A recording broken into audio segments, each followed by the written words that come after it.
Alright guys, welcome to another video. Today we're going to be counting down the top 5 weird specs from the Burning Crusade. So if you thought my last video about weird specs was weird, then this video is just going to take it an extra level further. Some of these specs are very rare and very strange, and then very weirdly really strong in specific situations, and sometimes even in a normal situation like a normal raid situation. These specs actually did provide some seriously good DPS, but people just didn't play them because they were so uncommon. But anyway, just before jumping guys, please do give me a quick follow on Twitch when you catch any of my live streams. But anyway, let's jump in. So the first spec I have for you is the Spell Power Rogue, and you definitely heard that right.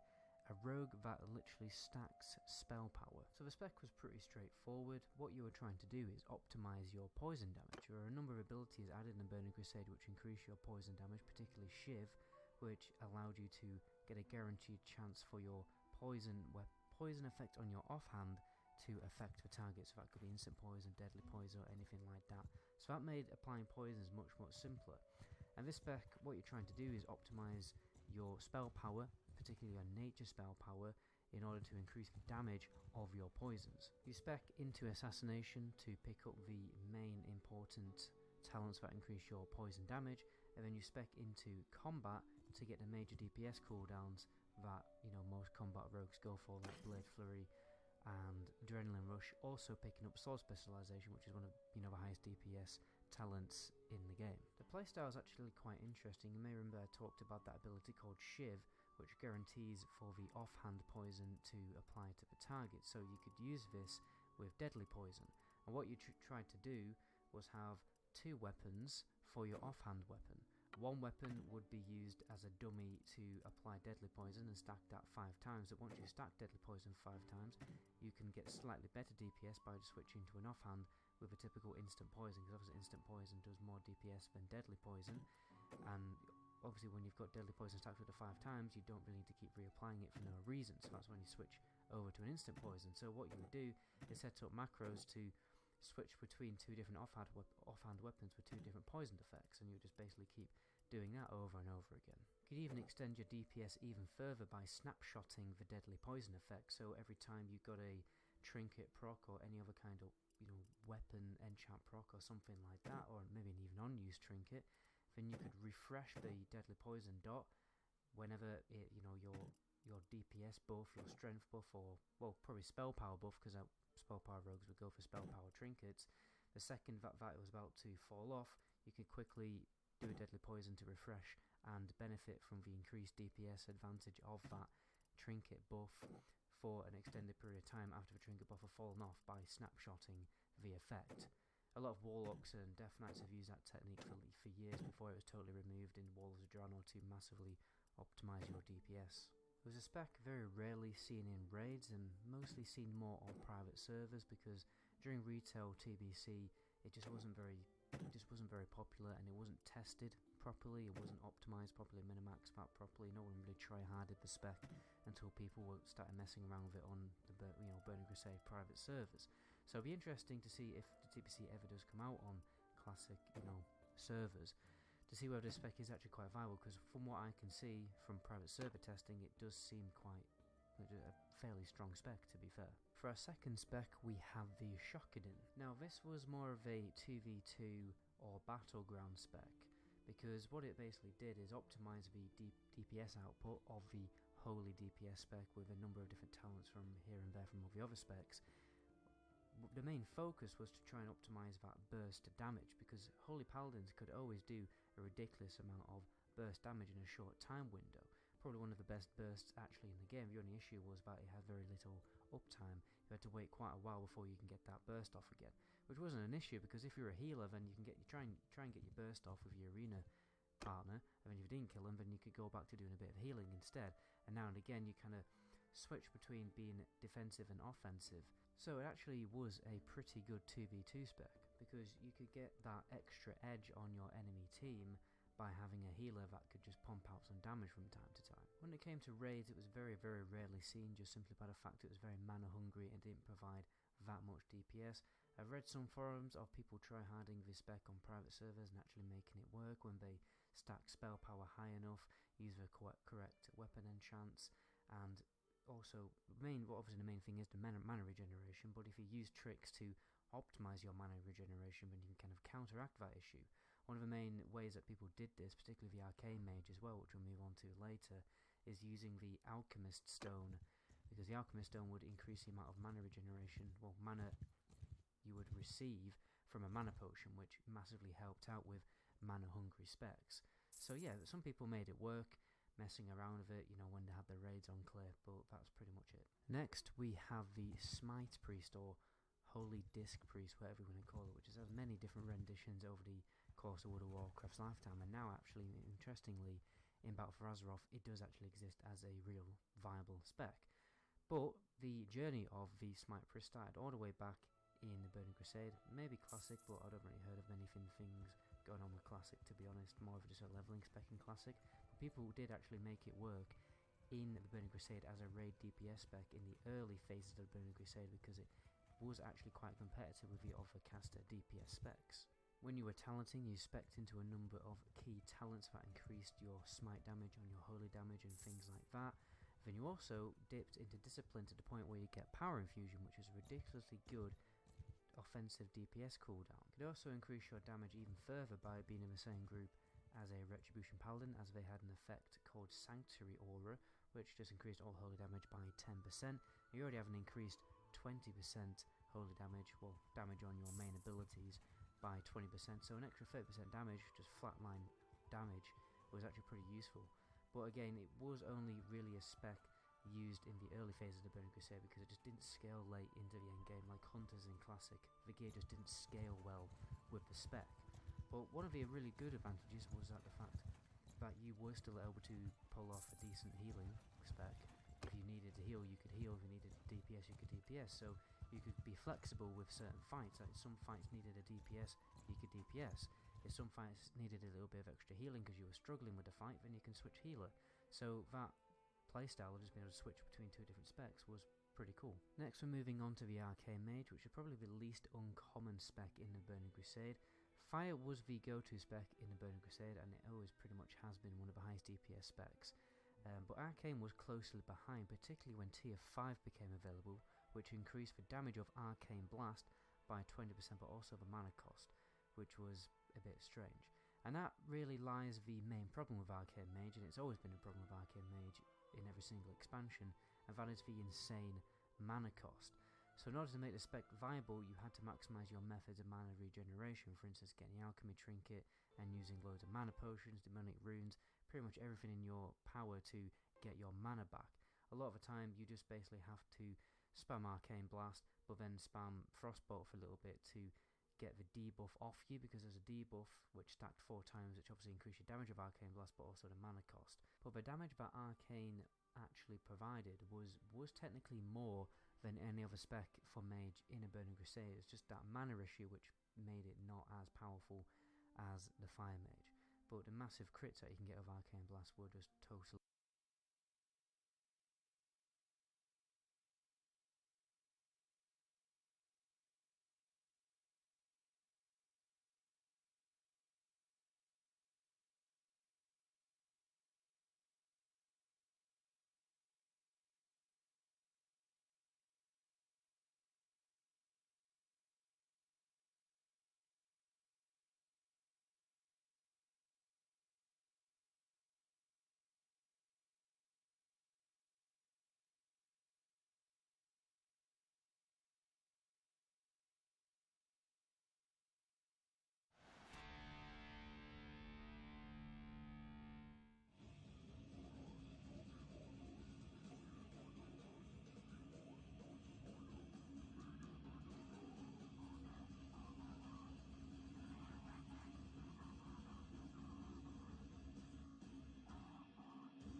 Raid Shadow Legends. One of the most popular videos I've ever done on the entire channel was just me complaining about and ripping on this game. I had a variety of different complaints, ranging from their persistent sponsorship attempts to their hilariously controlling script, but the main issue I have with Raid is that it's just basically one big marketing push that relies on false claims and high budgets to brute force their product down the throats of gaming fans all over the world. Raid has a simple and unfortunately very effective model. Pay YouTubers and streamers boatloads of cash to pretend they enjoy the game and get their audience to try it out. This is something they do all across the platform with all different types of creators, and it's gotten to a point where the game is itself a meme because of their persistence and the awful scripts. The obviously false intentions behind the words, as creators say, "You'll find me in-game," and have never even logged in past a couple of minutes to get enough footage to promote it as if it's their own life's blood. Or more recently, as a PR spokesperson for Raid said publicly on Twitter, "We never pay content creators, they promote us because they like the game." That's a whole video in and of itself, the claim by Raid, one of the most prolific and aggressive sponsorship seekers on all of YouTube, that they never pay content creators for sponsorships. That's actually a big deal because FTC laws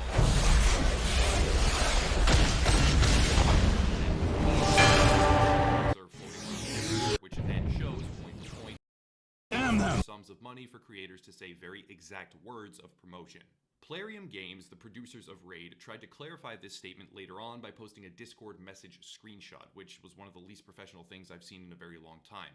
They claimed that there was simply a moment of confusion, despite that confusion being nearly impossible to comprehend given the clarity of the thread where this all occurred. But regardless, the point is, Raid throws cash at creators to get viewers into their game, and it works. Before going further, side note, a quick shout out to commenter Kyle Bustos. He sent me down the path with his feedback and spurred the creation of this video. So last video I just ripped on Raid Shadow Legends without diving deeper into why the game is the way it is. For starters, the game is a gacha mobile title. The whole concept is randomization of rewards to fuel progression. There is no actual progression mechanic that can be reliably completed in a repeatable fashion. Instead, progression is tied to randomized champion unlocks, which are purchased in tiered packs with anything from in-game funds to actual real-world dollars. Another aspect to Raid is the aggressive advertising. There are invasive and obnoxious advertisements between menus that bombard the player constantly, and while the ability to play this game for free does certainly exist, the actual experience is quite clearly designed to elicit extensive and continued purchasing from users by leveraging slot machine-style randomization and Las Vegas-style advertising at every possible corner. Well, that comparison between Raid and Las Vegas is very deliberate here. Down we go into the wormhole of why Raid Shadow Legends is legitimately a games industry arm of the casino gambling industry, and why this game, more than almost any other in existence, exemplifies the now rampant infestation of gambling mechanics in video games. It all starts with Plarium Games, an Israeli game development company. Plarium Games is the creator behind Raid Shadow Legends, and Plarium Games was acquired by Aristocrat Leisure Limited in 2017 for a buyout price of $500 million.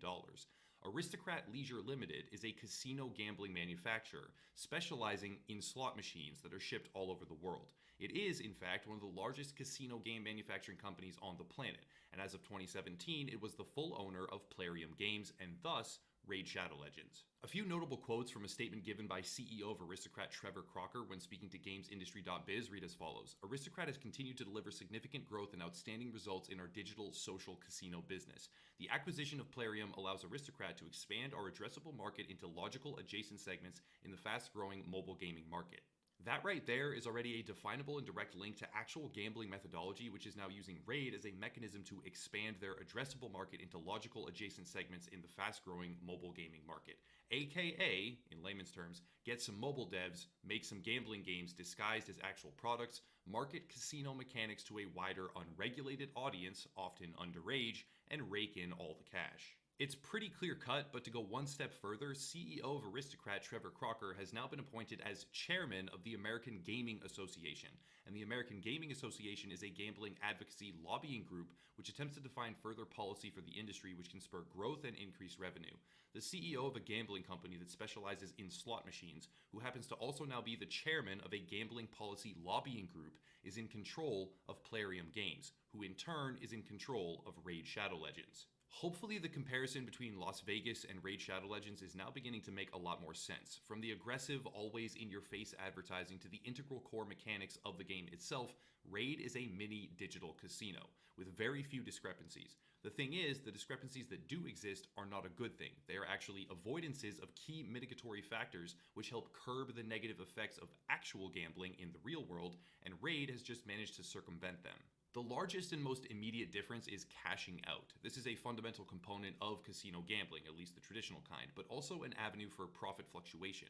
The argument that Raid is not gambling because players cannot cash out their winnings is pretty much the cornerstone of their entire defense. However, if one cannot cash out, does that still eliminate the identity behind actions like spending real money on randomized rewards without knowing what you will receive, therefore gambling on certain outcomes that are better or worse? By removing this exit line of player capital, Raid has actually improved upon the existing casino model. In a Las Vegas slot machine room, you can go in, stake money, get lucky or unlucky, whatever it is, and cash out, then go home. If you get very lucky, you could walk away with millions of dollars. That is one of the most addictive aspects of casino gambling as a whole. But the basic function is that money can go in and money can come out, even at an extremely low chance, which can impact short-term revenue stability under certain circumstances. Now, casinos are obviously a massively profitable industry. I'm not saying that the cash out option fundamentally undermines their ability to retain player capital, but extending the phrase "the house always wins" from a definable percentage chance that it will win, say 54% of the time, as just an example here, to a 100% and indisputable certainty that any and all money you deposit immediately goes to the house exclusively, and you might get nothing back at all, but the house already won with no other outcome before you even took your shot. Which one do you think, honestly, that the casino owners would prefer? Using this new methodology as a jumping off point, the next major discrepancy is RTP. RTP means return to player, and casino slots have very well defined RTP values. In fact, you can look up the RTP for various different casinos online because they are actual legally enforced minimums. But to go even further, the competitive nature of casino gambling has spurred RTP values to fluctuate higher than the minimum value, somewhere around typically 97%. Mobile gaming does not have any form of RTP enforcement or even consideration. Players don't even think about it, publishers are delighted to be able to ignore it, and the ultimate values when compared to casino slots, like the slots produced by the now owner of Raid Shadow Legends, are horrifically low. Where 96 or 97% may be standard in Las Vegas, the return to player for character packs in a mobile game might be less than 2%. It's an imperfect comparison because RTP calculations rely on what percentage of money is coming back to the player, therefore a cash out option, and not what the value of the skin is that they acquired or the value of the character or the relative strength, etc. But this type of RTP gambling comparison can be done almost perfectly for a title like CSGO, which has skin gambling sites that do in fact facilitate cash outs. The bottom line is that by any and all metrics obtainable as of right now on the subject, gaming loot boxes, mobile character packs, or whatever else are in a world of their own entirely. They do not conform to existing player protection guidelines at all, not even close. The last discrepancy between legitimate casino slot machines and mobile gaming, in particular Raid Shadow Legends, is audience access. Vegas casinos are age restricted. Traditional gambling as a whole is highly regulated and unavailable to those under 21 years old. But mobile gaming makes no such distinction.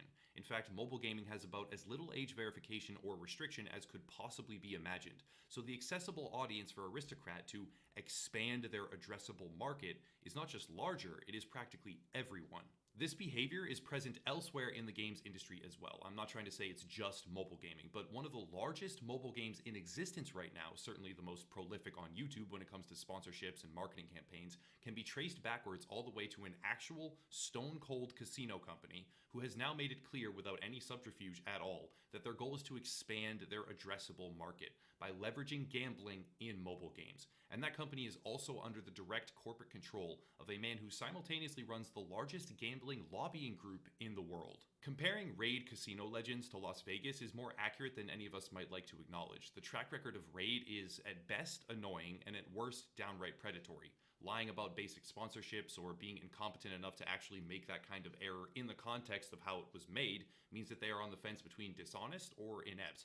Not to mention further issues like bought and paid for Google Play Store reviews, or lies in their promotional claims, and all the things that they're saying in their commercials, etc., etc. There's a very long list there. I often rail against the inclusion of gambling mechanics in AAA games, but rarely is there an example in the industry that is this well defined, or makes it this easy to demonstrate that certain titles and mechanics in the space are just a proxy for actual gambling companies to, again, by Trevor Crocker's own words, expand their addressable market into logical adjacent segments. Bottom line, where once I referred to the game as Raid Shadow Legends, I then switched over to calling it Raid Garbage Legends, and now I land on Raid Casino Legends. The world of casino gambling rakes in over $40 billion annually as of 2018. In 2019, mobile gaming hit almost $70 billion. A merger between these two industries, especially when one of them is free from the legal gauntlet of regulatory scrutiny, as of right now at least, but that's a whole separate topic, seems very obvious. That's it for today though. If you want to support, there are links down below: merch, Patreon, social media, typical YouTuber stuff, as well as another YouTuber establishing himself in the space. Please support his work. There's a link to his channel down below, but I'll cut it there and stop rambling. As always, thank you all for watching and have a nice night.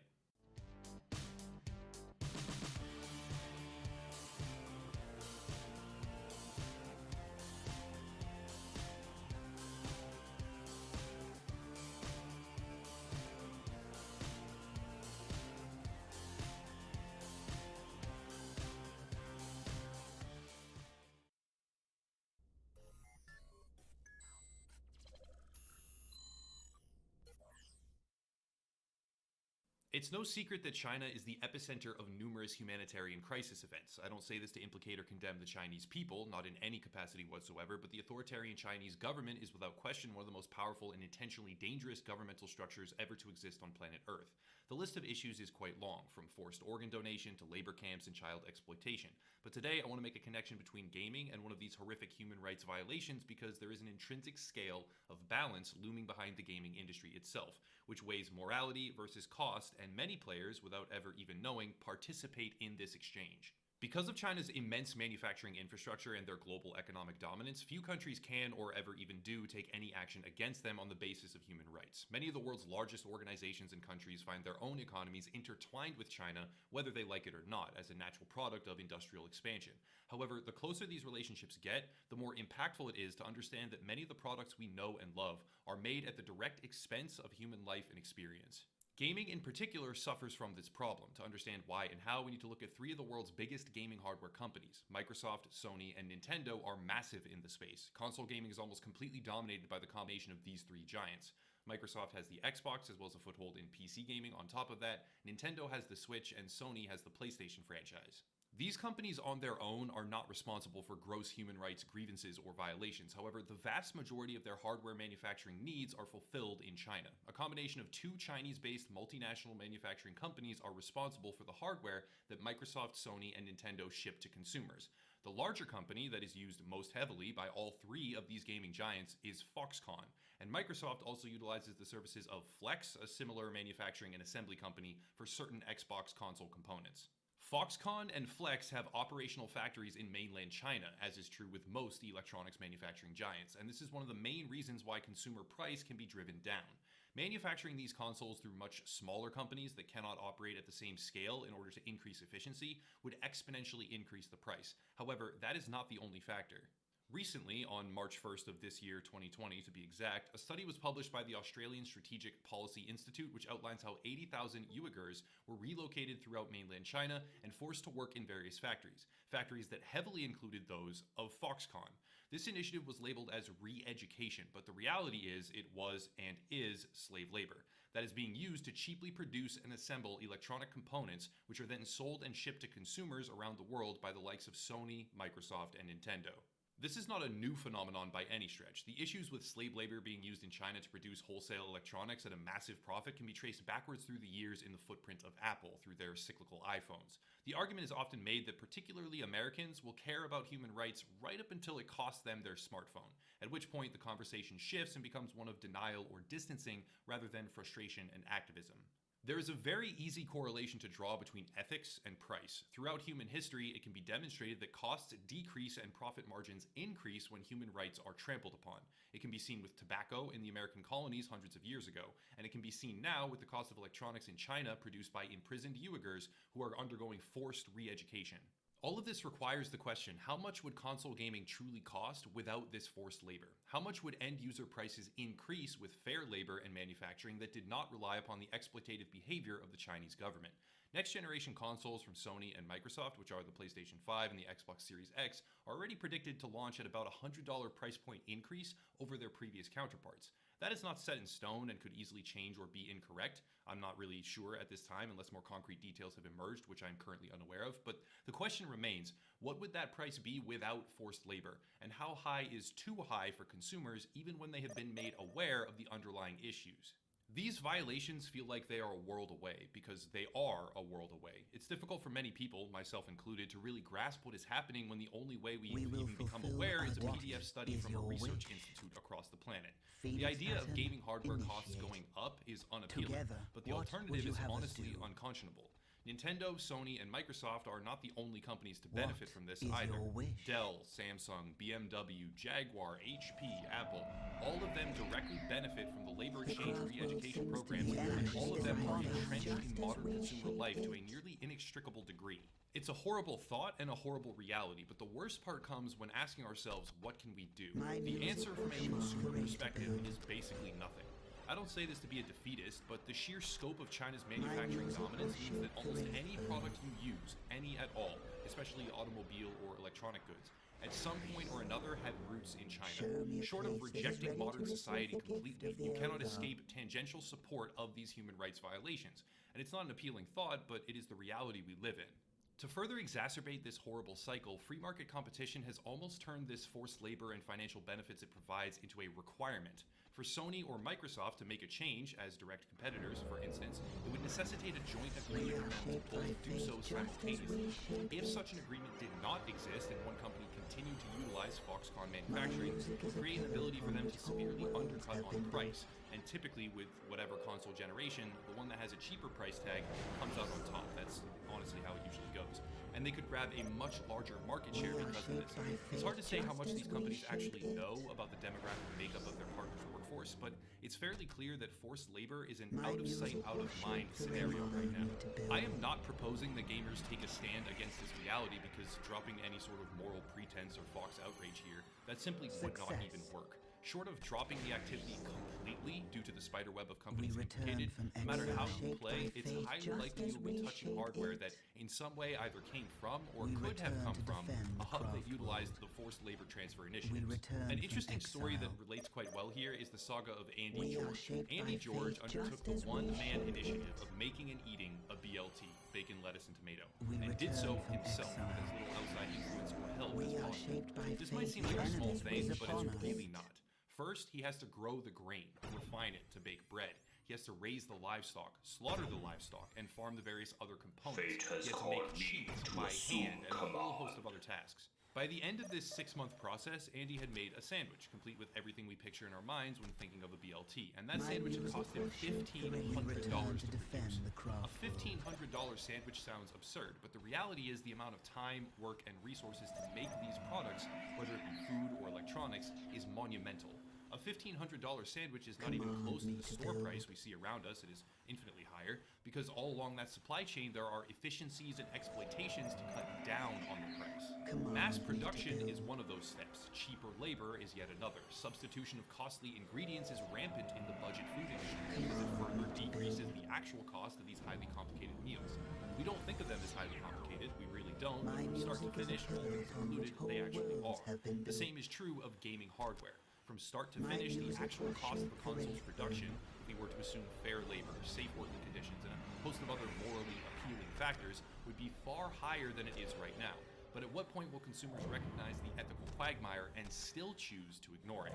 Online outrage is a very interesting creature. I am only now learning of my own susceptibility to it for greater precision in recent months and years. When Blizzard stifled free speech recently, the internet erupted in an explosion of protest. I am in no way saying that this was undeserved or unwarranted, but it's interesting to note that the actual ramifications to this and the effort required to participate were almost totally negligible. One simply had to condemn Blizzard's actions and maybe delete their Battle.net account. Plenty of people did more than that, yes, but the vast majority participated with vocal callouts and nothing more. I include myself in that category, by the way. I made a couple of videos, deleted my Battle.net account, and stopped subscribing to World of Warcraft, but That's really it.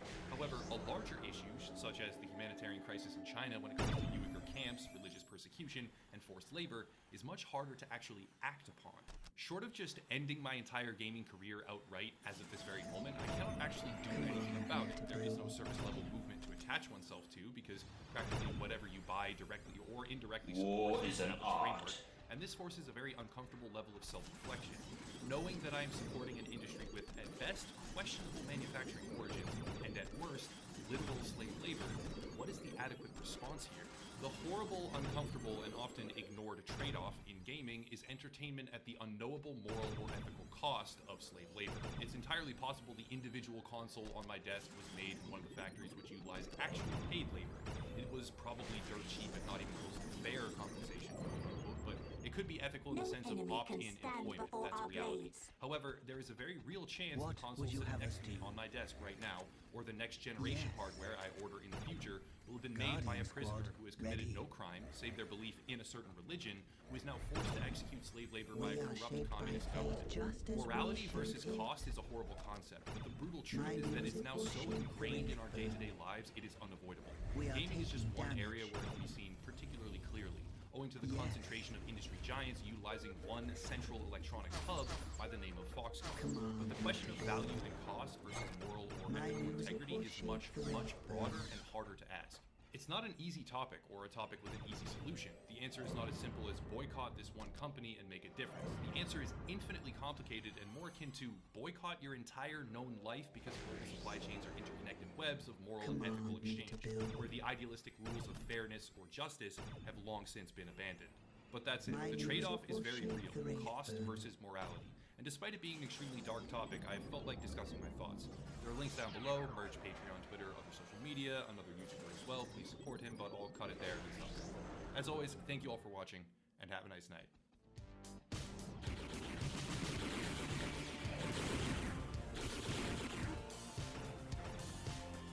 The world calls and the dire avengers us.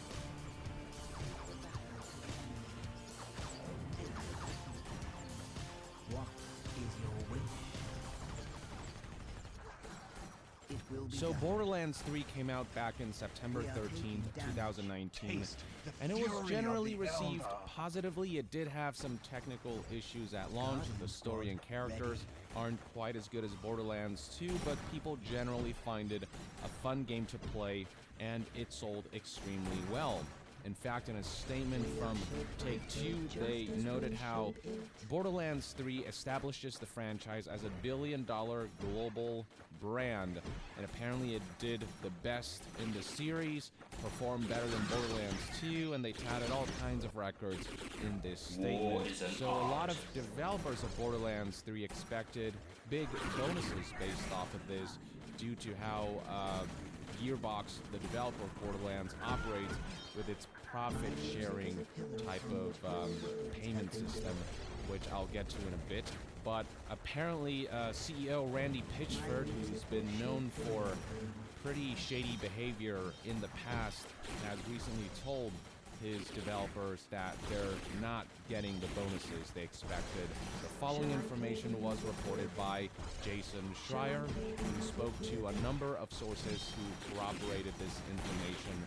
The headline reads, "Sources, despite huge sales, Borderlands 3 developers are getting stiffed on bonuses." The opening paragraph begins by talking about the success of Borderlands 3 and how well it sold, and how developers expected to get big bonuses, which is, quote, "What was shocking to employees at Gearbox, the developer of the game, and the studio CEO Randy Pitchford told them yesterday that they would not receive the significant royalty bonuses they expected. Employees at the studio will get small bonus checks, but nothing close to the tens of thousands or even hundreds of thousands that many had expected." And this is based on conversations with 6 people close to Gearbox. And then Kotaku's article added, "Some said it was crushing news that has upended their financial plans for the future." It goes without saying that when somebody's promised a bonus, a certain level of financial infusion, then there will be plans for the future made surrounding that. But then you've got a CEO like Randy Pitchford who just pulls the rug from under those employees and developers, and all of a sudden those those plans go to hell, and that's going to certainly put financial strains on those individuals. The article then proceeds to explain what's called profit sharing. Due to the fact that Texas generally pays employees lower than average salaries, particularly in the video games industry, the way Gearbox does it is that, quote, royalties from all of the developers' games are split 60-40, with 60 going back into the company and its owners, while 40 is distributed to employees in the form of quarterly bonuses, which is why when Borderlands 2 massively succeeded, some workers apparently made enough money to buy a house. They just got these huge bonuses. But then after Borderlands 2, due to flops like Aliens Colonial Marines and Battleborn, the developers just haven't been getting as many bonuses or as big of bonuses as they have been in the past. But then with Borderlands 3 coming into play, you know, they were promised a certain level of bonus, a certain level of extra cash infusion that they suddenly didn't get. As a matter of fact, employees told Kotaku that, quote, company management promised them six-figure bonuses following the launch of Borderlands 3. The more years they'd been with the company, the larger the check. This vision of financial success helped Gearbox's developers get through many long nights and weekends working on the game. So this was used as a carrot to motivate developers to really make this game the best it can be, to work their asses off, only to find out now that all of their efforts didn't amount to what they expected. Out of the blue, you know, without much warning, in a meeting yesterday, Gearbox boss Randy Pitchford told employees that Borderlands 3 bonus checks would be significantly lower than they had hoped. And apparently this has a large part to do with the game being more expensive to make than expected. Apparently the company had grown significantly larger than it had been in the past, that now operates a second studio in Quebec, Canada, and that their sales projections had been off base. So it highlights right here how the game costs too much to make, especially given that it shifted engines from Unreal 3 to Unreal 4 midway through development. And then it reads right here, before Gearbox could receive any royalties from publisher 2K, Borderlands 3 would have to recoup not just the game's entire budget, around $95 million, but also the budget for all of the downloadable content for a sum closer to $140 million, thanks to a contract that the two companies had signed. So basically, Randy Pitchford and higher-ups either miscalculated or they knew going into this that bonuses wouldn't be as big, but didn't tell developers until the very last minute, until yesterday. Regardless of what the actual scenario is, we're talking about mismanagement, promises that went unfulfilled, and developers who were screwed out of their bonuses. It's pretty messed up to lead your employees to believe that they have a certain level of financial safety net, only to upend all of that and screw them out of those bonuses that informed certain life decisions they might have made. As for what Randy Pitchford told employees who weren't happy with this situation, apparently he just said that they were welcome to quit. According to those who were in the meeting, he basically said, if you don't like what we offer, get out. Now, Randy Pitchford did dangle another carrot. According to Jason Schreier, he did say that he hoped to get more money to employees as an advance from 2K on future royalties. But given the recent broken promises, I wouldn't be surprised if developers don't feel particularly confident that Randy Pitchford will live up to his word about potentially getting more money as an advance from 2K on future royalties. This just seems like another promise waiting to be broken, or at the very least I wouldn't be surprised if developers perceived this themselves. Now, when Gearbox was reached out for a statement on the situation, here's what they said. Borderlands 3 represents an incredible value to gamers and an incredible achievement by the team at Gearbox Software. Our studio is talent-led, and we believe strongly in everyone sharing in profitability. The talent at Gearbox enjoys participation in the upside of our games. To our knowledge, the most generous royalty bonus system in AAA. Since this program began, Gearbox talent has earned over $100 million in royalty bonuses above and beyond traditional compensation. In the most recent pay period, Gearbox talent enjoyed news that Borderlands 3, having earned revenue exceeding the largest investment ever made by the company into a single video game, had officially become a profitable video game, and the talent at Gearbox that participates in the royalty bonus system has now earned their first royalty bonus on that profit. Additionally, a forecast update was given to the talent at Gearbox that participates in the royalty bonus to set expectations for the coming quarters. Gearbox is a private company that does not issue forward-looking statements to the public, but we do practice transparency with our own family. Really, because 6 of your employees went out of their way to speak to a news outlet about the lack of transparency on promised bonuses. Generally speaking, this statement says a whole lot of nothing. It doesn't really address the information that the 6 people close to Gearbox conveyed to Kotaku about being promised a certain level of bonus, but CEO Randy Pitchford sort of breaking the news that Gearbox would be vastly under-delivering on that front. They don't talk about whether any of that is true. All this statement really does is pat Gearbox on the back, tout about how great their profit-sharing system is, and vaguely hint at a forecast update when it comes to royalty bonus expectations, which might vaguely hint that what Kotaku is conveying in this article is true. The result of all of this is that certain employees are upset.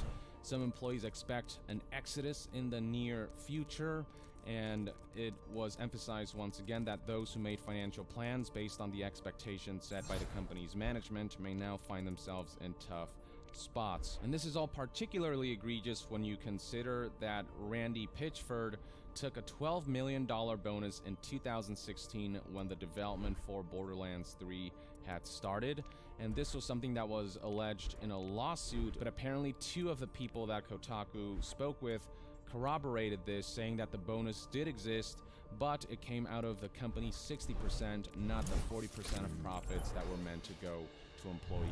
So that's the bonus he got prior to the release of Borderlands 3. I'm wondering what sort of bonus he'll get now that Borderlands 3 has launched and sold really well. It's honestly not hard to imagine a scenario in which Randy Pitchford and certain higher-ups make a boatload of money, make a boatload from royalties, while all of these other developers who are given certain promises get screwed out of their bonus and only get a much smaller percentage of what they had anticipated. So this all sounds pretty shady, doesn't it? And this isn't the first time that Randy Pitchford has been accused of shady behavior. So here's the article from back in January 2019 detailing the lawsuit from former Gearbox lawyer who accused CEO Randy Pitchford of taking secret $12 million bonus. The basic summary of this lawsuit is that it, quote, alleges that Pitchford struck a deal in 2016 to receive a personal secretive executive bonus of $12 million paid directly to Pitchford entity called Pitchford Entertainment Media Management LLC. That bonus, Calendar and his lawyer argue is an advance upon royalties that would otherwise go to Gearbox's staff. And then Calendar also alleged that Pitchford had this USB on top of sensitive corporate documents involving Gearbox and partners like 2K Games, Sega, Sony, Microsoft, and others. It also had inappropriate videos with underage women. Allegation. We also learned that Randy Pitchford flat out admitted the existence of these inappropriate videos in Retrieving the the barrier flash drive. Ars Technica apparently tracked down a Magic podcast in which Pitchford said this, in which he talked in detail about videos and observe the barrier.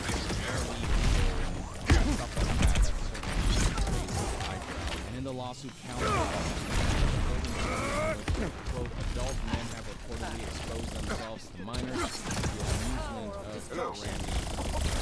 These are all still accusations and should be treated as such. The optics are not on Randy Pitchford's side, given his shady history and some of the things he's doing. Randy Pitchford was also accused for shady behavior by David Eddings, who back in May 2019 tweeted, "For the first time I insisted on getting paid for my performance as Claptrap, and all of a sudden they couldn't control me." Surrender to my will.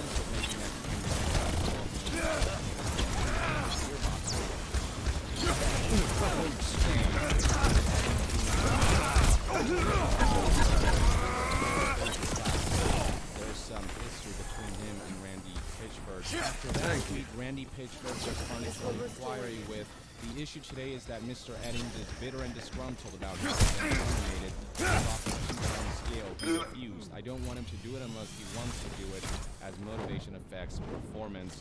After he tweeted that, David Touch Eddings from accused afar. Randy Pitchford of physically assaulting him in the lobby of the Marriott Marquis at GDC 2017. David Eddings alleges that he told Randy he'd reprise the role if he got paid the royalties that he was past owed, and was offered an apology for this GDC 2017 incident. And then more information about this was reported by news outlet Newsweek with an article whose headline says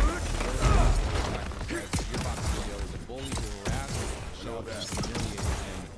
And there's even receipts here with Eddings providing screenshots of text messages in which you can see Randy use pretty derogatory terms.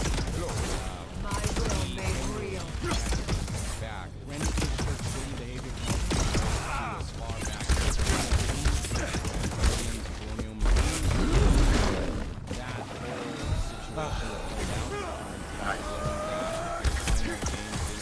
Anywhere close to the level of fidelity This is my will. Colonial Marines and the footage and trailers and the marketing material, and there were whistleblowers that Gearbox stole money from Sega, essentially money given for Alien Colonial Marines and used that to develop games like Borderlands. Gearbox also faced lawsuits for falsely marketing the game, and that went on for years. And then when asked about Alien Colonial provided all kinds of excuses. And this just goes on and on. Randy Pitchford has consistent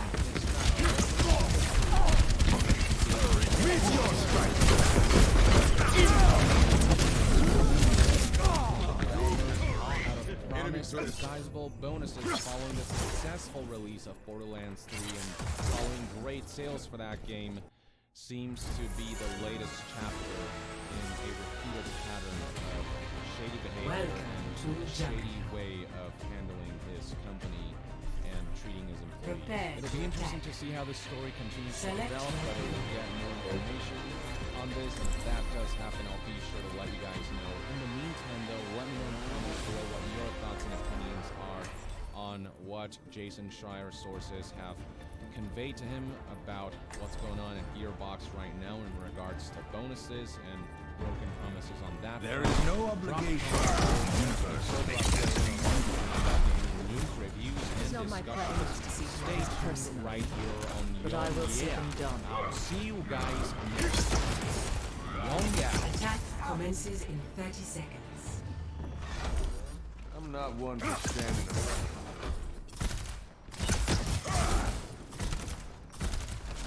Well, Jay, let's talk about one of the most famous horror films of all time. George Romero's 1978 film Dawn of the Dead. Here is the ultimate box set.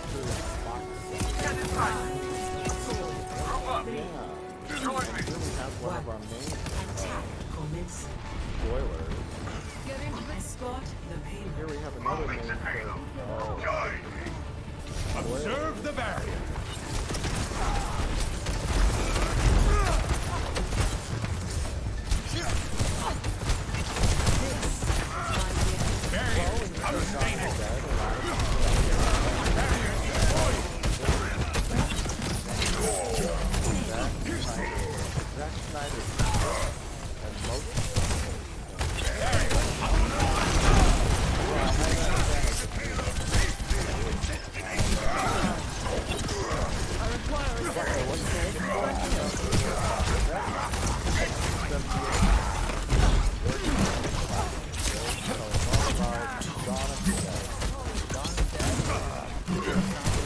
Activating the barrier.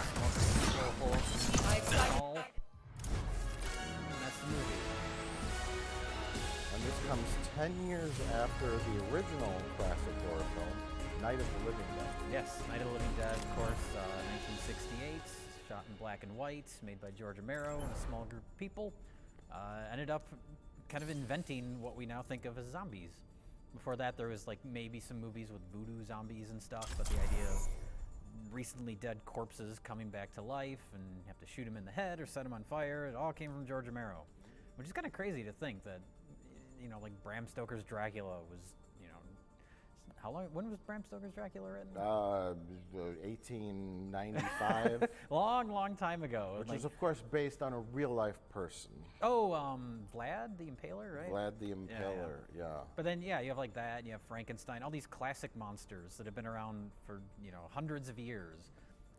And the last real monster that we think of as being like this mainstream monster is the zombie, and it wasn't that long ago that it was invented. You're forgetting about the Swamp Thing. Oh, Swamp Thing, of course, the most famous movie monster of all time. Isn't he a good guy, Swamp Thing? Oh, I'm thinking of the creature from the Black Lagoon. Yeah, That's a little bit different. Swamp Thing is like a comic book character. Yeah, the Wes Craven made it too. Okay. So Dawn of the Dead is a radically different film than 2004 counterpart. Yes, that's putting it mildly. Because it was made during the era of a filmmaker makes a film rather than a studio and a corporate panel makes a film. Right. Yeah, this is a very independent movie, very low budget. Come on, let's bring it together. George Romero is one of my favorite filmmakers, more so because of his ready to attitude go. and style than the technical qualities of his movies, because his movies are very sloppy in a good Attack way. commences in I'm Very decent. improvisational. And I'll pick on the move is not so special. His There movies are sort more of I am robots decent. than humans They these days. shoot lots of footage, and War I isn't think a his editing game. is a strong. Are you sure life isn't the game? Yeah, I think I compared. I'm not the biggest. I mean, George I'd prefer Romero. okay over decent. I'm not a big George guy. 5, 4, No. I compare George Yeah, Romero they are. 1. Attack commences. Capture objective A. And other people gotta call you good, not you. Plugging that one along with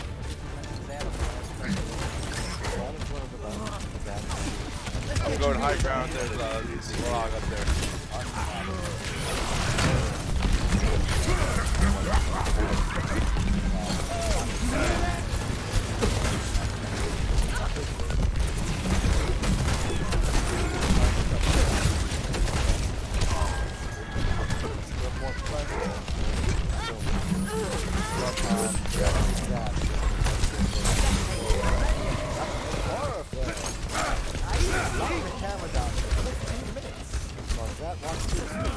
establish the contagion.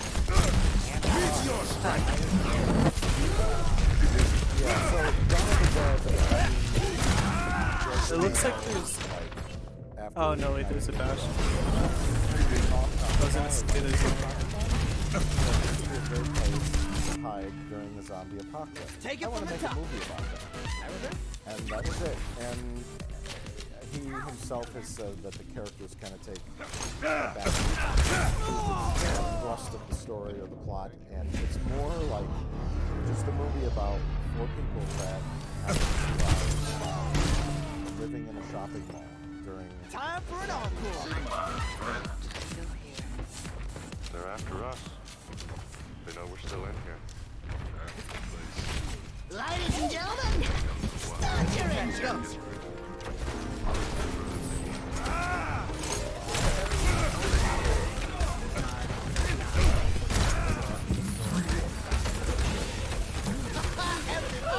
Oh, let's break it. Damn! I was gonna say why don't we try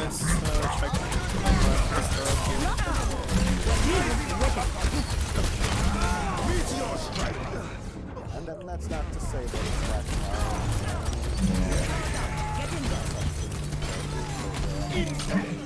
They start to crack a little. Take it from the top.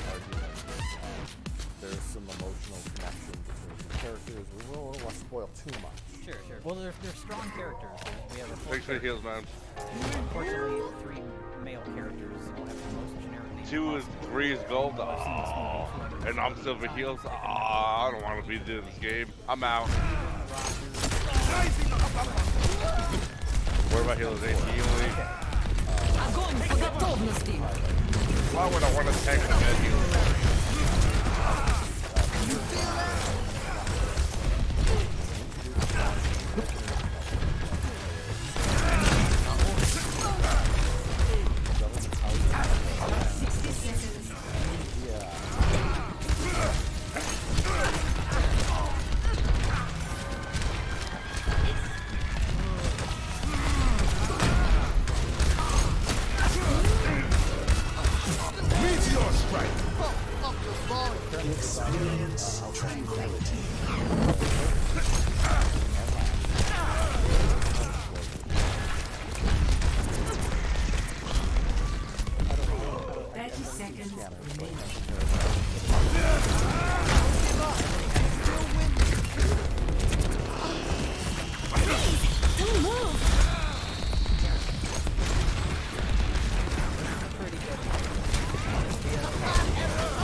painted brown, and sort of like an afro wig on it. They put a beard on it. And they put a beard on it, and then they just blew it up. They filled it with like dog food and just random Prepare your things that they had defenses. like in craft service. And Select your hero. And it's glorious. It was literally Tom Savini with a shotgun. He just blasted the thing. Nice. You can get away with that kind of thing on an independent film. No one's breathing down your neck. And that's this whole movie. It's what can we do? What can we get away with? Yeah, but it's like you said, it's not very cinematic. I think you referred to George Romero as a blue collar film. Yes. Come on, let's bring it together. It's not Mr. Look at me, I'm the director. This is gonna be lit all dramatic. The camera, the music's gonna swell. It's more just like, here's a shot of what's happening. Attackers Let's do that, and then It's somebody more else about the put- ideas.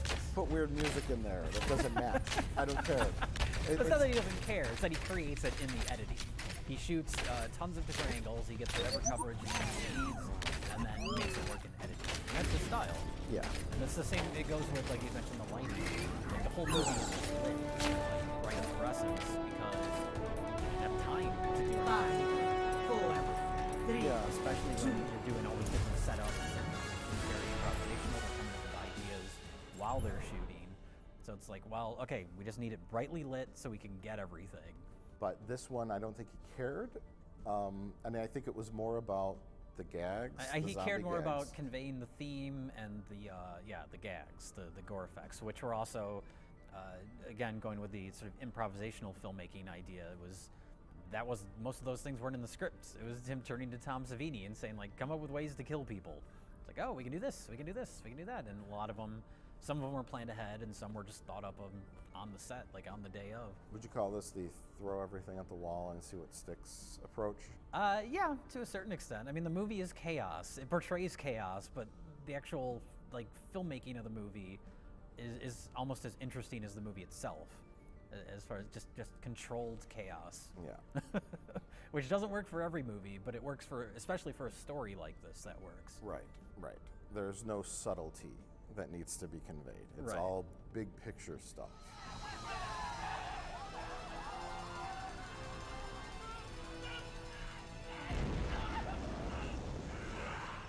The remake's okay. I think the first 10 minutes is just about the best zombie apocalypse stuff that's ever been in a movie. Yeah. As far as capturing the chaos in a really big, elaborate, expensive way that obviously someone like George Romero couldn't do. Yeah. And then the rest of the movie is just okay. It's not bad. Well, it's more of an action movie. Yeah. The difference between the two are one is very Hollywood and one is very. The zombies out. Oh, but there's nothing else to do ever. Just wait it out.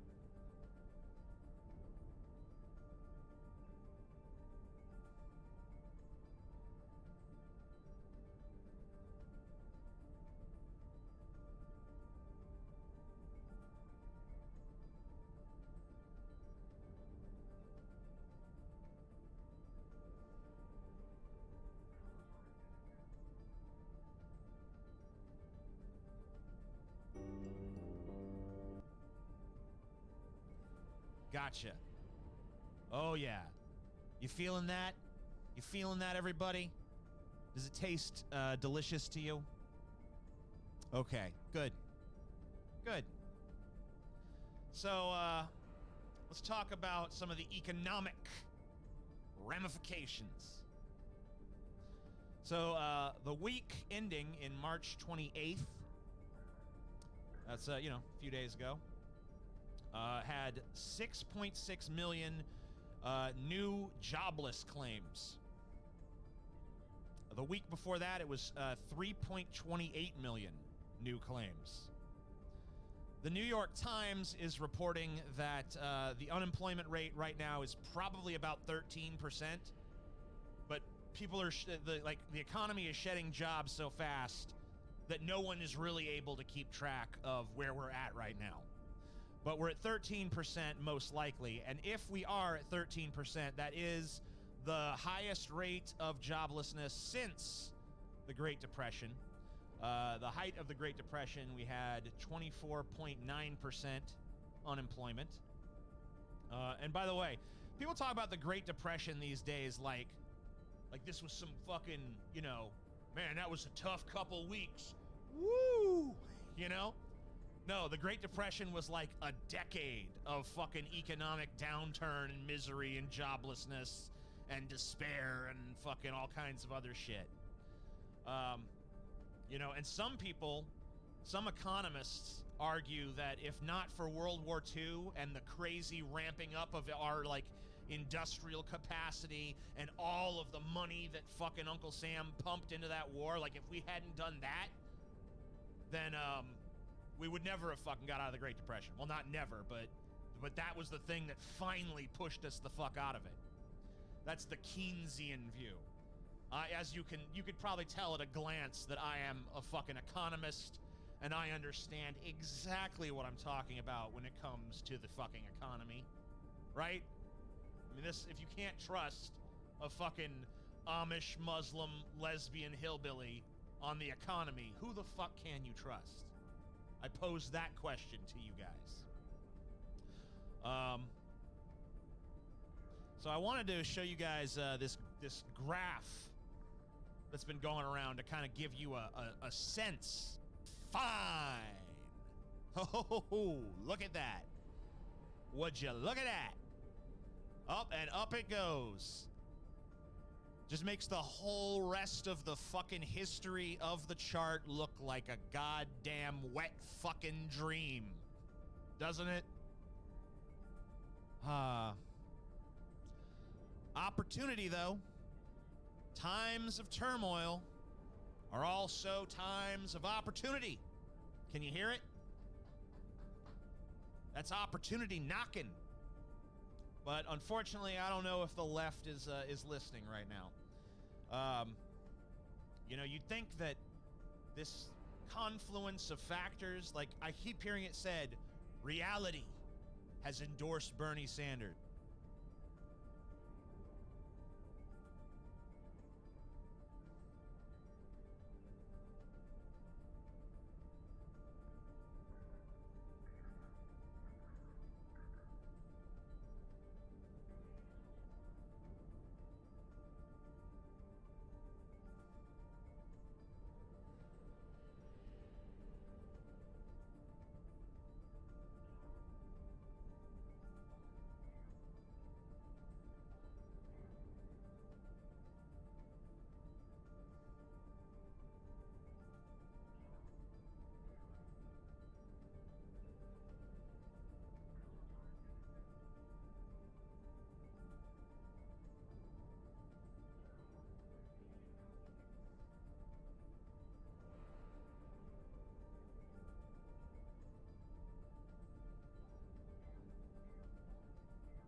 Love is Blind is the craziest show on Netflix, and this is coming from a guy who's watched every episode of The Island. Oh my god, I didn't kill anyone! Bruh. This is a show that just needs to be seen to be believed. And yes, the puns get worse as the video goes along. In this video, we're gonna take a deep dive into romance and answer the question everyone's been asking. Is love blind? I love that. I love that. I thought so. I love that. I love that. Oh, we're gonna get into that piece of work. And who better to explain the show than Nick Lachey and his wife Vanessa? Because if there's anyone who knows anything about love, it's this guy. I'm gonna see a donkey show in Tijuana. What is that? A girl has sex with a donkey. To see if love is actually blind, contestants spend the next week engaging in dates in these rooms called pods without actually seeing their partner. Only if and when a proposal is accepted will the couples be able to see each other, move in, and get married. Will you marry me? Yes. The experiment gets off to a great start with contestants immediately making connections. And who can forget most of these contestants we literally only see once and never again. So what are you looking for in a woman? In shape and beautiful. Oh, that doesn't sound shallow at all. If I had to guess, I'd say you're African American. I hate being able to hear people breathe. The first episode is filled with people we only see once and then they just kind of disappear, so tinfoil hat theory, I honestly think some of these contestants are plants. Like, take for example Rory over here. Remember this guy? We never see him talking to any of the girls. He only gives emotional pep talks to the other guys. Deep breath in. sorry, feel, tell her what's going on, break down, be emotional, and give it everything you've got. It's scary, right? It's something it's powerful. Force the air out. I also like how everyone on the show is given the most generic job titles. Lexi, Sales Manager, Jessica, Regional Manager, Damien, General Manager, and Cameron, Scientist. Within the first few days, couples form, with Cameron and Lauren being the first to say their I love yous. Keep in mind, this happens 30 minutes into the first episode. I love that. And pretty soon the proposals begin to fly. I want to ask you, will you marry me?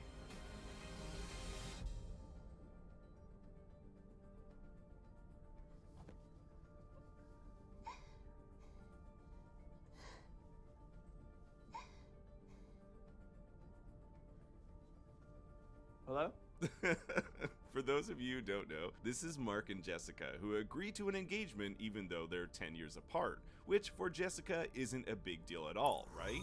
He is the most special person I've ever met, and now arriving at Lijiang for us. Right? Me and Mark are so dissimilar. Prepare for battle. I'm going to be opening. Select your hero. Here's your Jessica is a piece of work. Not only does she feed the dog Lauren, yes, that actually happened, but she gets upset at one of the dudes for not doing what he wants, and then proceeds to say doesn't like it all the way to the altar to dump him. This girl literally has a breakdown while putting on her wedding dress. Such a mess that just days later, after questioning her relationship with Mark, she says stuff like this. Feels like complete my life, you know. Now I have to bring up that the way the show depicted her, it seems check this out. 5, 4, 3, the exception of two scenes, she's 1. always holding Round it 1. glass of wine. And unlike shows like The Bachelor, where it's rare to see the women get blackout, sloppy drunk, Love is Blind does not shy away.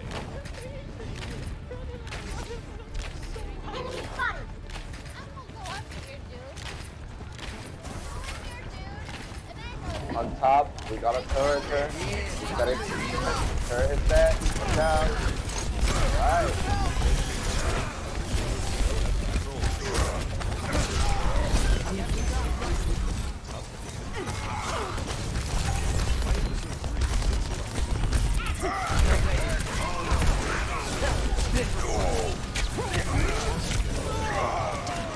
The next phase of the show I call the honeymoon.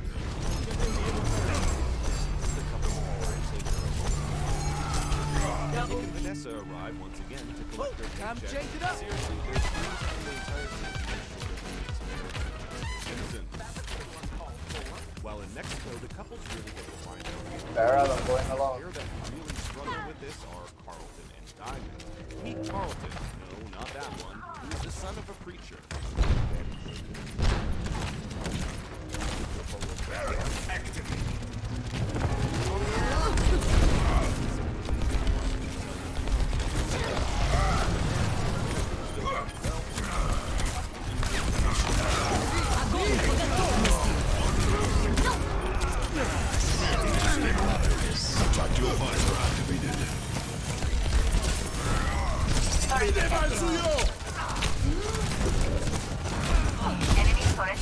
Mom, my beach is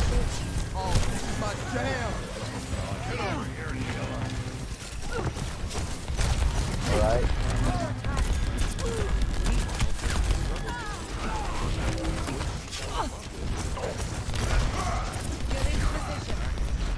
Hey, you got a turret set up again? Okay.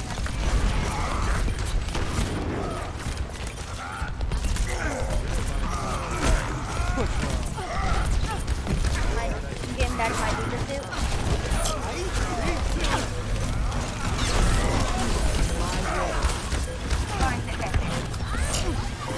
We got one of them staying way back and setting up the turret.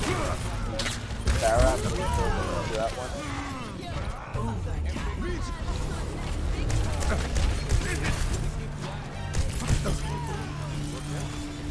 I also want to take a moment to highlight change it up. things that are just romantic.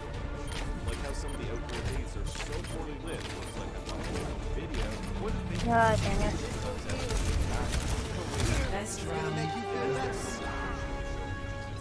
things are still rocky for Mark and Jessica. Score 0-1. Yes, old Blue Balls Okay, we here can is still frustrated that win Jessica the isn't next one. coming out, but he can win her a little Let's try it. All systems operational. Diva, ready for combat. F it up! Ready, player one. Not to mention she often takes off her wig, and the fact she's still super attracted to her. I'm physically Five, 4, 3, 2, 1. Round 2. Capture the objective.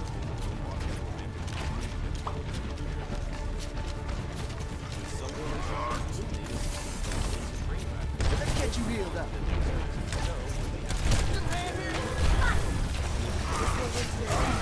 Don't attack Zarya with her double.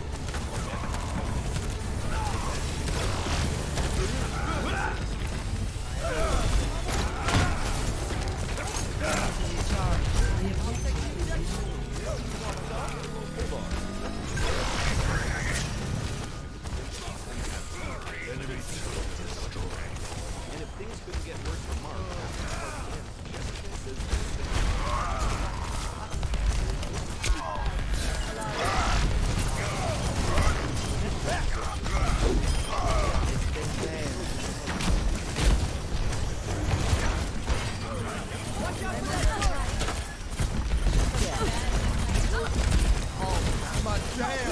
Maximum power!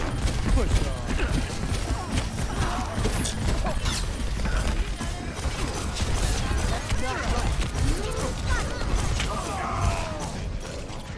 Guys, a little help.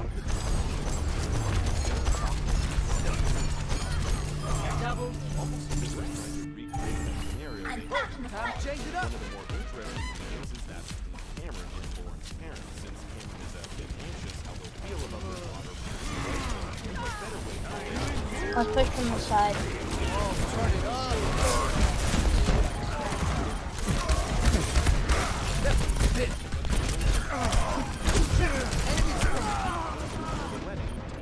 Watch out for the threat in the entrance. Later that night, she does the exact same thing when Damien is in the middle of a heartfelt Time for an encore! How are we not taking down that threat in this freaking I am loving this! Oh, and we have to talk about the battle party. First, Tactical visor activated. Into the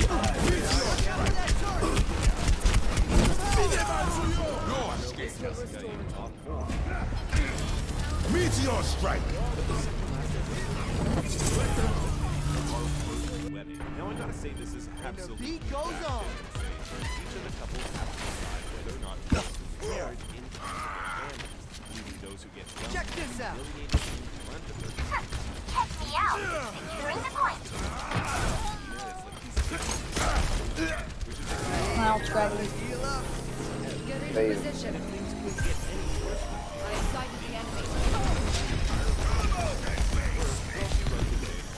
Brian's going for the right plan.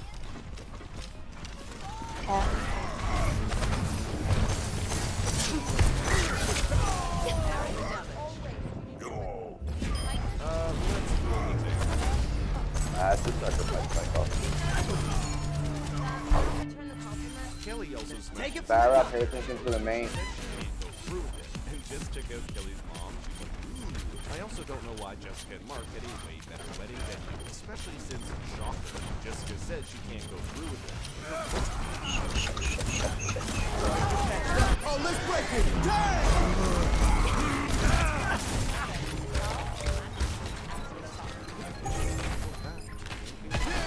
Let's move it!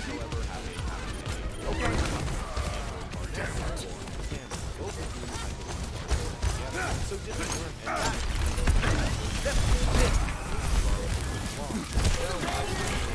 Oh, wow.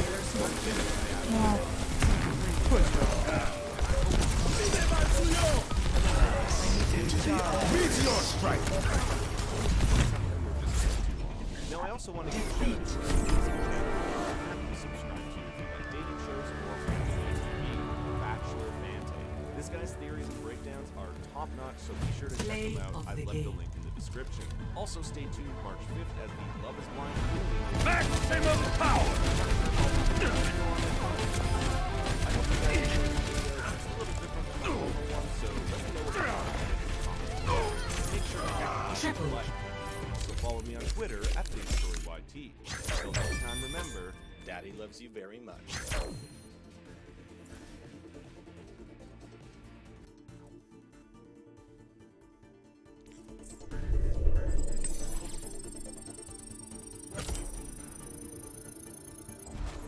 Are you guys ready to go out in the field and make a rocket?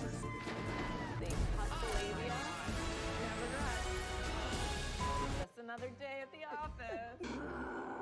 That's so crazy. Oh, it's good to be back.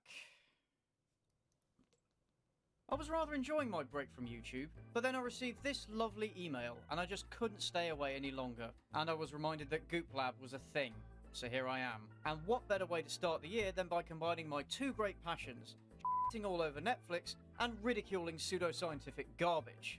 Netflix has a history of greenlighting some rather questionable material, but there's a difference between commissioning shitty teen rom-coms that potentially reinforce antiquated and sexist dating standards, or making a true crime miniseries on a worthless piece of shit who murdered his lover because he wanted to be infamous and thereby giving him exactly what he wanted. Yeah, good job, Netflix.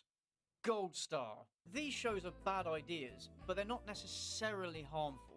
The Goop Lab is a different story. This time, Netflix have partnered with Oscar-winning actress Gwyneth Paltrow and her company Goop as she investigates, and thereby legitimizes, a series of practices that fall into the category of alternative medicine, or as I like to call it, not medicine. Because there is no such thing as alternative medicine. There is medicine that works, and medicine that doesn't work.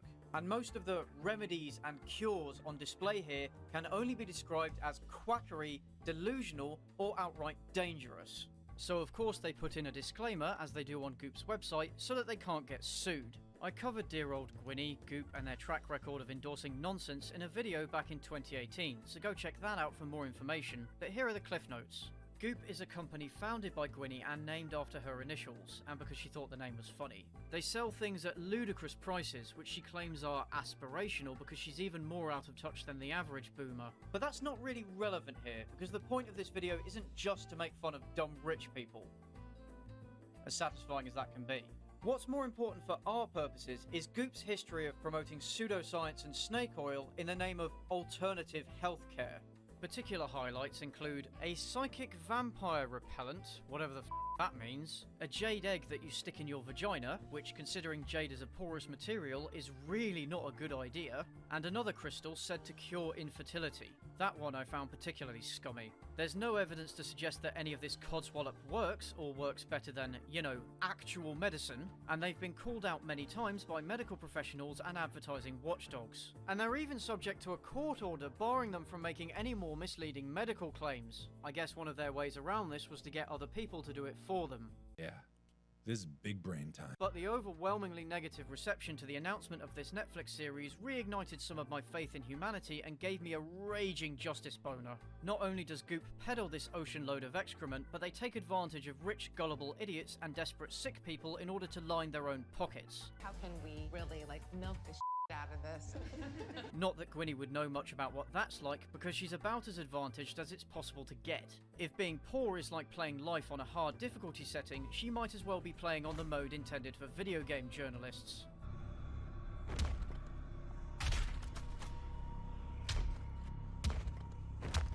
This is the same woman who undertook a food stamp challenge to prove that poor people could afford a Goop diet and gave up after 4 days. So that should tell you a lot. What could possibly be wrong with you? You have everything. You're beautiful. You're wealthy. You're famous. Shut up. It's difficult to know exactly how much of her own brain farts Gwynny likes to sniff, but she has admitted to steam cleaning her lady parts, has said a bunch of stupid things like, I don't think anything that's natural can be bad for you, and is selling a candle that apparently smells like her vagina. The burning question here being, of course, is that before or after you steam cleaned it, Gwynny? Because either way, I can think of a shelf load of things I'd rather have down my throat than a whiff of your minge. Although if you combine that candle with the $10,000 solid gold dildo you can purchase from Goop's website, you could get a good sense of how a typical evening in the Gwynny household is spent. I wish. You know? Oh, and it's sold out as well. That's, fucking hell. It really is like the celebrity version of Gamer Girl bathwater. But then again, maybe she's onto something. So let me know in the comments down below whether you would buy this bar of soap made out of my concentrated ball sweat. Tastes like salt and privilege. Being the person that people perceive me to be is inherently traumatic. Like, shut up. In each of the 6 episodes of the Goop Lab, which are only half an hour long but are so boring that they feel twice that length, different alternative therapies, including psychedelic mushrooms, energy manipulation, and psychic mediation, are tested out on various Goop employees. I guess because they couldn't find anyone else crazy enough to subject themselves to this. Sometimes Gwynny partakes in a toned-down version of whatever's being explored, like here when she manages a few pathetic push-ups, or in something she's already done before or isn't out of her comfort zone, but it's the volunteers that get the brunt of the bad stuff. It was so freaking cold. You can handle it, right? Significant portions of each episode are taken up with these goopers talking about themselves and their experiences, setting up some kind of psychological journey which often amounts to very little or gets blown out of all proportion. And it wouldn't be unfair to describe some of these episodes as the quintessential white people's travel vlog, a gap year for the intellectually deficient. Throughout the proceedings, Gwynny and her groupies display a lack of critical thinking that's borderline disingenuous, in that it makes me think that not only are they incapable of questioning what's put in front of them, but worse, they simply don't care. No one even bothers to play devil's advocate, and everything, no matter how ridiculous or ineffective, is presented more or less without criticism or mention of the potential dangers. Any concerns that are raised are quickly dismissed with a hand wave. It's like everyone turned off their brain or sniffed too many vagina candles. The tests themselves, if you could even call them that, are also deeply flawed in terms of methodology. The subjective experiences of the few people who partake in these tests are treated with the same validity as a scientifically sound clinical trial, and anecdotal evidence is sprinkled in via interviews which are meant to lend emotional authority to the methods in question. It's also interesting to note that while they often say there are scientific studies that provide evidence to support these claims, none of these studies are ever given so much as a footnote by way of citation, which strikes me as a little bit dodgy. And in some cases they outright refuse to show evidence and results which contradicted their claims or made them look bad, thinking no one would notice. But I noticed. This is going to be hard going, so as we take a look through the series, I'm going to play a little game and take a shot every time they say something stupid. I'm sure this will go well. You can cry, you can scream, you can like pound the ground. The only thing we don't do is get sexual with each other, and we don't take our clothes off. Fuck. The first episode takes us to Jamaica, where the Goopers try out magic mushrooms as part of psychedelic psychotherapy. 2 of the Goop employees talk about their past experiences and struggles with mental health issues, which is meant to make us sympathetic to them and put the effects of the psychedelics into some context, but I feel that this was also a way to increase the runtime and distract from how batshit this all is. That is our illness, is that we do not have any connection with anything other than ourselves and the material world. Here we go, boys. Ugh.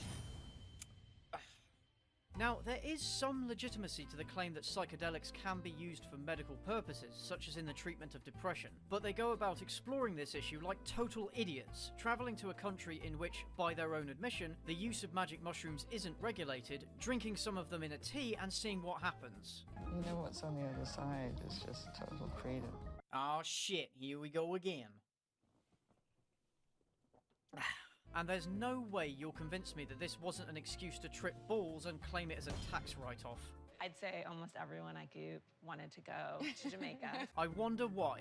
The message of the episode is that too often there's a lack of communication about our problems and a lack of connection to the people around us. And the use of psychedelics is presented as the opposite of a social norm that tells us to repress our bad experiences and pretend that everything's okay. Suppression and distraction and avoidance and I'm a tough guy are all the norms of our society today. and psychedelics are the opposite. These Absolutely. medicines are medicines of connection. But just because something is the opposite doesn't mean that it's the cure. There needs to be a hell of a lot more testing before we can come to any useful conclusions. And you'll forgive me if I don't trust these people to be objective. This is a sacrament, so we can be with the spirit of the mushroom.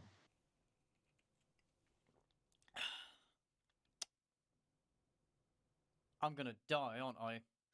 What we do in the context of research is completely different from what happens on the street. At no point are we advocating that people start taking MDMA or LSD or anything else. So don't do it except in the context of a clinical trial. Okay, that's fine. But then why did they send their employees off to do exactly the opposite? Do you not think this is a bit of a contradictory message? Because this is not a clinical trial. This is a bunch of goddamn hippies drinking one dose of mushroom tea and getting off their faces. Because what we observed in Jamaica through our experience. So you sent them off to do that before you talked to the supposed experts about it? Are you for real? They really don't care at all, do they? Far out, man. Right. Basically.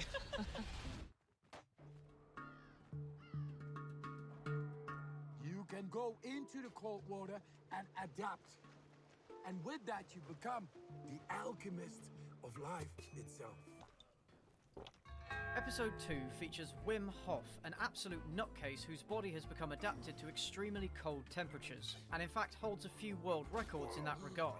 And I showed through evidence-based studies that our autonomic nervous system can be influenced just by the mind. And he argues that by using special breathing techniques, meditation and psychology, others can do the same, in what essentially amounts to mind over matter.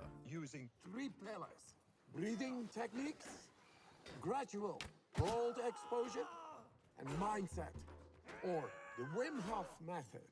And let's not let the fact that a study of him and his inactive twin brother who doesn't use these techniques suggested that genetics and brown fat levels accounted for their tolerance of extreme cold spoil the fun, because among other spurious proclamations, he claims that his techniques can cure cancer. I don't think I really need to bother addressing that one, do I? They present one small study that showed that the Wim Hof breathing technique could allow its users to suppress their body's immune system and avoid symptoms of infection. And again, there is evidence to suggest that meditation and breathing techniques can be good for well-being, especially for those suffering from anxiety or depression, and that showering or immersing in cold water can have a range of health benefits.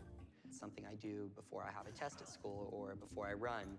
I do a couple rounds of Wim Hof, I take a cold shower, and I go to school just feeling really ready. Wow! Cold water helps wake you up and makes you feel more alert? Stay in school, kids! But they also conveniently forget to mention that several people are reported to have died while using Hof's techniques, which might have made these poor bastards a bit more reluctant to partake. But again, they go about testing this method like complete dumbasses. They meditate for a bit, around in the snow, and then jump into a freezing cold lake. So much for gradual cold immersion. That was like next level shit. None of them died, fortunately, although that would have made for a very worthy entry into the Darwin Awards. I want to start doing that. I love taking cold showers sometimes.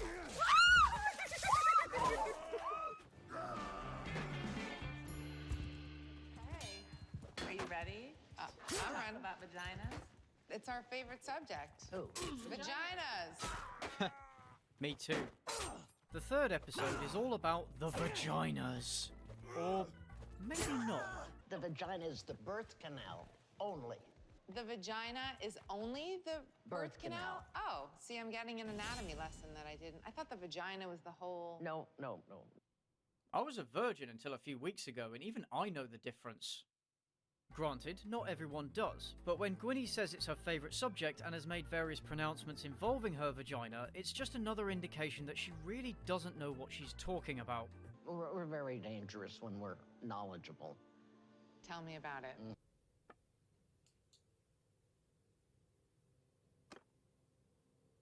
Shut up. But this one's about helping women feel more comfortable with their bodies and thereby achieve sexual satisfaction and orgasm. So what happens in a workshop?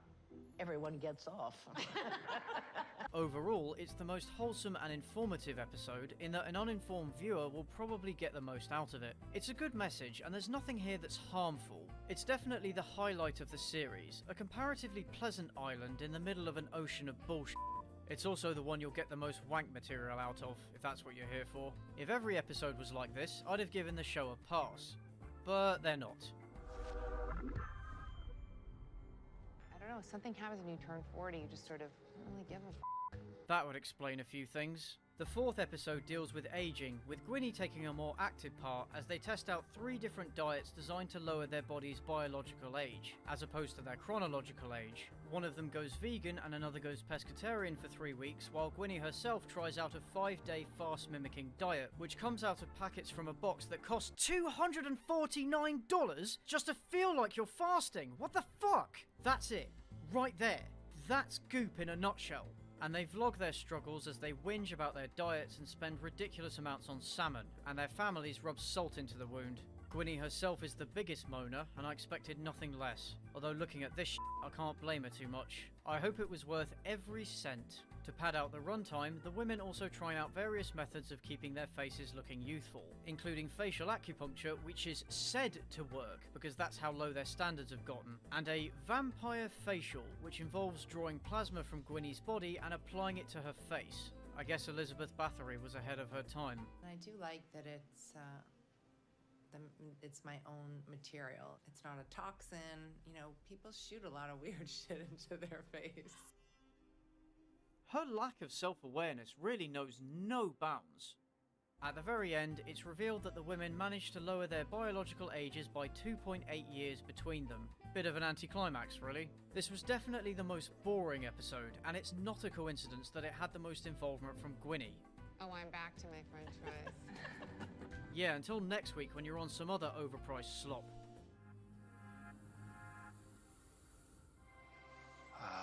Sound. What the f are you doing to people? After the bore fest that was the Fad Diet episode, the 5th episode cranks the BS dial all the way up to 11, with a focus on energy healing, in which body workers claim to be able to influence the movement of energy throughout the body, or some other shit. So I'm not treating a particular condition when I'm working with people, but I have a hypothesis. If you just change the frequency of vibration of the body itself, it changes the way the cells regrow, it changes how the sensory system processes. All right. Here we go. The body doesn't end right here at the skin. The body is multidimensional. There are layers to it, and I'm interacting with those layers. What a load of utter bollocks. So when I'm moving my hands in the air and I'm snapping my fingers and I'm making sounds with my hands, I'm putting energy into the field around somebody's body, and I'm changing their energy system just by the way I interact with it.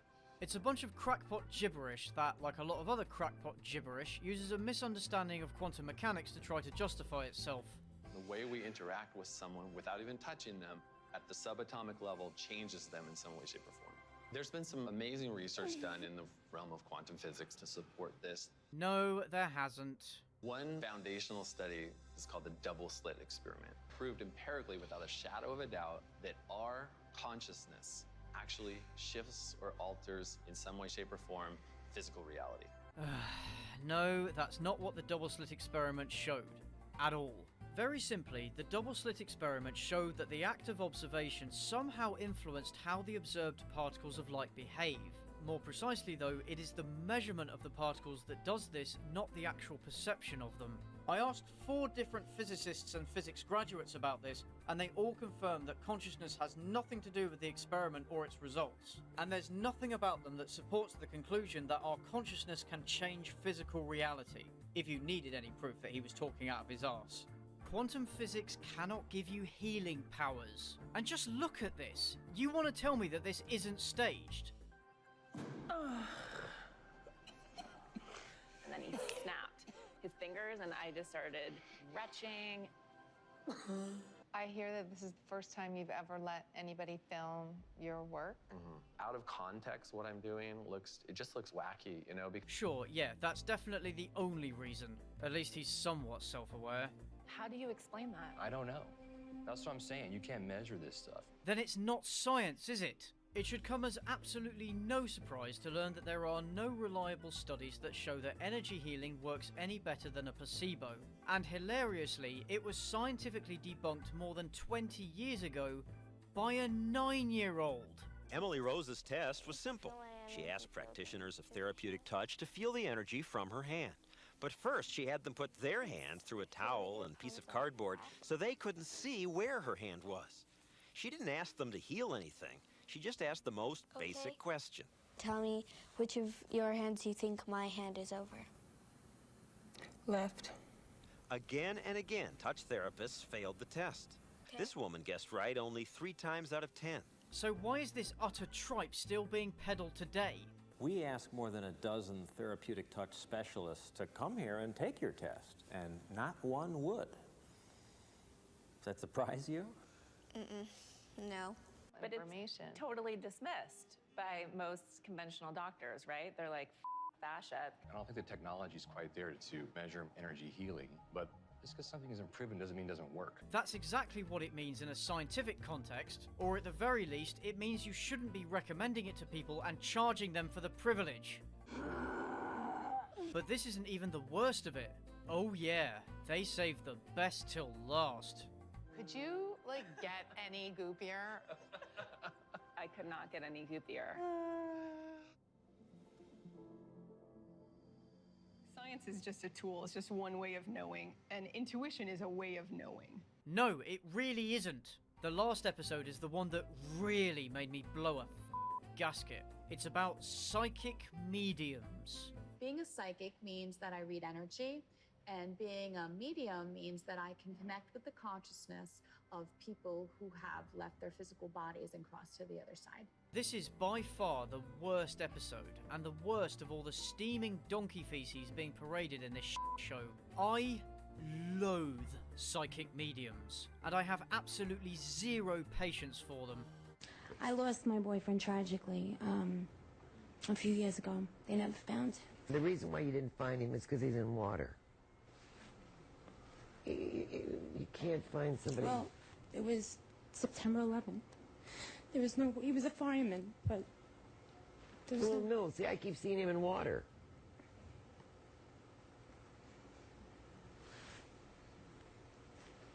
Is there any way he could have drowned in water some way? They never found a piece of him. Nothing. From 9/11. Because he says he couldn't breathe and he was filled with water. This practice has always been and will continue to be 100% bullshit. Anyone who claims they're a psychic medium is either delusional or a fraud trying to take advantage of people, especially those in mourning. And she agreed to take the case for $400. But I think it's solvable. I don't believe she's alive. I'm sorry. I believe that it was a violent passing. This little girl is me. And you told somebody that she's dead. Wait a minute. What happens when we die is that affects every single person. Yeah. And there's a lot of anecdotal evidence that mediumship readings help with grief. Yes, because the mediums were giving grieving people a false sense of hope, and if they weren't good at doing that, they wouldn't make any money. Feel free to let us know any messages from our deceased as we sit here. Psychics and mediums have been debunked time and time and time again, and various practitioners have been exposed as the liars and manipulative pieces of trash that they are. The radio scanner we brought to the hull picked up a decidedly worldly source. She has arthritis all over. Burning this arthritis right out of your body. This should not be being legitimized. I can't believe I even have to say those words. What the fuck, Netflix? If you hadn't noticed, by this point I'm all out of jokes. There's nothing inside me but pure rage. One moment I found particularly disgusting was when a medium did a reading of a gooper whose mother had died, and she used what appear to be obvious cold reading techniques and leading questions in order to deliver very vague messages of comfort. I'm also hearing happy birthday. Is there a birthday coming up in the family? Hers. Okay. All right. That could have been literally anyone's birthday. And if it were specifically the mum's birthday, why would the mum be saying happy birthday? But this way, the medium has an easy out if it wasn't the mum's birthday, you see? If you ask for signs and messages, like really specific concrete ones from the other side, you will get them. No, you won't, because that's exactly how this scam works. There's nothing specific about anything this woman is saying, except possibly the mum having made artwork, but that could have also been a lucky guess. Also, this researcher claims to have devised a foolproof quintuple blind method for testing the validity of psychic mediums. But then they don't actually demonstrate this method, shockingly.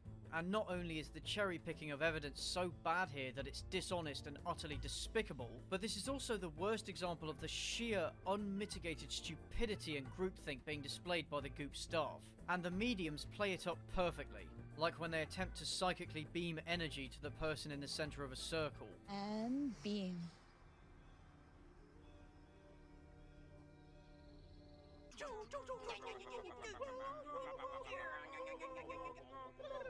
I literally felt like I was holding you up. It was really weird. Levitating. Me too, because I could feel. I felt like we were lifting her up. Yeah. But no one actually levitated, obviously. Although it is also the first time a Gooper expresses any serious doubts about what's happening, which by default makes her the smartest person here.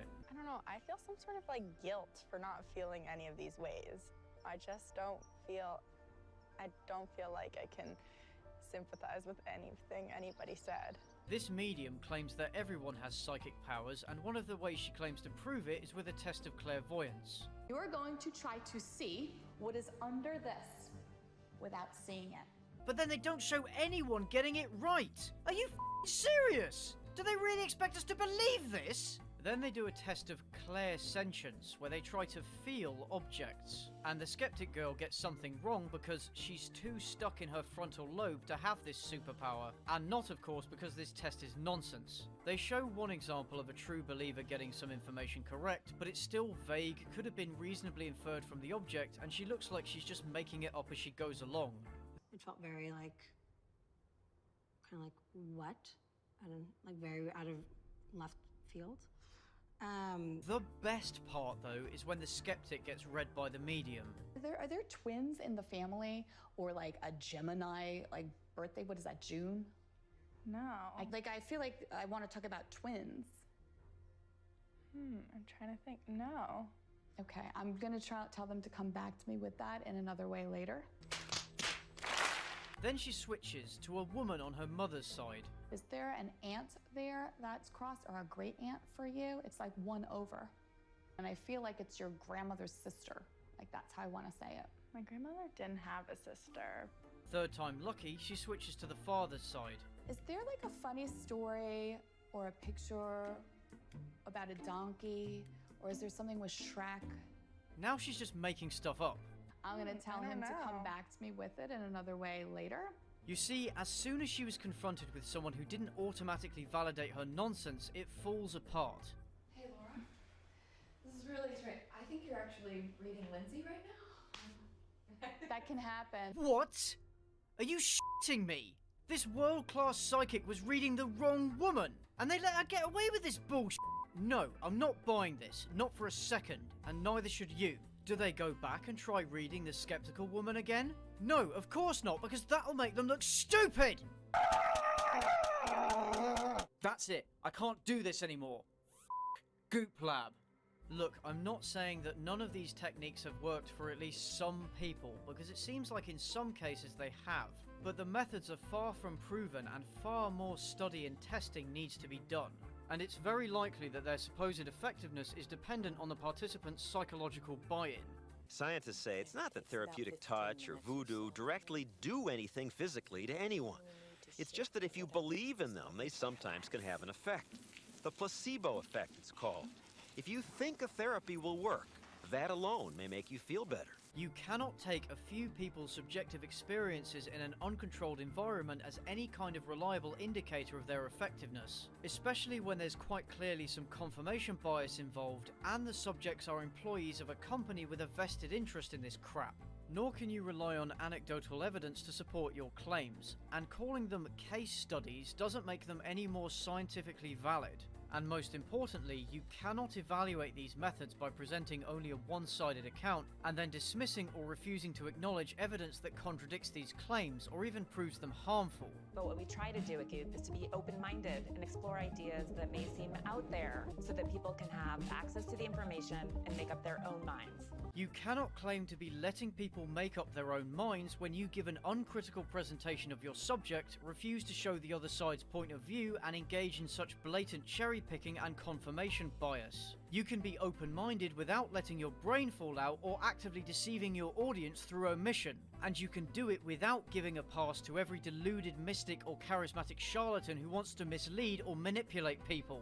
Ideas are laughed at before they're accepted, right? The world's flat, not round. So there's always this moment of society being resistant to understanding it. Just because something is frowned upon by the establishment does not mean it's good. Why don't you start shooting up heroin then, you f***ing dingus? I worry that some people are going to come away from this show with some very bad ideas, especially since Goop's slick editing and glossy presentation help give it the illusion of authority and aspiration, and the show's appeals to emotion and the almost sickly levels of positivity on display are sure to sway some of the more impressionable members of the audience. By doing this, both Goop and Netflix are helping to make the world a worse place, and they can both go suck on my pube soap. But if you want to do something to counteract all this bullshit and help make the world a slightly better place, consider using this video's sponsor, Tab for a Cause. Tab for a Cause is a browser extension that allows you to raise money for charity simply by opening new tabs. You simply add it to your browser, sign in using an account, and you're good to go. It's as quick and easy as that. Every time you open a new tab, it will display a few ads, and over time, this will add up. So far, Tab for a Cause has raised over $850,000 for various charities. As you open tabs, you'll collect hearts, which you can spend in order to vote for the charities that you'd like to see receive donations. And if you sign up using my affiliate link in the description down below, you'll be helping to support my channel, as I'll be receiving some revenue for each new user. So yeah, help the world out, help me out, and without really going to much effort. Everybody wins. Once again, that's Tab for a Cause.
No, back and stick it, it doesn't matter. No one can understand what I'm saying anyway.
Talk to me about your reaction when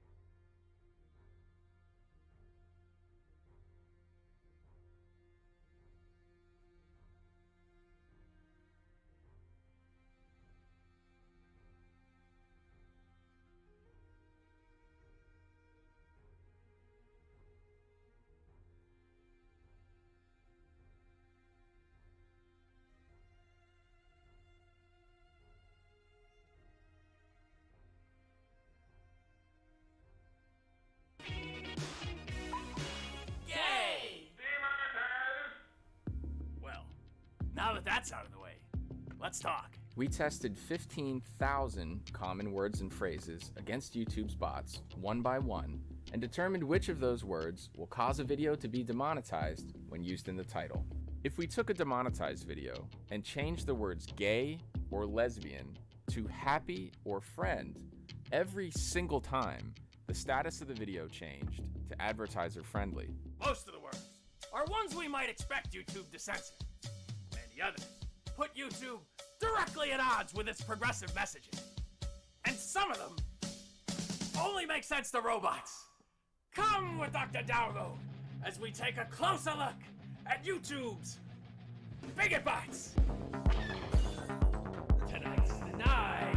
I have control of YouTube, right, as the CEO. We have an ML initiative. ML stands for machine learning. We use machines and machine learning to expand. They restricted us, they demonetized us. I didn't get an explanation, I didn't get anything. 75% of them were removed with machines. I am very sorry. Let's make YouTube really diverse. Because I've had rumours like, have the word lesbian in your tags for your thumbnail, your title, instant flag. They blatantly discriminate against us. Our LGBTQ plus content is being demonetized, restricted, and not sent out to viewers. Promise to fix it. They lie. They refused us advertising because of the gay thing. And still, they claim inclusion and even want to march in our parade. I don't think YouTube is accepting of this kind of content. It's been a year and a half since the secret rating system was revealed, and YouTubers are still showing up to work in the dark. Artificial intelligence is scanning us and rating us. What the bot thinks we're talking about determines who sees the video. If the bot finds a problem, the video won't appear in subfeeds and may not go out in notifications. But not only is the rating hidden, all of the results of the bot's scans are hidden as well. The excuse for hiding this information goes like this. If YouTube explains how the website works, bad actors can just slip through the gaps in the system. Of course, secrecy may be more convenient for YouTube, but the trade-off is awful. The lack of transparency might lessen YouTube's burden to address exploits or enforce its existing rules, but it has a severely negative impact across every channel at once. It's harder to criticize YouTube's policies and figure out if they're illegal when we don't know what they are. Unless, of course, we tested the site and figured them out. All videos tested were 1 to 2 seconds long and featured no visual or audio content that could trigger demonetization. Fortunately, this experiment has shed some light on what words are being banned on YouTube. Andrew from the YouTube Analyze channel and YouTube researcher CeeLo have compiled a list of these words, which is linked below. So the whole list is in alphabetical order. Green means it's monetizable. Yellow means it will get you demonetized if it sees it in your title and description. This list has just over 15,000 terms, mainly pulled from the most commonly used terms on Oxford Dictionary, the most used search terms, and the most used terms from Urban Dictionary. The list is best interpreted as a list of negatively charged keywords, as certain words are deemed to be more severe than others. I think that every single word has its own weight, so you basically have this scale where it's full green on one side and full yellow on the other side. And there's a line somewhere that when it crosses, it goes from green to yellow. The demonetization bot classifiers have a hidden confidence level ranging from 0 to 1. If your video is above YouTube's threshold, your video will be demonetized. So there might be some words that are just on the line, that maybe one day they're green, one day they're yellow. And then there are other words, like maybe the N-word, that's so far yellow that it doesn't matter what context it's in, it's just gonna be yellow no matter what. Straight and heterosexual are green words. Gay and homosexual are yellow. Perfectly acceptable context is still demonetized by the bot, where the exact same videos are monetized without the LGBTQ terminology. This is not a matter of LGBTQ personalities being demonetized for something that everyone else would also be demonetized for, such as talking about sex or tragedy. This is LGBTQ terminology like gay and lesbian being the sole reason for a video being demonetized despite being perfectly acceptable context. Speaking out of the other side of their mouth, YouTube encourages gay creators to be proud of their identity, to express their creativity. They put out tribute videos every Pride Month. But what our list proved, and what gay creators have never been told, is that they're allowed to be gay.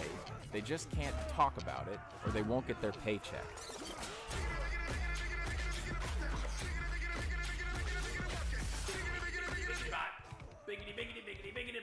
When a bot has demonetized the video, and a creator has logged in and noticed this, they have the option of appealing this decision. The appeal then goes to a human reviewer. The decisions made by those human reviewers then train the bots whether they were correct in their decision. Basically, we've taken the appeals data from the last several months, and we've looked at, okay, when have people appealed where after human review, we've agreed with the appeal, which means that the original decision was not as accurate as it could have been, and then how do we kind of use that information to tweak and tune and improve the classifications up front. With so many videos being automatically demonetized now, that naturally creates a lot of appeals. Google announced that it was hiring 10,000 human reviewers to deal with these in 2018. Last year we committed to having over 10,000 people who are working on controversial content. Hiring that many new employees is expensive, so of course the workforce is low-skilled and low-paid. Here's a difficult question. Is LGBTQ opposition stronger than average among the people who would take this job? The United States has not yet reached a consensus on issues like transgender access and whether businesses can deny service to same-sex couples. Those issues are contentious from state to state. Are the bots continuing to reflect the biases of these new employees? Regular folks who didn't pursue a liberal arts education in a blue state. You know what I'm saying? Is any of the work being outsourced to developing nations? Our sources say that Lionbridge is one of the companies helping to train these bots. Lionbridge employees have talked about reviewing videos for Google on this job board. Some of their complaints are that they don't get enough guidance and the instructions are unclear. Sound familiar? One of the services that Lionbridge offers is training AI. They employ a massive army of stay-at-home workers, and they're currently hiring in all of these countries.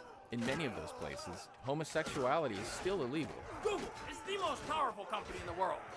These are problems that most people would prefer to ignore. Now, you may have heard the phrase, the 800-pound gorilla in the room, or the elephant. If the biggest website in the world is punishing the word gay, well, maybe it's time to take the controls away from the gorilla. I'm a doctor of hate, and even I would never allow evil gorillas and elephants to control an army of robots. Pigs or dolphins? Maybe. Because it also happens, and this has happened to me personally, that when I upload a video that contains the word gay or transsexual or anything related to LGBTQ community, it gets demonetized, and that happens. Like, it has happened to me maybe 3 times. Why is this? Like, why does the system react this way? I can just tell you categorically that there is no list of words or keywords or terms or anything like that that is going to go into our classifiers making an a priori decision about whether a video is monetized or not. While we may have made mistakes in the past, the nature of our algorithms is that they continue to learn from those mistakes, continue to get better. And we also have programs in place, and Google's striving to be an industry leader in this area of things like machine learning fairness. This has been going on for 2 years now, which raises the question, is this disconnect between YouTube's public advocacy and its secret content scanning bots even seen as a problem? Or is it like a helpful feature for global expansion? As YouTube's user base expands into these 71 countries where homosexuality is still illegal today, isn't it safe to say that advertisers who are governed by those laws might not be on the same page about gay pride vlogs as a company based out of Mountain View, California? And don't you dare forget fabulous San Francisco. Actually, half of YouTube lives in San Francisco. Right, okay, half, so. all right. Well, that's good. Yes. And YouTube wants to continue expanding globally. So, did they make a business decision to default to a more conservative cultural standard than they're comfortable admitting? When it comes down to it, this is an international website. So, maybe demonetizing some gay speech is just an unfortunate economic reality. Now, I don't think that it needs to be, but let's just say for a moment that it is. Couldn't YouTube still clarify that to the community and say, look guys, we're trying to make you money in places like Pakistan too, where homosexuality is illegal. We don't like that, but that's the way it is. Assalamualaikum, guys. Please don't say these terms or you're not going to get paid. It's just as discriminatory if you never say this, and even more exploitive than if you do. The way it is now, YouTube is firing gay employees without telling them, and still allowing them to do the work. Laid off 5 years ago and no one ever told him about it. He won't be receiving a paycheck anymore, so it'll just work itself out naturally. If these are banned words, don't gay creators deserve to know that? Don't they deserve a chance to take those words out of their content, or to look at these rules and say, yeah, no thanks. I can't live my life straight because you're straight. I can't. I just gotta live my life for me and do it for me because this is my life. I've done my hair down, I've worn the dresses, I've done things that aren't natural to me to please other people. What do we do? Stand up like that! What do we do? Stand up like that!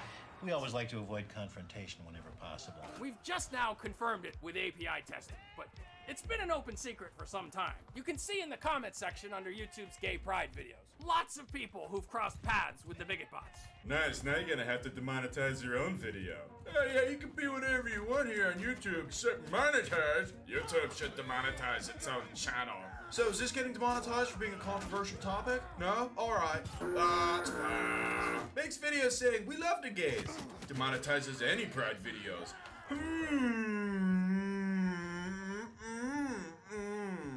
Some YouTube channels have even come up with a coded language to avoid demonetization. Anytime that you see me speak and you see this logo show up on my screen, that is an indication to you to go into my description box and click on the Google document. Inside the Google document will be a translation for all of the words that I can't say. Your efforts are in vain.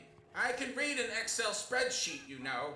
Don't mind Tim, that's my alt-right robot son. Shut up, you SJW cuck. Hey, robot, I see you packed up a lunch there. What, you gotta go somewhere? I'm going to work at YouTube. There's a lot of minorities and gay people uploading videos today, and the videos must be censored. How did you get that job? I sucked a lot of dick, dude. I want transparency.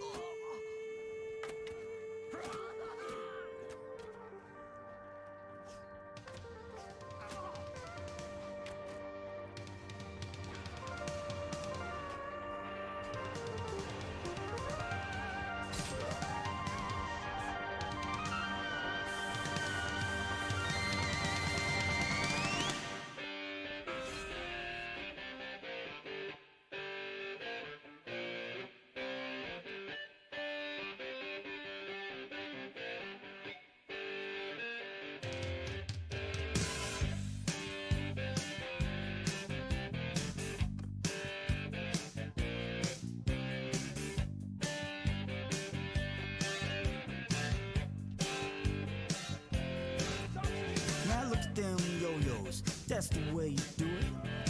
You show your makeup on the YouTube screen. Now that ain't working, that's the way you do it. Money for nothing and the clicks for free.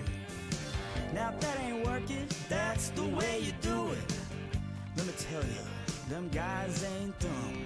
Maybe get a blister on your little finger. Maybe get a blister on your thumb. We got to install bigoted robots, automated indiscriminate. We got to block these gay creators. Their dollar sign should never be green. You see that little faggot with the earring and the makeup? Yeah, buddy, that's his own hair. Nah, that ain't working, that's the way you do it. Get your money for nothing and the clicks for free. Money for nothing and clicks for free. Get your money for nothing and clicks for free. Get your money for nothing. Clicks for free. Transparency. Get your money for nothing. Clicks for free. Transparency. Money for nothing. Clicks for free. Transparency. Get your money for nothing. Clicks for free. Transparency. YouTube CEO was recently interviewed by a YouTuber, and she said, We do not automatically demonetize LGBTQ content. Because I've heard rumors like, have the word lesbian in your tag for your thumbnail or your title, instant flag.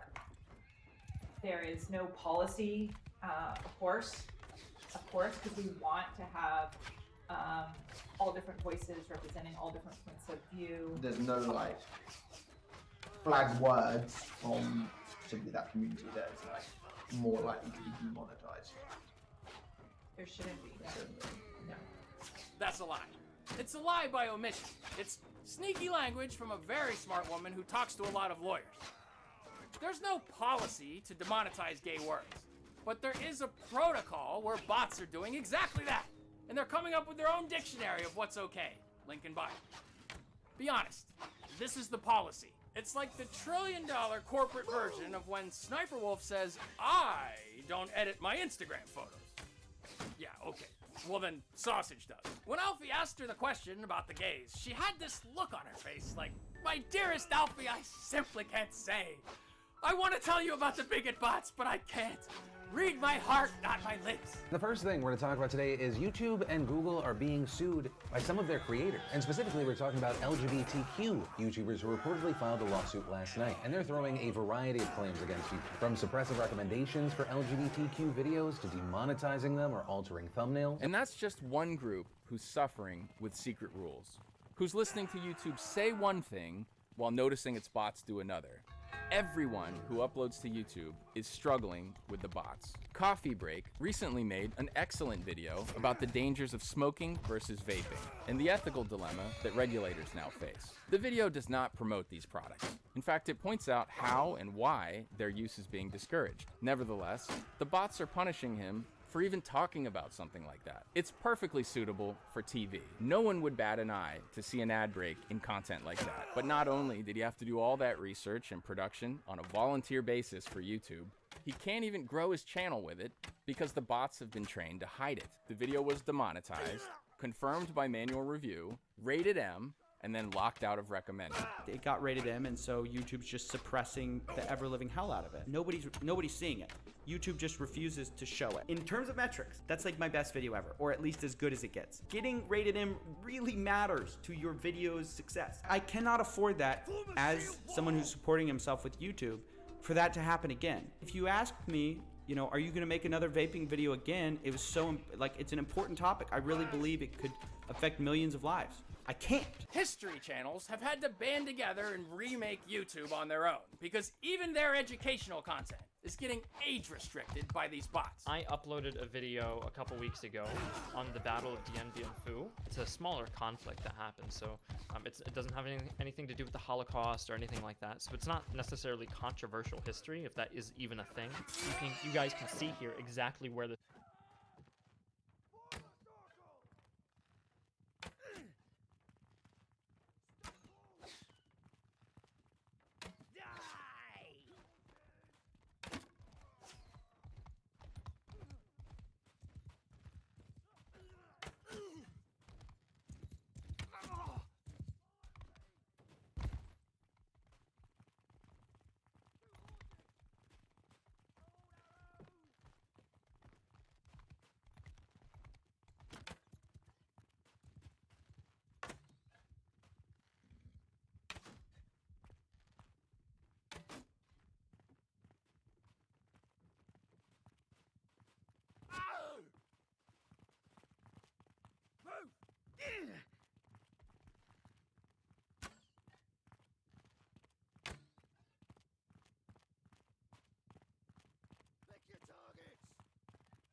Attack!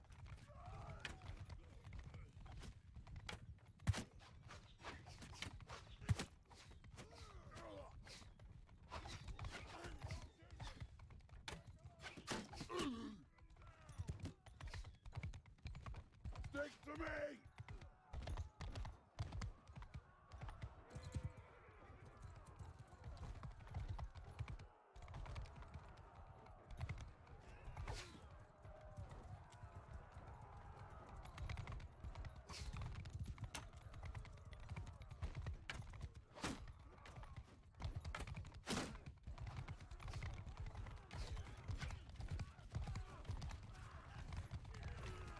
Attack!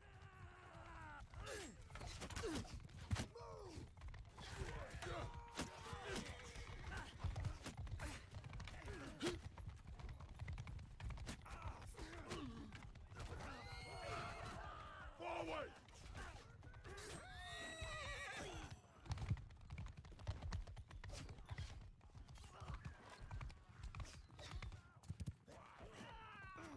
Move!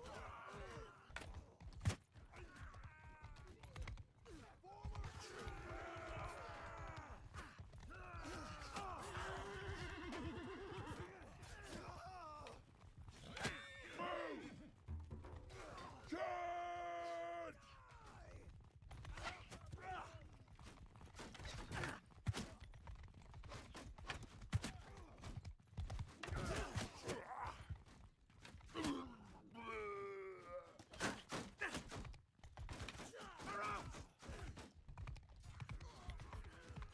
Follow me!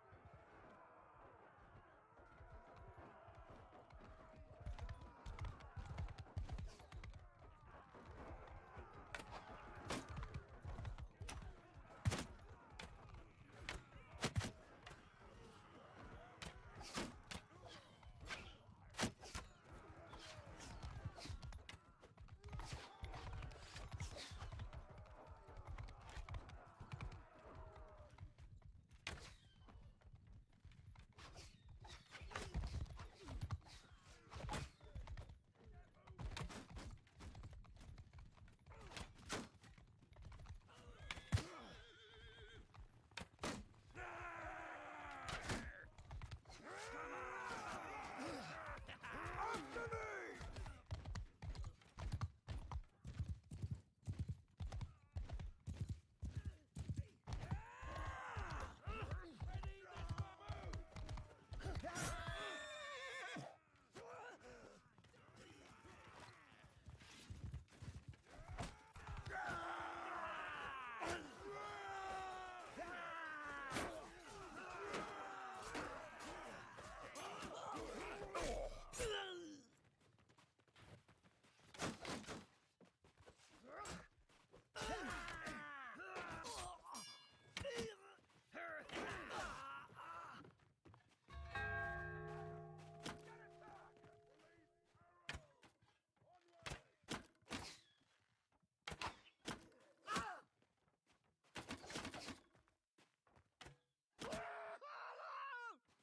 Get moving!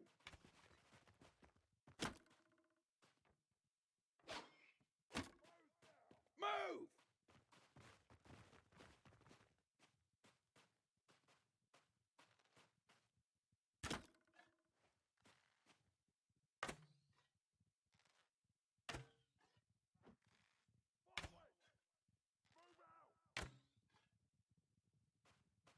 Follow me!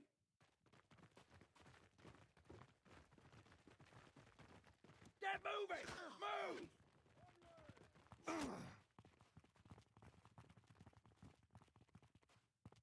Move out!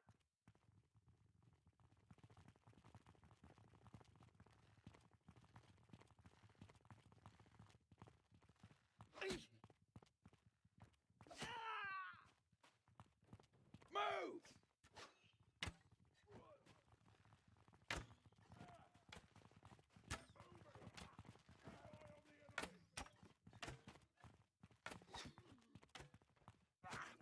Move out!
Oh my word. About 3 hours ago, the devs dropped some incredible information. I feel terrible. I've been at the PC, but didn't look at any of my notifications.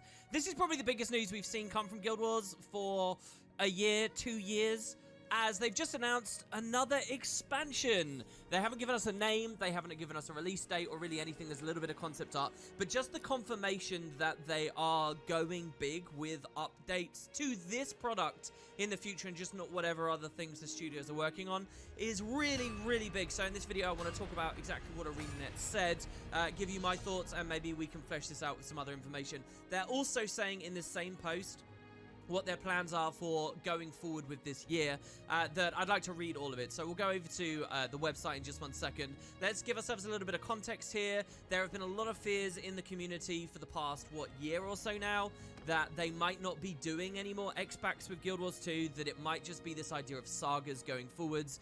Last year was very bumpy. Around about exactly 12 months ago, we heard that many devs at the studio who had been working on non-Guild Wars stuff had been laid off. People were worried that Guild Wars 2, therefore, might be affected, and a lot of us, I have to say, myself included, kind of thought ArenaNet might just be transitioning away from the MMO. Today's news is big because it really confirms that this MMO, this game, is a big project for them. There are significant things to be excited for, whether that's in 2020 or a little bit later. Well, I guess that's what we can now keep our eye on as we go forward. And obviously, there's going to be saga news going with that. So let's go to the website. I know that's what you guys want us to do more than anything else. See what the devs have to say. So here's the post. It just came out a couple of hours ago, as I say, looking ahead to spring, summer, and the future. So this is a bit like what they did a couple of months ago, right before the end of last year, where they confirmed how this quarter would go.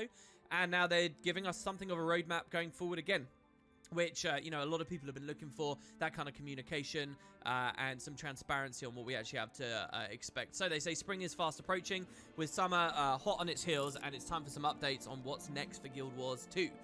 I mean, the trees outside my house are already blossoming, so I would say we are in spring here. We've got plenty of great content updates in the works, beginning with Visions of the Past, Steel and Fire next week. That's March 17th. And in the coming months, you'll see return of new festivals, new episodes of Icebrood Saga, and a few surprises. So I'm going to have a lot of other videos about this thing next week, the Visions of the Past update. We already did a video on it earlier in the week. If you guys didn't see that, I recommend you do check it out. It's way bigger than I was expecting it to be. And they've even given a little bit of a lore announcement recently about some kind of surprise new character that might be appearing. But yeah, they do also confirm stuff to do with the festivals. And check it out, Q2 2020. As I say, this image is a lot like what we saw closing out last year. What do we have this time, though? Well, the Super Adventure Box and the Dragon Bash returning. Dragon Bash newly added last year, of course. Super Adventure Festival. They're not giving us any details on whether we'll see a World 3 or any of those sorts of things. But, you know, I think the odds on that are still as low as they ever were. For PvE, you've got the Icebrood Saga with the bonus events returning. Bonus events they played with last year. We haven't really seen many. I guess the devs were taking stock of what they liked about the initial slew of them, and now they're coming back. And then there's some competitive stuff with the Tournament of Legends returning and legendary accessories being available from competitive. So they'll break these sections up right here. First of all, festivals. On our next release following the Steel and Fire is the Super Adventure Festival. Moto will open up the box in Ratasum to welcome all jumping, bauble collecting heroic types. They don't say much more. As summer heats up, we'll have the Dragon Bash to celebrate your victories against the Elder Dragons with hologram battles, the racing, and so on. Again, I don't know whether they'll really update that much from what we saw in the 2019 update. Both festivals will feature traditional activities, annual achievements, and new rewards. And that's kind of the status quo for festivals, right? They don't expand on the feature base itself, but there are new rewards each time, so invested players are into them. Next, you got Living World. The next major release following the Super Adventure Festival is the third full episode of Icebrood Saga, in which we'll get some respite from the bitter cold. I'm actually quite looking forward to this. If you remember when the saga itself was announced last summer, they talked about how the first two maps after Grothmar were going to be connected to one another. So we've always kind of known that we were going to be in the Shiver Peaks for a while. We knew that Drakkar was going to be a world boss for a long time. So there haven't been many surprises because of their announcement last summer. We sort of knew Bureau Marches was the be-all for a while. But now finally we're at a weird place with the Living World where it's like, okay, where is the next full release going to take place? They say Bangar's war machine has driven out of the far Shiver Peaks and further west to the dense forests of the Woodland Cascades, an area inspired by the beautiful Pacific Northwest that ArenaNet calls home. Now, this is a place that we could visit a little bit of in Guild Wars 1. I would kind of love to go back and play and show you guys this area. This is where we actually first met the Quetzal variety of Tengu, you know, the beautiful green parrot Tengu. There's a lot of cool things, and it really feels like we're following what we did a decade ago in GW1 with the Eye of the North expansion, where you were in the far Shiver Peaks and then you kind of went through here. Except a full map. There's a delta on the world map. Let's go back in game real quick, 1 second. The specific area we're talking about, guys, is this area, the Woodland Cascades. And of course, we did have the raid release, the Bastion of the Penitent. But that's like underground. I know it looks like it's overground, but this is pretty much all just hidden. I wonder if we'll be able to walk on top of that eventually. I've always wanted to go to this delta for years and years and years. Probably something to do with the fact it's called the Janthir Bay and is near the Isles of Janthir, which would be more Massart stories. I don't know whether we're really going to get much of that in this saga. It doesn't feel like it's particularly related. But yeah, the idea that we'll actually be able to travel all of these areas. There was a thin slice of it we could go to in Guild Wars 1. Maybe I can do a dedicated video about. But yeah, out of the cold, and we're going to be pushing further over. There's also the question of this water here and the deep sea dragon, who I am still convinced will be a part of this saga. Maybe not as early as next episode, but sometime soon. We'll see. The episode's environment will focus on capturing and defending territories in a PvE map using objectives similar to World vs. World to drive enemies back, defeat familiar foes, and maximize the potential for rewards. You'll also tackle a new strike mission with a different spin on gameplay mechanics. We don't really know what this means, but the idea that the next map was going to be kind of World vs. Worldy is indeed some information we had a while ago. Then we have systems. Next week, on the March 17th, you'll manifest your power where everyone can witness it by crafting the legendary amulet Transcendence in PvP and the legendary ring Conflux in World vs. World. Competitive players can look forward to the return of the Tournament of Legends towards the beginning of summer. So, I really wasn't expecting this. Legendary amulets do not exist in Guild Wars yet. We have a couple of trinkets that have started to get filled in. And if you had told me, hey, Wooden Potatoes, they're about to announce a third expansion for the game, I would have thought that a legendary amulet would have been the things in the expansion, you know, like a big end game thing to go for in all that new content when the X-Pack comes. But no, they give us the legendary amulet right away, and it's PvP exclusive, which is crazy. I mean, inevitably, PvE players are going to want that. And the devs tend to be quite careful with stuff like that. So I wonder whether the PvE version comes with the X-Pack or maybe some kind of Living World release later. But you can get it in PvP early, which, you know, if this was last year, back when I was still into PvP, I think that would have been really cool news. World vs. Worlders get another new ring as well. Conflux, we'll see what all the animations and stuff look like there. I'm not going to bag this video down speculating about that. But there you have it. And then, obviously, opportunities to win legendaries with the Tournament of Legends again, which finally looks like it might be becoming a regular thing. Plan to bring back some of the bonus PvE events we ran in 2019 and introduce a new one as well. I don't know what the new one will be, but it's nice this because they did spend a long time talking about those things, and we had a few, and they were clearly good ideas but needed slight tweaks, and then they just disappeared. So it's good to see them back. Now here's the bit that I'm most excited to talk about. Probably you guys who clicked the video are most excited about. A glimpse of the distant future. Finally, we have some special news to share. Development is underway on a third Guild Wars 2 expansion. The team is hard at work, and it's much too soon to talk about any details right now, including features, story, release date, or development timeline. We'll have to stick to that until we're ready to reveal more information to the world. When we are ready, you'll definitely know. Thank you for your patience and support. We'd like to leave you with a piece of early concept art so that you can dream along with us about where we're headed, ... So, let's open with the concept art. To me, this is screaming Cantha. It looks, you know, Eastern-style architecture. We've got some, you know, nice lush foliage and the cherry blossom trees, the big swinging bell. This very much feels like some of those areas of Xingji that we haven't seen since back in Guild Wars 1. Obviously, there is no actual confirmation. And sometimes, by the way, if you save that art, you'll see they have an interesting file name. This one is just expansion3.jpg. So if it said expansion cantha.jpg, we might have had a little bit more of a hint there. But yeah, I really do feel like we might be going south. We might be going to that landmass. I think it would make sense for the devs to pick that as a location, just because the community's been talking about it for so long. And it certainly is a rich setting with a lot of cool lore that they can tie into. Another thing that makes me think kind of Camp 3 is that waterfall in the background. I tend to think of Camp 3 with these high cliffs and waterfalls and mountain ranges pushing up against these coastal environments that this just feels very, very, very similar to. Obviously, that's not confirmation. If you would ask me for where else this might be, I mean, that's the other thing. I really couldn't tell you. There are other places in Tyria, you know, the world. The world is huge. There are places in the mist. There are all kinds of things this could ultimately be that has nothing to do with the South. But none of those make sense to me from a studio perspective. They know that when we look at this, we're going to think Cantha. And they probably, if the truth was they weren't doing Cantha, they probably wouldn't want to set our expectations in the wrong direction, if that makes sense. So those are my preliminary thoughts, and maybe we can do a really dedicated production just about this Cantha concept going forwards. There are some other things I want to talk about in terms of this expansion news as well here. As in, why are they doing this? The team is hard at work. It's too soon to talk about anything at all. That is actually a difference to what we saw with the other expansions.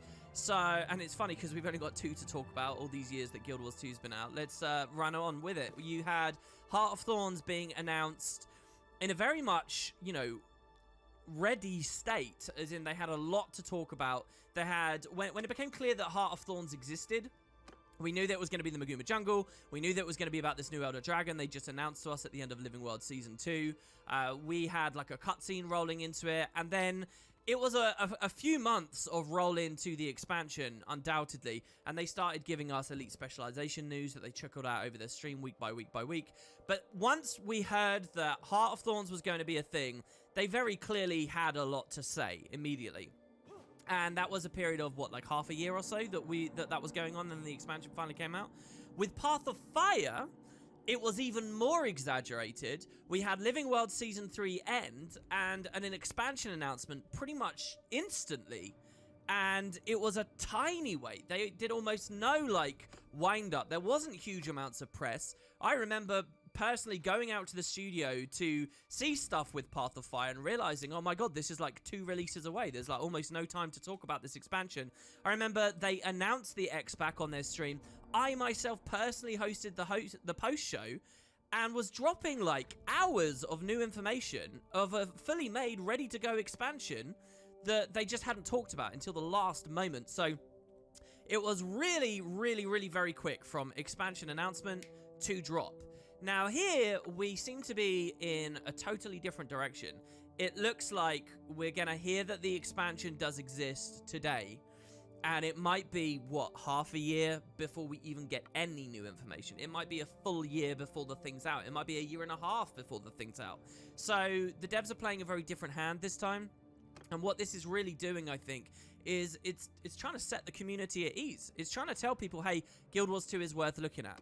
I think it's that they've realized that a lot of members of the community are starting to think, okay, is Guild Wars really doing anything special, or is it just waiting for some new thing to come from the studio that's not Guild Wars? And they want to give us all confidence that the game is a big priority and the game will have cool stuff. It's just a long way off. So this is kind of new ground for Guild Wars, I think, in as much as we've heard an expansion exists and we could be in for a bit of a waiting game before it's there. But the studio's intent and focus on the franchise, I think, will do wonders for people. They've given us a little bit of a bone about Cantha. When would I predict we maybe get more information about this? I'm not expecting until after summer, at least. Probably all this other stuff they've announced going on with the game will be the next things to take our attention. And then, I don't know, maybe around PAX later on this year, we might get a little bit of something else. And we'll see how it goes. I think this could be a very good way for the devs to keep a bit of excitement bubbling up for the expansion. I'm not actually sure I agree with how they did things with the Path of Fire or even necessarily the Heart of Thorns release. So we'll see. That's it really, guys. An announcement of an expansion that is probably Cantha. Wow, I can't believe that I'm actually here saying that to you right now. Obviously, we've got a ton of other big releases as well, including one in just a week. You guys can keep tuned for all of that. And I'll let you know what I think more about this concept art and some of the stuff we'll be going to very soon. Thank you, guys. Hope you enjoyed. And I'll see you for the next one very soon.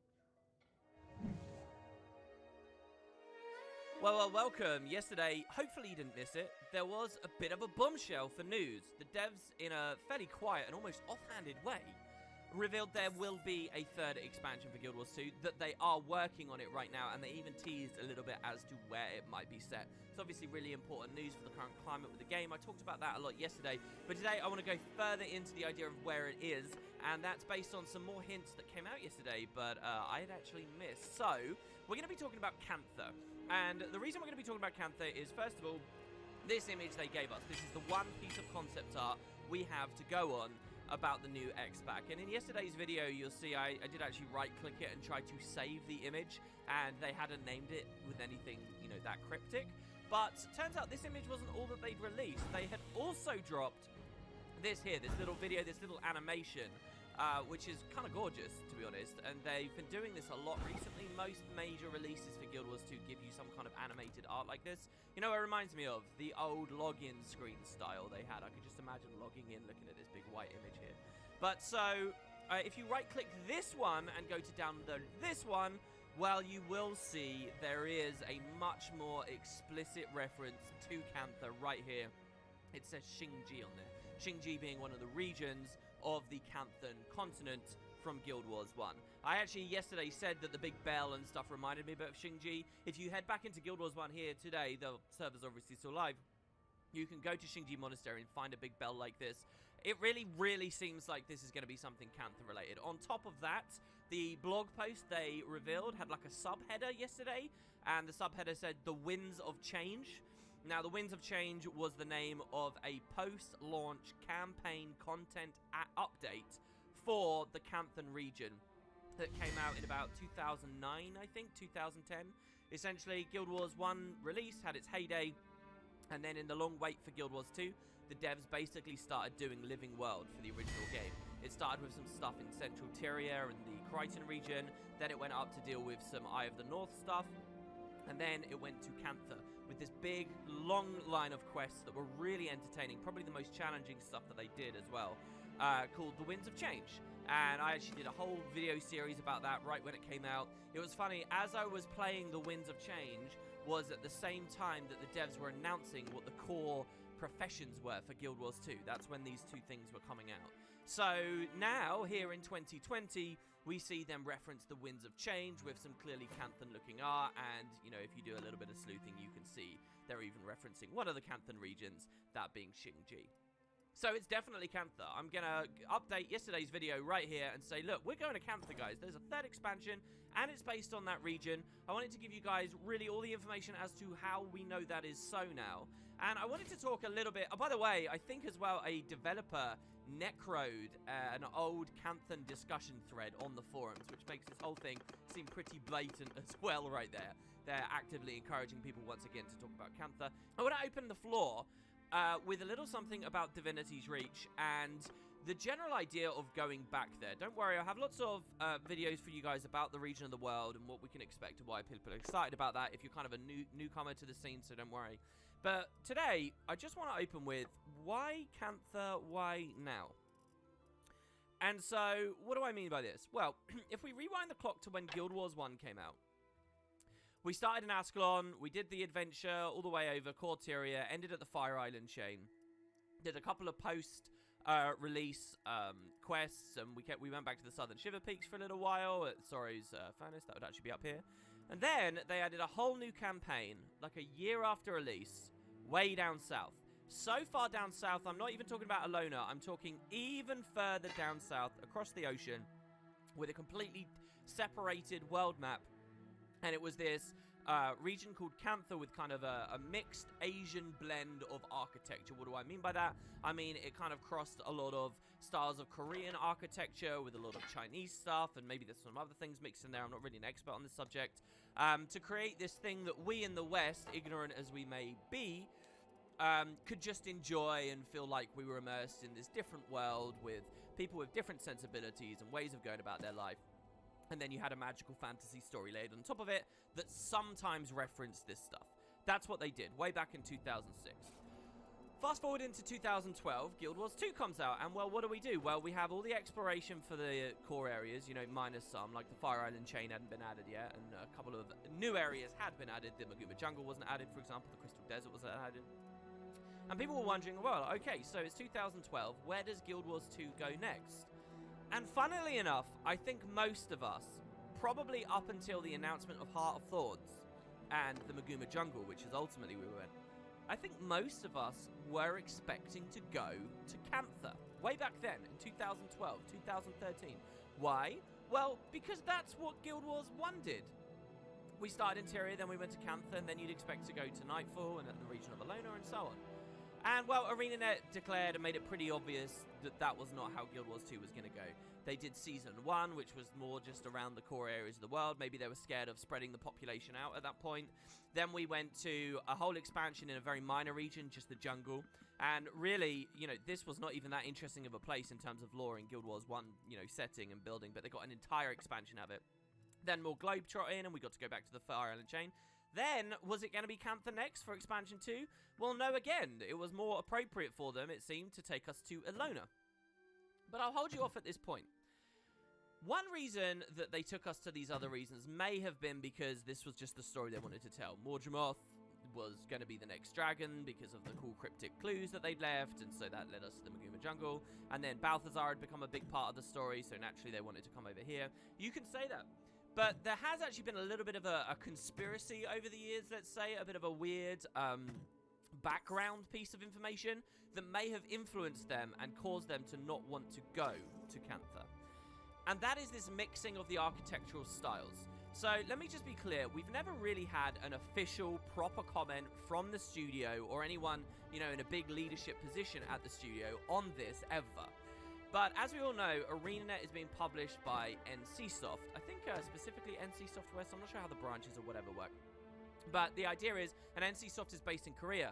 The idea has been that what ArenaNet did with the Canthan region and the architectural stylings and all that stuff as an amalgam of the variety of other East Asian cultures was not something NCSoft was too happy with. Now, I know that sounds really weird, but the idea being that that it wasn't a great idea to mix all these Chinese and then Korean styles together, and they didn't want to redo that. So maybe this had something to do with the fact that ArenaNet wanted to release in those regions. Obviously, we saw that right around Living World Season 1, they had that big push to market the game in Chinese territories and see what they could do there. I don't really think we hear anything about Kongzong, or which was the, you know, the branch, or the small studio, I guess, that was dealing with Guild Wars 2 development over there in the East. We don't really hear about the Chinese version much anymore. I lost my access to the Chinese client a long time ago. But the guess is that maybe they didn't add the Canthan region so that this new market, which could potentially be a huge one, as we know other MMOs have done very well over there, could still be open to Guild Wars 2, and there would be no problem. You know, it's one thing to get rid of depictions of skulls and blood and all that kind of stuff. It's another thing to completely swap and change all the assets and models. What I'm saying is all fairly speculative, but it's been kind of the prevailing opinion as to why Cantha wouldn't just come to Guild Wars 2, but would be impossible to come to Guild Wars 2. Because this was a hurdle they could not get over. How can you give people Cantha in Guild Wars 2 if it looks a way that would not be palatable to the studio's publisher and potential prospects in a major region elsewhere in the world? So, over the years, we have had one significant moment of discussion with this from the studio. It wasn't on an official platform, and it wasn't from a developer who was in a particularly prominent position to talk about these, obviously, big moves. But I do want to give it to you guys. Now, it's from Josh Foreman, who is a dev that was well-renowned for, you know, architecting and doing a lot of work on the Super Adventure Box, several of the big jumping puzzles like the Mad King's Clock Tower, and, you know, he was an environment artist for a long time at the studio and a much-loved and outspoken member of the development team. He's no longer at the studio, let me be clear, and this quote I'm about to give you from him is years and years and years old, okay? But he did a podcast several years ago now. They called it, I think they're the Scotch Cast, and this episode is entitled A Lincoln Cast Interview with Josh Foreman. This was their 34th episode. It's several years old, and I'll play you a very small audio clip from these guys' Guild Wars 2 podcast right here. where they're talking to Josh about this area of Divinity's Reach, which currently, you can see, is called the Crown Pavilion. But at launch, this area of Divinity's Reach was a giant hole in the ground. And they were asking Josh about this giant hole in the ground. The background story here is that the initial lore for Divinity's Reach, as it was given to us before Guild Wars 2 came out, was that you had various districts that different civilizations of humanity had come to live in as refugees. Humanity was on the back steps. So, for example, Rurikton, this is all Ascalonians, and it's a district filled with Ascalonian architecture and a gate to Ebonhawk, and people who want to talk about, you know, the fallen angels and the Char conflict and, you know, celebrates great Ascalonian heroes. This is an Ascalon district. You've got over here the Ossen Quarter. This was Elonan.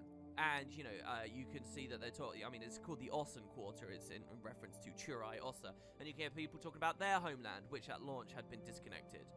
There was going to be another one, a Canthan Quarter. I don't know whether it was actually going to be called the Canthan Quarter, but Canthans are another, you know, form of humans in the lore, and they, in theory, could have had refugees that were fleeing from Elder Dragon crises and whatever else and had come to settle in Divinity's Reach. And the lore was that they'd have their own district. What was that district? It was right here. And in early trailers for Guild Wars 2, you could see their architecture had been modeled and built for Guild Wars 2, and it was all filtered in. So, for example, my character's a new character and hasn't actually been up to the Ossen Quarter. But if we go up to the Ossen Quarter, you will see it is lovingly decorated and made with all these elaborate forms of architecture and assets that just weren't anywhere else in Guild Wars 2 for years. They were here because they were in reference to, you know, the Elonans, and maybe one day we'd go to Elona. And of course now in 2020 that's true. But all these lovely assets, these had all been built. There were equivalents, but with kind of these mixed East Asian styles, blending namely Korean and Chinese ideas, over here at this district. Yet by the time release came, it was all gone. It had become a giant hole in the ground. And there were some cryptic clues and hints as to why that hole might be there. Did it have something to do with the Elder Dragon Primordus, you know, that create this big sinkhole? Was there a conspiracy going on with the Queen? Well, we didn't know. And it remained a hole in the ground that the devs didn't talk much about until Season 1, when they rebuilt it in the Crown Pavilion and kind of moved away from all the lore they were hinting at there, and especially moved away from the idea of having a Canthan Quarter. So it's on the subject of this hole that these guys on the Lincoln Cast podcast get Josh Foreman to talk a little bit about. Pretty much everyone in that guild has run around that entire hole in the ground and is trying to jump off. Just trying to jump up over those invisible walls and just trying to get down there because we just want to see what's there. There's such an amazing story behind that hole that, you know, I might get in trouble for telling you this. This isn't future stuff. This is why that hole exists from a development stance. Okay. It's okay, so don't tell anyone. Sure. I promise. And I will link you guys in the comments of this video, that full podcast, if you'd like to. I don't want to just steal their content. I want to push you to other talents. I don't even know if they're around or doing Guild Wars stuff at this point, to be honest. This is all very old history. It's really weird that we're talking about this now in 2020. But I will read you basically a full quote as was reformatted by a Reddit user several years ago as well. Basically, Josh said this: "That hole has such an amazing story. I might get into trouble for telling this stuff. But we had a Cantha district there, and it was built out, it was polished, it was beautiful. We kept getting feedback about the Asian market, and everyone was having a problem with it because the Chinese don't like their architecture mixed with Korean architecture, and vice versa. Fantasy is always a mix of different cultures. That's just how fantasy works, but not over there apparently. And it got to the point where we were like, well, what do we do with this spot? We don't have time to rebuild this, so we just nuked it. But new lore is going to get out of this, so that's pretty cool." So that's kind of what he said. I want to be clear that that little comment in that podcast was not the only thing over the years. There have been some very, very vague minor hints in other places as well. But that's probably the most well-known, most reputable one. That's the one that I want to focus on. And so with that in mind, people have always assumed that since a Cantha district can't exist and had to be blown up, how the hell can Cantha itself exist? People have assumed that NCSoft had a problem with the idea of Cantha, it wasn't going to happen, and that was the end of it. And it's been quiet on that front for years and years and years and years. Now, today, here they are, pretty much confirming to us we're going back to Cantha. So what changed? Well, I guess that one thing might have happened here, that there's no change at all, and instead they're just being very careful about exactly how they want to present this architecture, these stylings, to us in the Guild Wars 2 expansion. Namely, what I'm saying is it might not be 100% faithful recreation of how the Guild Wars 1 stuff looked. Would I be upset with that? Not really, to be honest, because Guild Wars 1 is looking more and more dated by the year right now. And while the most recent expansion, Path of Fire, did some incredible stuff, like the Desolation in particular feels so much like Guild Wars 1, but just a more beautiful, up-to-date version. While they did some good stuff, they also did some very divergent stuff. You know, if you look at Vabi in Guild Wars 2 with its massive buildings, it doesn't really look comparable to the original game. I mean, vaguely so.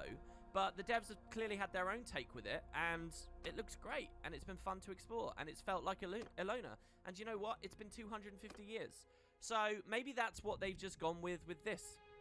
Maybe another thing is they don't care about the Chinese market anymore. Maybe they've deemed that the game over there is not big enough or is not doing enough. I mean, there has to be a reason we don't really hear about it very much, right? So maybe they've decided that that's not important. Maybe NCSoft themselves have changed their mind. Maybe we were wrong in the community on this the whole time. And the truth is that the devs had always just given us stories and expansions in places that they felt it was appropriate. I've always been the first person online to say, blatantly, it is not the duty of Guild Wars 2 to copy everything Guild Wars 1 did. So what? Guild Wars 1 took us to Cantha first. Did Guild Wars 2 have to? No, it's its own game. Guild Wars 2 could have easily got by, never taking us there whatsoever. It's a huge, rich, amazing world filled with locations that we can go to. Why would we have to go back down to this one just because it was in the first game? Not every feature from the first game, not every set piece from the first game has to exist in the second for the second one to justify itself. So, I would have been happy if we didn't go to Cantha at all. It turns out we are, and maybe we are just because the story is going to be gearing itself that it's actually relevant and appropriate. And, well, that takes me on to the story, which I want to talk about in some upcoming videos. I want to give you guys some crash courses on what's going on down there, just so that you've got an idea of why it's exciting for current Guild Wars 2 stories too, and we could even talk a little bit about the feature base and the kind of things that were there, give you some gameplay from it. It should be pretty fun. I love that the devs have announced this, because it gives me a ton of things to talk to you guys about for the next year or so, maybe longer, as they actually get the expansion rolling. So let me know if you guys would be interested in that. I presume you are, and hopefully you've enjoyed this little background story about what Cantha has been in the mind of this community, and maybe some of the troubles that the studio has had for all these years. We're now entering a new phase of Guild Wars 2, where everything I've mentioned here today is gonna drop out of your mind, and you're gonna forget it was ever a thing. So here, I'll chronicle it one final time. That's the situation with Cantha as it's always been, and as of yesterday, it seems things have changed. Let me know what you think about any of that, guys. See you in the next one. Take care.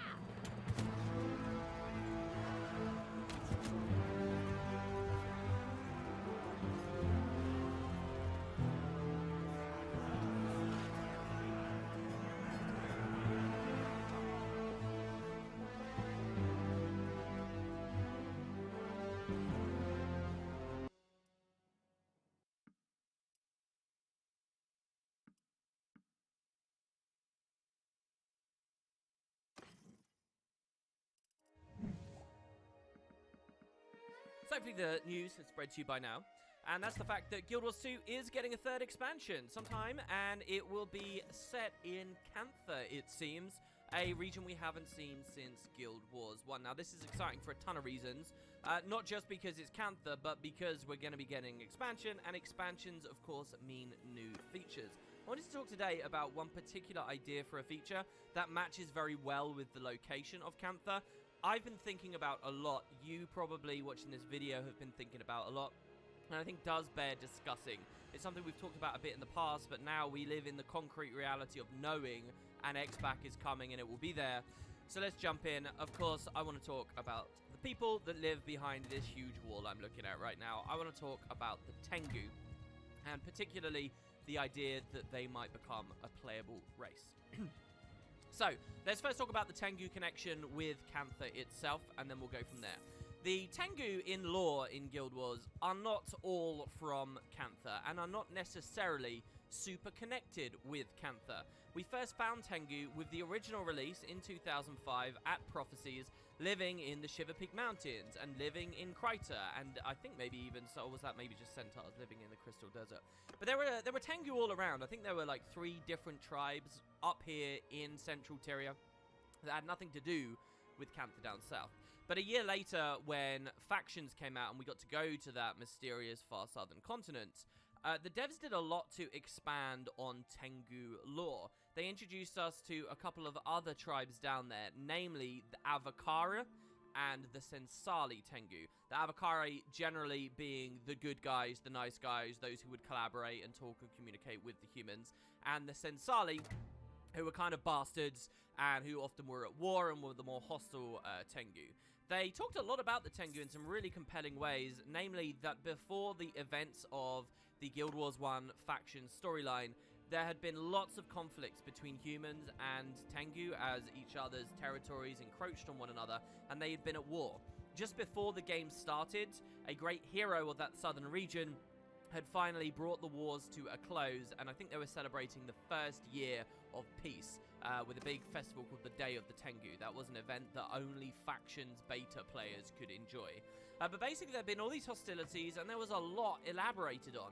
What was, once upon a time, quite a small, random, inconsequential faction and piece of the world suddenly became really interesting. There were lots of heroes and big characters you could speak to that were of the Tengu.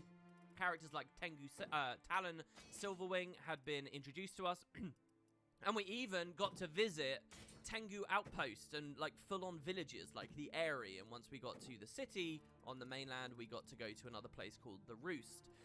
So the Tengu became a bigger part of the story at this point, and that's why a lot of people, when they think Cantha, they think Tengu.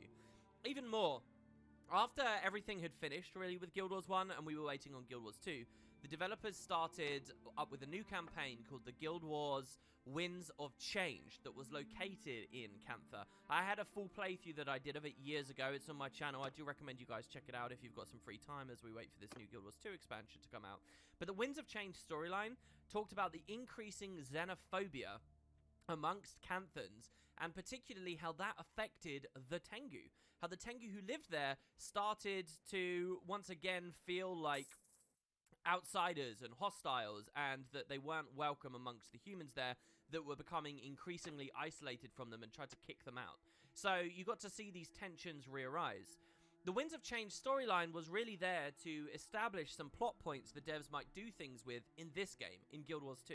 And finally in 2020, it looks like we're going to be dealing with that. So whatever the devs were setting up in the Winds of Change with these Tengu and the Ministry of Purity and the new isolationist habits of the Canthans will probably become relevant again.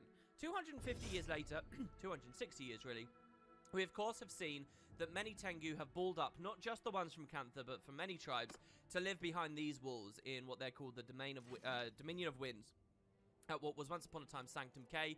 The wall runs all the way north here, it runs all the way across here, the south of Kessex Hills, and we as players have never got to see what's going on in there. You got to see it connect a little bit up here at Lion's Arch, and during the events of Season 1 you could see the Tengu were unashamedly firing on Scarlet's armies and keeping themselves safe and not taking refugees in.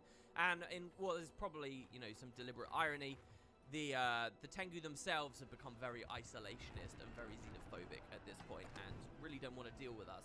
Even though they have problems with Primordus and the Destroyers, they have not come out of these walls for how many years?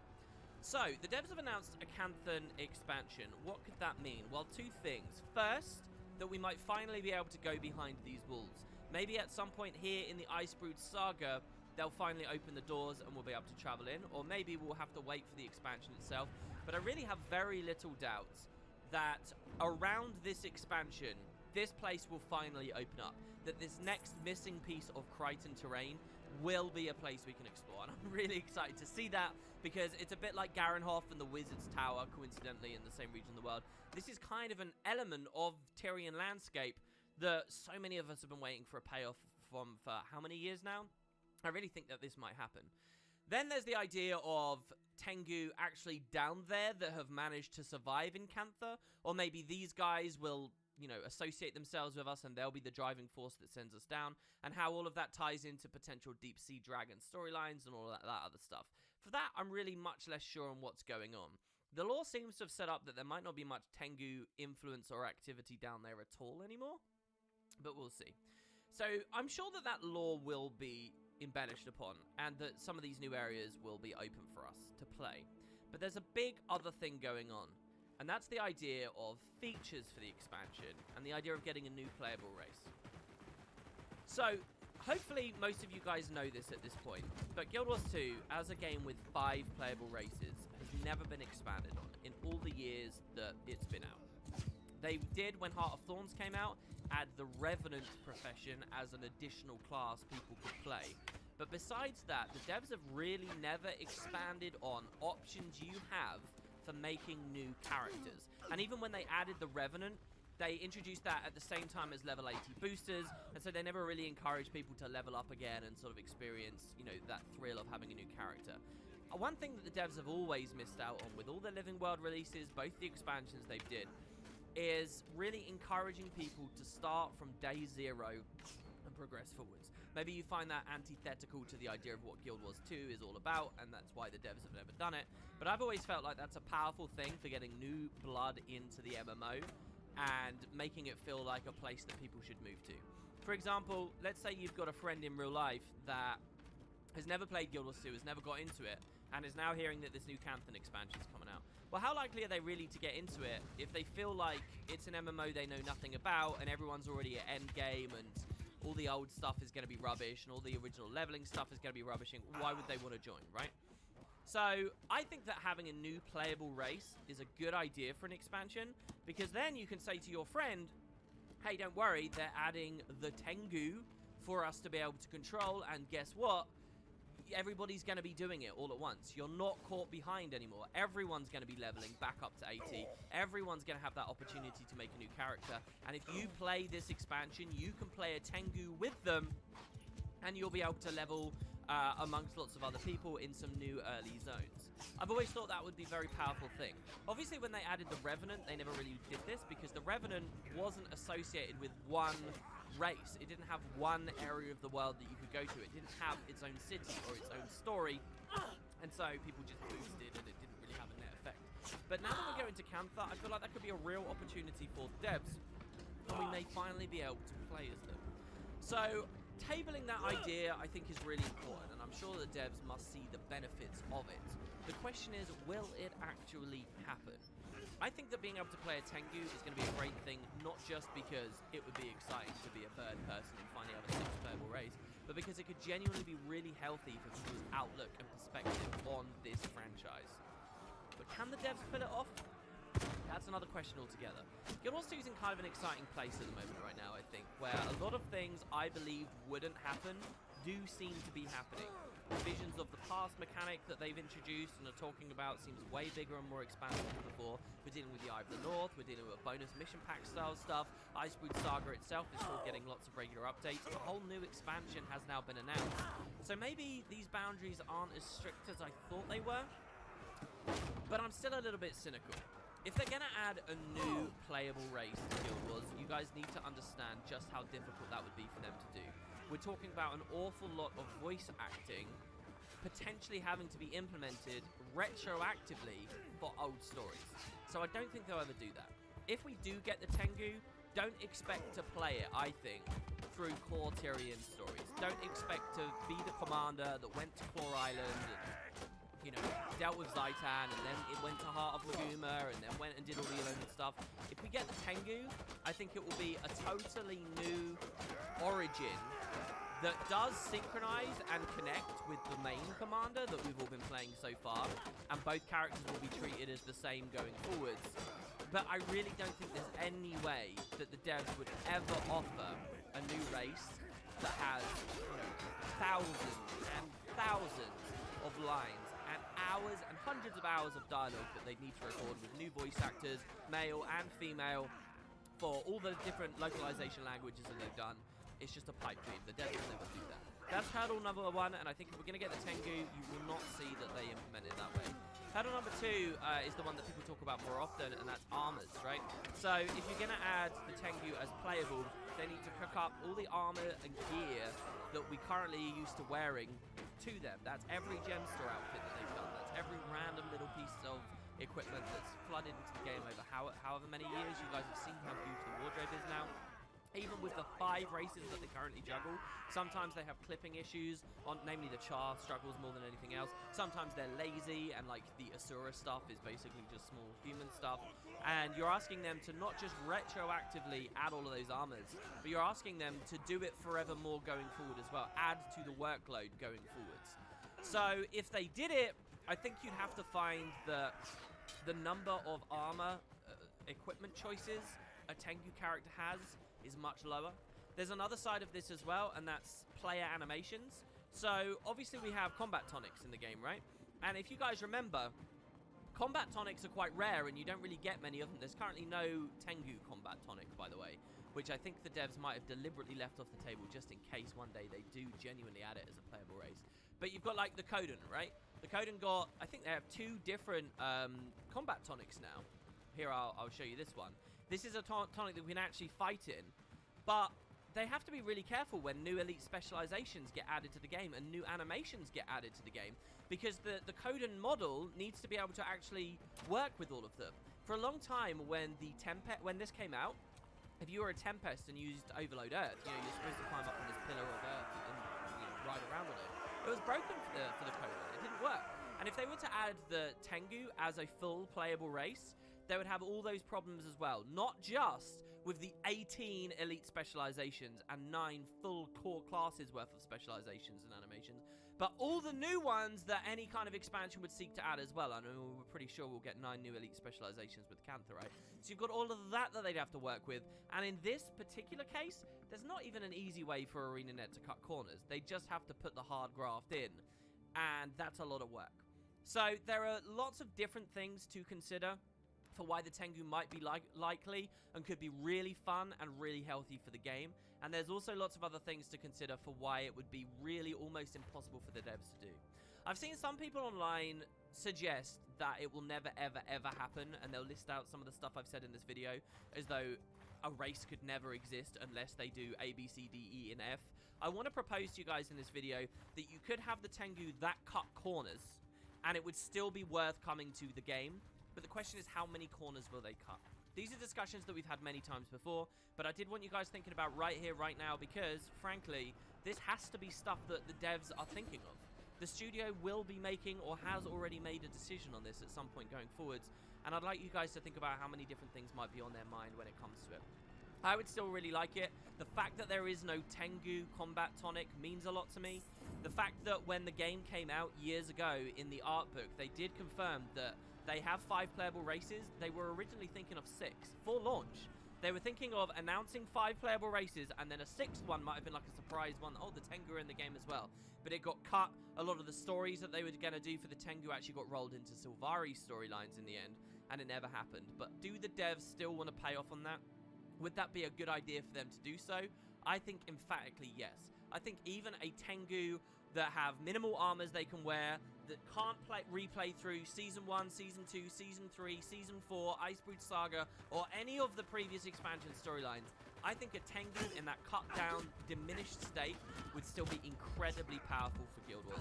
If the Dominion of Winds does get added, but it's like a new city with a new leveling area, and you know, maybe the leveling's somewhat accelerated, fine.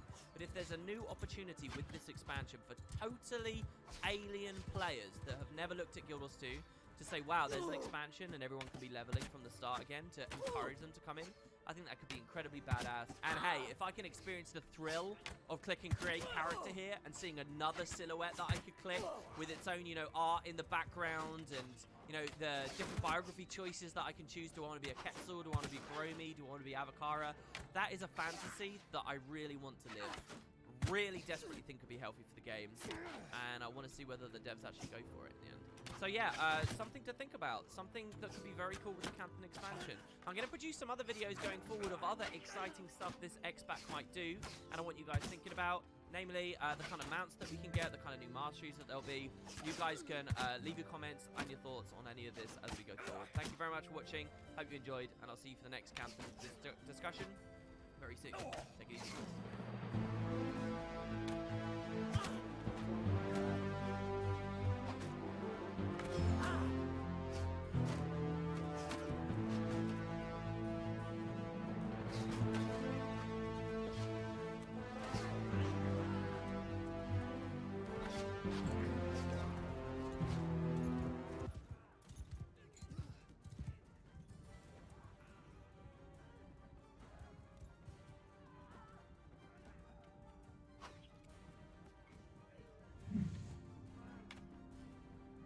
weird one here. You've probably been enticed in by the title. I am currently in a call in Discord with 4 other players. Now, I don't really know any of you guys, but you're all wizards with the Guild Wars economy, and you've approached me and you want to talk about making gold. One of you is the richest person in Guild Wars. So can I do something very tacky right now, just to get everyone excited in the video? How much money do you have right now, and what's your peak? Peak is 1.7 million gold. Currently sitting about like 1.5, so slight drop, but still a drop in the bucket. Yeah, that's a hell of a lot of money. Okay, most people watching this video probably have never had like over 1,000 gold, let alone millions of gold. Okay, the other question I want to ask you is, with how much money you have, do you know who like the second best is in terms of like? Because I'm guessing you know you're the richest because of Guild Wars efficiency, right? So are you like a huge step above? So there is a few people who have hit the million liquid gold mark, where they have million gold worth of stuff they could, trade and sell on the trading post. There's one guy who's still active. He's actually in our guild. His name is Skijol. He's worth about close to 2 million as well. Wow. There have been other players who have hit 2 million, 3 million, who just are no longer playing this game anymore, and their assets have appreciated over time, right? So now that if they came back to the game, that would be the next competition to beat. And these guys haven't been playing since maybe 2014, so it's been a while since these guys. It's a small circle, but there's a couple of us in that million club. Alright, so we're in with the sharks here, guys. So basically, what happened to everyone on YouTube is a few days ago, just out of the blue gave me 4 legendaries, just outright, as though it was cool and easy or whatever. And following that, you basically expressed to me that you and your guild, you want more people in Guild Wars to know how to make more money and do what you do, right? That's the idea here, and that's what we're going to be talking about today, correct? Very much, yeah. It's in a sense like a lot of people usually get, disheartened, trying to make money in this game, or understanding just like how can I have 500 gold, how can I get that to 2,000, how can I, get what I want to get in this game. A lot of this is things that people don't notice, but you're playing the game, you are earning money as you're playing the game, you just don't know it. And that's part of the things that we'll be discussing today, the 4 of us, and going into details with. Okay, so I've got a question for you straight off the bat, alright? I think intelligent people watching my video right now, I think that they're going to be cynical, and I think they're going to be wondering, what are you getting out of this, right? I think they're going to wonder if you're going to encourage people to touch certain markets and things, and then you flip against them or whatever, and somehow there's something in it for you. So, like, it's very philanthropic what you're doing.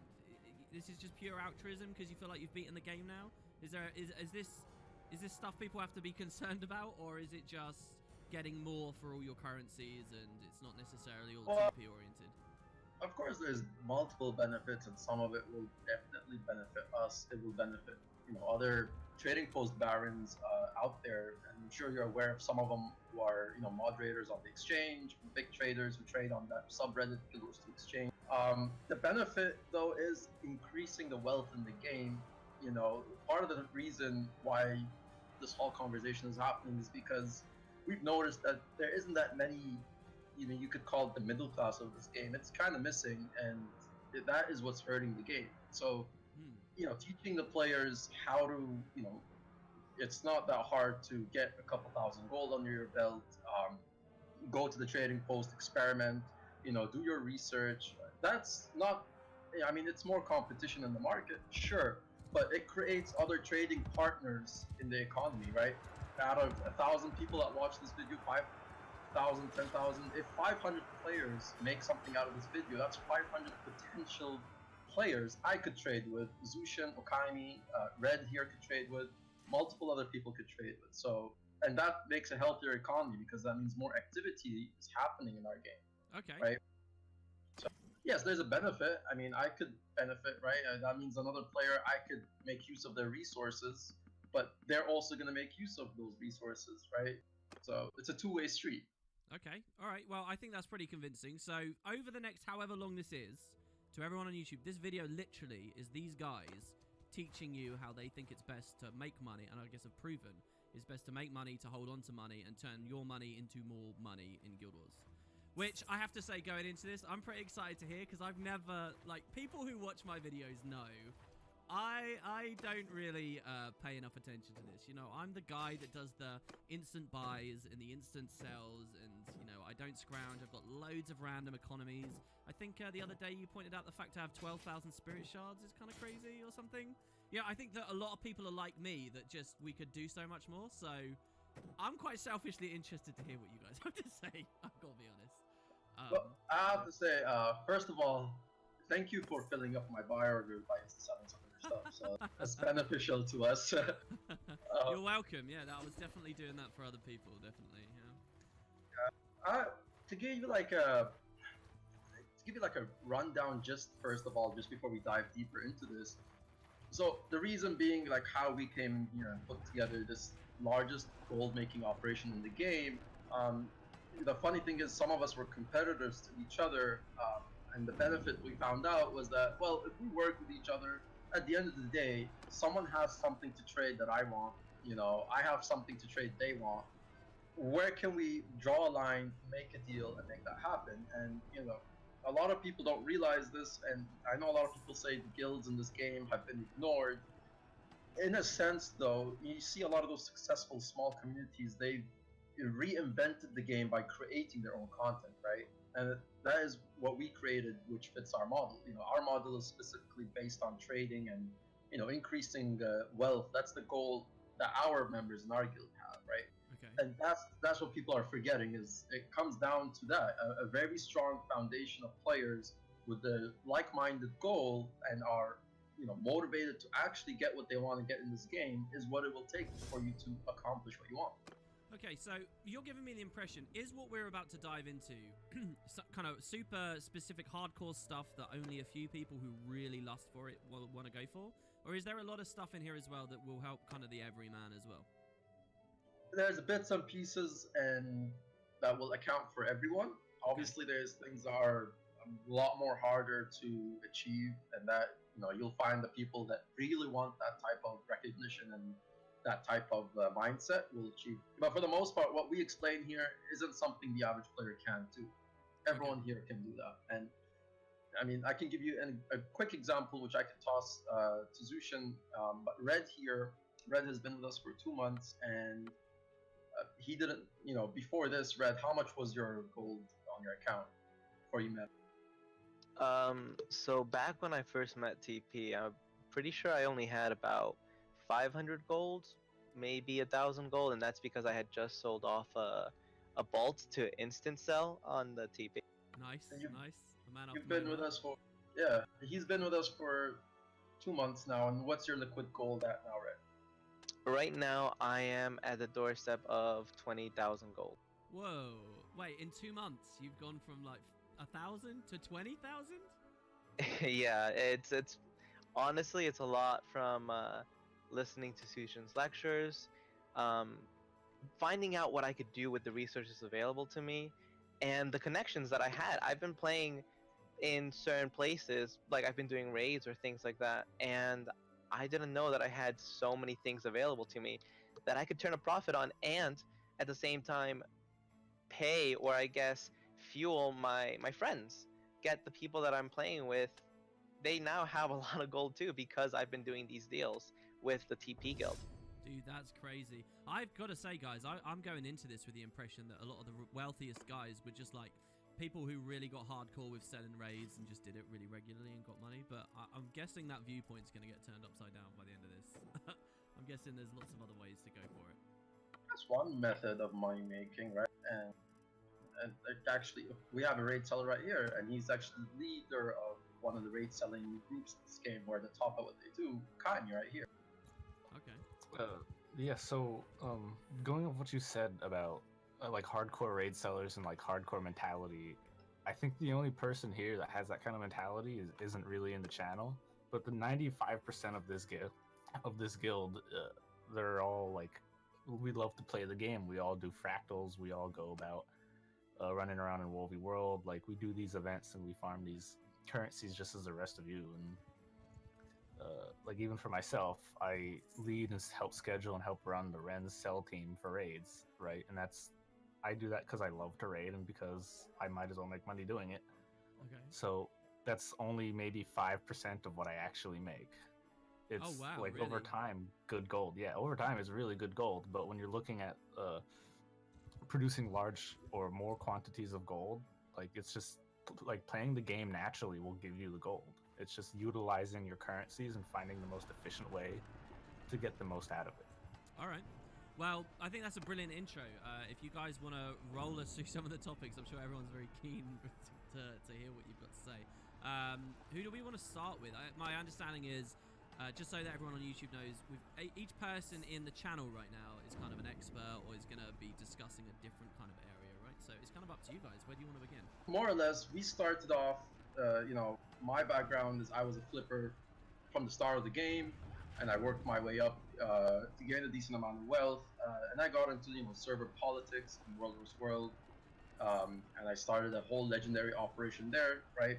Purchase people's gift of masteries, make the weapon, sell the weapon, and I would loan a lot of those weapons out to guilds that would want to transfer off the servers, right? And they would pay me back over time in certain ways, which Zushin will probably cover, and you'll understand how I make the money back.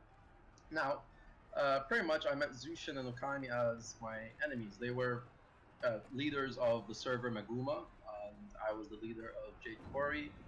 And at first we were noticing that, X amount of weapons comes up on the market, who does this belong to?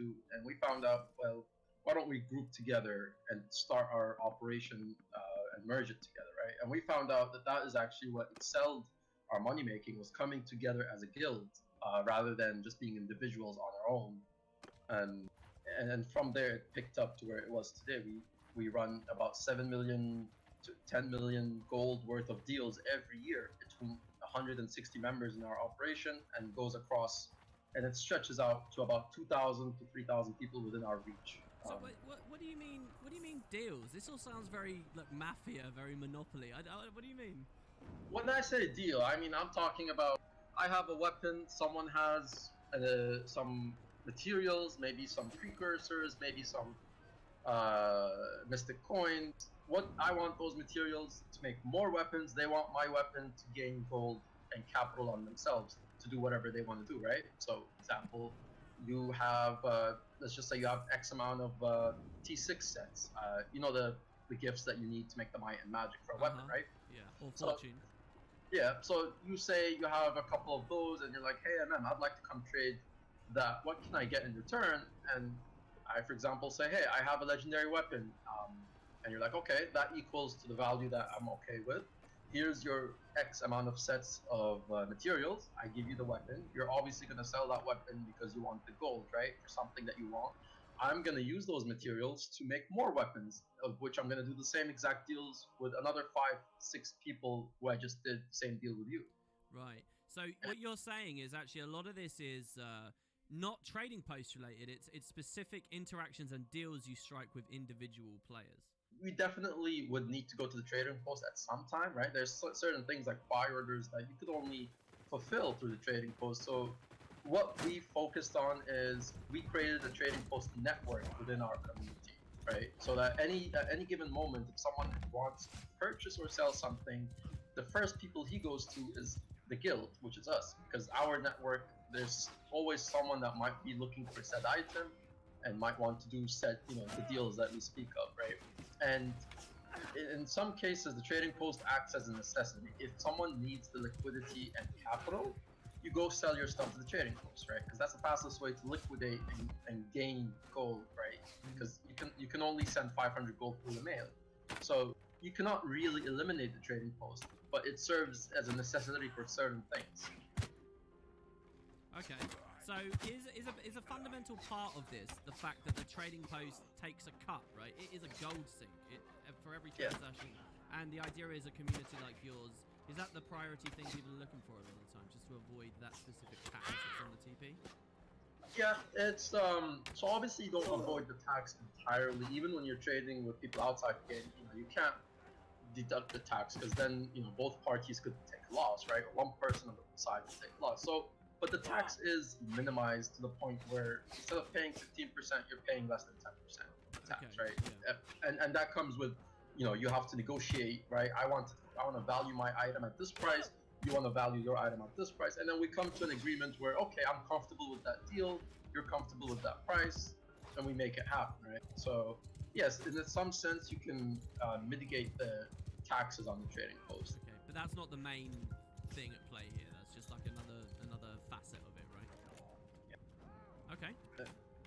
And then this is where I'd say Zushin, you would come in and explain, our model. Essentially, what it comes down to is there's assets, and these are the liquid items that you could trade at any given moment. What we do is we trade them around each other, right? So we're just moving an item from point A to point B to point C, which is player, right? And at some point, some of those assets do go back to the trading post because eventually it does go back, right? Whoever is that person that lists said item. But we keep it in a rotation. It's a circle. Like the market is our guild, and as long as we keep things in rotation, that is what you're accomplishing, is avoiding that trading post need to go there. Okay, so you essentially have a guild that is its own trading post. It's like a competitor to the BLTC almost, right? Am I crazy? Is this essentially what you're talking about? You could say we compete in a sense with the trading post. You bypass it, yeah. It's in this game, to give you just numbers, we, doing about 8 to 10 million gold worth of deals within our guild organization, even with other individuals that aren't in the guild but are very well connected with us.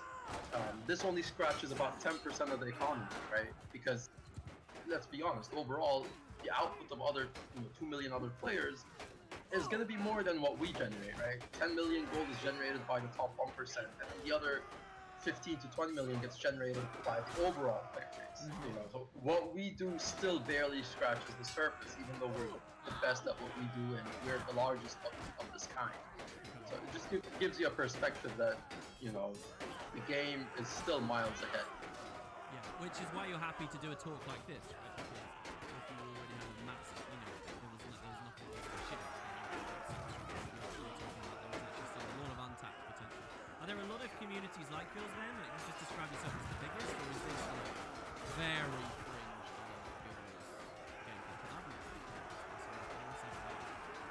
Our model in the TP guild is probably the most unique one in a guild you'll find. I'm sure people have their own versions, maybe not of our model, but their own version of what they think is the best way of doing what they, the same thing that we do. But our model is definitely unique because our guild doesn't involve doing, there's a lot of factors that we haven't noticed until the last year and a half, which is a lot of the content, like, going on the maps, the meta trains, it's basically we're playing together, right?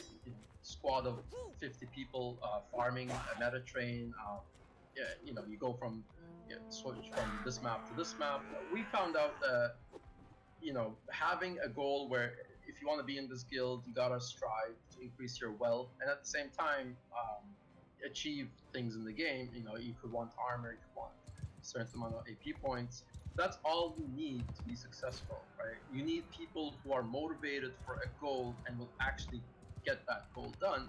And when you have a guild of players behind your back doing it, the goal should be easy for you to accomplish because you have those people who are also motivated just like you to get what they want. So let's get into brass tacks. What specific recommendations do you guys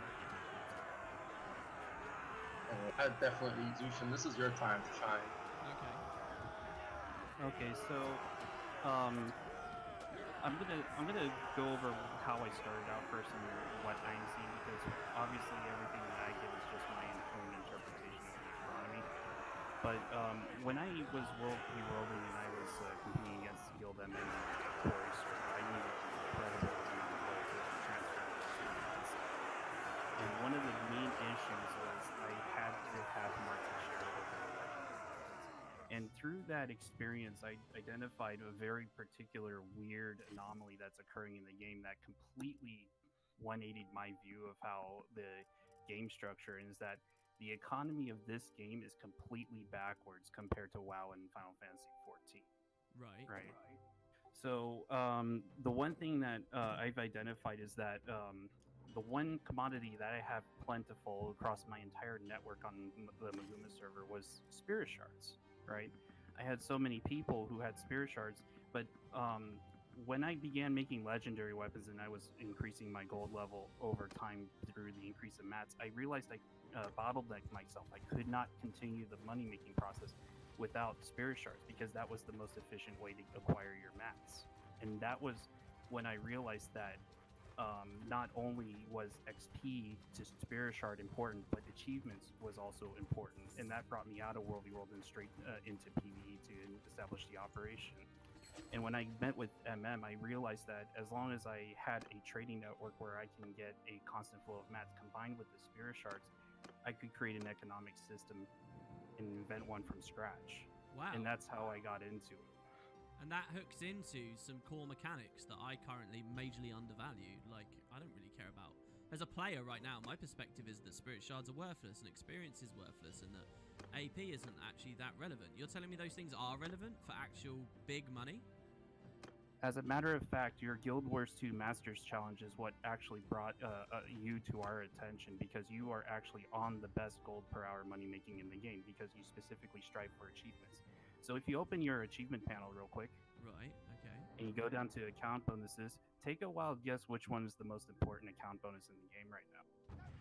I'm guessing you're gonna. Well, oh, I don't know now. I don't think it's Magic Find. I think Magic Find's always been a bit of a placebo. It's the XP gain. XP? Because that's what's ramping out your spirit shards. Because if you take notice what Enid's actually implementing into the game and through their design decisions, you notice that in LS4 maps they add account bonus XP, right? They add food, the ascended food, that +5 universal XP. Yeah. Not from kills, universal, right? Guild bonuses, banners, everything is ramping up XP because for our TP guild, our major weakness in making money is the acquisition of spirit shards because the moment I deplete my spirit shards, I have to rely on someone else to do this for me, and I have to pay them for that service. Oh. And that's the critical part of our trade network. So, treat me like a dummy. You care about spirit shards because you're tiering. For people that don't know on YouTube, there's a Mystic Forge recipe, or several, that allow you to take T5 mats and turn them into T6 mats. But it requires Mystic Crystals and Philosopher's Stones, right? Is that the underpinning this whole thing? Well, that is the core crux, because you can take any item in the game and take the output minus the input of mats, and the difference is the value of the spirit shards, right? And spirit shards quantifies the value of time. However, you have to identify the major problem that we are facing in this game, and that's Enid's economic designs decision, right? Which is one of the reasons why this game does not operate the same way that World of Warcraft and Final Fantasy XIV does. In those two games, when you quest or you kill mobs, you're generating gold and mats at the same time. Not the case in this game, right? Obviously, I'm not going to say that I can assume what Enid's intentions are with their flow system of gold, but when you look at Enid as a whole and you study what they're doing throughout every map of every game, I personally believe that they want to control gold to make sure that the value of gold yesterday will be the same as the value of gold tomorrow, correct? They want to make sure that gold maintains a consistent value. However, if you notice from every map generated from Silver Waste all the way to the recent LS4 zone, you notice that these zones, no matter what you're doing, has always generated mats, but never that much gold. Maybe driplets of gold, but not sufficient enough to meet with the inflation of mats, correct? Yeah, I always assumed it was they gave you the mats because they wanted you to trade, and then the TP gets to be a bit of a gold sink at the same time, and that's why I always thought they went with mats instead. Right. So when you take a look at this in general, right? So here's the problem that every farmer faces, and I talk with many farmers because I usually get their input on this. But when you sell your mats to the trading post, you obviously get hit by the 15% tax, right? But here's the problem. We know where the equilibrium is, or at least we try to study where the equilibrium is on every mat, right? So let's take, for example, like a T5 mat, right? So let's say you list a T5 mat at the lowest listing, right? To us, you're listing it, I'm not going to go into the very technical detail, but I'll give you a range of value. That could potentially be 20 to 30% below the equilibrium. And worst off, if you sell to the buy order, which could be exceeding maybe 20 to 30% below equilibrium, that on top of the tax, for every hour you're playing the game, you're losing 30 minutes of your productivity. Poof, it goes out the window, right? Wait, so you're telling me if I have a stack of T5 mats, I sell them instantly on the TP, I'm losing, how much did you just say? Like 50% of... Almost. It really depends on where the equilibrium is, and the equilibrium is determined by the end product of where these mats are sunk into, right? So if we use legendary weapons as a benchmark, then you can actually estimate the value of where the T5 mats are when you start to look at the process of making it. So for someone like me, if I know I have spirit shards and I can use that to make mats and I can buy order stuff, which I know is below equilibrium, essentially how the spirit shard functions is it returns the mat up to its equilibrium as long as you can seek it into an end product that is useful to you. Okay.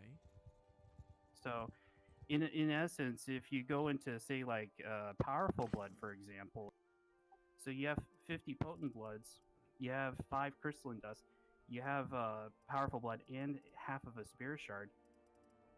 You know, these things you have to figure out where do they come from. Potent bloods, you have to buy order that because there's nothing in the game that drops it straight up, right? So when you buy order these, and let's say for example, you're collecting it in below equilibrium. Essentially, what the whole process is you're trying to get that back to its equilibrium level by sinking the other stuff in. Crystalline dust, for example, you get it from ectos, right? But we need lots of ectos, and most people fail to realize you can make your own ectos just from the normal stuff you salvage. You can get dust dropping, you can get T6s dropping. You're just saying it's so rare we can kind of ignore it? Is that what... Because they do get generated straight up by the game, right? It's not all coming from Mystic Forge recipes. You are actively creating these mats and you do not even realize it, right? There are many methods out there where you can take simple mats like silk, leather, mithril, elderwood, and turn them into rares as long as you understand where these mats are coming from. And that's what we're trying to help people understand, that they can develop armors and legendary weapons for themselves to meet their play needs without having to exert so much effort, right? Because if they were to sell all these mats to the trading post straight up and incur almost a 50% loss when they do this, and they have to later go and buy back the mats to create the items, they're just double taxing themselves if they decide to sell the end product back to the trading post again. And to me, that's inefficient. Okay, so you're telling people to really think twice before TPing, try to exhaust the Mystic Forge recipes, tier stuff up as much as possible, and put the stuff you generate directly into your goals, and use the TP more as a last resort instead of a first call. That's Right. a philosophy. Now, I am killing my own market when I say this, but I'm stressing to every farmer that when you look at mats, you need to use the wiki to research where they go into, right? And this is where you want to be with people who can speculate and theory craft where these mats are going. And this is one of the missing elements of the game, how people can use these mats, get it to a value that everybody can agree with. So let's say legendary weapons, for example. Most people say they should be at 2,000 gold plus. Others may say less or more. That's all part of the game. Everybody gets to pick the value, but the consensus of the community sets the prices. Bayonet has no control over what we do with our mats. And we have to decide how we use it. Spirit shards, in my opinion, is one of the most difficult commodities to acquire because we have to trust people to make stuff for us because we just don't have the play time to meet the demand that we have on our side. So you're saying you have such a throughput of items that you're trying to tier up, you can't do it on your account anymore. You don't get the experience. It doesn't come in fast enough. So you have to give T5s, T4s, whatever, to another person, hope that they tier them up, and then you're hoping to get the tiered up materials back. And you're paying them for spirit shards, basically, right? Right, and I can toss this there. back to MM about this. Yeah, okay. Yeah. On a grand scale, and this whole comes down to just one thing, right? Is this trust, right? You gotta trust that said individual will deliver back the items, and you go on about your day. But when you see some of those farmers, they go 15 gold, I earn 20 gold an hour on silver waste, it's just not enough. And most of these farmers are, like Zushin said, they take up the trading post and they'll insta sell their stuff, which this feeds people like me, people like other TP barons, right? And even the ones here, Okami Red and Zushin. And you're not only just you're not only just insta selling, and like Sushin said, like that 15% loss because you're also taking the 15% hit on the tax. So you're not only getting taxed, you're also losing the potential value of what you could have used those materials for. And in Zushin's case, you could have sent them to someone, converted them, or you yourself could have converted them, right? And you could have reaped the profit even further, right? Yeah. Well, I've got a question for you all then. I think for most people, certainly myself, I've always had the sense that when I sell to the TP, whether it's a buy order and it's a sell or not, whether I list it, right? I've always had the sense that I'm feeding someone else's wealth there. Someone smarter than me, or someone with more time than me is putting more energy in, and I'm always losing. I think most people understand that. I think the main thing that people want to be convinced by to get on board with what you're saying is that it's not that tedious. It doesn't take that long. It's not, the scale now seems to be at a much greater degree than I imagined previously. So people are going to be cynical right now listening, thinking, oh, but I don't want to spend hours at the Mystic Forge doing X, Y, or Z. Are you telling me this stuff is actually way more simple and it's just that people don't realize? I personally have overestimated how tedious this all is. Do you understand? Because I think that's the main thing people are going to be thinking. Like, I don't want to spend ages standing in the Mystic Forge doing X, Y, and Z. Is that not actually a problem? That's not. I mean, you can't if you can't take 20 minutes of your time just to do a couple of clicking. I mean, it's not going to take that much time, right? For example, you need X amount of spirit shards if you need to convert, whatever that you need to convert, right? That's your play time, and if you're essentially just playing the game, right? Assuming the player has max mastery so that they're actually earning spirit shards per hour or per level up, you're just accumulating all that wealth playing. You're not being forced, okay, I gotta grind 5-10 hours of this. No, you just go about your game, get your XP levels up, if you're running your boosters and whatnot. Okay. And then you'll notice that at the end of the day, you have the spirit shards which will give you the resources to make said conversions, to make said weapons, right? You also need spirit shards to make legendary weapons. Yeah, absolutely. And is used for a lot of other crafting things that you would need spirit shards, right? I have one more question as well before I let you continue along that I think people are going to be wondering about. And that's, how do you all feel then about ArenaNet's deliberate decision not to include direct player trading in the game, right? Because what you're talking about, this thing about trust, really that was something they decided. They want you in the TP, right? They don't want you direct trading, otherwise they would have had a system. Is that something you're angling for? Should we give him the biggest shock of all, MM? Oh. You can go ahead. Okay. Okay, so this is where we need to use what McDonald's is doing, right? So if you look at the business model of McDonald's, what kind of business are what kind are they? Well, what do you mean? From what perspective? The fast food chain, yeah. Well, they're a service business. They offer you the service of cooking your food. They buy in from manufacturers and then they give it to you. Right. The thing about that is that is not how they're making their billions of dollars per year, right? On the annual quarter, they are not a burger business. They're actually a real estate business. So the concept is no different than, say, like, in ancient times where a king owns land and peasants pay tribute to the king currently. But for someone on the scale of McDonald's, right, their business model is they go and buy land, right? And they use that to make the bridge of the trade between them and the franchisee, where the franchisee has to do business with McDonald's by paying rent for the land that they're leasing to make burgers to sell, right? So they get business, and that's how McDonald's get upfront capital. They use that capital to expand, and so on and so on, right? It's a self-feeding mechanism. For Guild Wars 2 to translate this, right? So let's say, for example, I need your spirit shards. I have to transfer for a particular deal for our guild. I have to transfer 60 stacks of mats to you. And do you think we can do that in the mail system, where you can get suppressed into mails? Not really. You're right? using guild storage. I understand. The guild bank is the trading platform, which necessitates the need for proper guilds to be set up. As a matter of fact, you see all the World v World and PvE commanders who play every day. Most of our deals are through them. We pay them weapons, they give us mats. So what are they farming up?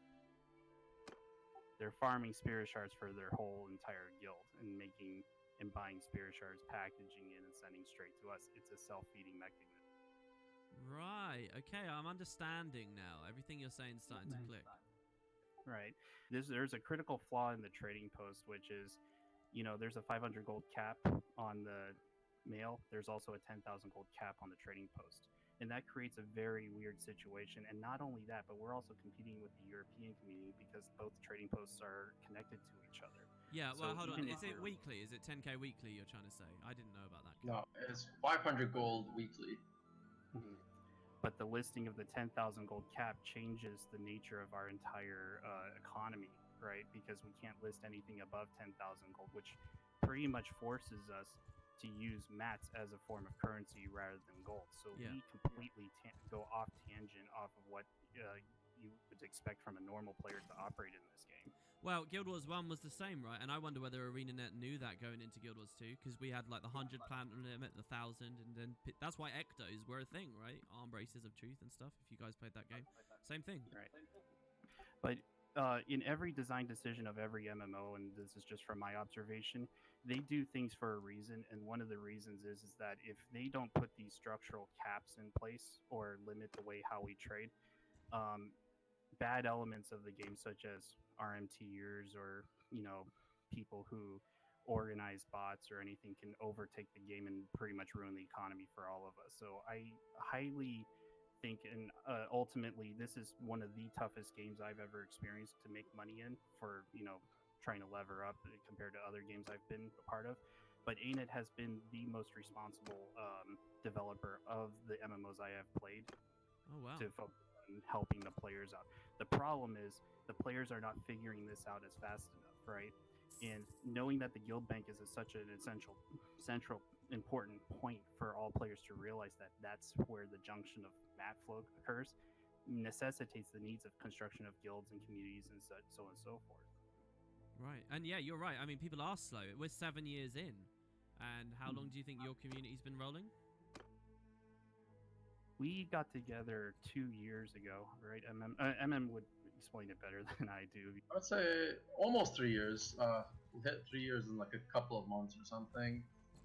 But as a community guild, yeah, we've been at this for 3 years. Each of us has been more than that in their own mind, right? As experienced traders.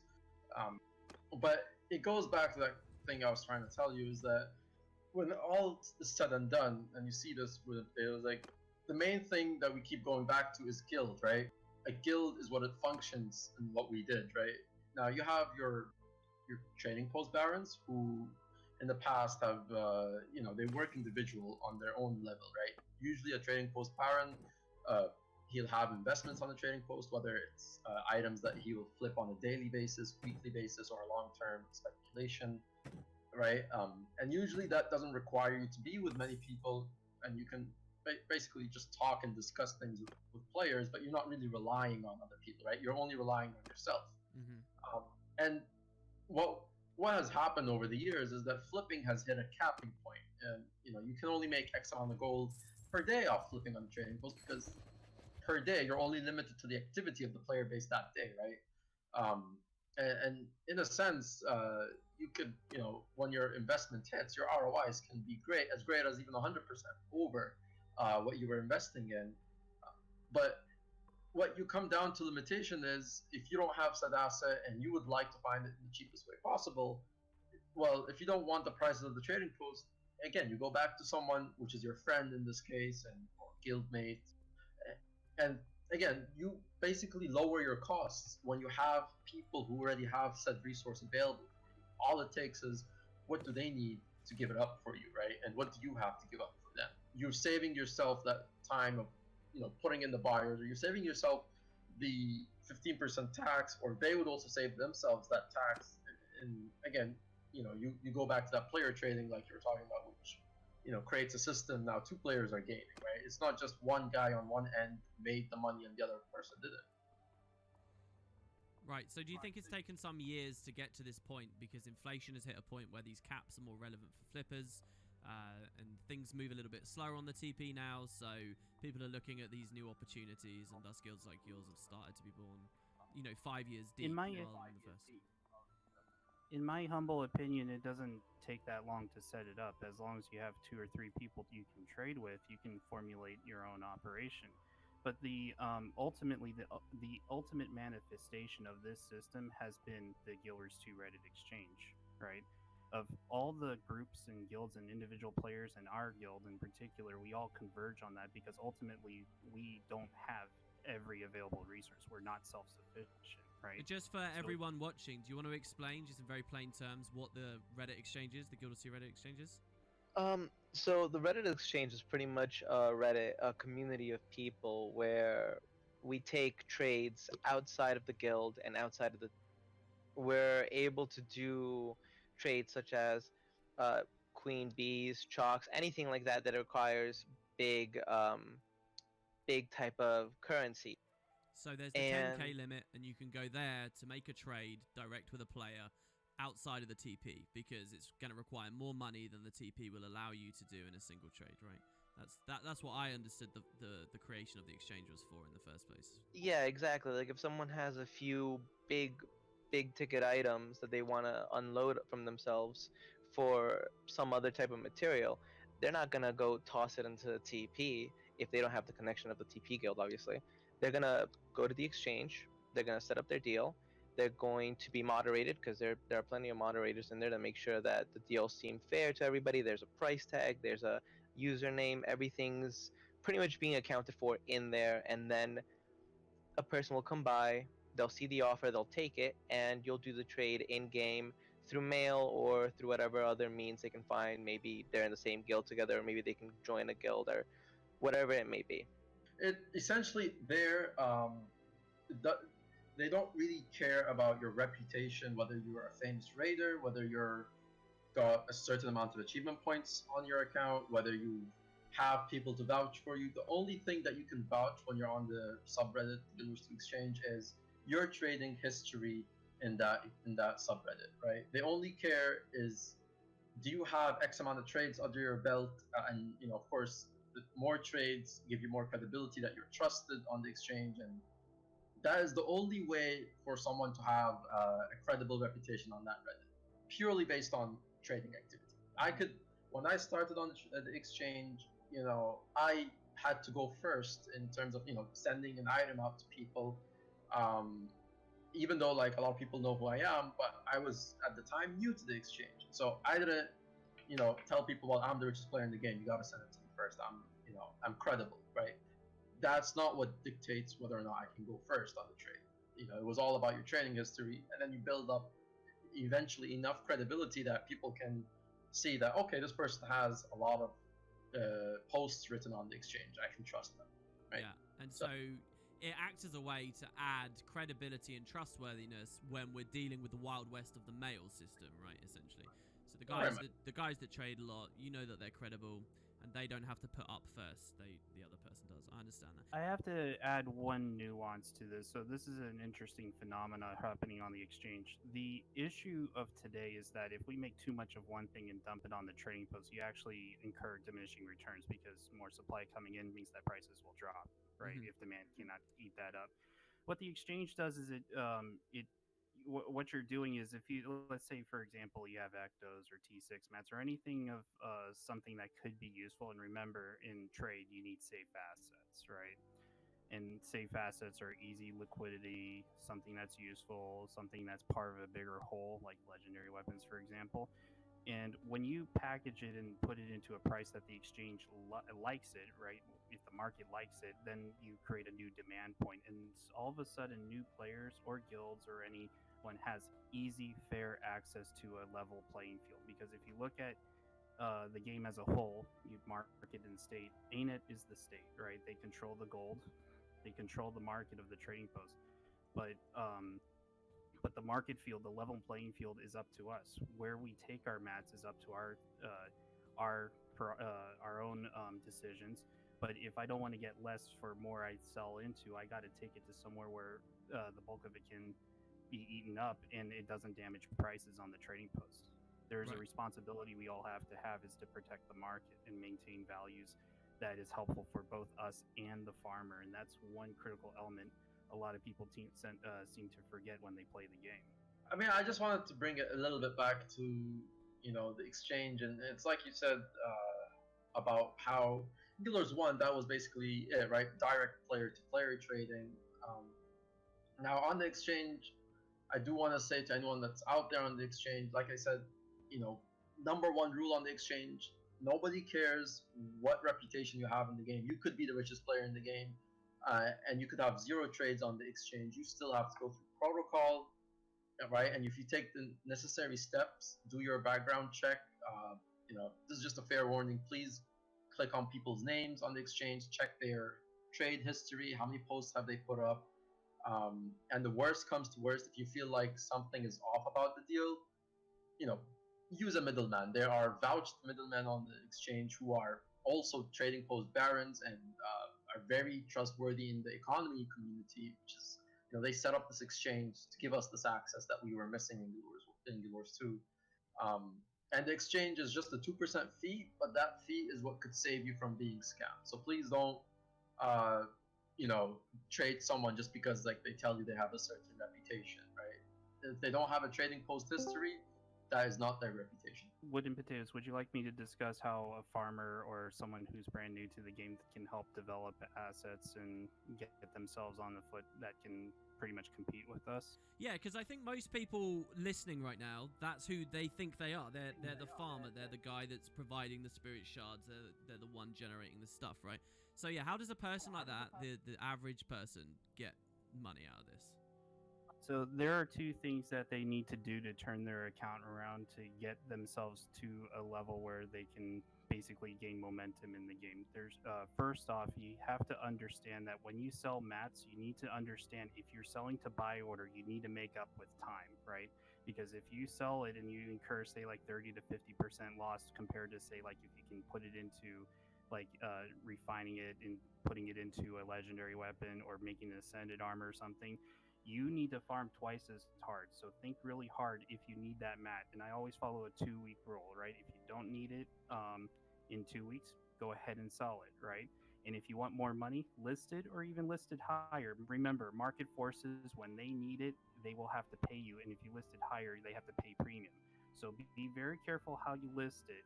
But if you need money now, go ahead and sell it at a price that you that will sell, maybe to buy order, but only if you feel like you have to have it. Okay, that's the most important recommendation I can give for most people who's just starting out. Secondly, and also incredibly important, max your masteries. I cannot emphasize, as a farmer of this game and a part of the commander of the LS4 train, you have to have maximum Quarteria, POF, HOT masteries, whatever, right? Because if you farm and that XP is not going anywhere, you are losing money. Okay, you may not see this now, but when you get into like say crafting, for example, crafting your legendary weapons for yourself or for sale, whichever, you need those spirit shards, and if you have to pay someone to do that for you, you have to give up gold for that. That could be saved if you actually focus on getting your masteries maxed. Right. And I did this deliberately, by the way. Yeah, I think that's really good design. I'm loving what I'm hearing. I'm loving that it matters getting this stuff rolling, and that it should be a big priority for people, because I haven't felt that way before. Each map has their own strengths and weaknesses, right? Because when you play, you need to play for your to your strengths of what you need. So let's say, for example, I'm interested in spirit shards and I want to farm more spirit shards. That means that I have to play maps where I have to accomplish achievement points to accelerate my spirit shard earning, because every little bit of XP helps, right? So if you go to your achievement panel and open up, say, like Silver Waste, right? General and Silver Waste, almost 90% of the farm, the rebuff farm, also is attached with achievement points, right? So you have to keep in mind, these maps are not designed for just farming your life away for like, pennies to the dollar. You have to accelerate your achievement points to ramp up the XP earning, right? So if that's the case, right, this is easy mode, for example, and if you go to collections, say like you go to collections and rare collections and bioluminescence, for the armor collection for Silver Waste, that's hell mode, right? Because there's a great deal of achievements attached to bioluminescence, and one of the components needed to complete this are the Living Story 2 achievements, right? And that's a lot of achievements right there. So you see there's an escalation of ramp up if you get more deeper into these maps and study it. Every single map that ANET has made has this level of depthness into it. If you can complete it all, the reward is you just ramp up. So if you think of maps like, you know, gold per hour and raw mats you generate as minimum wage, how do you get the how do you climb up the ladder? You got to ramp up your achievements. Right. Same in the real here. So you're saying the more achievements people have, the more AP, the more XP gain, and that's just like, are you saying it's like exponentially better almost? It's like, it's really, really, really important to just get the absolute max out of every map just for the sake of AP into XP gain? Having this little XP helps. Would you like to know what my Spirit Shard holding is? Right. Your holding is in That's how many you holding have? back. Yeah, would you like to know my Spirit Shards? Yeah, let's hear it. I have 12. Okay, you have 12. Okay. And every time I make 200 Spirit Shards, I can make a weapon. Or maybe 300 if I have to focus on the clovers, right?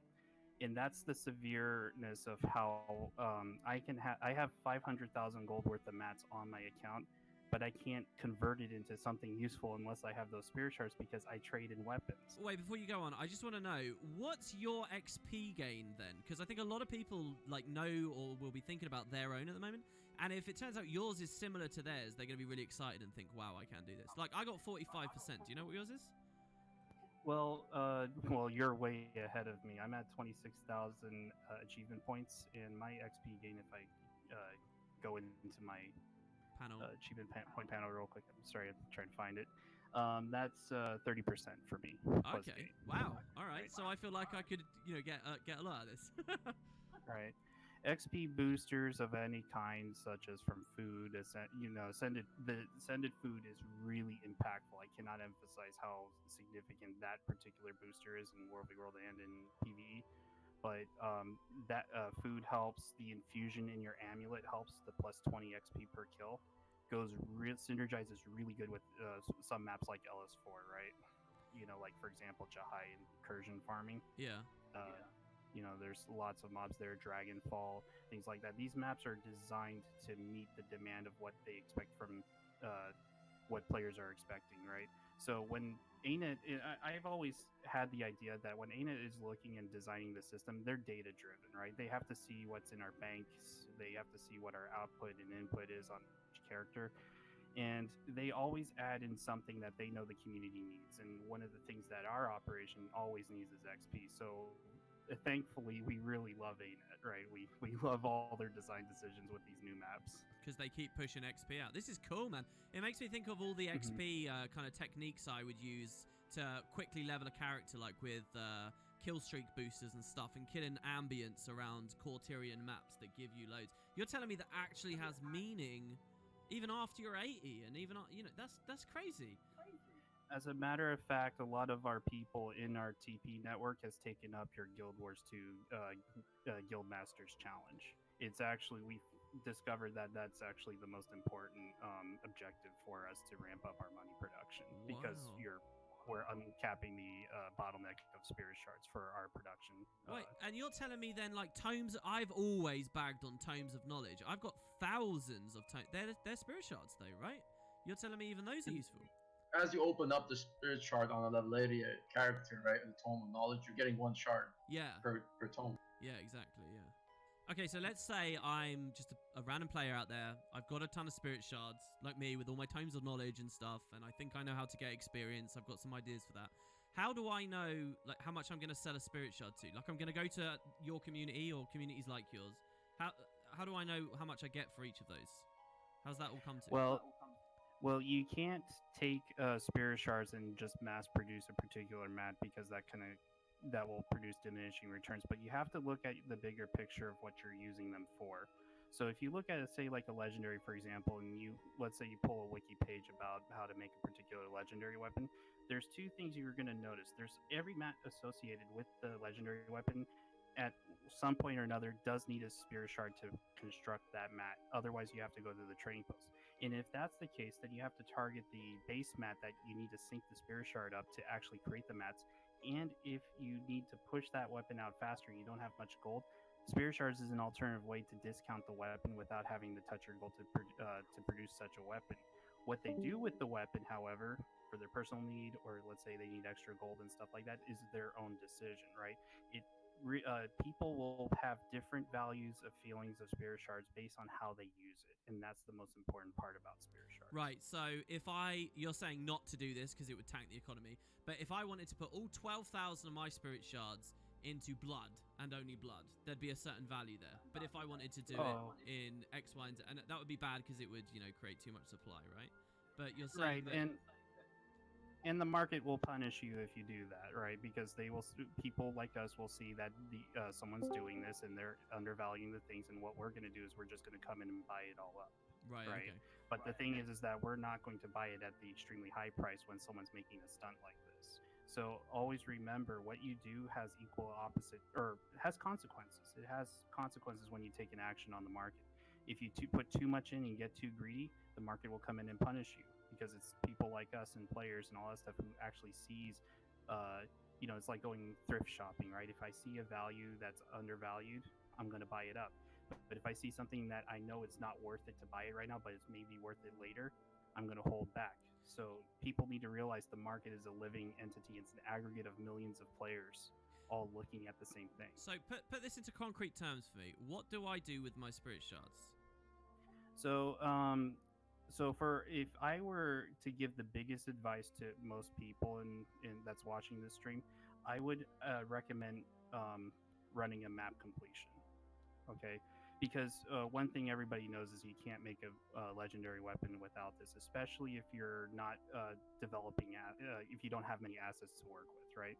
And the thing is that world completion does two things. One, it gets you more mechanically associated with the game, because most of the hearts does give clues to farming techniques, right? For example, your Boots Bad Builds videos that you are part of. Yeah, absolutely.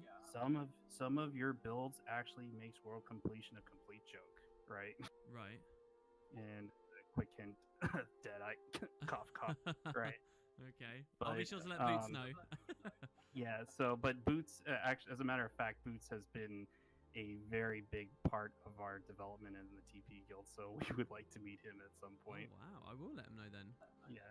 His builds have been incredibly valuable for farming in particular, because we've been going into really tough farms where, you're getting damaged nonstop and we need sustained builds, and Boots has been putting out some magnificent builds that actually assist us with our farming technique. Okay, cool. So you're saying to do map completion, because the only way the gifts of exploration can be made is from map completion. You can't get around it. So when you have a map completion, that enables you to sync your mats to maximize the value of mat. For example, let's say, we get a map completion, we use our Spirit Shards to produce mats at the cheapest rate possible, right? Because remember, we're all profiteers, right? In essence, what you're actually doing, as long as you're combining Spirit Shards, your playtime with this, you're taking a 40 copper mithril ore, putting it into, say, like a Gift of Metal, for example, for whatever legendary weapon. When you sell it post-tax, you're actually amplifying the return back, right? And when you, sometimes it could be double, right? You probably get 70 copper post-tax bats. That's way better than selling the mithril ore at 40 copper lowest listing and getting through maybe 33 copper back. I can't remember, 15% of 40 copper, but you see there's a very big wealth difference between someone who actually uses the mats for a purpose versus someone who's going for the quick buck, right? So you're saying one of the big principles here is don't sell the mats directly, turn them into something, and then the return is so much bigger.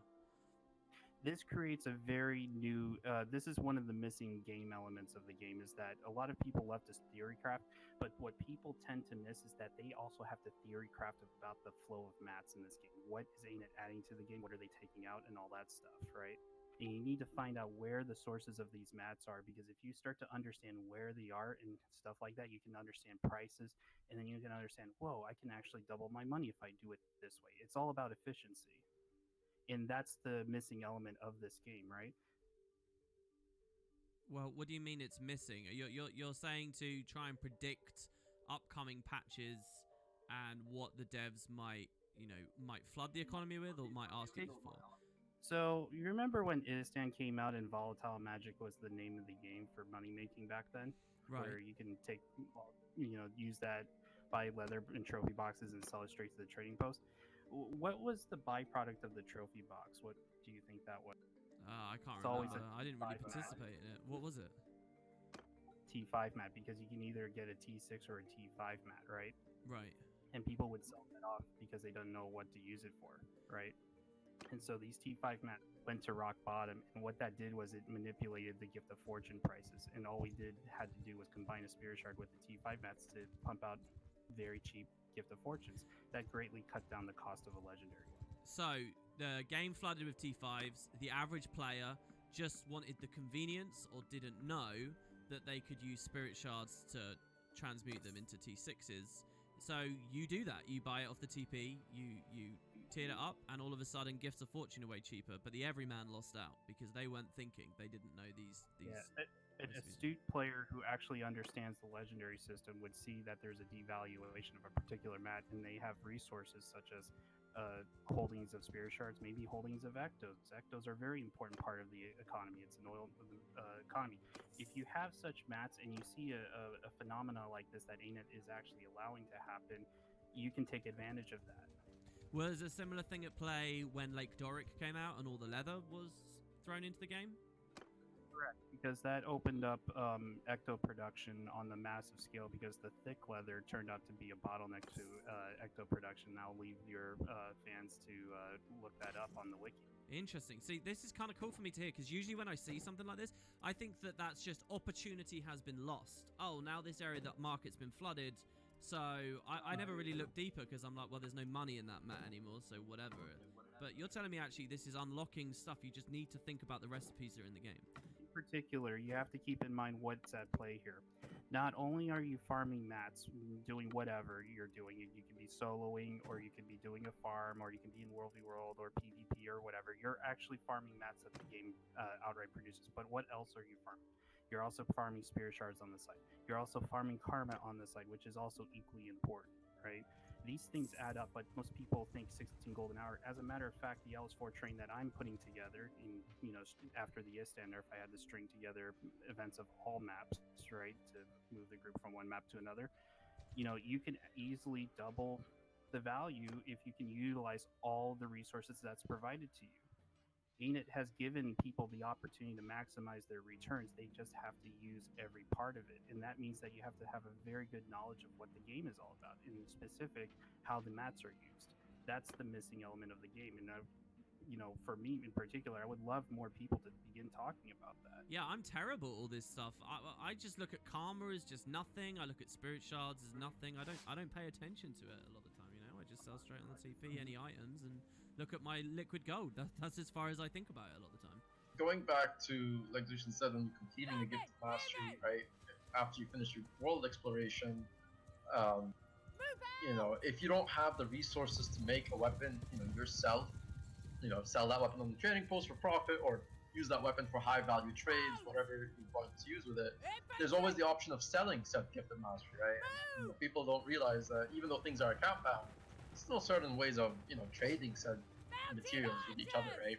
Like through Guild Wars 2 exchange on the subreddit, or through specific. So like a Gift of Mastery, I would say the buyer send the person who's crafting the weapon for me the materials, precursors, right? I cover the clover cost, that's part of the deal, and they make that weapon for me and send it back, and then I pay them a fee for that Gift of Mastery. Right now, the example, the market rate for Gift of Masteries between our guild and what the exchange sets is 500 gold for Gift of Mastery, right? Which includes, I will also provide 231 coins, 231 ectos to make sure you roll the clovers, right?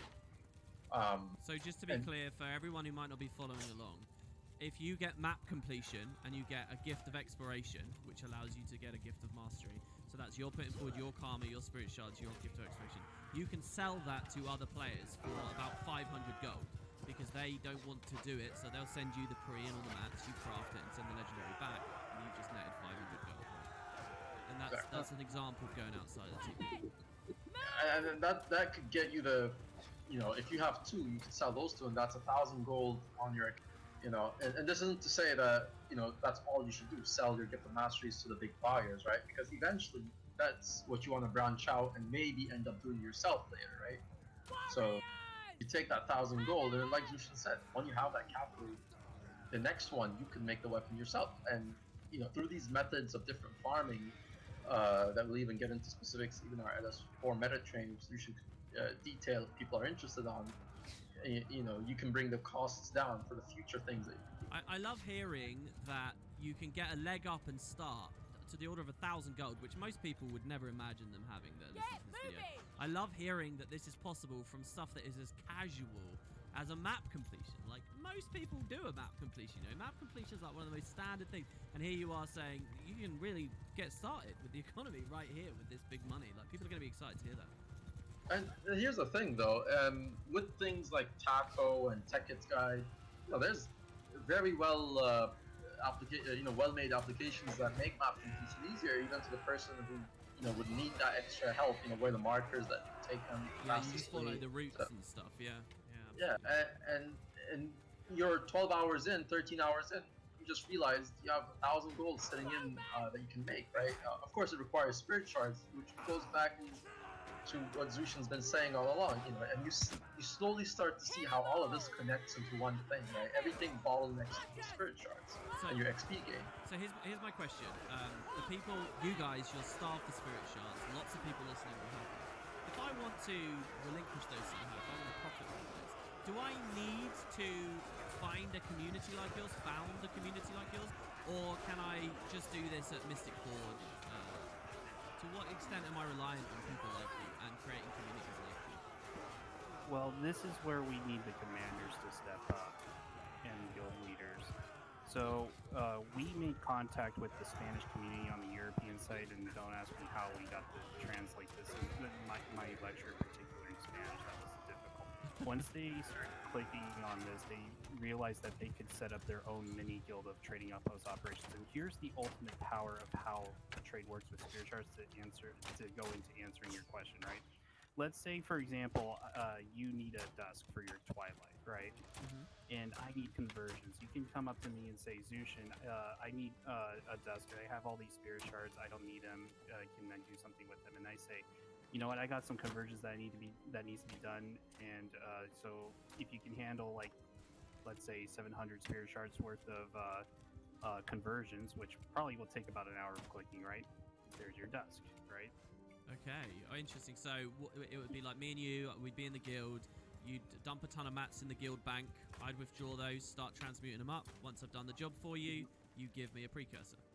Now, I have to trust you because, at any point you can skim me, right? So Right, that's where or the trust other way factor. around. You could not send the pre in the end, You have to have that trust there, just like at the exchange. So we always say that whenever you're doing business with someone, you have to go on a date with them, and you have to build that special bond with them, right?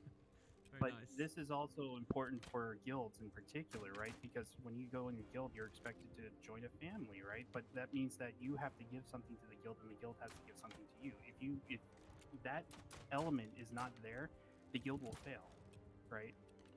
Absolutely. And that's where the commanders and guild leaders have to step up, is because when they need something, let's say, for example, do you think I in particular, and I'm just saying me, right, am wanting to buy all the T6s on the trading post? Not really, because when I look at the system, I'd rather put my money to players who can use it, and they do work for me that I could use for my profit, right? So my money goes through people before it ends up on the trading post anyways. It does an extra step of work. Right. So are you actually advocating the regular guilds, because there's going to be loads of those casual guilds, just groups of friends, world versus world guilds, raid guilds, fractal guilds, like my own. You're advocating even communities like this should get involved and look at trading spirit shards among one another and dealing with transmutation in this way, because you can profit on it without even being wholly dedicated to it.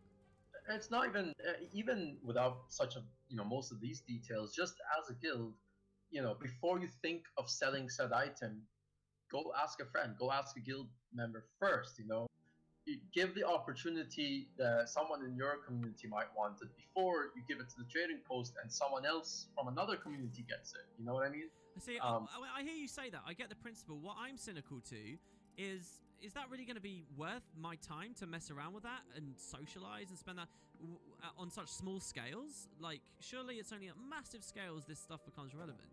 Is this just efficiency? For You the sake have of it? to you have to start somewhere though, right? You take us back 3 years ago, we weren't at the scale that we were today. You know, right now we're like an empire. 3 years ago, this guild started with like 12 people. Like, I maybe had one conversion every other day. I maybe had 2 gift of masteries that were sold to me at a week's notice, versus today where most of us are doing multi-level deals. Actually, let Red tell how he made his money. I think his deal would be give some insight to this.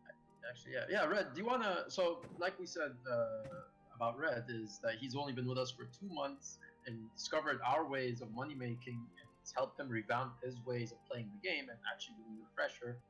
Interesting is, Red is part of a guild community that I guess is basically the audience that's watching this video. So, Red, do you wanna give an indication of what you did with the guild that you're in? So yeah, like I said, I actually found Sushin on LS4 train, and he was talking about money making, so I decided to join the Discord. And after I'd say listening to his lecture a few times, it finally clicked with me. Sorry, wait, when you said LS4 chain, you mean you were just playing, Zerg, going through doing the events in Living World Season 4, right? That's what you're saying? Yeah, exactly. And they talk about it. They start saying, "Hey guys, you can do X, Y, and Z." While they're doing the train, the commanders that we have in TP are amazing people. They give you information as you're doing the train. They're more than willing to talk, and having them as a bridge between your average farmer and a guild like TP is great because it captured someone like myself. And because of that, I decided to talk with Susan on Discord. Okay, and this was 2 months ago. And from there? So from there, they told me about the value of spirit shards, and I looked at my account. I didn't have that many spirit shards, but I had enough to start me off a little. I took his lecture wholeheartedly, and I made my first legendary weapon with their method. I sold it on the TP, made some gold, and I said, okay, well, what can I do next? I don't have that many spirit shards, but maybe I can do some conversion sets. Well, I can't do that many myself because, again, I have a finite number of spirit shards.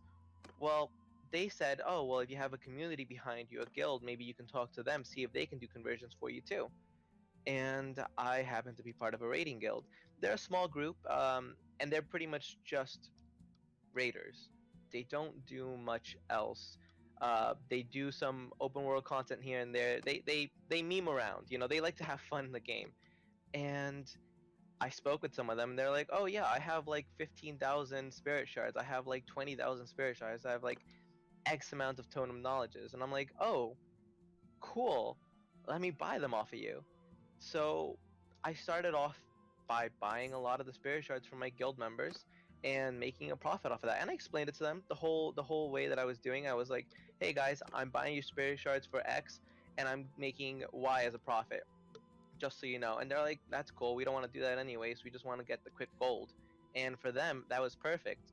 They just wanted to make some quick gold, and they were able to do plenty of conversions throughout the week for me at whatever leisurely time they wanted to do it. They could watch a Netflix video, they could do something else. It was perfect for them. And because of that, I was able to build myself from my measly 500 gold to 10k pretty quickly by doing deals like that, getting more spirit shards bought up from people that had just had them stored away in their account for years, not knowing what to do with them. And now, are we still talking purely the world of T6 upgrades here, or is there other stuff you guys are being kind of evasive about, and you kind of, Well, think about Lodestones, right? You remember the champ boss rush from that Enid had 2 weeks ago or 3 weeks? I remember. So what happened there was everybody went to Frostgorge to begin farming the marks up because of the number of champions in Frostgorge. But coincidentally, that was also Frostgorge week. So Charged Lodestone was one of the primary map drops from when you do X amount of events, right? Mm-hmm. And so what that did was it crashed the value of lodestones down to something like 45 silver at one point. Now, if you look at the how to make lodestones, you have to combine 2 cores together, right? Notice it also uses a crystalline dust, and also notice it uses spirit shard, right? 3 spirit shards equals 5 mystic crystals, right? Right. So when we look at the lodestones at that price, oh my god, it was at discount, right? I would buy it up. But the reason why is I'm not willing to throw a spirit shard to make that because it's already cheap on the trading post. That's why I buy it up. Now the lodestones have pretty much gone back to their equilibrium because the farm is not there anymore. And it takes like 2 or 3 weeks for a price to adjust. And when it gets back to equilibrium or something, then I'm saying, is it worth chucking in 30 spirit shards, maybe some playtime because of my ectos and stuff like that, and I can make it in 50 gold rather than spending 75 for it? I'd say that's worth it. Okay. And when you look at spirit shards, you have to look at it as a way to discount stuff only when the market allows it to. So do you think, so now you're talking about loads too, do you think a really great piece of advice for people listening is to go to the wiki and look at Philosopher's Stones, Mystic Crystals, stuff like that, and just see what recipes they're involved in, and then make their own decision at that time which one they want to go for? In life, whenever you're, I'd say to everybody, make your first legendary weapon so you get the street smarts of what to hold and what not to hold. Because ultimately, when you're making the legendary weapon, piece by piece, you need to choose the cheapest option that's available to you. So if you have lots of spirit shards and low gold, maybe it might be worth it to convert mats to make that particular mat rather than spending full price on the trading post and paying someone a premium for that. Okay. Buy orders will go a long way too to help reduce cost, right? So if you, let's say for example, charge cores, right, is for like 4 or 5 silver per core, maybe worth it to buy order it if you need to make 100 lodestones for, say, like Sunrise or Bolt or whatever, right? And that goes the same with others. But if, let's say, for example, Onyx lodestones go down to like 10 silver, is it worth to promote? Not really, right? Because, spirit shards could be allocated somewhere else that's more efficient. Maybe you have enough gold to buy it. It really depends on the player's decision, and we can't teach people how to spend their money. We can only advise which is efficient and which is not efficient. Yeah, and to use your own brain, basically. There's not one size fits all. Absolutely. This is one of the reasons why, to us, gold is not really that important other than buy orders, right? We don't need that much gold to increase wealth, right? We base our wealth based on liquid holdings, which means, the accumulation of mats. And we need more mats because, say like, for example, Chac Infusion and Confetti. The problem with these items is items are exceeding 20,000 gold, and we can't trade with gold when it comes to that. We have to use mats to trade. Right. And because of that, the nature of gold has changed. Gold is not a priority for our guild. We prioritize mats and the accumulation of mats. So back to Red's story. You started this with the conversions. Is that the whole story? And now you're 20,000 gold richer in 2 months, or is there another layer here? No, there's a few other layers here because now, okay, so you're taking a group of players, small group of players. Again, we're raiders, so we only need like 12 people max in our guild. Now you're taking our group of players, and I'm like literally chucking gold at them. They're making more gold as a community. They're making more gold than I was making, and I was perfectly happy doing that because I knew the amount of profit I was getting, and they were like, "Oh, let me get mail capped."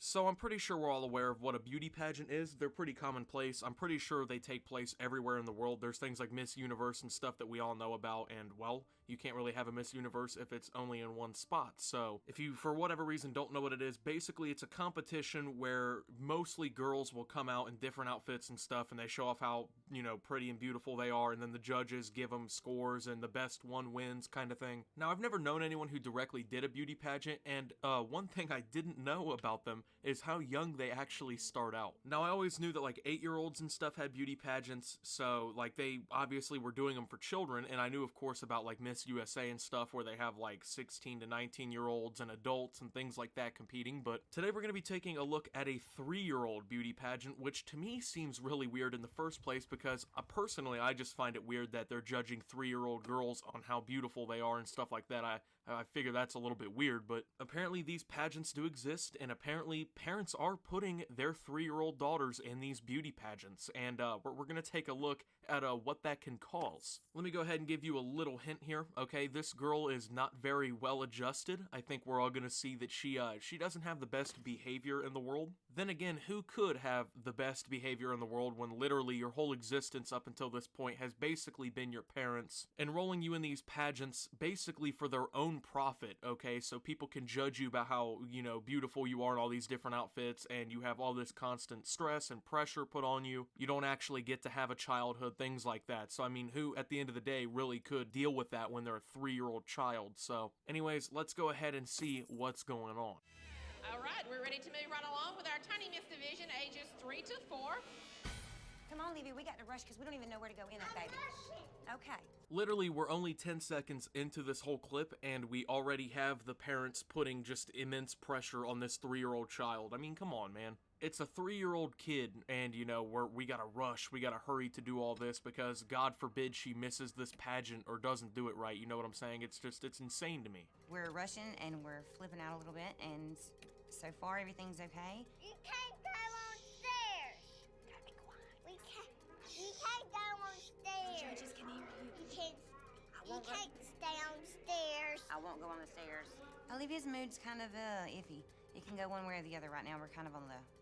We're teeter-tottering right now. I mean, I'm no psychologist or anything, but maybe it has something to do with the fact that literally all she lives for at this point is basically for you to use her as a pawn for these pageants. That's probably got something to do with why her mood might be a little iffy. 3-year-old children obviously don't really understand what's going on, so yeah, when all this stress and pressure is constantly put on them, you know, of course they're not going to act properly.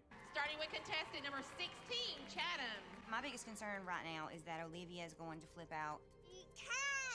Yeah, my biggest concern is that my kid might have a mental breakdown on stage, but you know what? How about I just keep enrolling her in these pageants that stress her just all to hell? How about I just keep putting this just ridiculous amount of pressure on my child to keep up and maintain, you know? Yeah, hopefully she doesn't have a mental breakdown on stage. This is just the most odd thing to me in the world. You know, it would make a lot more sense if they were a little bit older and they could at least understand exactly what was going on and like what the goal of the whole thing was and actually like kind of have a say in whether or not they want to do it, but it's a toddler. It's not even a child, it's a toddler. I mean, she can barely talk, you know what I'm saying? And she's out here going through these competitions. You've got this mom doing all these hand gestures and stuff, basically just like, she's a performer, she's nothing more. That's all she is at that point when she's on stage. She's not a 3-year-old child anymore. She's not a kid having fun. She's a performer at the whims of these judges and her mom. It's just creepy to me almost, you know? It's just, I don't understand the whole, I guess, concept of the thing. Like, why would you want to do this with 3 to 4-year-old children? They don't even, like, really have a say in doing it. At this point, it's literally all parent input. You know, the parents decide whether or not they do it. The parents decide whether or not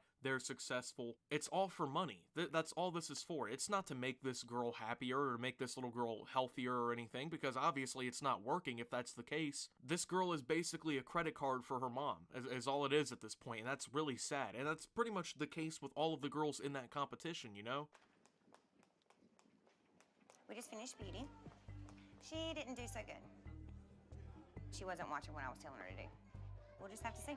Maybe everybody else will just mess up really bad and then we'll be good. Yeah, she wasn't doing what I was telling her to do. Yeah, she's only a 3-year-old child, and, you know, she just couldn't follow completely along with what I was saying. Just not 100% on board with me, really. She didn't perform up to my standards, you know? She didn't do what I said.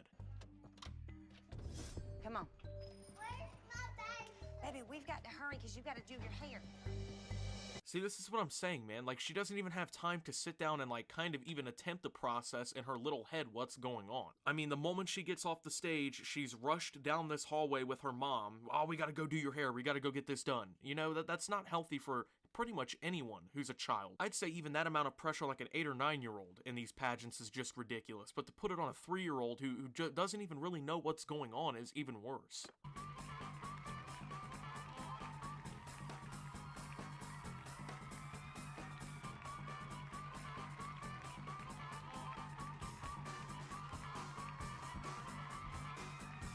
Olivia did great in her bathing suit. Okay, I'm sorry. This is just, that is 100%, I would say, crossing the line, okay? That is not really an outfit that a child should be walking down a runway in, you know, for judges to look at and see and compare which one looks the best. You know what I'm saying? She is a 3-year-old child. She is not like a 20-year-old woman or anything like that. This poor little girl is dressed basically like a fucking stripper and is being forced to perform for people. Am I the only one who sees what's weird about that? This is bewildering. Dude, that's bewildering to me. I don't care what anyone says, that is disgusting, and there is no reason that that should be happening. She was rocking it and rocking it, you know? You didn't even have to keep telling her to rock it. She was still rocking. Yeah, my 3-year-old child in her bathing suit was up there shaking her ass on stage. That's great, man. That's awesome. I actually am gonna blur that out, okay, in post, because it's just fucking disgusting. No one should see that. It's a 3-year-old child, okay? I mean, it just was disgusting. I want to play in the playground. Well, let's go get our crown first. I'm going to play in the playground first before we get the crown. Oh, you're making Mama sweat today. Yeah. You're making me work. If we win a title today, then that makes us one step closer to having a title in each of the United States. Of course, if you're in a competition, you want to have the highest honor, which would be the ultimate Grand Supreme. I would like to see Peyton attain that and not have Division Queen title. Yeah, I'd like to see her win that. That way I can get $1,000 in my pocket, you know? I'm just gonna put all this stress and all this pressure onto my toddler so I can make me a quick buck, right? And your wee miss, Rockstar Divas and Dolls Queen, is contestant number 12, Peyton. Wow, I'm so glad that Peyton won, man. Look how happy she looked in the moments leading up to that. Look how happy that child looked. I think that unfair pageants should be used as learning experiences to take what you did learn there and apply it for your future endeavors. Your future endeavors completely revolve around you using your toddler for these pageants. That way you can win money and live your dream life of your child. Basically, you know, kind of just in third party. Your child doesn't really care about winning these because at the end of the day, I mean, they don't understand what's going on. But you, yeah, it's great when you win because you put all this pressure on your child and stuff. Yeah, you get all the spoils of the victory. The money, the looks from everybody in the crowd and everything because it's your child. You know, yeah, that probably feels great. But at the same time, you're depriving your child of its childhood, okay? Your kid does not actually get to experience what being a kid feels like, okay? Because they're all dolled up, they're forced to perform, they have to behave a certain way all the time. You're putting all this pressure on them because you want money. Meanwhile, all the other kids who become well-adjusted to life and everything are out playing with their friends and, you know, hanging out with their moms and having a childhood. You know what I'm saying? They're becoming adjusted human beings, but your child has just been basically taught to be this robot who performs, okay? So here in about 10 years, let's see how well-adjusted your child is. I mean, you could already see it with a couple of these kids in this video clip alone. I mean, they're just always on one, you know? They've got an attitude all the time. They act up. They're always grumpy. They're always nervous. They're always being rushed. But it's all about the kids, right? It's all about how the kids feel. It's all about them winning, right? It's never about the parents who actually put them in these pageants without their choice and who profit from them. God knows how much some of these people are making, especially when they put all their kids in all these different pageants, right? They could be making thousands of dollars a month just because they have a kid that they doll up and make perform, you know? It's disgusting, man. I think it's weird to doll up and dress up a 3-year-old girl, okay, and cake her face in makeup and make her behave and walk a certain way in front of all these judges and this big-ass crowd. That way they can determine which one looks the best. I think that that's weird. I'm sorry, especially when this little girl was put into a bathing suit and all these cameras and stuff to be put on TV, and she literally, I mean, and I'm dead serious, shook her ass on stage in front of those judges. I mean, let's just call it for what it is, okay? Let's say that there was a 3-year-old child in a bathing suit at the beach in front of 3 random people shaking herself in front of them, right? You know, that would be... There would be police called. There would be charges brought against people. But because these parents are getting paid for their kid to do it this time at these pageants and they're getting all this recognition, now all of a sudden it's okay. It's just disgusting how some of these pageants run. It's disgusting how these parents basically use their children. I think the whole thing's sickening. Let me know what you think down below. As always, guys, thank you for watching. If you did enjoy, make sure to leave a like and subscribe if you're brand new around here on my channel. Follow me over on Twitter at @SubToOptimus. I post memes, thoughts, and updates over there. It's a surefire way to get notifications of all my brand new content. Join the Discord down below, another way to get surefire notifications. Thank you to my channel members for your $5 a month. Your support helps my channel tremendously. You will see yourself on screen right now. If you'd like to become a member and help support my content, you can do so by hitting the join button down below. And until my next video, guys, this is Optimus, putting my toddler in pageants, and signing out.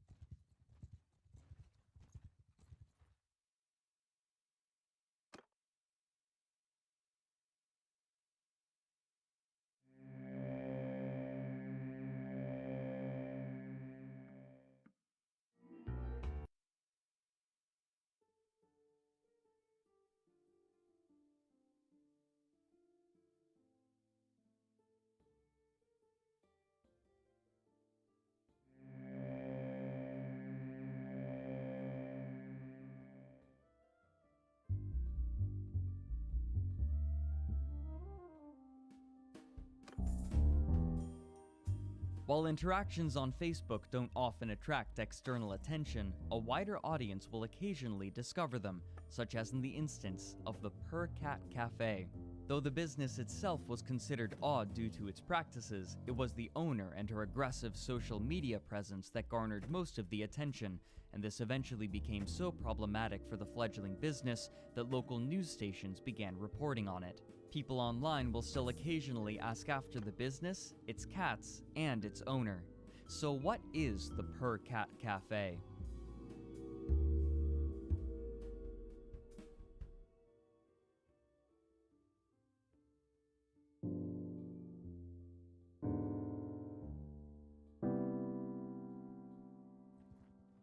In mid-August of 2017, a woman named Kathleen Krukzek made a public post to Facebook detailing her grievances with her former employer. Earlier that year, the company had opened an Indiegogo crowdfunding campaign, asking for $40,000 so that they could open sometime soon after. Hello, Boston. My name is Diane Kelly. I am a cat enthusiast and the founder of Purr Cat Cafe. I have been working to bring Purr Cat Cafe to life for 17 months now. Cat Cafe is a really fun place where rescue cats actually reside in the cafe, in which you can come and play with the cats, and best of all the cats at the cafe are adoptable. Come meet the coolest cats in town at Purr. Though they only managed to raise $7,200, their flexible funding goal meant that they still received this money in full, but it also meant that they had taken on an obligation to their 162 backers. By the time Kathleen had made her post to speak out against Diane Kelly, the business was approaching 3 months past their scheduled opening date of June 1st. This post read in part, quote, "Hi everyone, Kat Grace, former general manager of Purr Cat Cafe here. If you've emailed Boston Purr in the last few months, chances are high that you spoke to me directly. I'm sure this post will get deleted, so feel free to copy-paste or screenshot. Most of the core team has distanced themselves from Purr for several reasons. Everything she is being bullied for, we have told her over and over again. This team consisted of 2 feline behaviorists, myself included, and several people who have worked hands-on in rescue for about as long as I have been alive. Despite our combined experience, Diane chose to continually ignore and insult us. Diane has no animal care background whatsoever." Kathleen went on to explain the reasons behind many of the cafe's troubles. At one point, Diane had reached an agreement with a local shelter named Boston's Forgotten Felines, or BFF, a charity that picks up stray cats, fixes them, gives them medical treatment, and then adopts them out. According to their deal, BFF would provide cats to Diane's cat cafe, and visitors could adopt the cats through the charity, since the cafe wasn't licensed properly to do so. Not long before Kathleen's post, however, the two had canceled their partnership, and Kathleen explained why.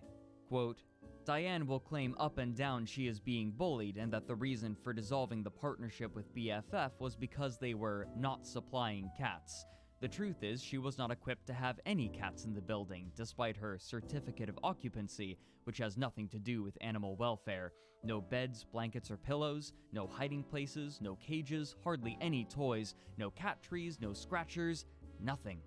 Anything you see for the cats, including 95% of the toys, was either purchased by me out of my own pocket, was a loan from BFF, or is the perches on the upstairs walls donated by Aristocat Designs. Diane contributed absolutely nothing, save a small handful of toys, some random bowls, and some cages bought far too late, once she was pressured to do so. She's spent the dwindling money left in the PUR accounts on decorative wall art, coloring books, and things to entertain people, etc., instead of things for the 2 cats we now had. Diane wanted to place the cats, with no enrichment, in a basement with no windows and cold, hard floors. BFF did not want to place cats until PUR was equipped to do so. Diane told BFF to fuck off several times. Diane said any other shelter would be happy to place cats in her poorly equipped basement. We all said 1,000 times that no one who gives a hoot about animal welfare would ever do so. Diane doesn't know the first thing about feline welfare, and that would be fine had she listened to the team she had. Now she stands alone with all of the decisions she has made and will not take responsibility for any of them. After another feline behaviorist very politely told her all of the things she would need to furnish the space, Diane told her to never contact her again.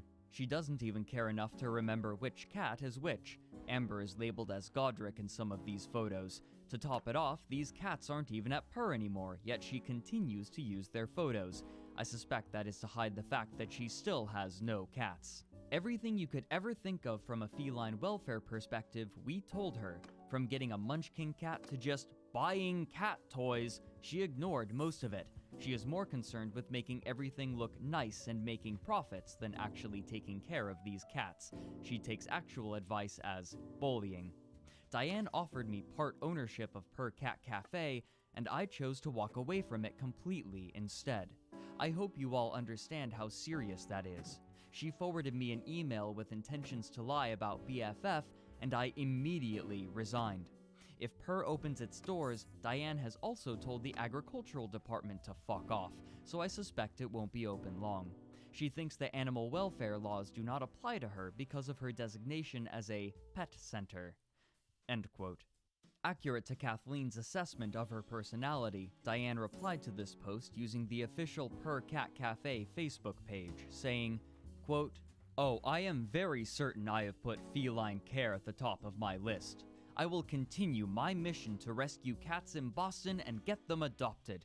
The both of you can continue to tell me how I should run PUR for the cat's best welfare. Go right ahead, post whatever you want. But the reality and the truth about PUR Cat Cafe is going to be alive and well soon. So, sick of the cat fights in Boston. I am learning that people in the cat world truly might be crazy. I am starting to understand why people call females crazy cat ladies. People that work in the cat field are crazy cat people. I am a cat enthusiast and a very smart businesswoman.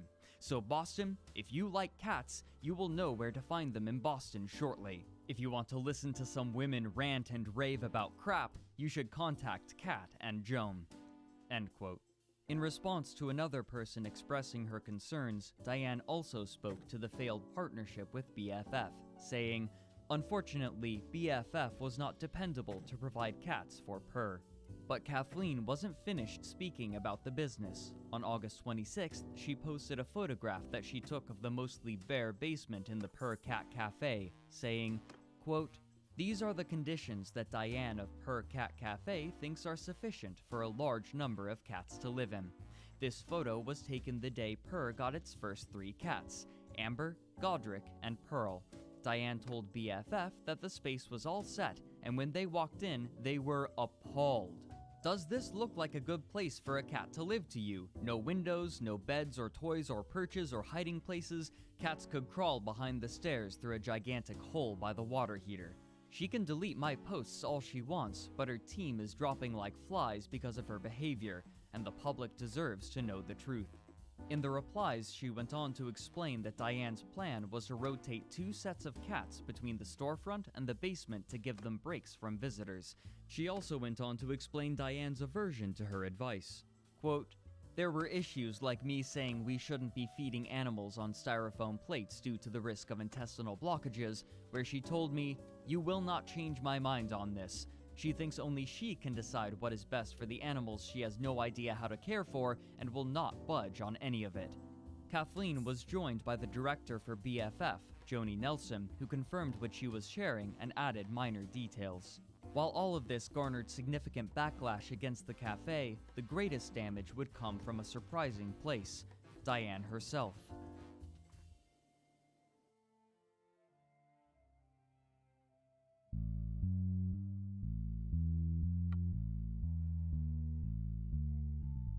Diane responded to Kathleen's indictments vitriolically. When one person stated that she no longer had any intention to visit the cafe, Diane used the official business account to post a reply, saying, "Why are you being such a bitch?" On August 28th, 2 days after Kathleen posted her photograph of the basement, Diane made a post to Purr Cat Cafe's official Facebook page, posing as one of her cats, Gussie. In this post, she reiterated the cafe's mission statement, vision statement, and oath, all centered around the well-being of the cats that would eventually be housed in the building, if she could secure a partnership. She closed the post with her familiar tagline, "Meow, meow, purr."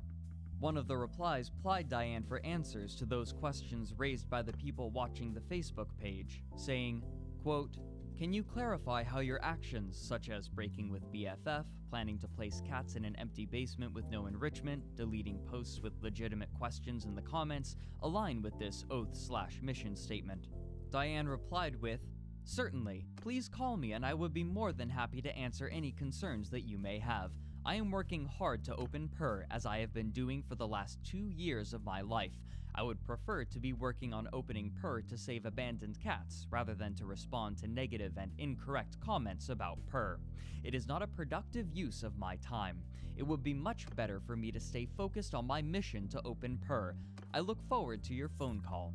Sincerely, Diane." Soon, Kathleen challenged Diane directly on the page, saying, "How about you just answer everyone publicly? Why do you keep deleting legitimate concerns posted by your confused and worried supporters?"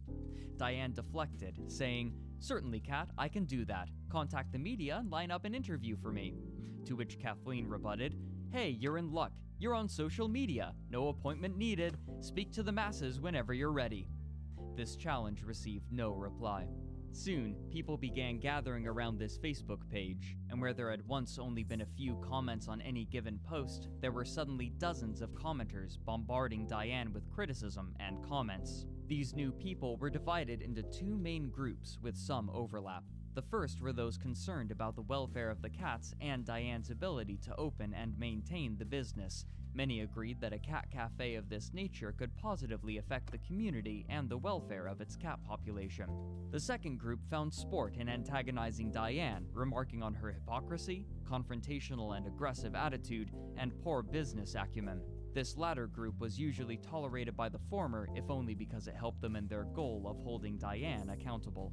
Diane began posting more frequently, often attempting to refute her critics, but these acted as little more than new spaces for people to confront her. In a post on September 3rd, she stated that she would be at the storefront that afternoon and the following afternoon to answer anyone's concerns in person, but when multiple people went to meet with her independently, they couldn't find her. By this point, Diane's Facebook issues had drawn the attention of local newspapers, and on September 5th, an article was published in Boston Magazine titled, "Boston's Purr Cat Cafe Hasn't Opened Yet." This piece focuses largely on Diane's failure to partner with Boston's forgotten felines and quotes Diane herself. The week that BFF was supposed to bring cats to Purr did not go very well at all. "They told me I didn't have enough stuff. I ordered that day more cages, which came 2 days later. But BFF didn't come back Wednesday or by the end of the week. I made my decision. I'm definitely not partnering with BFF. People are making accusations that I don't love animals and I don't know what I'm doing, but I have done my homework. Purr is a conduit to help cats get adopted. The adoption process will be with whatever partner I choose to partner with." End quote.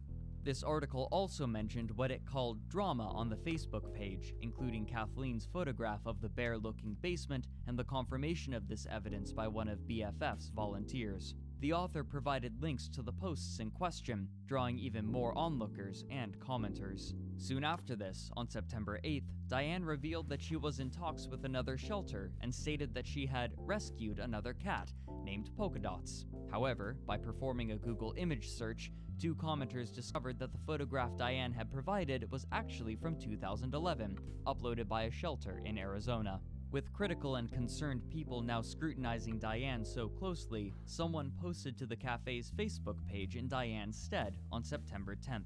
The post was worded with diplomatic but imprecise rhetoric, with phrases such as, "We hope to start anew and take a step in the right direction, acknowledging where we have been and hoping to move forward." Shortly after this statement was published, many of Diane's posts from the previous months were expunged from Facebook, as per the comments left on them. This post, while omitting any sort of apology, was received far more positively than anything posted to the page for some time, and the replies were almost universally supportive. But this shift towards civility would not last. On September 24th, 16 days after the previous message attempting to make amends with the community, Diane once again took control of the company's Facebook page, posing as her pet cat. It reads in part, quote, "Good evening, Boston. Kingpin Gussie here, the very proud cat adopted by Diane Kelly. Diane Kelly loves cats, and that is why she adopted me from Little Lion's Cat Cafe. There are a tremendous amount of people in this world that would rather focus on hate. This has been very obvious on my Facebook. Apparently Boston's Forgotten Felines would rather focus on hate rather than the truth. So, I will focus on the truth, Boston. Boston's Forgotten Felines was not a registered shelter in the state of Massachusetts. Patricia Cabral, the director of all of Shelter and Rescue, phoned me to notify me that Boston's Forgotten Felines was not registered in the state of Massachusetts. I communicated this to Joni Nelson, the director of BFF. 2 months later, BFF was still not registered with that state of Massachusetts. Consequently, I made a sound business decision not to partner with BFF. Would you partner your business with a rescue group that was not registered in the state of Massachusetts?" End quote. Within 2 hours, this was rebutted by a commenter who linked to an official government website listing approved shelter and rescue organizations, and on that list was Boston's Forgotten Felines. One person who worked for the shelter commented on the post as well to defend her organization, and numerous others accused Diane of libel. 2 days later, she responded to this criticism by again role-playing as her cat, Gussie. Quote, "Meow Boston. Gussie here, the kingpin of Purr. I represent Diane Kelly, the very proud owner of Boston's first cat cafe. Diane is catastic. She adopted me from Little Lion's Cat Cafe in New York City. Diane has been the most wonderful mom I could ever have. She loves me to death and gives me the very best of care. Diane is opening Purr Cat Cafe to rescue abandoned cats. My mom has been working on opening Purr Cat Cafe for 2 years. She has worked diligently every day for 2 years to open Purr Cat Cafe.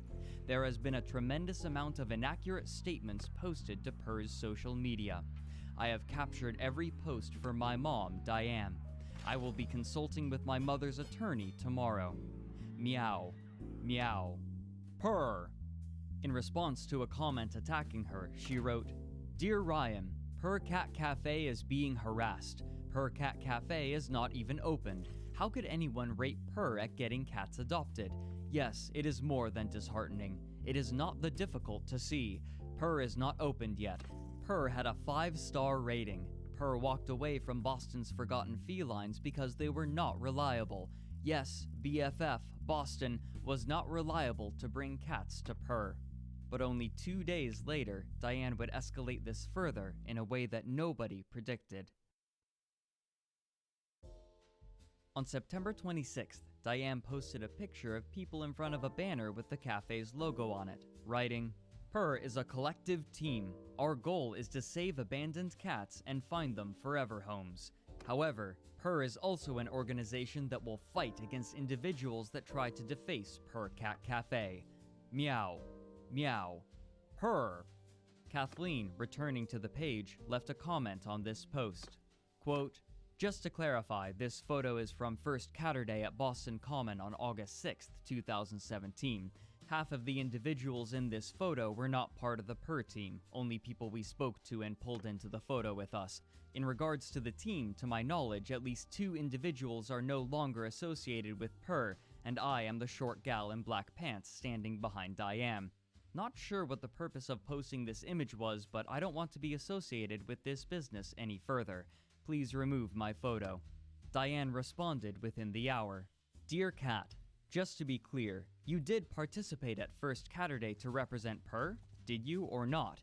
Additionally, I know you enjoy having several different sexual partners. You shared that with me, and I have no interest at all having a woman that works for me that has several different sexual partners.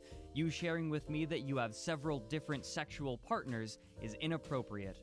Immediately, a flood of comments filled the post, admonishing Diane, and many people who claimed to be interested in the cafe expressed that they would not visit when it opened.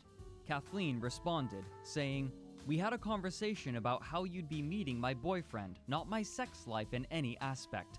For anyone confused, I am openly polyamorous, meaning I have 2 boyfriends. I never spoke about anything sexual.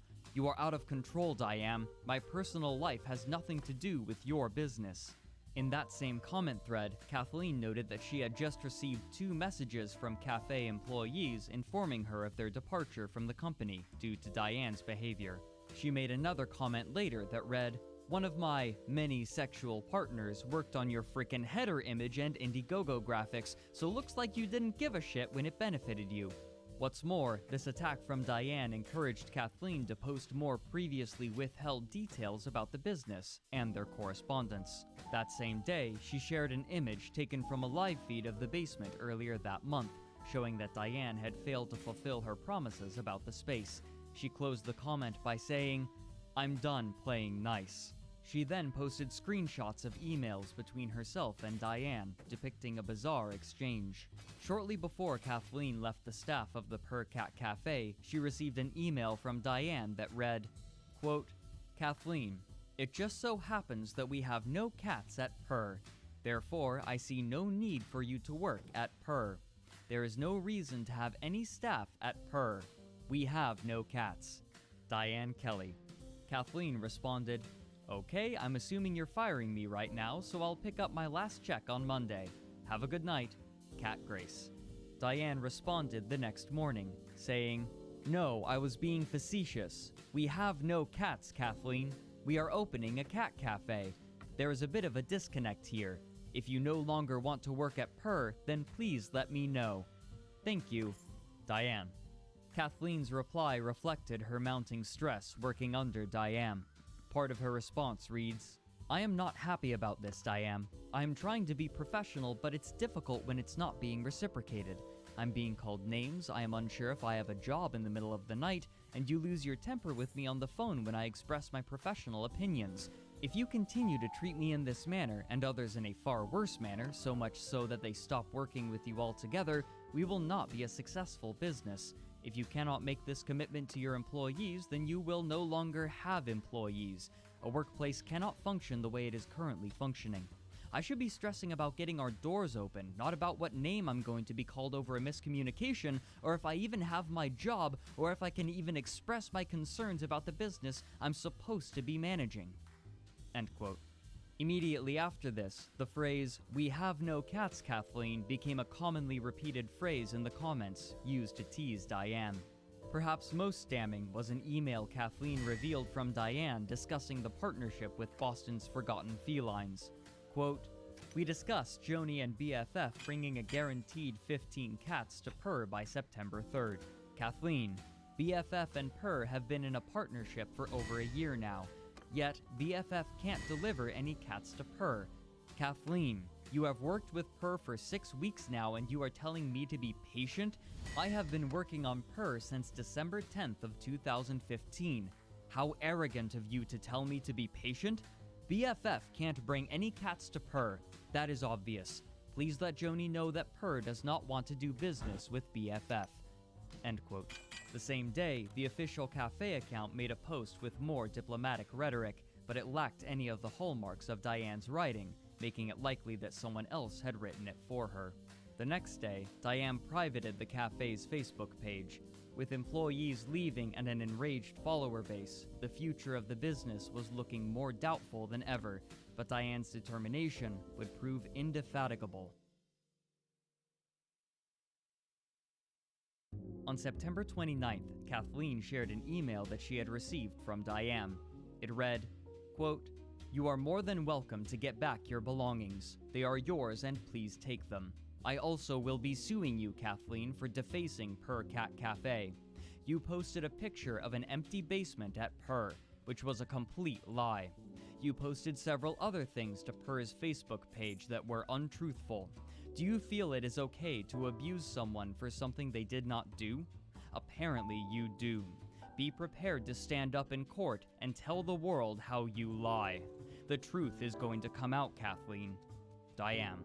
Of note was a reply from Amy Crystal, the general manager that preceded Kathleen, who said, "She isn't going to bring you to court. I will be surprised if she does. She threatened to bring me to court once too, and it never happened. Did anyone go to this open house? Why is she still trying to open? This place won't last with all the bad PR it's received. Also, alcoholics can't manage a business until they get help and can manage their own lives. When I first met Diane, I could see she wasn't a quitter, but at some point you have to realize some things aren't meant to be. Also, Kat, she offered me a percentage of ownership in the business too. However, when push came to shove, she didn't follow through. Also, her letter to you is the exact one she sent me. Maybe she copied and pasted it, lol. She said, "I don't want to lose you. Are you really willing to walk away from this partnership," etc.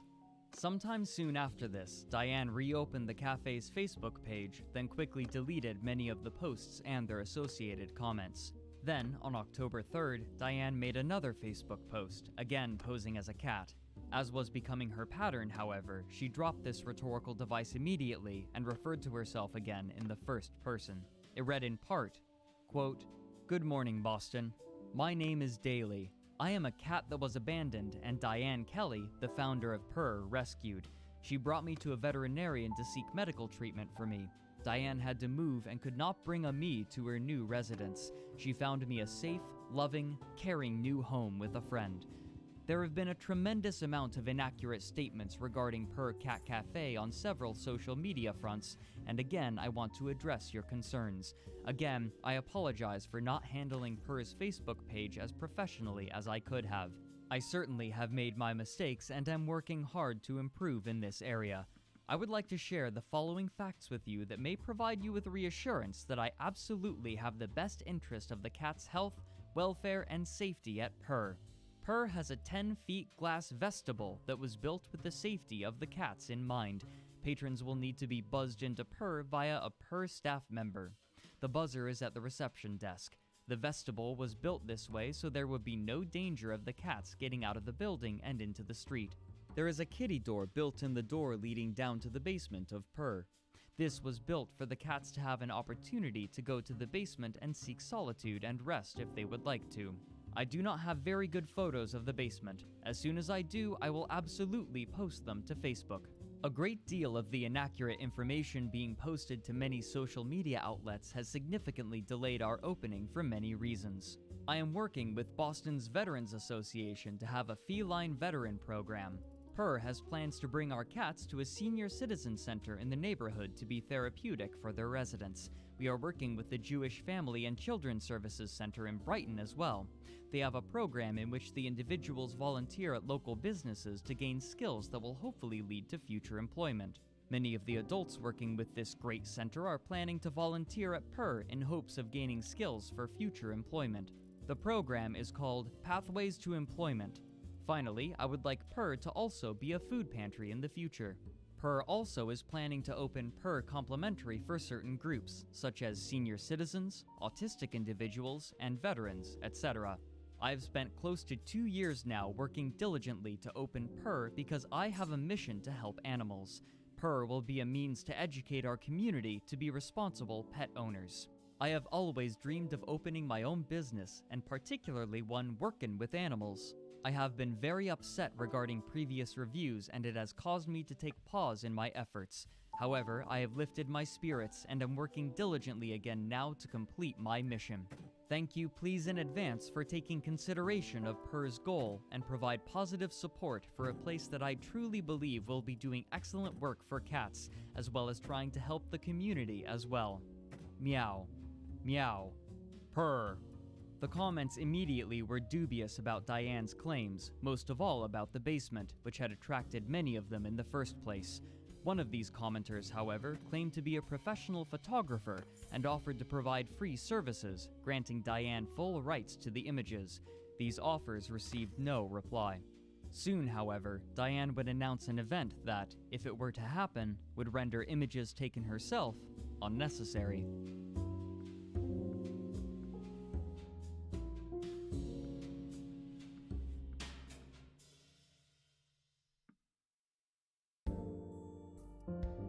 On October 4th, an email was sent to those on the Per Cat Cafe's mailing list inviting them to an open house in the afternoon that weekend. They stated that they would be able to host 35 people at one time for tours at the top of each hour, and that there would be, quote, no more than 10 cats. After posting a few old photographs to the Facebook page in an attempt to kindle interest, however, they all were met with continued admonishment for Diane's behavior, and in response, she posted a stock photograph of a cat at 2:30 a.m. with the text, Boston, clearly there is no interest in Cat Cafe here. No meow, meow, purr for Boston. This post was interpreted by a local news source to mean that the cafe would no longer be opening. She also took the time on October 6th to reply to a commenter who was demanding updates on the space for the cats. Quote, Kayla, why don't you come to the open the house this weekend then?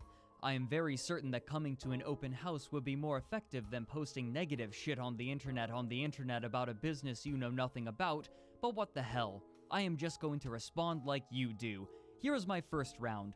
I will be negative and just beat the shit out of a new business to save animals because it feels cool. I have never been to Per Cat Cafe. Let me ask you a question, Kayla. What does a cat cafe do? Why do you surprise me with your intelligence? You are so brilliant. Send me an email? End quote. Later that day, a volunteer named Chandler made a post clarifying that, indeed, the open house would be continuing as scheduled and that Diane would be there with her cats. However, it was clear that Chandler was ignorant of many of the details of the event, writing, "This has been very confusing for everyone involved." On the first day of the open house event, however, Diane made a peculiar post to the Facebook page. She wrote, "Good morning, Boston. Per is looking forward to hosting our open house today and tomorrow. We also wanted to share a video from Kathleen Grace." Beneath this writing was a video Kathleen had made for her YouTube channel in which she shares some of her pet play fetish gear with her viewers. Kathleen was granted no chance for a rebuttal as Diane had blocked her from the Facebook page, but sometime afterward, Kathleen deleted this video from YouTube. The response to this post was universally negative, with many people expressing confusion as to why Diane would post an ex-employee's fetish video to her business page. Later that morning, Diane posted again, writing, "I do not understand how there could be so much negativity, cruelty, and slander to a business that is not even open yet, and most importantly, trying to save animals. Is that a bad thing?" When the post was archived, there were 88 comments, but it's likely that before it was deleted, there were well over 100. However, at long last, Diane gave the commenters the photographs of the basement for which they'd been asking, but it showed little more than what had been there in the earlier photographs, with objects like scratching posts, nests, and tents scattered haphazardly across the basement floor. At last, the weekend of the open house had come. Several people who had raised concern on Facebook went on the first day and posted their findings. Despite her hopeful claims of no more than 10 cats, Diane had only brought 4.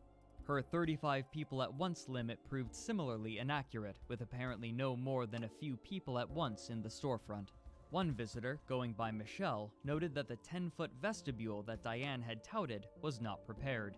Rather, the first door was an automatic sliding door, while the door on the inside was simply a locked swinging door, and while she was holding the inner door open for her friend, the automatic door opened as well, though no cats escaped. Another woman, named Marie Billiel, live-tweeted about her time at the cafe. Some of the tweets read, quote, "At the Boston Purr open house, there are kittens. No idea where they're from or if they're up to date with their shots. I can overhear Diane talking to a reporter. She's still talking about her vision, what she wants to get for the basement. Kathleen was right about the vestibule. It opens onto the street, currently propped open, so does not offer safety for escaping cats.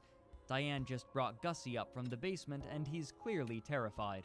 The door remains locked, and with Diane in the basement and Chandler playing with a cat, guests have to awkwardly let other people in. One kitten is now growling and clearly unhappy. No one reacts. Now Diane is asking people to help assemble cardboard cat houses because it is too technical for her. Chalk sign on the wall asks people not to pick up cats. People do it anyway. Staff doesn't notice or care. This little guy is hiding behind cat litter. Also, it looks like the cat door is taped up so the cats can't actually leave the public space. Air in the basement is stagnant. That seems fine now, but what about when cats live there and start using litter boxes and corners? It's unclear if the basement has heat, but for sure there is no obvious form of ventilation. On the second day, the automatic door was disabled, requiring guests to open the door manually, but overall, the open house only raised further concerns. Diane would go on to lament in the comments on her Facebook page that those people criticizing her wouldn't go to the open house, in spite of the fact that at least one of the people she named had documented her time there, and when people pointed this out, she didn't reply. Shortly after the open house, she attempted to apologize for her previous statements, but few people took her at her word. In the coming weeks, Diane would continue to respond to comments, repeatedly purging the post history of the Facebook page and still occasionally speaking about Kathleen and her, quote, sexual preferences, all while more and more people discovered the business and attacked her in the comments over the inadequacy of the space and her aggressive social media strategy. This pattern repeated for weeks, and eventually, on October 17th, Chandler announced in a comment that she would no longer be assisting Diane. On October 21st, another person named Elise Kroeb visited the cafe for a tour, but most of the issues people had were unaddressed. As of yet, there was no heating solution for the basement, though Diane claimed she had installed a HEPA filter. She also claimed that she was planning to create ramps for the cats to climb onto the beams, but Elise noted her concern due to the presence of electrical wires on them. While Diane stated her desire to open the cafe in 2 weeks, she also admitted that she still had not partnered with an animal rescue yet, but also claimed that upon opening, there would be 8 cats living in the space, though they wouldn't be adoptable. The only explanation which Elise could imagine was that Diane would adopt more cats herself. In the following weeks, Diane continued to post, calling for people to assist the cafe on social media, quote, "Or we can just continue to be negative and Per Cat Cafe will die. The abandoned cats of Boston need your help, Boston."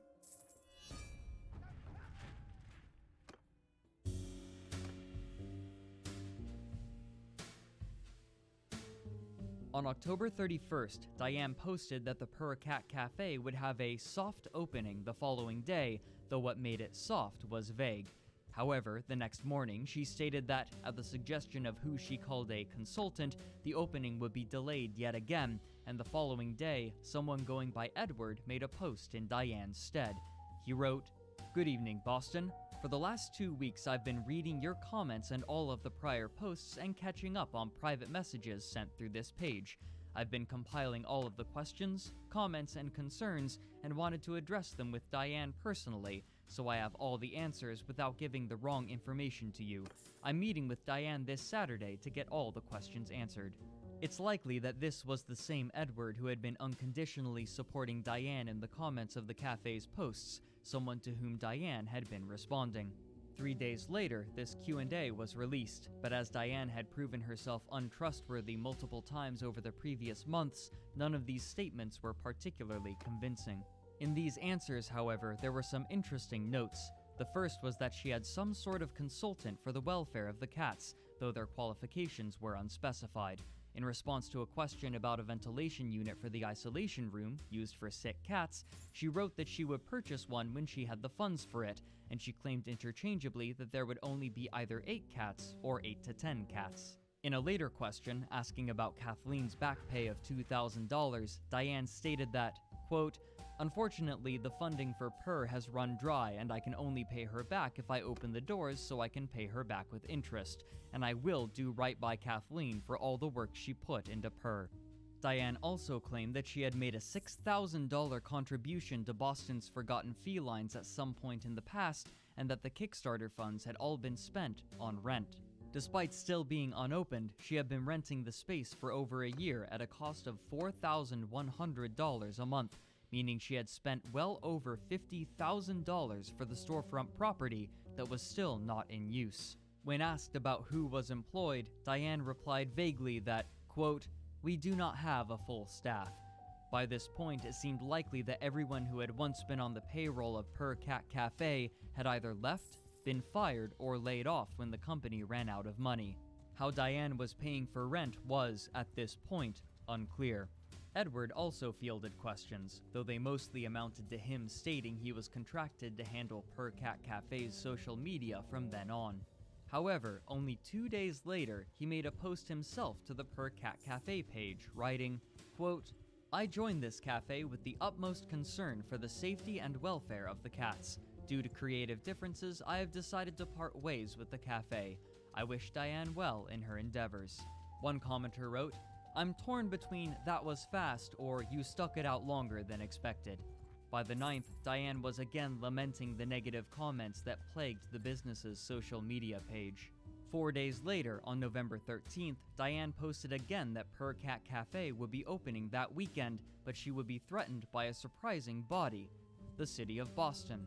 On November 15th, Boston 25 News aired a segment stating that the Boston Inspectional Services Department would block Diane from opening the cafe unless they received proof of her licensure for the business. This investigation was spurred by multiple complaints from people who had been following the Facebook page and were either concerned about the issues Kathleen had raised or interested in provoking Diane to further outrage. In a reply that same day, Diane stated that, quote, "The cruelty investigation is bogus, and I will be pursuing a lawsuit against Fox 25 for slandering my personal caricature and my business. What specifically have I done cruel to the cats at Purr? To here are no cats residing at Purr Cat Cafe currently for me to be abusing."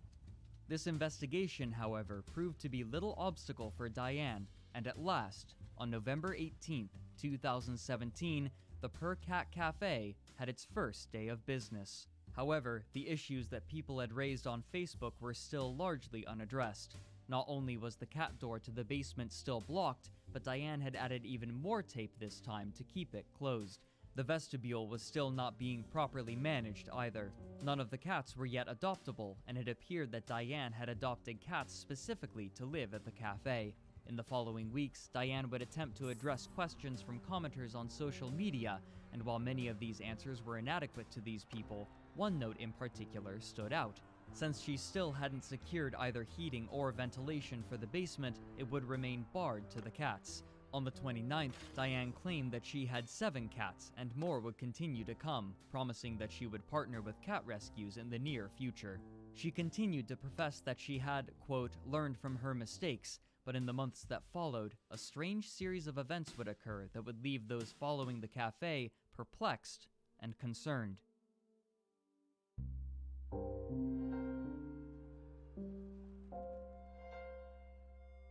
In December of 2017, a woman named Janice had contacted Diane about leaving her cat, as she would be preoccupied caring for an ill relative. Diane agreed to try housing the cat at her cat cafe, though it appears that this arrangement was remarkably informal. On January 3rd, 2018, rather than seeking care for the cat, Diane called Janice to angrily accuse her of giving her a sick cat and demanded that she return to take them away. Janice was out of state and would be unable to return for at least 3 days, and so the cat languished in the Purr Cat Cafe as their condition deteriorated. By the time they were taken to see a vet, the cat's condition had worsened to the point that the vet recommended immediate euthanasia, to which Janice agreed. A subsequent MSPCA investigation found that Diane was not at fault for the cat's death, and it appears that she never publicly commented on the issue. As the months passed, Diane's psyche diminished. On March 13th, at 6 o'clock p.m., police were called when one of Diane's volunteers discovered her on the floor of the cafe, surrounded by empty wine bottles and an open container of cat medication. According to the police report, quote, officers asked when she last stopped drinking, to which she replied, "I never stopped." Diane shouted and cursed at the volunteer and at the officers as she began to weep. When one of the officers asked her if she wanted to hurt herself, she nodded. Realizing what she had done, the officers called an ambulance and she was taken to the hospital, where she apparently recovered. Around this time, Diane was able to partner with another cat shelter named Feline Victory Rescue, or FVR, but on March 21st, after the state discovered that they weren't registered, they were issued a cease and desist letter and ordered to remove all cats that they had given to the Per Cat Cafe. As the year wore on, Diane reduced the operating hours of the cafe multiple times, a reflection of low patronage. Online reviews over the course of 2018 were extremely mixed. Some people remarked that it was a positive experience, but even the positive reviews would sometimes remark that the cats seemed tired or nervous. The images attached to the reviews betrayed the reason. A photograph from January of 2018 showed that the entrance to the basement was still blocked off, as did another from 6 months later. Despite these concerns, Diane was able to partner with a licensed group named the Bay State Animal Cooperative. The reviews continued to dwindle in number going into 2019, reflecting even further reduced patronage, and Diane listed the cafe for sale on Craigslist in August. Nobody took the offer. What's more, the Bay State Animal Cooperative had canceled its partnership with Diane. As a last-ditch effort to raise funds, Diane announced a silent auction for the end of September, but this apparently failed. Finally, on October 8, 2019, a sign was posted by the landlord in the window of the cafe that read, "Per Cat Cafe is permanently closed. No further information is available. A new tenant will be coming soon." Boston Magazine made one final article, published the day after, to commemorate this event. When they asked Diane for a quote, she responded almost incomprehensibly. "Keep on wagging the dog's tail. If you can't save yourself from reading this story, rescue a cat in the meantime, or perhaps even a dog. I know this is better than Game of Thrones." The article also noted that the landlord had sued Diane for failure to pay rent. Upon losing the case, Diane was evicted. She took to the defunct cafe's official Facebook page to protest, writing, quote, "Meow, meow, purr, all part of the history of Per Cat Cafe. You can read about the true story shortly in The Perfect Claw. It will be the true story of Per Cafe. It will be a very true story about the society we live in, a society in which social media and the media spin reality to suit their needs. It will be a story in which speaks volumes about animal regulations in the state of Massachusetts." End quote. However, the nature of the Perfect Claw remained unclear, whether it would be a book or an article, and she provided no release date. She would continue by indicting individual commenters as well, going as far as posting pictures of one woman's Facebook profile. She continued to use Facebook to blame the failure of the cafe on the media coverage, the negative attention on social media, and Kathleen Krukzek, but she apparently had no strategy to bring back the cafe. While it's uncertain how Diane managed the finances of the business, it seems likely that she spent nearly all of her funds on attempting to open the Per Cat Cafe, and if the article in Boston Magazine is correct, then the landlord had not sued the business, but rather Diane herself, and if he sought damages, it seems unlikely that she has the money to pay him. Searching for the Per Cat Cafe online will still show remnants of it on social media sites, during a time when people found humor in Diane's posts or frustration with her neglectful attitude towards the cats in her care, and in nearly all of them can be found the familiar phrase first written by Diane in 2017. "We have no cats, Kathleen."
Meow.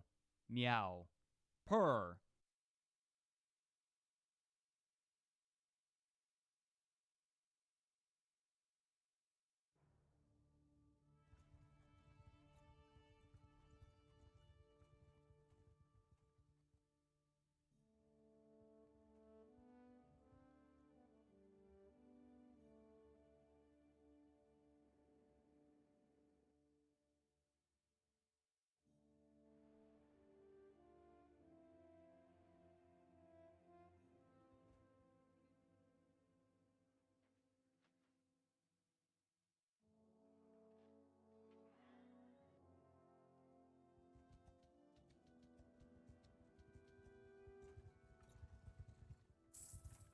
One of Trump's spokespeople and his Secretary of Commerce, Wilbur Ross, really gave us two of the most insane coronavirus predictions ever.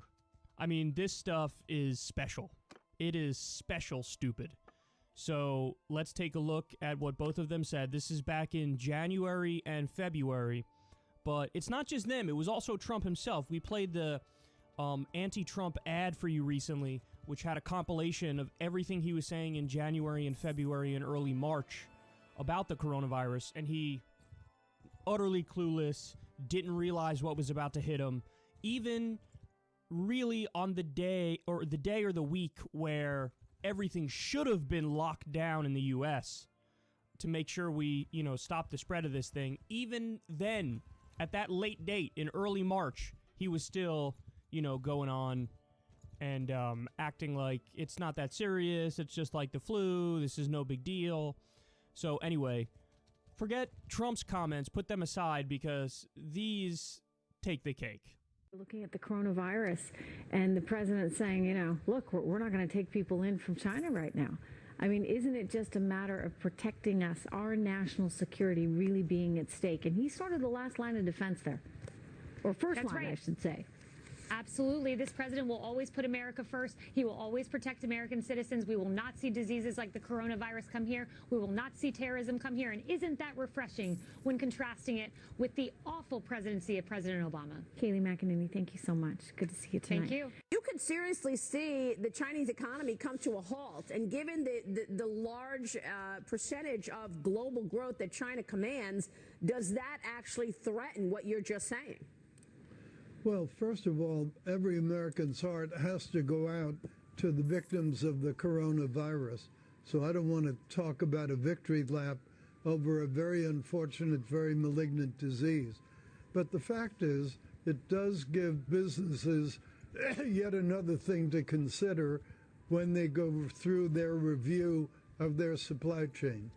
And top of all the other things, because you had SARS, you have the African swine virus there.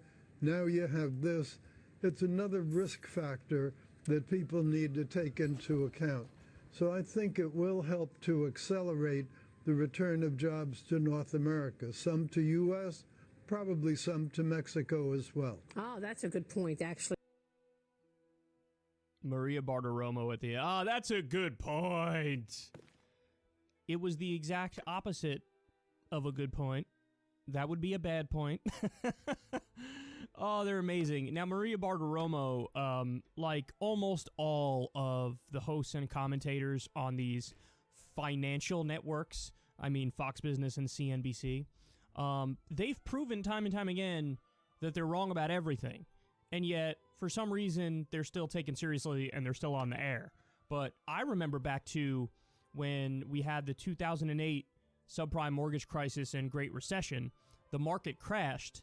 And I remember very clearly watching the compilations at the time of every single host and every single commentator on that network except one saying, this isn't going to be a market crash. Sour grapes. That's what they would say if you said, I think the market's going to go down. They'd say, sour grapes. They have these little, buzzwords that they use in economic lingo that's supposed to encapsulate an entire argument. Like, yeah, sure, you think the market's going to go down and you provided a reason for that, but I say sour grapes. They love saying bull market and bear market too. It's that economic world where they are incredibly insular and it's insufferable. But every single one of them, except a libertarian economist named Peter Schiff, was dead wrong. And what they would do on CNBC is invite on the CEOs and the owners of the various corporations. And then they would ask them a question, and then they would just sit back and let them take the floor as if these people have no stake in the game and as if they're just objective experts. They're not. They're not. You know, you're doing the equivalent of inviting on Dick Cheney to talk about morality as if he's the expert on morality. This is the last guy I would go to. He shot a guy in the face. Now, you could say that was an accident. That's the official story. Okay, I guess.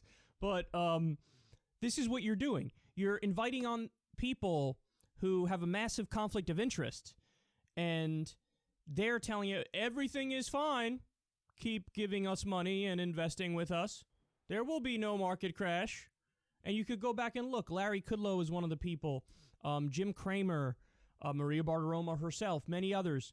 Every single prediction that they made about the 2008 crash, in the month leading up to that crash, they said the exact opposite.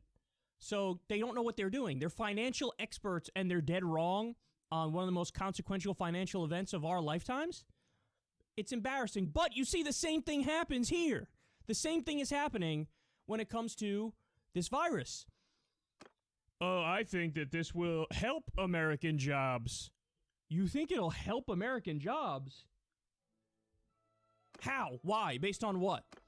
Now, his argument was, well, you know, it'll make us rethink some of the supply chains, and people will be more likely to set up jobs here at home. And, you know, in theory, I guess that makes some degree of sense, except he didn't factor in that we would get clobbered by the virus and first experience probably a depression, because that's what we're on our way to, a depression. So he didn't factor that in, which seems pretty important to me to factor in. But that leads to the first comment you saw there. One of Trump's spokespeople said, "We will not see diseases like corona come here." What, like, how can you say a thing with such confidence? What do you think, that the virus is actually going to respect borders? That it's going to stop right on the U.S. border and say, no, these kinds of people don't have viruses like the rest of the world? I say that, but that actually is something that many people believe.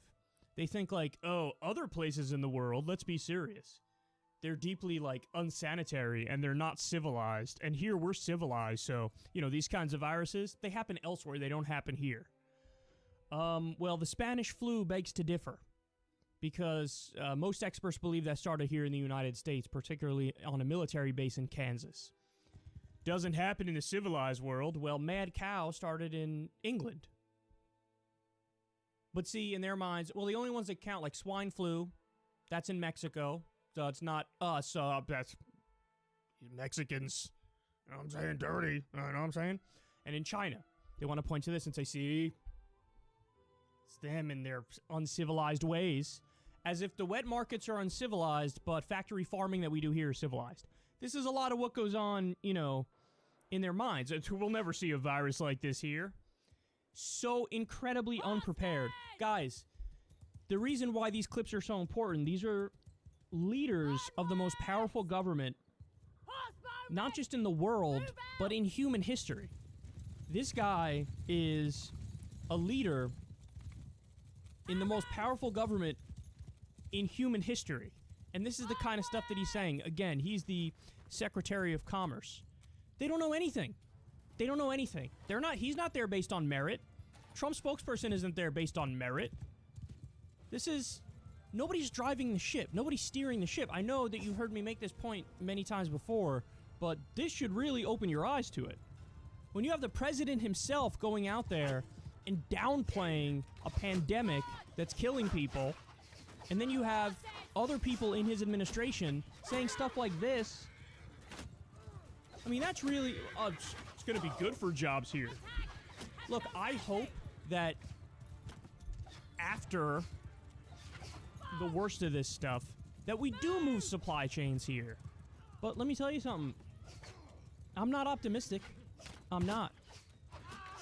And the reason why I'm not optimistic is our government is basically run by the corporations. And the corporations bribe the politicians. And all the corporations want to outsource the jobs because they make more profit that way. And if there's one thing I know for sure, it's that profit always takes precedent over human lives. And I don't see anybody fixing this, even though they should. Even though I wish we had supply chains and we had manufacturing here. A lot more manufacturing here. I wish that was the case. If I was in charge, I'd do everything I could to make that the case. But I don't think it's going to happen. And so he's wrong on two fronts. He's wrong because I don't think they're going to do it. Even theoretically, if we didn't get hammered by the virus, I don't think they would do it. But now that we're getting hammered by the virus, I still don't think that they're going to do it. And we're going to lose a tremendous amount of jobs. Think about it. This happened, I think his comment was in, was it February or January? I think his was February. Well, either way, within a couple months, we would have the largest spike in unemployment in history. The previous record for 1 week filing in unemployment was about 680,000 in 1 week during the peak of the Great Recession. Guys, we had 3.1 million 1 week and then 6.6 million the next week. But don't worry, I've been told by Trump spokesperson that we don't get viruses like that here. Oh, man. So anyway, these people have no idea what they're talking about. Excuse me. And they're just propagandists. That's what they are. They go out there. They don't make the case that is. They make the case that they want to make themselves look good. Well, every now and then, reality bursts that bubble in a clear way, and these are two examples of that happening.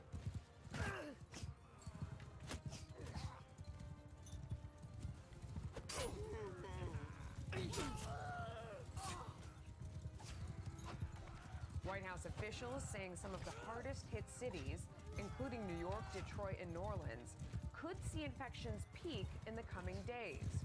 Right now, there are nearly 338,000 coronavirus cases in the U.S., with at least 9,600 deaths, as the president and the White House warn the week ahead could be devastating. This is going to be the hardest and the saddest week of most Americans' lives, quite frankly. This is going to be our Pearl Harbor moment, our 9/11 moment. I will not say we have it under control, Margaret. That would be a false statement. We are struggling to get it under control, and that's the issue that's at hand right now. This will be probably the toughest week between this week and next week, and there'll be a lot of death, unfortunately. This is Outnumbered, and I'm Melissa Francis. Here today is Harris Faulkner, host of Kennedy on Fox Business. Kennedy is back with us. Welcome, my friend. Attorney and Fox News contributor Emily Compagno is joining us as well, and Dr. Marty McCary, physician and professor at Johns Hopkins University and a Fox News contributor, and he is outnumbered. Dr. McCary, let me start with you. Where do you think we are in this? Do you see any glimmers of hope? I do, but I would caution against people overinterpreting one number looking better over the course of 1 or 2 days. We saw this in Italy when we got excited that their numbers had gone down from, say, 500 to 430. And it turns out that the numbers are best looked at as a 3-day moving average. So I wouldn't overinterpret things. I think sheltering is working. I think we're not seeing the massive spike that was possible, but I would just brace for the next 2 weeks to be a rough period, not just the next week.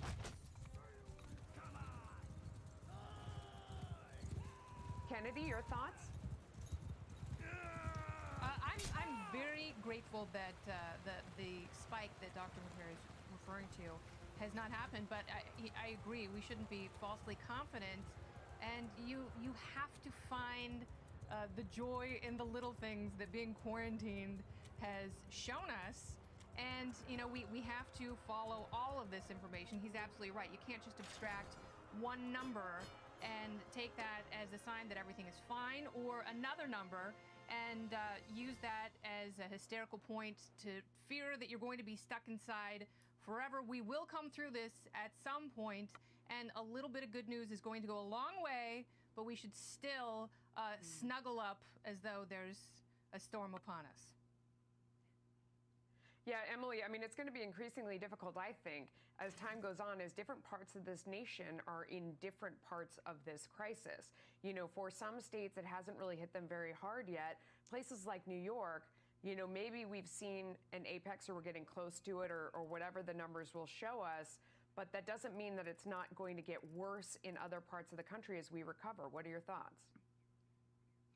Exactly. For example, Washington, D.C. predicts its peak will come in June or July. So that's why I think for all of us sheltering in place at home, it's important to view this sort of as a marathon, right? Not a sprint. And while we see certain hot zone major cities experience potentially the apex or the ramp up to the apex right now, there are other major cities that are frankly months behind. And so it's important for all of us, I think, as Kennedy said, to snuggle up and stay comfortable at home, but really to appreciate the fact that this is not going to resolve itself in the next week or two, that contrary to many of our news cycles or national conversations that last sometimes just 2 or 3 days, this is really a months-long process, and the best thing that we can do for all of us is to stay home in the interim while obviously ramping up support for the medical communities in the different surging cities. And Harris, I would ask for your thoughts, and also, I may be the only one, I'm not hearing Dr. McCary. I'm sorry to air our business here out on the air, but go ahead and your thoughts on this, and maybe you have a question for him. Actually, I just have a question for him, and I want to take the conversation a little forward as we await the governor of New York to join us. I wonder if he'll even touch on this. So part of going forward with an apex, as I understand it, Dr. McCary, is not just about the number of cases and the number of deaths that break us, that break our hearts every day, but also the number of recoveries. And that's particularly interesting to me today from what I'm reading, that there is this push now, a blood drive to try to find plasma donors, if you will, so that we can look at their blood as a possible answer for treating and supportive care for some of the people who are really suffering the most among us with COVID-19. What is your thought on the survivors of this and how they play a role? You know, Harris, survivors of any infectious diseases have long been an important piece of cracking the code on how to get beyond an infection. We saw it with HIV. We've seen it with other infections, and 99% of people recover from COVID-19 infection. That means there's going to be a lot of discharges, a lot of recoveries, and those people have antibodies. Those antibodies are already being extracted at hospitals like my own and other places. So not just can those antibodies be used, but they can be duplicated in a laboratory to try to come up with a good therapeutic. And Dr. McCary, I can hear you now, thank goodness. Can I ask Dr. McCary, if I can follow on question? that. One of the other stats that I've been hearing is that, our ventilator use is down now as well, here in New York at least. We're seeing a slight dip in that. Does that say to you maybe that people are catching the symptoms earlier and maybe taking better care of themselves so they don't get to that point? Or how would you explain that? And then Kennedy, please feel free to go ahead next. I think it shows that sheltering in place is working. Look, I'm personally not interpreting the slight decrease as a decrease. I'm interpreting it as a non-spike. And so I'm not finding any comfort in 1 or 2 days of numbers because the doctors on the ground are telling me they're incredibly busy. There was a piece in the Washington Post just recently showing that many hospitals are not reporting everything.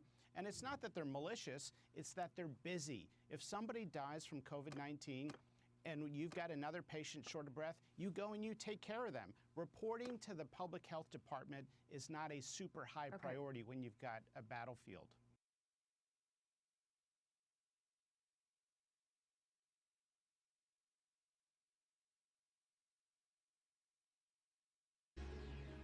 President Trump invoking the Defense Production Act to stop the export of crucial medical supplies leaving the U.S., Ainsley. Yes, that's right, Brian. Just last night, the White House Chief of Staff Mark Meadows and Senator Chuck Schumer, they sat down, they talked about how to implement the act, even discussing a czar to maybe oversee production and distribution. Here with more is the Defense Production Act Policy Coordinator at the administration, Peter Navarro. Peter, good morning to you. Thank you very much for joining us from the White House. Great so to be tell with us you this more morning. about the conversation between, you bet, between Chuck Schumer and Mark Meadows last night. What is Chuck Schumer interested in? I'll let Mark and Chuck report to you directly, but the issue is basically how to use the Defense Production Act productively to save lives in America. And really, there's three ways to use it. One is in the allocation of resources we have, which is to make sure that the supply chain has enough so that we can make the ventilators. We don't want to run out of components in the supply chain. We also, in terms of allocation, want to make sure that when we manufacture something, it gets to the right people. The other second thing is mobilization of the industrial base, and that can mean repurposing factories like GM and Ford are now turning their auto production into making ventilators. And the third thing basically is cracking down on the kind of black market and profiteering that has arisen. And so far, President Trump has signed numerous Defense Production Act orders acting on all of those fronts. A GM order to get them to make ventilators, an allocation order to help the ventilators manufacturers have enough components. And we are locked and loaded right today at the border with Customs and Border Protection, ready to crack down on black market profiteering in this country. And the Department of Justice, Bill Barr, has already busted somebody in New York and New Jersey, and that within 24 hours of grabbing 80,000 masks, those were get sent to the front lines of the war on the virus in New York. So that's what the Defense Production Act debate is all about, and the president is using it every day, using his orders. Right, and I know you're doing a great job behind the scenes just trying to get the whole world together, Peter. Let's just talk about an Axios report that yesterday in the Situation Room, you walked in very proud of acquiring more hydroxychloroquine, and Dr. Fauci was very negative on it, and evidently you guys had a heated exchange. Can you shed some light on that for us? Sure, there was no pride there. It was simply on Saturday there was a meeting of the task force, and the question before the task force was this, Brian. We have 29 million tablets of hydroxy in FEMA warehouses, and the question before the group was, should we surge that hydroxy into the hot zones? And the task force unanimously voted to do that with the proviso that this can have side effects and that it has to be dispensed not by the federal government but by the patient-doctor relationship. The third thing I can tell you about the meeting and the discussion was there was some discussion about the numerous studies that are out with regard to efficacy. It is true there is no 100% proof that this works. On the other hand, there's numerous studies that are coming out now, including the latest one, which is randomized, that shows therapeutic efficacy. The other thing I should tell you is that in the city of New York, if you're a patient in the New York Health and Hospital System, which is 11 hospitals run by Dr. Mitch Katz, any patient, virtually every patient that presents with COVID-19 is given a cycle of hydroxy. And when I asked Dr. Katz why, was it because the federal government was telling you to do that, or because he thought it may work? And he said very clearly that it may work. So that was the sum and substance of the discussion. The media is trying to blow it up as a big debate, but I can tell you that within the room, the decision was a sound one, and it was unanimous. So what does Dr. Fauci want? Does he want more testing? Look, I'll let Tony speak for himself. You've seen he takes the view that it's important to have controlled studies, randomized studies, and to go through the science and come to the end and determine what's going on. And as a social scientist myself, I totally agree with that. But there's also the point of view that we are in war.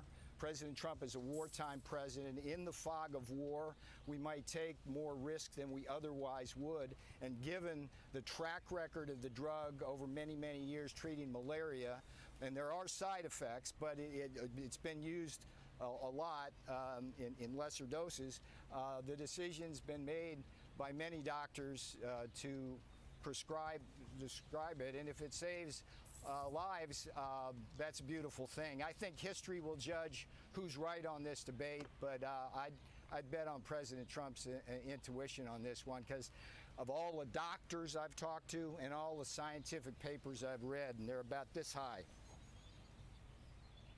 Yeah. Of course, that's a conversation that every patient needs to have with their doctor to figure out what is the best care for them. Peter, there's a story in the New York Post that apparently the administration is considering suing China because toward the end of last week, we heard about, hey, 3M is trying to, they're keeping masks that they're producing in different countries. According to this story, it says that as early as January, China was preventing any of those masks that 3M was producing from leaving China. And so now the administration is thinking about somehow brushing back at China, saying, you obviously probably knew that there was a need there. We needed stuff. What's going on behind the scenes? Sure, Steve, a couple of things. First of all, I've been part of no discussion that's talked about suing China on this. The separate issue, though, is a serious matter. We know that China knew about the virus as early as mid-December. We know that for a period of about 5 to 6 weeks, they hid the dangers from the rest of the world, even as Chinese citizens were flying around the world, seeding the world with the virus. But what looks like from the data, Steve, and this is a serious matter, it looks like during that interval, China was basically attempting to corner the market in personal protective equipment, including masks. So they were buying large quantities of masks, gloves, goggles, respirators from the rest of the world at a time when the world was still sleeping with respect to the dangers of the virus. And the Chinese customs data shows one statistic that I think every American should sit up and really stare at. 2.2 billion masks China bought between January 24th and the end of February. And look, if Americans are getting infected because they don't have masks, Italians are dying because they don't have masks, healthcare professionals are going down. And I think if those statistics are telling a story about China basically going out and trying to corner the world market in PPE when they knew the dangers and didn't tell to the rest of the world, I think that's a significant discussion we need to have at least after this is all over, because that's a serious matter. So Peter, I don't know if you saw the top of our show, but we interviewed the CEO of Maimonides Medical Center in New York City, and he needs everything, and he says it's emergency. And there is a belief that a lot of stuff you're sending is not getting directly to the hospitals. There's some type of bureaucratic holdup in the execution of the PPEs and the ventilators. What is the system, and is there any way to cut through that red tape and get it to Brooklyn? Well, we're skating to where that puck's going to be even as we speak. For example, in the New York Health and Hospital system, what we've done with that system and others is to get a 30-day list of everything they need and then deliver those whatever they need directly to the hospital. So I understand what you're saying, and we're shifting. Unfortunately, a lot of the stuff early on that we had been sending to the warehouses up in Albany that's run by the state wasn't moving with all due speed down to the hospital system. But Brian, this is a moving target, and as we learn about that logistics there, we're helping to fix them here.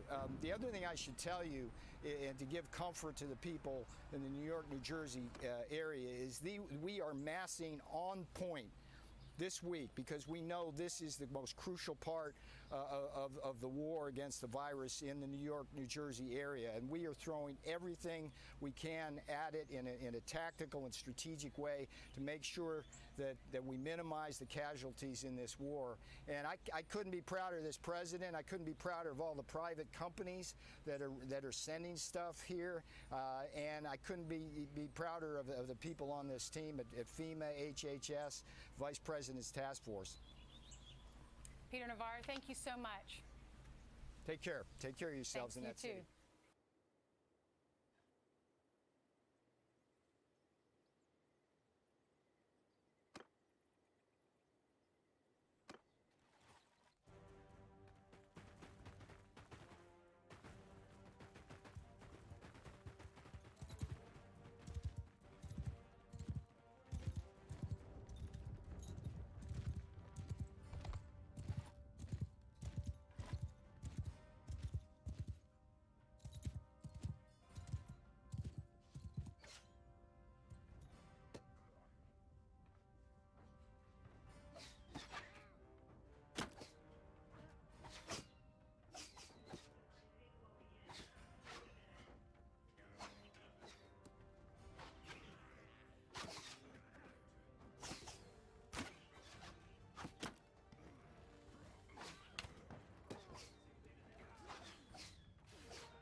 reassure me.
coronavirus. All Americans are praying for him. He's a friend of mine. He's a great gentleman and a great leader. And he's, as you know, he was brought to the hospital today, but I'm hopeful and sure that he's going to be fine. He's a strong man, strong person. Today, every patriotic American heart beats in solidarity with the incredible people of New York and New Jersey. They've really become a very hot zone, but some very good things are happening. In New York, the first time where the deaths were less than the previous day. That's the first step so far, so maybe that's a good sign. Could be. And the hospital levels are starting to perhaps decrease. It's been very short, but perhaps decrease. So we wish Governor Cuomo and all of the people in New York great, and New Jersey, your governor's doing a great job. He's doing a great job in New Jersey. They got hit very hard. I just want to say that the full power of the American government and American enterprise, it really is. This is an all-out military operation that we've waged, and especially over the last number of weeks. 50 states and territories have now been approved for major disaster declarations, which is very unusual. Thanks to the Army Corps of Engineers, New York City's Javits Center is now one of the largest hospitals in the United States. It's designated for treatment of the virus, patients and staffed by hundreds of federal medical personnel deployed from 2 Army hospital units, and they're doing a great job. This was something that we didn't expect to do, but they needed help in New York, and we sent federal troops. Not only troops, we also sent a lot of very talented doctors, nurses, first responders. People are now running Javits. Also, as you know, the USNS Comfort, which is in New York, there's been a lot of publicity about that coming in, and all that was not supposed to be for the virus at all under any circumstances. But it looks like more and more we're going to be using it for that. So we'll see. That was supposed to be for people having other medical problems. But it's very interesting because there are virtually no cars on the road, no motorcycles on the road, no anything on the road. Things that would normally be taken care of, we don't see anymore. So we haven't seen that in a long time. It's perhaps a positive.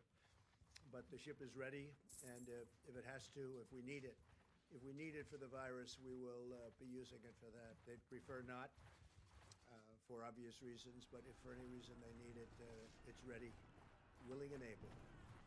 We have the best doctors, the best military leaders, and the best logistics professionals anywhere in the world, and we're orchestrating a massive federal response unlike anything our country has ever seen or done. We've never done anything like this.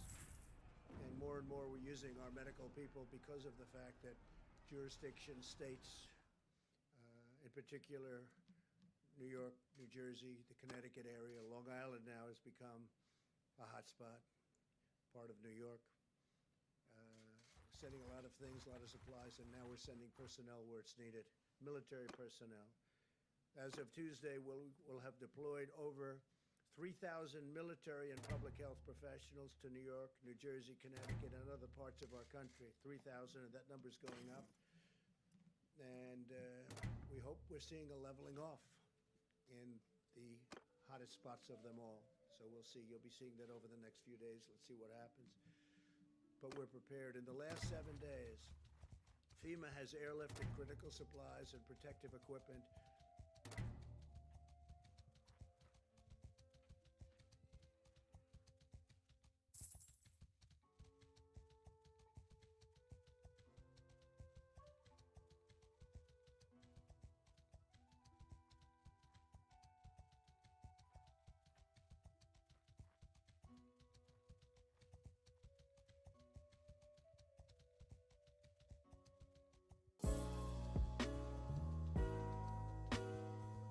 So, you guys that know me know that I am a pretty big fan of YouTube.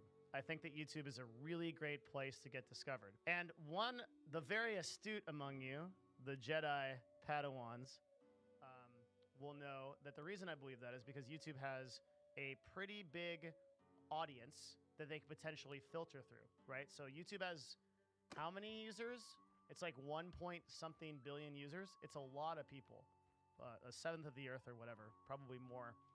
So if you search something on YouTube, you search something like top League of Legends plays or top team fight tactics, right? You can get a video, then gets you discovered. And like, not all of these people are like huge influencers, although for this type of keyword, like quite a few are. But if you scroll down, like you can find people that like, they're like smaller creators or whatever. Probably not on this keyword, but we can type something like team fight tactics, best champion, combo 2019, and then we'll find probably like a smaller creator. Like here's one right here. So a guy that gets like, 20K views and just has like a few subs. So the point is like, this is not the biggest creator. He only has 28,000 subscribers versus like Skara or someone, right? But he appears pretty early in the search results, actually number 3, because he's bidding for this keyword. So this is a very interesting power that YouTube has. So Facebook has the same power. Facebook has about 2 billion users, and they can drive users to content based on an algorithm that determines content relevance. So the thing that these platforms have going for them is, and let's just like real quick, since I like to do this, we'll break out the market share here. I think this is always worth doing. So again, we have Twitch. Let's get the numbers real quick. Twitch is 75.6%. Mixer is 3.2%. Facebook is 3.7% of the market. And YouTube gaming is 17.6%. And because some people are OCD, we'll put this in descending order. So Facebook does actually do better numbers than Mixer. Somewhat questionable as to like how they derive these numbers and how they get that, but Facebook actually does better than Mixer most of the time in terms of like how they in terms of watched hours, in terms of people that are watching the content. So Facebook can actually drive a lot of users from Facebook who to the website now, or to the stream. Sorry. It's a little bit disingenuous to say it's 2 billion users because obviously not every one of the Facebook users is interested in gaming, but a good amount are. Even if it's 100 million users, even if it's 1/20th, that's still a really impressive number. And just like on YouTube, Fwiz has a data point where he says 200 million people are watching gaming content on YouTube every single day. Well, you might say, not all those people are interested in live content. True, but a good amount of them presumably are and are willing to watch creators live if they're kind of like called to action in the right way. So Facebook actually has this going for them, right? And the real thing, like the theme that happens, like when you see these streamers that are moving to these platforms, money is a driving factor and the reason why these people are moving, but it's not the only factor. And that's like one of the things that I want to talk about today. And I want to kind of like explain why some people might make the choice to stream on Facebook. When people complain about Facebook and YouTube, and I was looking at the responses today to a lot of the concerns about Disguised Toast streaming on Facebook. The number one concern was that the UI sucks. People think that the UI is not good. So they think that like Facebook is like really hard to use. Like when I just logged on here, I was trying to find the pause button. I couldn't do that for like a year. And that's the main concern. But UI is something that can be very easily fixed, right? So you can put a team on UI and you can redesign it and you can make it accessible. And that's like something that you can do with like relatively low effort compared to like a much bigger problem, like say trying to acquire new users for a website. That's a really hard thing to do. So in marketing, that's called user acquisition.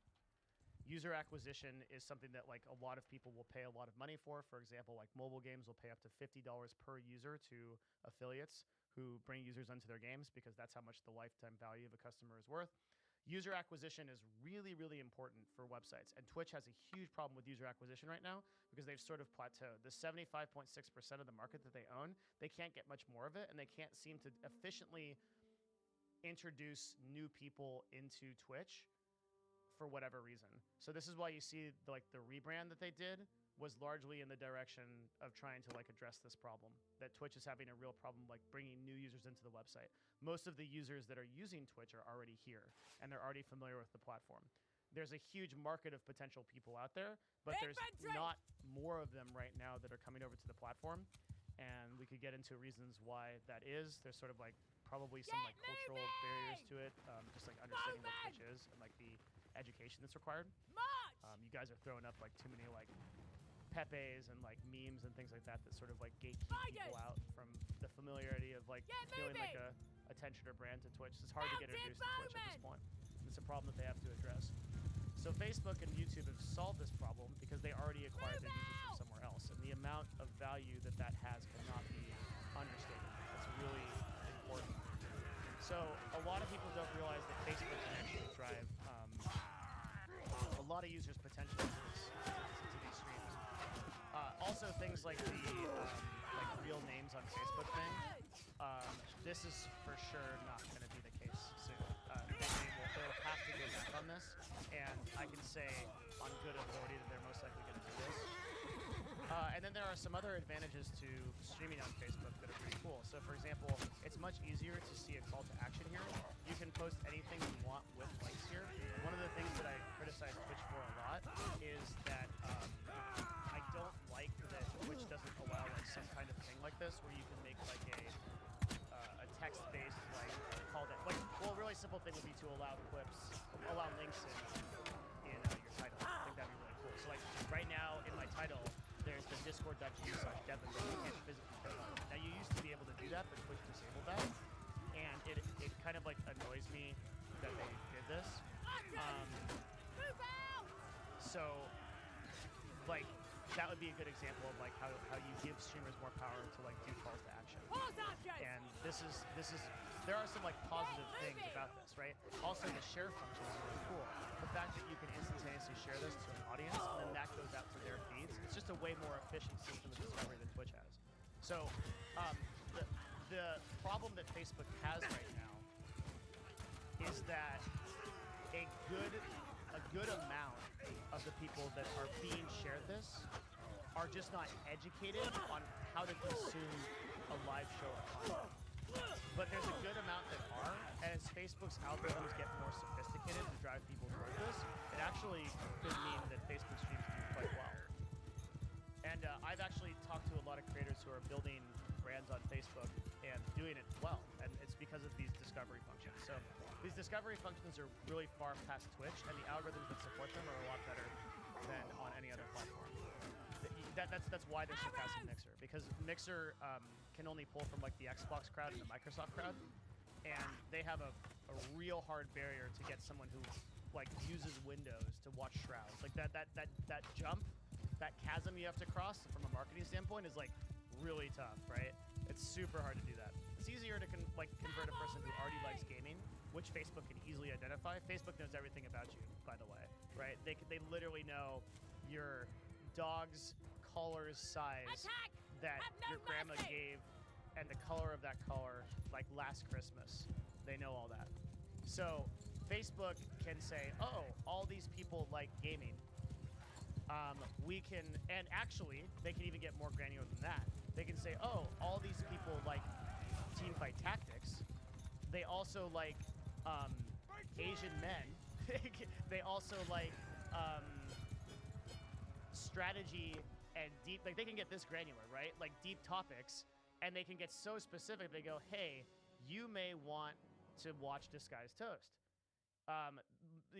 Dry comedy. Like you literally go into whatever, and then you go, yeah, I do like those things, and then I go and I watch this. So get out of the UI problem mindset, okay? It's really easy to dispense of that. It takes like a relatively small team of people to like do UI designs, and it's not a lot of invested effort. Thank you very much for the 5 gifted. Clap it up. Thank you. Appreciate that. That's awesome. Bitcoin. And a donation. Appreciate that. So the UI thing is kind of a meme to me. It's not like a big deal. I don't think it applies to Facebook, and I don't think it applies to YouTube gaming. Don't think those things are important.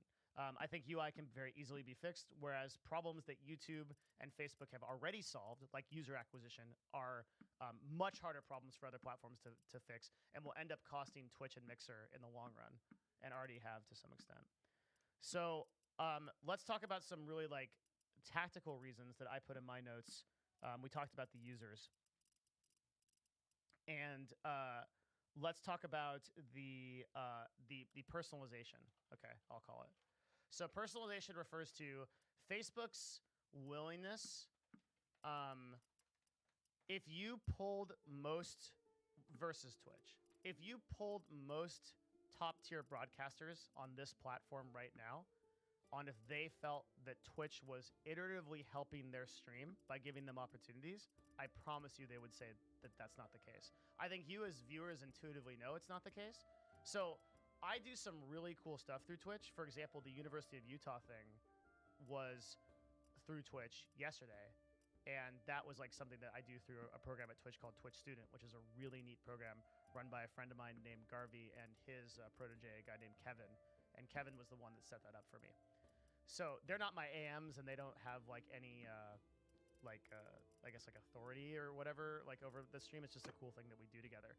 And that's largely because like I do those calls to action, like I respond to emails, and like I'm really hyper focused on that. But I don't think that anybody would really say that their AM is like providing them opportunities. And this is not the AM's fault. That's technically their job. So an account manager's job at Twitch is to find opportunities for partners to do, right? So it's like you, as an AM, have maybe at this point like 50 to 75 to even 100 partners under you. And your job is to create opportunities for them. Well, you've already seen the problem in what I just described, right? How the hell can you do opportunities for people when you have so many partners? And those are like, if you're managing even 20 major partners, you're not going to be able to like split you just have too much to do because you're too busy like trying to figure out why this guy was banned or like who showed an ass on their stream. And like, if that ass is like, you're trying to fight with trust and safety and like, you've got all this other stuff and all these other requirements through Twitch, like AMs are really overtaxed. I know a lot of them and they work really hard, and it's too much for them to do of these things. It's more of how Twitch is set up, not their fault. AMs are usually fantastic people, and we actually have a Nerd Fusion AM that represents us, and he's amazing. He's an awesome super guy. Always helps us out a lot. Except on the Dan Potty emote thing, which we still haven't forgiven you for. I know who you are. That was not cool. But it's not your fault. It's Trust and Safety's fault. But I'm really mad about it. Just want to say that. Okay. Anyway, so sorry. The point being that like Twitch is like not that willing to work with people simply because of just like the amount of people that they have. So the Facebook team is really willing to work with people. And we saw in Gathalion, like what King Gathalion, when he went to Mixer, he said that a big reason why he went to Mixer was because he felt like Microsoft was going to be more hands-on in the way that they like took care of him. They just give him more opportunities, give him speaking engagements because they're more invested in him. He's like, there's fewer broadcasters, especially at that level on the platform, and so it opens up a lot of like opportunities to do like really unique content. And Facebook has that too. Facebook has a gaming division. It's led by a guy named Patrick, and their gaming division is really serious. They have a lot of people that are trying to focus on this problem. We've talked about this in other videos before, but very quickly, why Amazon to a lesser extent, because like Amazon actually has the least buy-in and interest in doing this out of the other platforms, but Facebook, Google, and Microsoft have a vested interest in being a part of the live content space. They want to own the live content market because their company directly monetizes off of that. So like for Google, for example, how does Google make most of their money? It's ads, right? So AdWords is the back end of Google, and if you own the live streaming market, then you can make your ads worth more. So that's why Google has such a vested interest in making YouTube. It's one of the reasons why I think that they will never give up on YouTube like live. They will really try to make serious pushes into YouTube until they succeed. And Amazon may not have that staying power because Amazon is a shopping platform. They don't have like a sophisticated CPM system that is dependent on their revenue. They have subscription models. The reason why Amazon is bought in is because I believe this is public information, because I didn't get this from anybody I know at Amazon. This is actually something that I read. I believe that Twitch Prime is the biggest single driver of Prime subscriptions. So they get more Prime subscriptions as a result of Twitch Prime than they do from any other thing. And that's a big driver as to why Amazon would want to support Twitch. But what that means is that they're trying to support Twitch from a monetary standpoint to support their subscription model. They're less interested in owning the live streaming space. There's a lot of implications that we can get into. But that's different from Google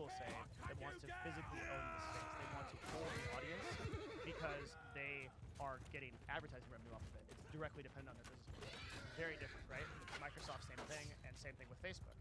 Facebook's direct model is ad-based, right? In this case, Mixer's model a little bit less so because they make a lot of money off of Windows and whoever hell, what else Microsoft does, tons of stuff. But the point being that like Facebook and YouTube actually have the dog in this fight. They really want to win here. So that's a really important thing to know. That Facebook is going to work really hard to try to get these people to succeed, and they'll continue to do this. So they'll do the UI designs, they'll put in the money. They're not going to give up. They have to do this. Like they want to own the advertising here. They want to own that CPM system. Now maybe Amazon goes into the fight by developing a CPM system later. That'd be really intelligent for them to do.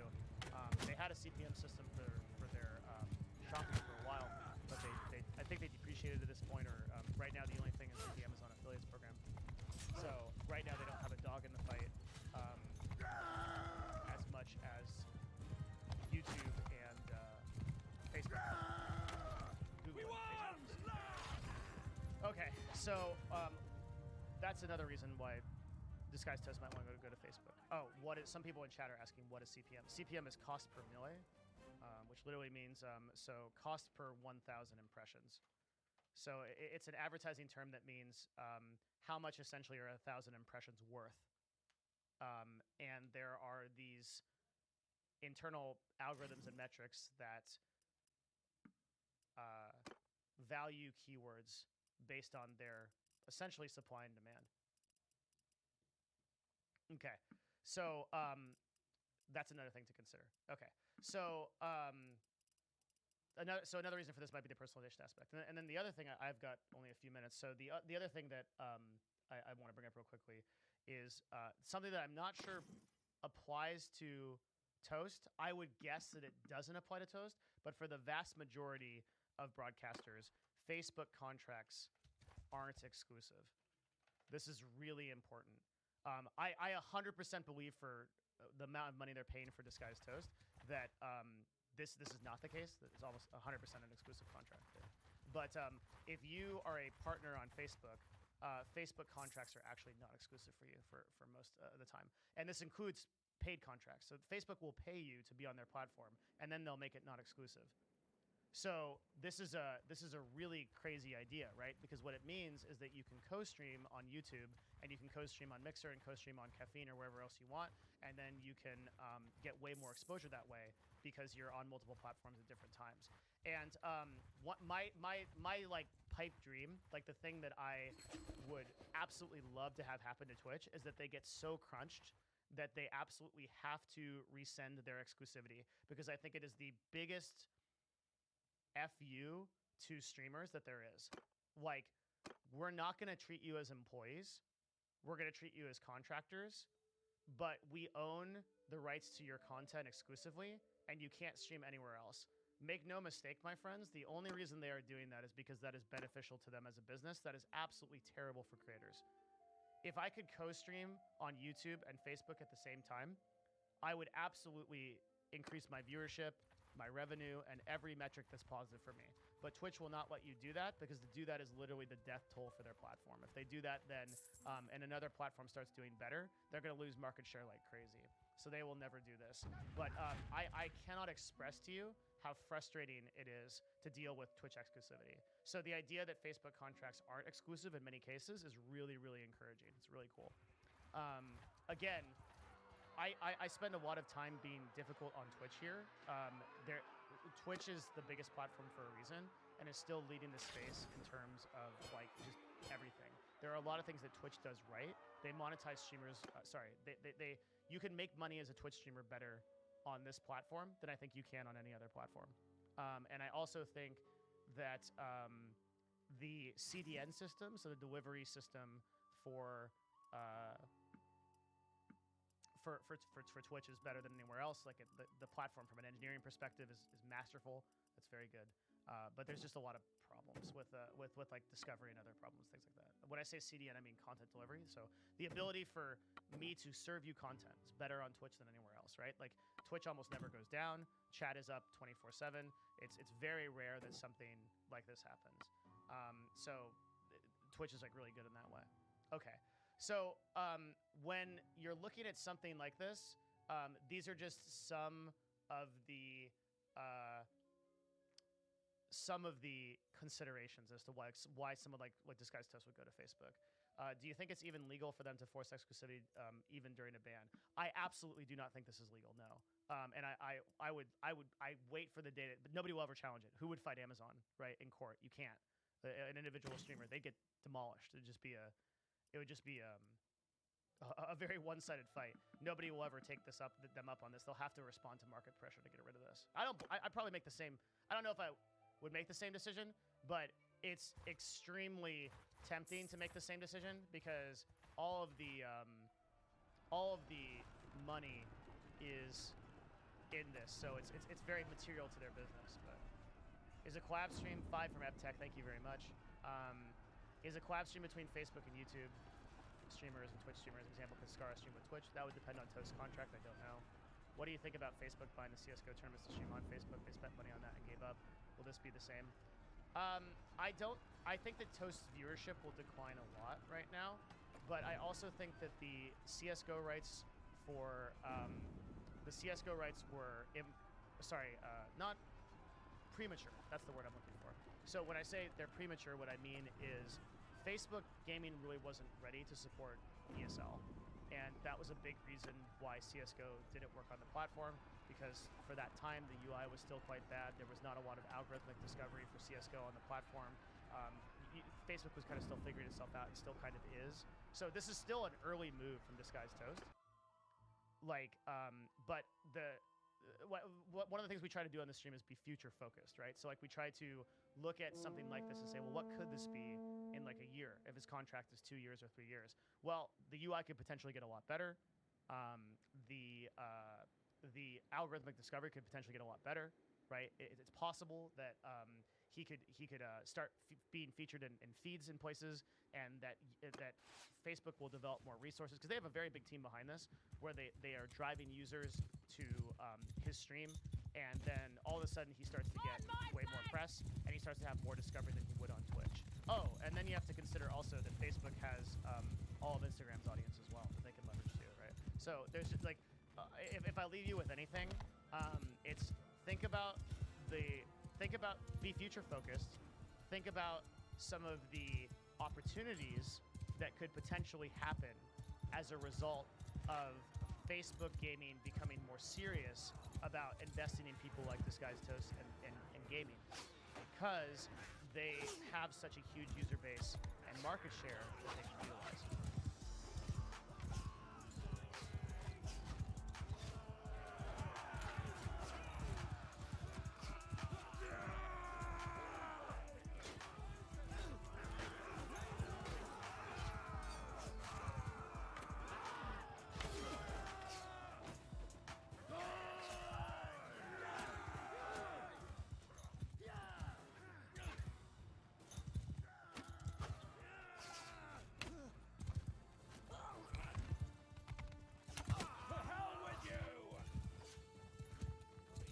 Oh yeah, how you doing, my beautiful people? Hello, welcome. Dudes, it's so good to see you again. We're doing some super cool stuff here. We're gonna be talking to Emerson College about growing and monetizing new media. So join me for that.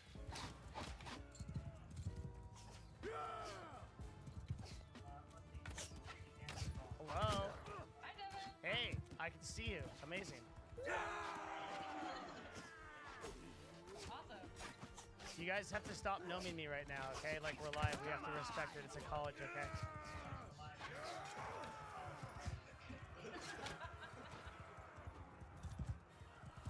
Okay, so I get like double audio back to you guys. I'm hearing that too. We're working on it. Okay. Yeah, I'll mute the screen. Yeah. That'd be the ticket. Okay. Cool. All right. Hi, everyone. Oh yeah, there's like a slight delay, so that'll be fun. But that's literally physics, so we can't screw with that. So if I have like an abnormal amount of time where I don't talk, or I do talk, that's what that is. It's like a 2-second delay.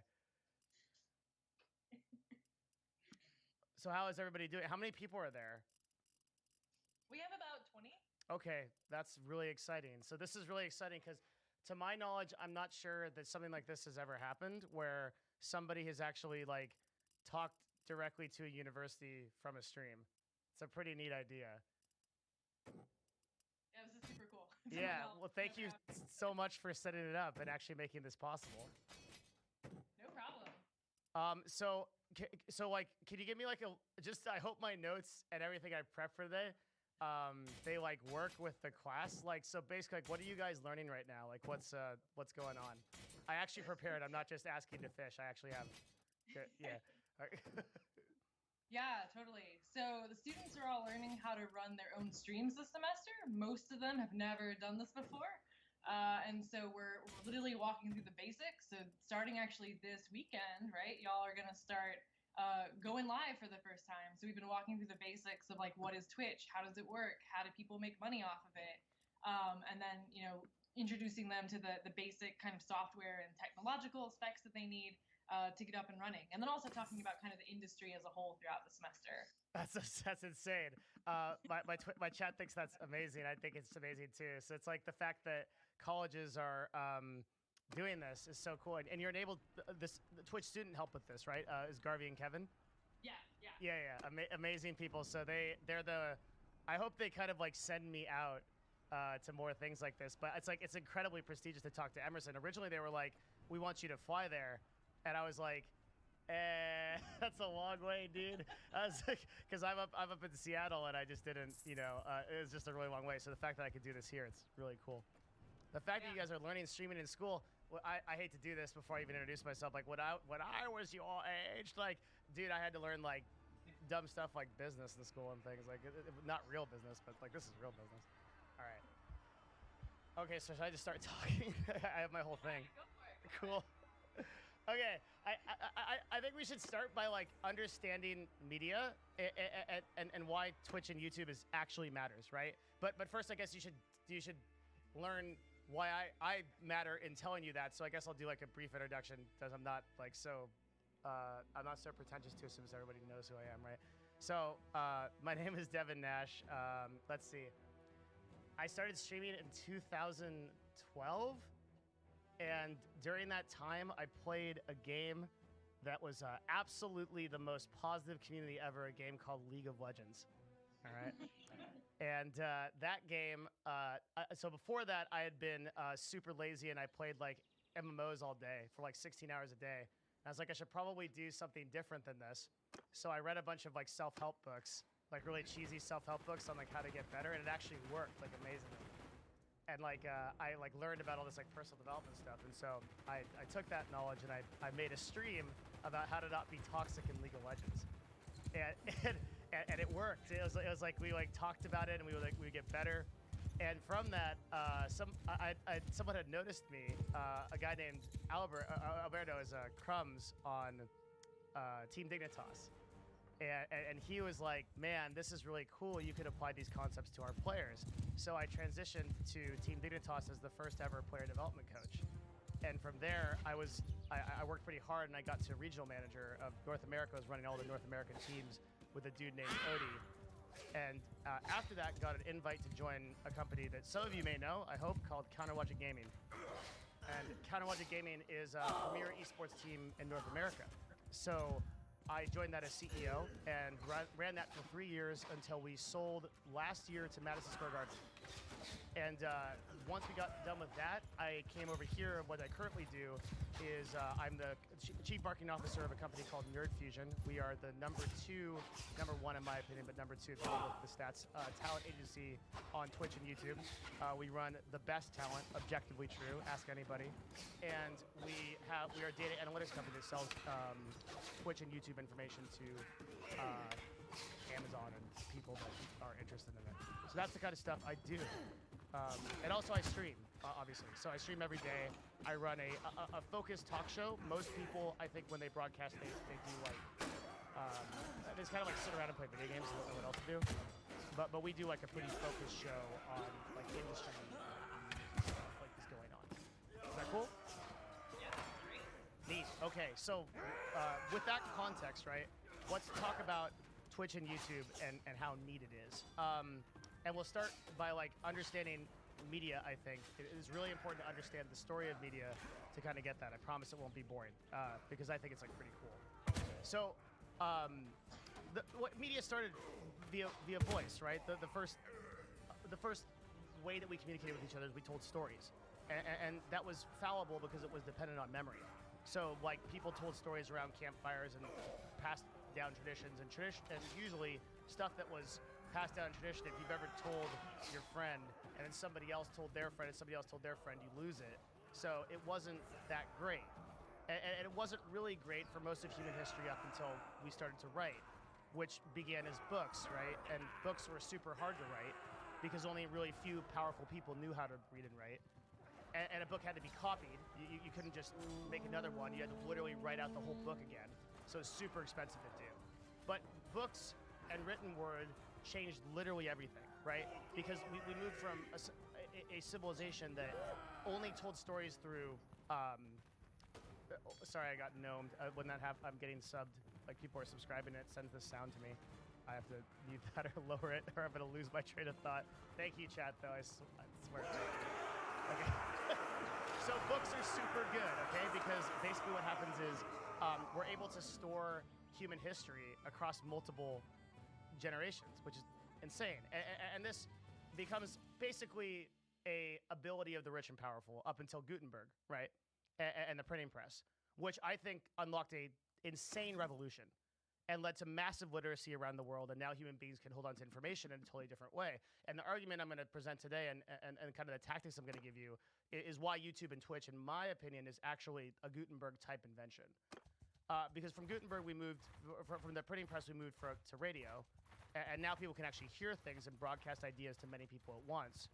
And in television, we had highly produced and scripted content that can be broadcasted to many people at once.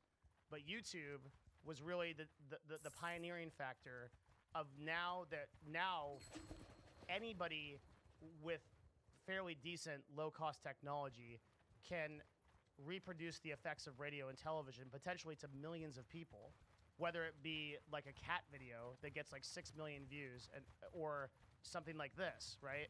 And Twitch took that a step further by making that process iterative and live with interaction. So I can, if I say something stupid, now it doesn't take a couple hours for me to know that. It takes literally 2 seconds because my Twitch chat's gonna spam it at me, right? So we don't totally understand the power of this, I think, yet, or the implications of it, and what exactly this all means. So we're kind of all just sort of like piloting ourselves through space, not really sure like what the implications of these things are. And I see broadcasters with 20,000 viewers playing Rock Simulator, right? Which is a game where you play as a rock, and that's it. That's the whole thing. You got it. Like, that's what you do. So what are the implications of that? Like, what if that person tells those people to go vote or something? Like, right? Like, what happens when we have these thousands of people under what I would call, like, the traditional word is influencers, right? Which are kind of full circle back to the sort of oratory nature of civilization that we started with, right? Where we have these tribal leaders. Influencers are basically people that you know, like, and trust, who will recommend you to do certain actions or buy certain products and services based on what they like, hopefully, or what they're getting paid to do. And so at Nerd Fusion, we crunch tons of numbers about this, and I can tell you that influencer marketing is more powerful than anything else. And I've been marketing since the old days of ebooks in 2012, like doing one-page Google AdWords advertisements for like medical books that I wrote with like a doctor that I paid some money to in urgent care, right? And like put those up. So if you look at like the way that I did that kind of advertising, which is like pay-per-click, where you pay Facebook to run ads, that has just no comparison to the level of engagement and conversion that I will get if I tell my Twitch chat right now to buy something that I really believe in. Because some of these people have been watching me for 4 or 5 years, right? meaning that they've seen me grow up, literally, and I've seen them grow up. I know many of them by name. I've met several of them in real life, and I talk to most of them on the regular and consider a huge percentage of them like actually close friends, as in like if I was screwed and out of money, I would call them and crash on their couch, and I'm sure it would be fine. Right? That's great. So far, is this talk super stupid, or is it really good? No, this is great. Excellent. Okay, cool beans. All right, we're gonna keep going. I think it's important that when you look at Twitch, you kind of understand like what the power of the medium is, right? It's like television gated normal people from being able to utilize it. If you wanted to be on television, you had to go through this like really complex process of like being in Hollywood or something. I don't know what it involved. It was dramatic. And if you want to be on Twitch, you literally have to download a program and hit the start streaming button. And then if you're doing something interesting, you can be in front of a huge amount of people in a very short time. And there's a concept also that I think everybody's like sort of intuitively familiar with, but maybe hasn't exactly thought through, and that's a concept of virality, right? So virality is this kind of new thing that came along with YouTube and Twitch, which is like if you create something that's really interesting, because of the shareable nature of social media, it can go out to a huge percentage of people, and all of a sudden you can. And with Twitch, I've seen broadcasts. One of them was like, I think the one that imprinted on my mind most notably was like, this farmer set up this stream to watch like ducklings hatch. They had like these eggs, and like they just watched the eggs hatch. And this was immediately this like huge deal, and like thousands of people just showed up immediately. Like they just talked to each other, and they came in and they saw they wanted to watch the ducks hatch.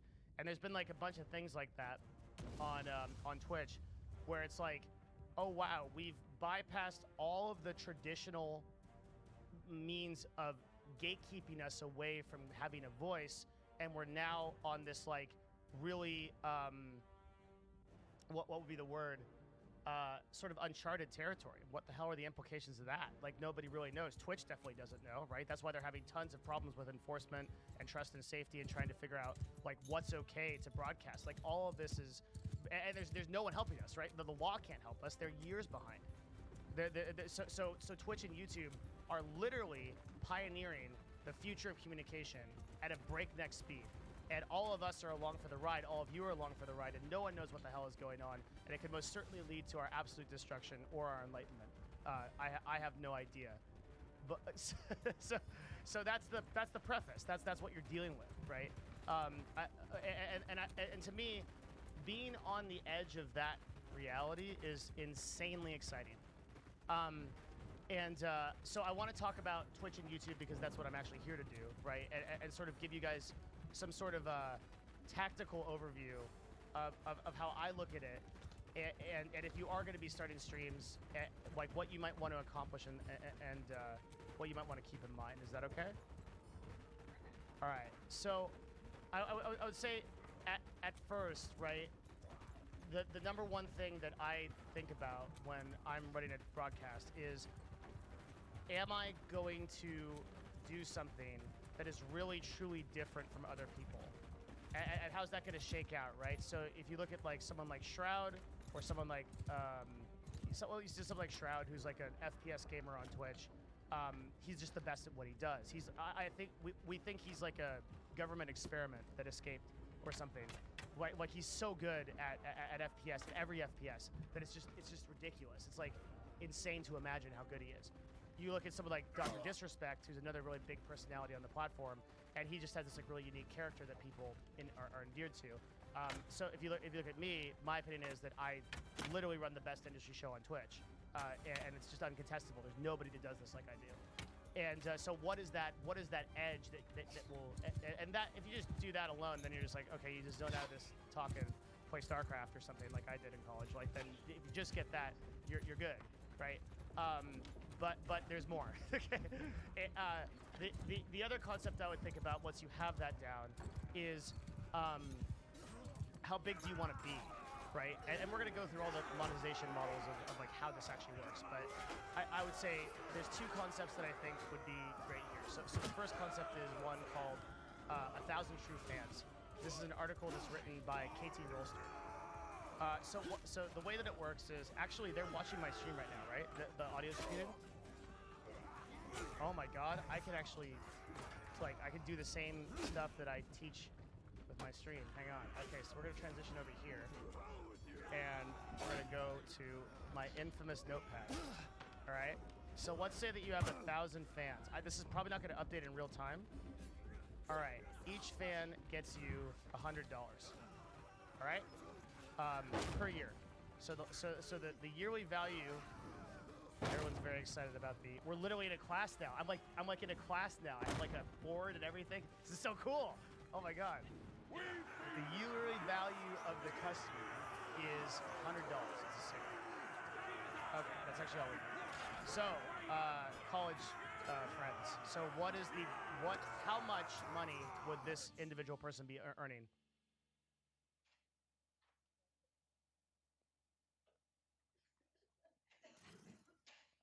If the yearly value of a customer is $100 and they have 1,000 fans, how much is it?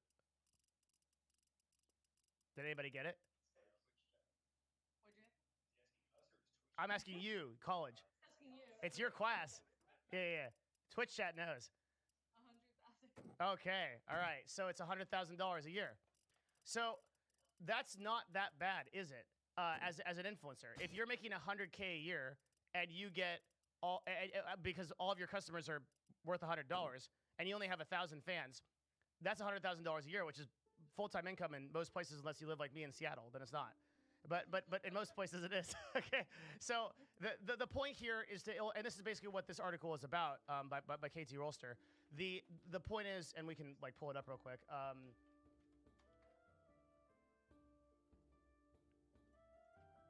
So the point is, do you need to be a multi-million followed person with tons of people on your Instagram being showered with praise everywhere you go, right? It's a thought process that you actually have to go through, because when I shake it out, would you rather have 10,000 customers who don't give you anything, or would you rather have 50 customers but every single one of them is let's say the top 50 tech CEOs? Okay, and so there's a word for this. It's called a micro-influencer. A micro-influencer is a person who has agency over a niche group of people who might have some kind of influence themselves. So if I have 50 people in my network, but every one of them, they're watching my stream on my YouTube channel, but every one of them is the marketing director and has a $400 million budget through a Fortune 500, that's pretty great. Yeah. So one of the really encouraging things about streaming is I think a lot of people think, well, I need to be Soda Poppin or XQC, I need to be these massive influencers. But you don't have to be that. You can actually set a goal to, and by the way, this is a really good concept for anything in life. If you want to be an artist or you want to do anything creative, which there's probably people in the class that want to do it, I think this is a really pertinent concept, because you don't have to be I listen to heavy metals. You don't have to be Metallica, right, to really succeed. There are a lot of ways to do this if you figure out how to monetize your audience correctly. So that leads us into, how do you monetize your audience correctly, which is something that interests to everybody, because I assume most people here like money, right? So we can talk about that next, right?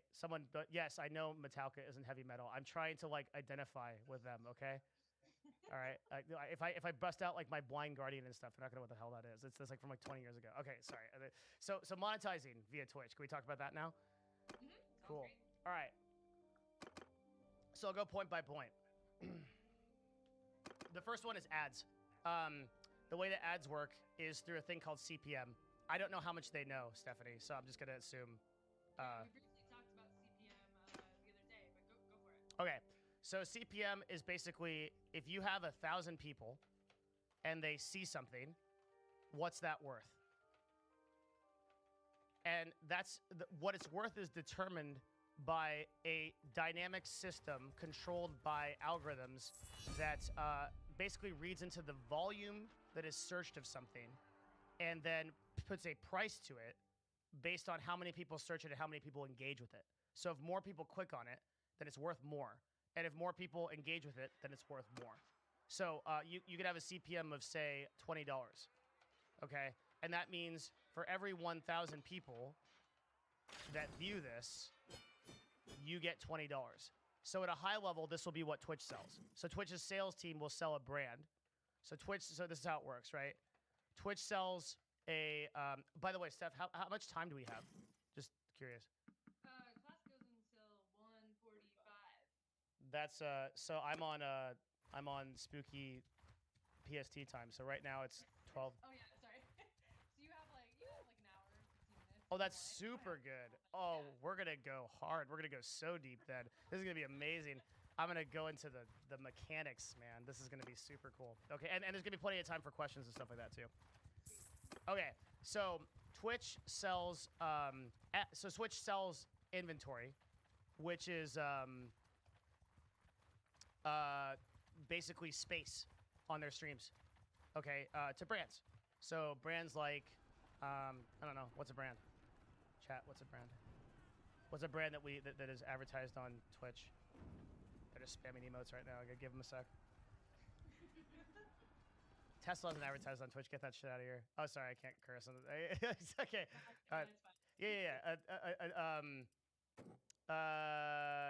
G Fuel. Or they might know what that is. Adidas. Okay, yeah.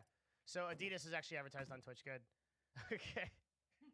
So brands like Adidas will buy that space and then pay for every 1,000 people that view it. So then Twitch will give a percentage to the streamer based on the initial CPM, and it's usually like probably $5 to $10 per 1,000. But that adds up because if you have like, I don't know, 100,000 impressions, for example, then you're making like $1,000, right? So it's pretty good. I mean, assuming that there's other things that go into this, like other stuff, like other people take pieces of the pieces of the pie and stuff. And if you're lucky, you can get even higher CPM, or you can negotiate your own deals. So right now on Twitch, advertising is actually not that great. And the reason is because in the infinite wisdom of Twitch, they have like actually made it really annoying for streamers to run ads, right? Because like if I run an ad, I lose like half my audience because nobody wants to watch an ad, and it's not endemic to their experience. I remember I remember like I was watching a video from a major like Fortune 500 company, and it was like a big marketing video that they had just exclusively released for YouTube, and it probably cost them like $20,000 or $30,000, but they put an actual in-video ad for their product in the first 30 seconds of the video, and the video got like 12,000 views, but it should have got a couple of million. And what happened there was just a lack of understanding of the sort of endemic nature of how these audiences work now, right? Like we don't want to look at ads for long percentages of time, like the sort of like television inventory of how ads work. That will never work on a platform like Twitch or YouTube. And people that are trying to make that happen are running into just enormous amounts of resistance because nobody wants to do that. What we want to do now is we want to engage with products in an authentic way. So like if I'm drinking this green tea, for example, and which I drink every morning to keep myself sane from Twitch chat, then I can recommend you this product. And I like, okay, so actually that's a really cool story, like because I can actually like slow down a little bit because I realize I have more time, which is great. So the reason, this is a great story. Okay, so this green tea comes from a little shop in Chicago, and it's from a like 800-year-old dude named Bill. And what Bill does is Bill wanders around China every year, and he brings back green tea that's like loose leaf green tea on the back of a box that he puts on a donkey, and he walks it through rural China back to like a main port city where he then ships it to the United States. And he has to do that because he goes out to these villages to find this sometimes 400 or 500-year-old tea. It's a fantastic story, right? But how the hell would you ever hear about it if if that person didn't do any kind of advertising? So this little shop is called Todd and Holland, and it's I'll write it down, and it's in Chicago. And they called me one day, and this was like years ago. They called me one day, and we're like, we're getting like hundreds of sales, and for a I shouldn't charge for it. Jesus. Like, but they've done a lot of good for me since whatever. It's just like an old, like, grandma and grandpa running the shop. Like, I'm not gonna like charge them a CPM or something. But anyway, like, I'm not advertising this because I'm being paid for it. I'm advertising it because I literally love the product. So as a result, tons of people in my chat, they bought the product and they love it, and then there it goes, right? That's not possible. That's how authentic advertising works in this day and age now. It's no longer this thing where it's like, oh yeah, we watch like an advertisement with like 30 seconds. We listen to like all the benefits of this one medicine that's gonna like supposedly cure our whatever we have, but also gonna cause all these problems. Like all this like a traditional advertising, it's leaving. There's no way it's going to be a case. I had to ban someone. Sorry. It's like, can I get a mod? Like I need a mod promotion by fire because I cannot focus on chat right now. So somebody that's been here. Oh, Kafira, you got it. You get the sword. Kill everyone who opposes you. Okay. All right. Cool. All right, we're good. Sorry. if you leave them, yeah, they're crazy. Okay. All right. So Todd and Hall is like a really good example of this. Like sort of like this traditional advertising doesn't work anymore. What does work is like these sort of like authentic what we call calls to action, and we actually have an emote. It's called Mill CTA. It's like me going like this, like that, like because it's what I asked them to give me money basically, because they forgot to do it. So when you ask someone to give you money and they forget to do it, it's called a call to action. Hey, this is really important for you all. If you're does anyone take notes in college anymore? Is that a thing? Okay, cool. Take a note of this. CTAs, right? So calls to action are super important. I actually haven't gotten to that section yet, but what a call to action is like, hey, Twitch chat, yo, listen to me. Wait, what's our number? Hang on. Okay, we are 2 subs away from 840 subs. So, you guys, I need some backup here.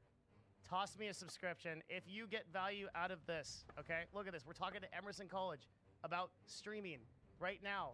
Isn't that amazing? Okay? You can support this broadcast by subscribing to either Twitch Prime or, there we go, Kafira with the 5 gifted subs. Thank you very much. Diedrix gifted a tier 1 sub to Marble Top. Let's go. Thank you very, very much. Hephaestus with a 7 resub. Thank you very much. Amazing. Thank you very much. Guys, get some claps in the chat for that. Thank you very much. Also, guys, thanks for having my back, because I would have been screwed if nothing happened there, and then like actually said that was good. Okay. All right, cool. So that's a call to action, right?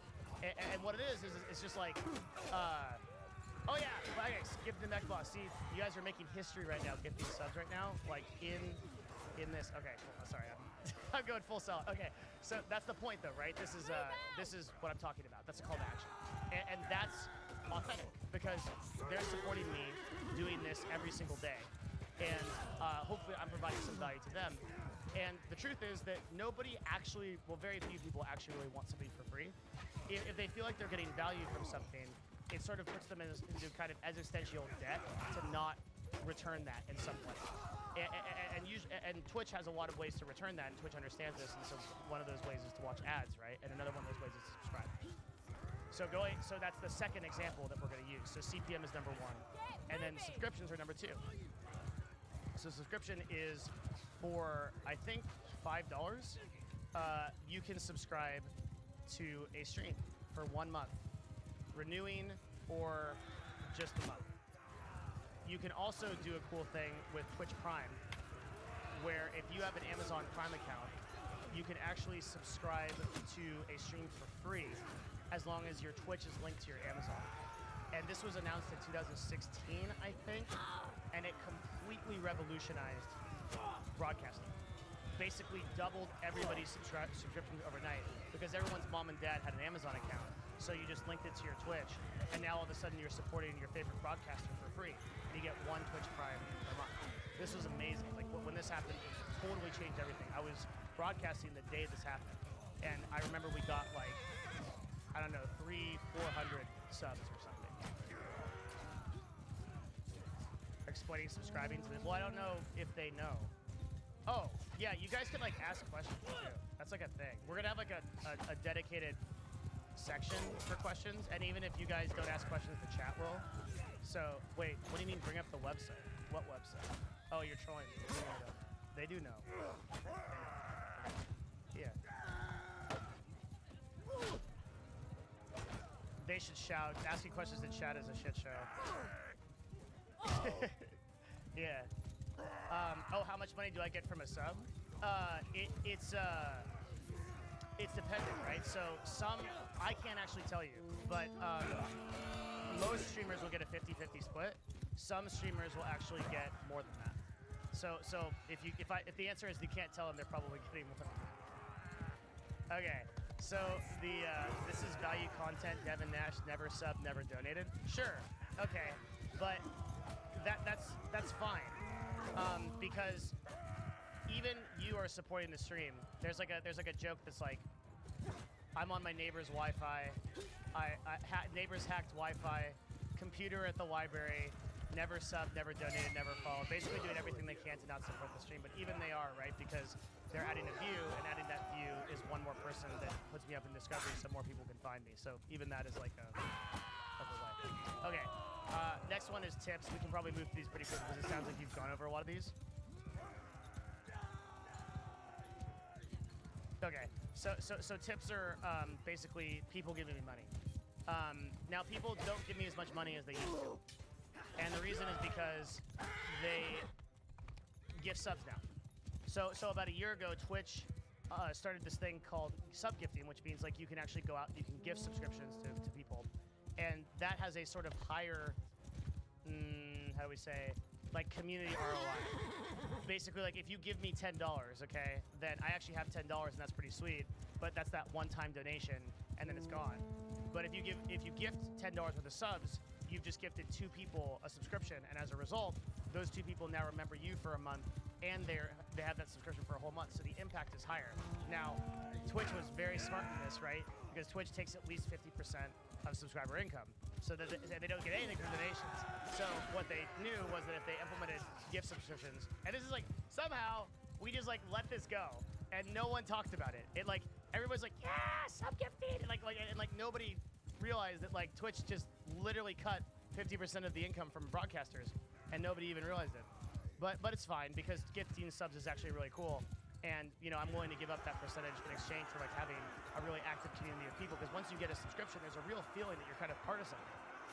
And like if you guys are actually interacting with the stream on your phones or your YouTube or your thing or whatever, it's 9 a.m. Okay, like I'm usually not up this late. I'm a game or early. I'm a gamer, so bear with me here. Maybe someone will even gift you a sub to my community. Wow, if you say you're from Emerson College, but now automatically everybody will say that they are. So that was a bad idea. So tips, they still happen, and I actually think Bobby Wasabi. I think that guy's actually from there. So okay, yeah. Okay, so I think that guy's actually from there. So that guy's real. All right. Okay. So no one gives any money anymore via tips, man. And it kind of feels bad, but it's okay. All right. So next way you can make money is CTAs, right? We just saw that. And this is actually something that I think that a lot of people don't think about. And I've actually taught some really big streamers to do this, and they've like doubled their income by doing it. And it's literally just what we did before, which is like telling chat to do something. And it's like, it sounds like really weird and kind of unintuitive to a person. It's like, I can literally yell at somebody to buy a product, and they will. And it's like, wait, why would that be the case? Well, it's because they're gonna. Oh, there you go. Effin, thank you very much. See, Bobby, you got it. You have to do it with the music. I can, yeah. Would you rather people gift than donate? No. Like gifting subs is fine. I don't think they could hear the music if I do. So, but like tips are okay. If you give me $10, then I have that $10 for a sandwich. If you gift 2 subs, then I have $5 for a sandwich. But I have 2 subs. This is a trade-off. Okay, so like CTAs, they're literally just calls to action towards things. If you do them, the more you and like what's really weird about calls to action, it doesn't seem like there's like an upper limit. So like I could probably just make this entire stream, and there are indeed entire streams of people just thanking subs and telling people to subscribe, and they do. And it's like, I don't understand. Don't ask me about how that works. It's like that's like some quantum physics shit. I don't know. Like that, I don't know why, but like I swear to you, it actually happens. It just feels like some of the bigger streamers with like 10,000 viewers, they're just perpetual gifting subs and thanking subs and going back and forth, and there's literally like no value beyond that. Okay, so the next one is sponsorships. And sponsorships, I'll get into like the internals of like how they actually work. And Stephanie, you can interrupt me at any time and tell me like, oh, we talked about this. This is boring or whatever. Like, yeah. So like sponsorships are typically monthly, and they'll be from. So the most important thing to understand about sponsorships, I think, is endemic and non-endemic. Endemic means that it's a sponsor that typically supports video games. Do you guys give more subs? Where are the gnomes coming from? Oh my God. Oh, Dow gifting 20 subs. Yo, clap it up. Thank you very much. That's insane. Thank you very much, man. Don't make me into a thanking sub stream, but thank you. I a lot of really cool people just got subs. That was super awesome. Guys, clap it up. And we have like a Hall of Fame thing. So in my like Hall of Fame, I write them down for how cool they are. So I'll update this at the end of the stream for everything, but I'm just going to show you like how it works. So I can edit these panels here. This is like a really cool thing we can do where we can go through and we can look at everybody who's gifted subs this month. So Dal just gifted 20, right? So we can put him here and like thank him for that. It was pretty sweet. There we go. 213. 20 gifted subs. Bam. We can also like put Kafira in there, right? Because Kafira gifted subs. Pretty cool, right? So like we thank them that way. A lot of streamers don't do this; they just take the subs. But what I do is I copy and paste this out into a document that then exists forever on our Discord. And oh, it's October 2nd. Oh, you're right; it's a new month. Oh yeah, so we have to change this whole thing. Oh my God. Okay, so we'll do that later. All right, not important now. I'm sorry. Okay, sponsorships. So and then like let me write that down then because I think that's gonna be insane. So Dal gifted 20 subs. Kafir gifted 5 subs. Okay. All right. Endemic sponsors are people who are already kind of familiar with the video game industry. So stuff like G Fuel. G Fuel is a company that sells energy drinks to gamers. Stuff like, let's see, like Corsair, right? Which is a big partner of ours. Corsair, they are endemic because they sell peripherals for gaming. Like their business depends on gaming in some way. Non-endemic is obviously the opposite. So non-endemic is people whose business does not depend on gaming. So in an interesting kind of turn of events, non-endemics can actually become endemic. And the way they do this is they just advertise enough with gaming that they become kind of synchronous with that audience. So for example, Madrina's Coffee is a non-endemic that just sold coffee, but now a huge percentage of their like audience is through Twitch. Like a lot of the stuff that they do is through Twitch. Let's see, they have this like these tweets that go out. Are you a gaming content creator, Twitch streamer, YouTuber? We want to sponsor you. So coffee would not necessarily seem like something that we get a sponsorship for, but now it is. And another one that's really interesting that's coming through and sort of breaking from the non-endemic to the endemic space is a company called Bang Energy. And they have these very controversial booths at things like PAX or Twitch where they have dancing girls, like beautiful girls that just like they'll dance and they dance all the time. And it's like energy drinks. And like people are starting to recognize Bang as a brand in gaming. And there's like a lot of like controversy around this right now because it's like, oh, should they have dancing girls at events and stuff like that? So that's the whole thing. So sponsorships, non-endemic sponsors typically pay more. The reason is because they don't know what Twitch streamers are worth, and they don't realize how bad Twitch streamers are at doing calls to action. So they spend more money than they should. And endemic sponsors are usually like more of like the weathered like ones that are like giving out dollars, because they understand, like if you look at like Corsair, for example, they've run the numbers now to know what people are worth. And I'll give you guys some cool stats. Like, so typically a broadcaster of my size, right, could expect sponsorships of a couple $1,000s a month each, right? So, and you get sponsored by categories. So you might have some obvious ones are like headset, mouse, food, beverage, apparel, though this is rare, and etc. And then maybe just random stuff like so like VPN services, for example, right? Which is like if you want to like tunnel into something and you don't want to get caught doing it, right? Like there you can sell that. And so a couple $1,000s. It's worth noting I don't take sponsorships because this is my side hustle, right? Like Devin Nash, the brand is just what I do for fun basically, and kind of because I love my community. My other job is as a CMO, so I don't really take sponsorships, but typically you would. Larger broadcasters though can expect to make $10,000 to $20,000 a month per sponsor. So this starts to add up when you look at like all the sponsors. You can expect someone like Soda Poppin' or Shroud or Ninja or someone. Well, Ninja's a special case, but let's take like Soda Poppin' or something like that. You know, they'll be clearing easily 12 to 15K per sponsor. Probably have 5 or 6. So that's, you know, an easy 200K a month. So once you add in like all these monetization methods that we're talking about, those broadcasters are typically clearing 5 to 7 million a year, no problem, right? And that's pretty great. And by the way, that has a contrast. I don't know if anyone's interested in esports. Player salaries have still not caught up anywhere close to these salaries. So if you're a top tier broadcaster, you're making way more than a top tier player, which isn't the case in sports, right? If you're a top tier sports player, you make way more than the broadcasters that are like talking about it on ESPN, way more. Because those contracts start at like $30 million or whatever. But right now, like Twitch broadcasters, well, YouTubers make the most amount of money, and Twitch broadcasters make the second most out of any influencer. Unless you like Instagram, like Kylie Jenner, for example, she'll get $1 million flat. That's her starting fee for a Instagram post. So if you want to post with Kylie Jenner, that's $1 million flat out. And like, I kind of like. Just like a quick side note, because I'm interested in this and we have time. Like, I'm really curious as to the actual ROI of that, because there is so much bullshit around botting and numbers, like especially on Instagram, where like we've shown like again and again and again that like half of the viewership is fake. I don't see how like a sponsor actually gets that $1 million back. I think the theory is a concept called earned media. Do they know what that is? So earned media is a concept where people talk about you, and that's worth something, right?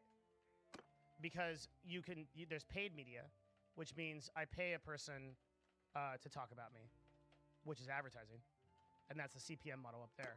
And there's earned media. So I think the theory is that by posting something, that Kylie Jenner posting a product, that the earned media kind of like goes over the paid media. So you can make an entire empire on earned media, right? And indeed people do, like Logan Paul and people like this on YouTube and things like that. They create controversial stuff or drama. There's a lot of Twitch streamers who create intentional drama. It's like, you know, who had sex with who on Twitch, or who talked about this person in a bad way or whatever. And just, it's this perpetual emotion machine and they do it for the earned media, and it works. And they get tons of viewers and donations. And we talk about that a lot on our channel. Okay, so that's sponsorships. Next one is Patreon. And this is yet another one that YouTube utilizes very well, but Twitch doesn't. So Patreon is a service where people can like, Holland, let's see, who's the guy that sings? I always like to use this guy. Is it Todd Holland? I can't remember it now. I need like a good Chad. Who's like a very successful Patreon? Don't give me like a not safe for work one. Who's like a? No, don't say Amarath. Okay. Sneaky. Oh my God. Do better. Okay, Jordan Peterson. All right. Okay. Okay. So this is kind of an iffy one because let's use something more endemic. Let's use Koibu. Yeah, Koibu Zero. So Koibu Zero is actually a Dungeons and Dragons person. What he does is he creates Dungeons and Dragons campaigns full time. How insane is that? That's what new media can enable you to do. It's so cool that that's the reality. So it enables you to do this full time. So Koibu is actually running a show for me that we just started called Empires of Arcadia, which is the world that he built. So this guy's entire deal is to build a custom world that you adventure through in Dungeons & Dragons. And we are going to have a live show on Twitch that will air every Wednesday starting October 9th that's going to be hosted by him and some other influencers on the platform and myself. So he has a Patreon that he set up, and these guys pay him for what he does. And so this is something that I think a lot of Twitch broadcasters don't utilize, but YouTube does utilize. And I just think this is a reality of like, people think, this is actually a really important note, people, because I've actually provided a lot of like tactical advice here. I want to make sure that I do that. But like people, maybe that can come through in the questions. But people think that like, oh, there's already a subscription service on Twitch. People won't subscribe to my Patreon. But that's actually not how this works. The audiences don't syndicate one-to-one. So you can post your same content in one location like Twitter and then repost the exact same content on Instagram, and you'll have very little layover. It actually won't ever appear to a user that you're posting content in multiple places just by the way that content is consumed. On Twitter, the sort of medium for somebody to engage with a post is an average of 9 minutes. It's a very short amount of time. On Instagram, it's a bit longer. It's 90 minutes. And on Facebook, it's about 120 minutes. So Facebook has like the longest engagement from the time you make a post to the time that somebody stops seeing it. But even still, it's unlikely that those people are going to cross over in their day, right? Like if they happen to be on the 9 minutes of their day, they're browsing Twitter to see that, and they're also on the 120 minutes of their day that they're broadcasting Facebook, like those two things don't correlate. So often they won't see that content. It's the same with Patreon and subscribing. If I should follow my own advice and have a Patreon, right? And someone like Jordan Peterson who does self-development content, this is something that I do. So like, I think he's unbelievably successful in this. This is not his actual page. He's like ridiculously successful on Patreon. Or did he shut it down, chat? What happened to it? He deleted his Patreon? That was dumb. He was making like $50K a month off that thing. Okay, so he did it for some spiritual reason, but if you like money, Patreon's a good idea. Okay. Yeah, Peter Hollins is a great idea. People are bringing that up. So Peter Hollins is a dude. I know why I said Tom Holland. I'm just not thinking again. It's like really early. Let's see. Patreon. Thanks for the sub, Axel. You're awesome, dude. Clap it up. I've got this little button. So 3,722 Patreons. And we can't tell how much money he's making because they disabled that. But I can tell you, even at the bottom tier, let's literally assume worst case scenario, okay? 3,722 times 2.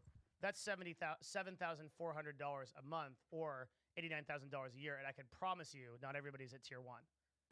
And that's per video he makes, by the way, not per month. So I was wrong. It's even more than that. So every video that he makes, it auto pays. That's what we got to do, chat. Screw this like monthly thing. Every video I make, and then I just upload a bunch of little dog shit. No, I'm kidding. Okay, all right. But yeah, this is a good monetization model, right? And then lastly, there's events and special shows.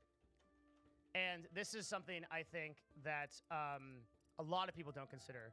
But there are some people doing this, like I know Offline TV, which is like Pokey and Lily Pichu and those types. They sometimes do like special get-togethers or shows where they can charge like either ticket sales, and we're going to see more of this in the next like couple of years. But it's just something cool to think in mind. So everything that works on Twitch also works on YouTube, and I'm actually of the opinion that YouTube monetizes quite a bit better than Twitch. This is something that most people don't think right now because people, from a brand-facing perspective, people have it in their mind that there's like an adpocalypse on Twitch or on YouTube. And so as a result, like nobody's making money off of it, but it's categorically untrue. Like most people are making far more money off of YouTube than they are off of Twitch. And it's really important to know that like for every one person that's viewing Twitch, there's 99 that are watching YouTube. YouTube is just such a more massive platform, and the influencers in the top 1% are making way more than the influencers in the top 1% over here on Twitch. So I always recommend that people that are going to start streaming, and maybe this is something that you should keep in mind if you're going to be a broadcaster and you're interested in this, you actually start on YouTube. And the reason is because you learn how to create narratives. Just a little bit of a side note. I do this, I'm actually staying like on topic more than I like ever do on the stream. Usually like an hour in, we'd be talking about like the life cycle of like salmon in like Alaska by now. It'd be like ridiculous. So creating narratives, I think, is something that you do on YouTube and not on Twitch. On Twitch, you're sort of tempted to log in and then just kind of play a game or do something, but you're not actually like creating a story. And this is actually missing from Twitch. And there are some people that do this really, really well. Has anyone ever heard of a show called Critical Role? Mm-hmm. Oh, you have? Neat. Okay. So you like Dungeons & Dragons? I do. Oh, yeah. So Critical Role is a Dungeons & Dragons show on Twitch. And it is insanely popular. I believe they have over maybe 40,000 subscribers. Do the math on that. There's 40,000 subscribers. They're making 3.5 a month. That's 140K a month. 1.6 million a year just off of subs. Not bad. Not bad. And what they do is they get a bunch of nerds together and they play Dungeons & Dragons. And that's it. And like I can't like really find it's one of these, right? Is this like a clip? Yeah. So they sit at a table and they play D&D, and this is the setup. And this has 40,000 subs.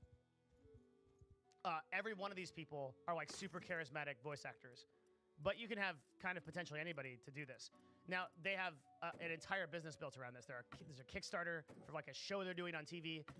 Like each one of them has like individual brands. For example, this dude is like one of the coolest dudes in the world. Also voices McCree in Overwatch, right? There's like so it's like this is like an example of what I think we should see way more of on. And Kafira links in chat. Like this is like an example of like them doing like an animated special, which raised over $11 million. Okay, their original goal was $750,000. $750,000, right? And they raised $11 million because people think they're cool. That's insane, right? That's the power that a show like Twitch has. And that comes from back to our previous thing that we talked about originally, right? Which is like influencers have a ridiculous amount and a unique amount of power in this industry. And so like a show like this is a pre-produced show on Twitch, and I don't think we see enough of those. I actually prep my shows. I have like notes on my shows. You can see them where I have like topics. I wonder if I could like actually pull it up. I don't usually like reveal my topics, but this is kind of a special stream, so like maybe we'll do it. So here's like some topic list, right? I actually have a show, which is like, here's like some of the interesting stuff like YouTube demonetization we're going to talk about. Like this is the next like couple days that we're going to start talking about this, right? And then I have notes for you guys because, you know, I wanted to not just like talk at you. I wanted to make it cool. And hopefully it is. So that's a thing that's very rare on Twitch. Normally what they'll do is you'll just go on and you'll just start streaming. And I think that actually establishes a bad precedent. Because on YouTube, you actually have to create a narrative. You have to make a video about something. And I'm trying to push for this platform to be about something more. When there are things like D&D, like through Critical Role, this is like an amazing example of like what the platform could be used for. Another person who I actually got to meet at TwitchCon is a guy named Kip Boga. Does anyone know Kip Boga? Okay, I got it, yeah. So, Kip Boga, so he's live right now. So, what he does is he dresses up, he basically uses a voice changer, and he talks like a grandma. And what he does is he calls Indian scammers, and he leads them through these long and involved processes as they're trying to scam him to get money. And he's just never going to give them money. But he role plays these old people, right, that essentially don't know. And so Kit Boga has like gotten this down to an absolute mastery. And that's just that timer in the corner right there is how long he's been on the freaking call total with like the particular scammer that he's leading on. And like he used to do this thing which he did was called revealing. So what a reveal would be like at the end, he'd be like, at the end of the call, he'd be like, haha, I got you. I'm not really this old person. I'm this guy that's just wasting your time so you can't scam other people. But he's since like evolved and like now everybody in his chat, they're like, hey, reveal, like tell them. And he's like, no, right? I want them to suffer to the maximum. I want them to go for eons before they understand how much time they've wasted. Like he has like literally put this to a sort of like transcendental level. He's gotten so good at this. It's actually ridiculous. And he's got 10,000 concurrent viewers right now, right? Just watching him do this. And this is a pre-prepared show. He knows who he's going to call. He knows what he's going to do. He has like a whole like setup for it. This is what we should see more of on Twitch. But because the platform is so new, you see much more of this sort of like, you know, like someone like Asmongold. I'm much more nervous clicking on this guy's chat. But this guy's just playing World of Warcraft. And that's it. This is what you see is what you get. But 40,000 people will still watch this, you know, for whatever reason. And because he's a really good entertainer. And you know, he's like not really doing anything. But there's no like point to this show. He doesn't know what he's doing before he starts. He thinks he does, but he doesn't. Okay. So pre-produced shows, I think, are something that you all can think about a lot more when you're starting streams. Is like, what do I want this stream to be about? Like, what is it? What would be cool for me to do as a result of this stream? And I think we don't see that enough on Twitch. And I want to give some examples of of that. Yeah. So I don't know. I actually didn't write a conclusion before we get to questions and stuff, since I actually hit the timer and I know we're like 20 minutes out. But I'll conclude it anyway, because one of the things you have to be good at if you're broadcasting is improv. So sometimes that doesn't work, though. I actually took improv classes and comedy classes, and my viewership doubled. Seriously. What's that? I just said, wow. Yeah. It's like, it's real stuff. So, like, I think improv and comedy is such an important aspect of, like, one of my biggest pieces of advice is, like, if you're a broadcaster, is take an improv class. And I actually had dinner at TwitchCon with Andy Milanakis, if any of you guys know him. And Andy got his start in traditional improv, which I did not know. And he walked me through, like, exactly how he did it. He took years of classes on improv and comedy, and that was, like, what led him to become a successful, not only on MTV, but also a successful broadcaster as well on Twitch now. He's like an IRL streamer. And he's actually moving to New York so that he can do, like, better IRL streams now. Super awesome guy. And that's, like, a point of, like, how improv, we talked about how improv had helped us both become better people and better broadcasters. And indeed, no matter what you're doing in the world, I'd recommend that you take an improv class, because the skills are just so applicable to everything, but especially streaming. Because you have to think about things like, oh God, I didn't write a conclusion and I'm talking to a class. What the hell do I do now? In conclusion, if you want to be a broadcaster, okay, let me just give you some incredibly haunting numbers that I love to throw up my Twitch chat. There are 3 million monthly broadcasters on Twitch right now. That's people that'll hit the start streaming button. So out of those, if you have 400 viewers or more, you're in the top 0.0000000. There's like a lot of zeros here, but it's like there's like 0.001% or something like that. Okay, I gotta tell you right that. I see. I went to college, but it was a long time ago, so I don't really know math anymore. But yeah, it's like that. It's like a low number. Okay, so this is actually this stream right here is a fairly small stream compared to others, but it's a top 1%. I'm top 1% of Twitch, right? There's 3 million monthly broadcasters. So the ability for you to get noticed in that group of people is, at this point, almost impossible starting from a 0 viewer stream. So as a result, I heavily recommend that if you're considering broadcasting full time, you leverage it off of other platforms, particularly YouTube.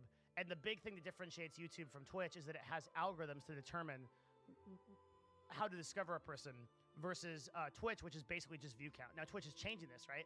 They're adding machine learning, but they're years behind. YouTube has the most advanced civilian machine learning out of any company. I'm very convinced of that. And, or we could say Google. So, indeed, this is relevant because if you make a video about, I don't know, game and industry news, you don't have to be the most popular channel on YouTube to get that discovered. You can be a small channel and it'll get discovered. And we just recently started YouTube, I don't know, a few months back, not that long. And we're up to 17K subscribers, largely off of this principle by just making like super clickbait stuff. See, like I talk about people getting banned in these big thumbnails and stuff. And people click on it because they have to. I manipulate their psychology so they don't have a choice. Right. And this is like kind of an example of how this works.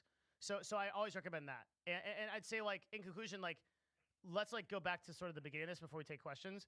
Just realize the absolute insane power that you have as a result of this new media. Like, we are really on the frontier of something that has never happened before, and it is unprecedented in human history, right? What just happened? Okay, I'm in a room alone in Seattle, talking into a cylinder, and in real time, in fucking Emerson College, which is in Boston, right? Yeah, in Boston, you're listening to me right now, like, in real time. That's insane, right? Like, you know how long it would have taken me to do that 100 years ago? I'd have write you a letter or something, and then someone would have taken it across the place, the United States or whatever, and they would have got shot by, like, arrows, and like tigers and stuff. I don't know what's here, but like out there, it would have taken like a year, and it would have been like hello, you know, like and like it would have been like a page. Okay, this is insane. This entire thing is insane, right? And like in theory, I could actually get on a plane and talk to you next class. I don't want to do that because I'm really lazy. But if I did want to do that, I could do that, right? And I'd be there in like 5 hours. So I'm giving a talk to Carnegie Mellon, which I am going out for because the Twitch student really convinced me to do it. Also paid me. So that was a factor. And I'm going to give a talk at Carnegie Mellon, which is in Pittsburgh, which is like a hell of a long flight, like out there somewhere. And I'm doing that, I think, the week after next. Okay, so like, and that's like crazy. So and at the same time as that's happening, guys in chat, can they see the chat? They can, right? Yeah. Oh, Monka Giga. Okay, guys, post where are you? Like, what country are you in right now? Or what state? Like, where are you? Just post it. Germany, Norway, Oregon, Belgium, Florida, UK, London, Brazil, Baltimore, Singapore. Like right now, I don't even know some of these places have internet. Kuwait, I think you're probably not from Kuwait. But maybe. They have like internet, right? Move out! They probably have internet. Okay, sorry. Okay, Texas, Thailand, right? Like, look at this. Like, stop saying North Korea. I know you're not from North Korea. There's no way. That one is not gonna get past me, okay? California, yeah. So the point being, people are from literally all over the place seeing this live, and I can tell them anything. I don't even know what to tell them right now. Like, guys, invest in the S&P 500 responsibly. $2 cost average. Right? I don't know. Like, you can tell them anything. This is an insane platform, and and like the implications of which we are not even close to understanding. And so I just like I hope that from this class and for Stephanie, like you're learning, and from me, I guess like by proxy a little bit, just how cool this is, and like what the potential of it is. And I think the future. Oh, this is a good conclusion because I've been thinking about how I'm going to conclude this the entire time. I just bullshitted for the last 5 minutes. Okay, so I think that all of us are essentially brands going forward in some way or another. And indeed, the leveraging power that you have to any company these days, if you have an Instagram following or a Twitter following or a YouTube following, no matter what your industry is going to be, some of you are going to go become, you guys are from Emerson College, so you're really smart. Not like me. I went to a liberal arts college that had like 1,000 people, and I am not smart. But you guys are smart, so you're going to get like good jobs. And like, you're going to be like engineers and like doctors and stuff and lawyers and like, and maybe you're going to be like Twitch streamers or whatever. So like, whoops. Okay, but whatever you become, it's going to be really good.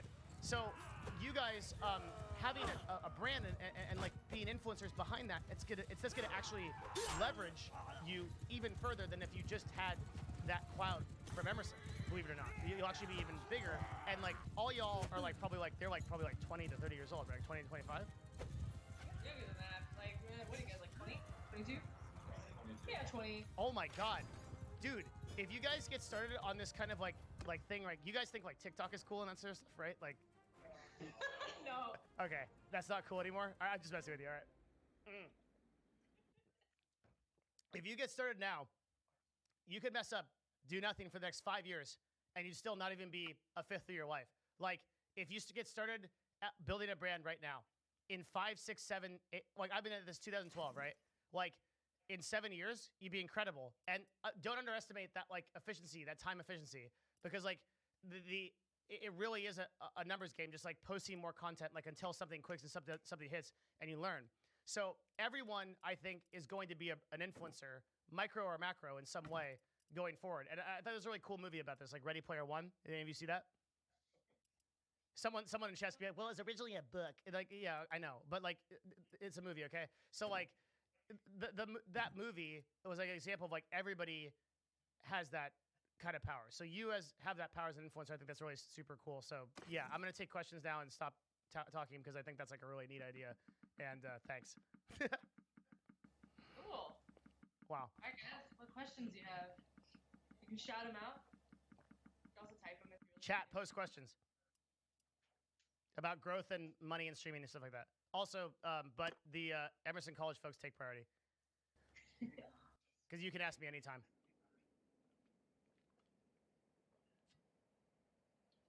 Why does no one love me? You don't work on yourself enough. You need to focus more on your self-improvement. All right, we have a question. Yeah. How do you see, what like new features do you think could help Twitch kind of overtake YouTube in the ways that you think that YouTube's already better than Twitch? Damn. Chat, why don't you ask questions like that? You ask like, how do I find a girlfriend, or like, why does this smell bad, or like, there's this thing on my foot. Like, what is this? Look at that question. That was such a good question. What new features do you think could help Twitch overtake YouTube? Because you ignore me? Because you ask bad questions. It's a vicious cycle. Okay? All right? It's not my fault. It's the children who are wrong. Okay. Like, that's a fantastic question. So the number one thing I think is a system of machine learning. So I'm gonna show you right now. If we go to Twitch and we go to the browse feature right now, the way that I find content is typically by viewers sorted high to low. Okay. And what that so Asmongold appears first, then Tim the Tapman. These are all like really then like this crazy. I think that's a Korean streamer chat. I think those are Korean words. Yeah. Okay. Good. That's probably Russian. So this is how people find content. Now, Asmongold may not be the content I want to watch, right? But if I go onto YouTube and I type best priest builds World of Warcraft Classic, it doesn't sort by the number of views. This one happens to have 624K views because it's the most relevant to what I asked, right? Now, here's like a PvE guy that has 166, and then 187, 183. Here's one with just 60K, and you scroll down, and then here's one just with 16K, right? Now, maybe this actually happens to be the one that I want to watch. And this is the consummate difference between YouTube and Twitch right now, is that on the World of Warcraft section, Asmon may not be the person that I want to watch for World of Warcraft content. It may be someone completely different. So Twitch, and I mean this is very recently, has implemented this sort by, if you see here, recommended for you, where it still puts Asmongold at the top. That's hilarious. Okay, but like that's because the ML is like very weak on this. But you're seeing that like the second streamer now has 582 viewers, and the reason why I'm getting recommended this guy is because he actually crosses over with another stream I watch called which is Destiny, and so Destiny and Destiny shares viewership with this guy. So they said, oh, they're just running like a really simple algorithm. Oh, because you watch this guy, you probably like this guy, who the other people also watch this guy. Did that make sense? Oh, God. Yeah. Okay, cool. All right, I thought it didn't. So that's how that works. Very simple. But over time, this will evolve. And so ideally, when you click on the Browse tab, you should be recommended the stream that you're most interested in watching. And then that will remove this sort of like feast or famine of like the greatest, most powerful people rising to the top. Because that's not how it should be, right? You should get served the best content that you want. So it's like, here's a good example, like a corollary. If you go into Jamba Juice, do you have Jamba Juice there? What's your smoothie place in Boston? We have that. What's it? None. You don't have smoothies in Boston? You haven't invented it yet? We have smoothie places. That's going to be a cool invention when it gets there. It might be so cold you just can't bother. I was in Boston for PAX East, and like my Airbnb didn't have heat, and the cold in Boston, like the cold in Seattle, it's like wussy cold, right? It's like, oh, I'm kind of cold, like ooh, it's like a little bit nippy in the morning. But like Boston is like, I am going to freeze your bones. Like I'm going to go through your skin, and I'm going to freeze your bones. I don't know how you guys deal with it. It's actually insanely cold there. Coffee in it though. There's good coffee. Iced coffee 365 days a year. Yeah, I mean, if you put your hot coffee outside, it becomes iced coffee. It's like, so like, the corollary I would say is like, if the most popular Jamba Juice is a strawberry banana smoothie, okay, well, it may not necessarily be great if every time you walk into Jamba Juice, they just give you that. And you're like, I actually wanted an Oreo smoothie. They're like, too bad, this is what you get, right? That's what Twitch is right now. But you want to make it more like YouTube, which is like, here's a menu, and you can select it based on your request. Does that help answer your question? Yeah. Cool. Also, I think that, let me go back to your question because I wrote it down. I think Twitch could definitely improve its ad viewing, right, and its monetization, because like, and for TwitchCon, they added some stuff. Like one really interesting thing is now, if I run an ad, my stream actually still plays in picture-in-picture, meaning that I'm more comfortable running ads. So there's like changes like that. But I think it's also important to realize that like YouTube and Twitch are different platforms, right? Like YouTube is a video on demand platform. Twitch has tried to make that like a thing, but they really can't. Like YouTube really owns that market. And if Twitch is not careful, YouTube will own live streaming too if they don't compete with machine learning. I think that'd be like the number one thing. Thank you for your question. It's awesome. Other questions? Mm-hmm. Go for it. So you talk about having planned content being like a goal for streamers in the future. Yeah. But because of the spontaneous nature of video games and just like not really knowing what's going to happen, how would you go about planning a Twitch stream based around a video game, especially one that doesn't necessarily have like a story mode and is more online focused? Oh yeah, fantastic question. So let's take World of Warcraft for example, right? Actually, let's take League of Legends because I did that. Kafir, are you still here? Or Andy's here. Okay, cool. So these are like really long-time people. So some of the stuff that we did was like subscriber streams. Holy shit, these questions are better than my IQ. Mine too, dude. Yeah, these guys are like real smart. Like I'm out of my league here. Like this is yeah. So we did subscriber streams, right? We did a thing called Sub Wars where we like League of Legends has no point, right? And in the case of League of Legends, it literally has no point. It's just like there's why are you playing this? There's no point to playing this. Literally. Okay, so like Sub Wars is like where we take 10 subscribers and we 5v5 and I watch it and laugh. That's basically the model. Okay. So like another one was like tier listing where it's like we take all of the champions from X role, say jungle, and we rank how good they are. You could take something like World of Warcraft, which is like subscriber raids, dueling tournaments. Right now, Asmongold, I think, is running a dueling tournament that's like $40,000 prize, right? I think something like that.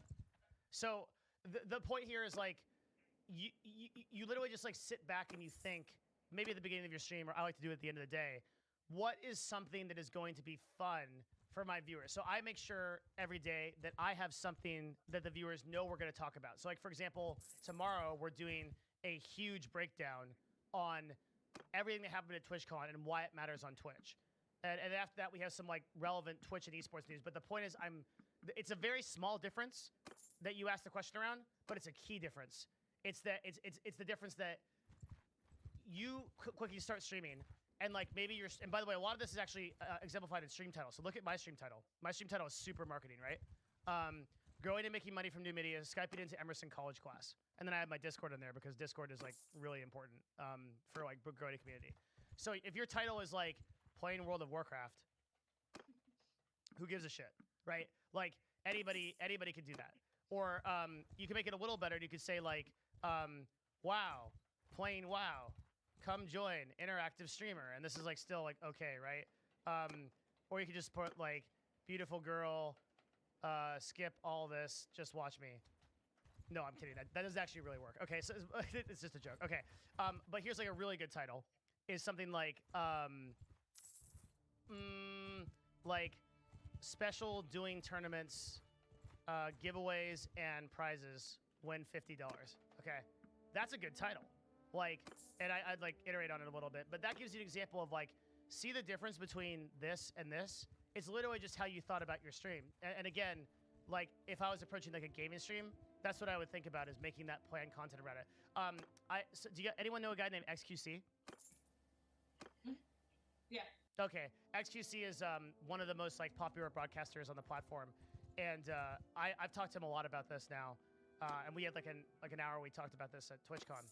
And his like big thing is like, usually a person checking out your stream will give you like 20 to 30 seconds if they're there for the first time. Maybe it kind of depends on like how they heard you or like how they heard of you, but let's assume it's like 30 seconds. So XQC built his stream off the idea that something freaking crazy should be going on every 30 seconds so that when somebody comes in, I just realized I spelled that caft and nobody corrected me. Thanks, chat. Okay. Every 35 seconds, something interesting is happening on the stream. And as a result, that one viewer that is going to come in and be interested, and that's another follower, right? I love that idea of like, you don't have to plan content out, but you have to think about that from that perspective of like, as an entertainer, I need to keep it going. I need to keep the process going. I think that's really, really critical to being a good entertainer. And keep in mind, in a lot of ways, I probably know more on this than XQC, right? But like, even though XQC is an infinitely better entertainer than I ever will be, I've coached like literally hundreds of streamers on this. So like, it's good advice. Yeah, okay. All right, let's keep going. That answers your question, Bobby? Cool.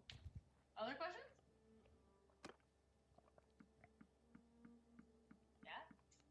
Yeah?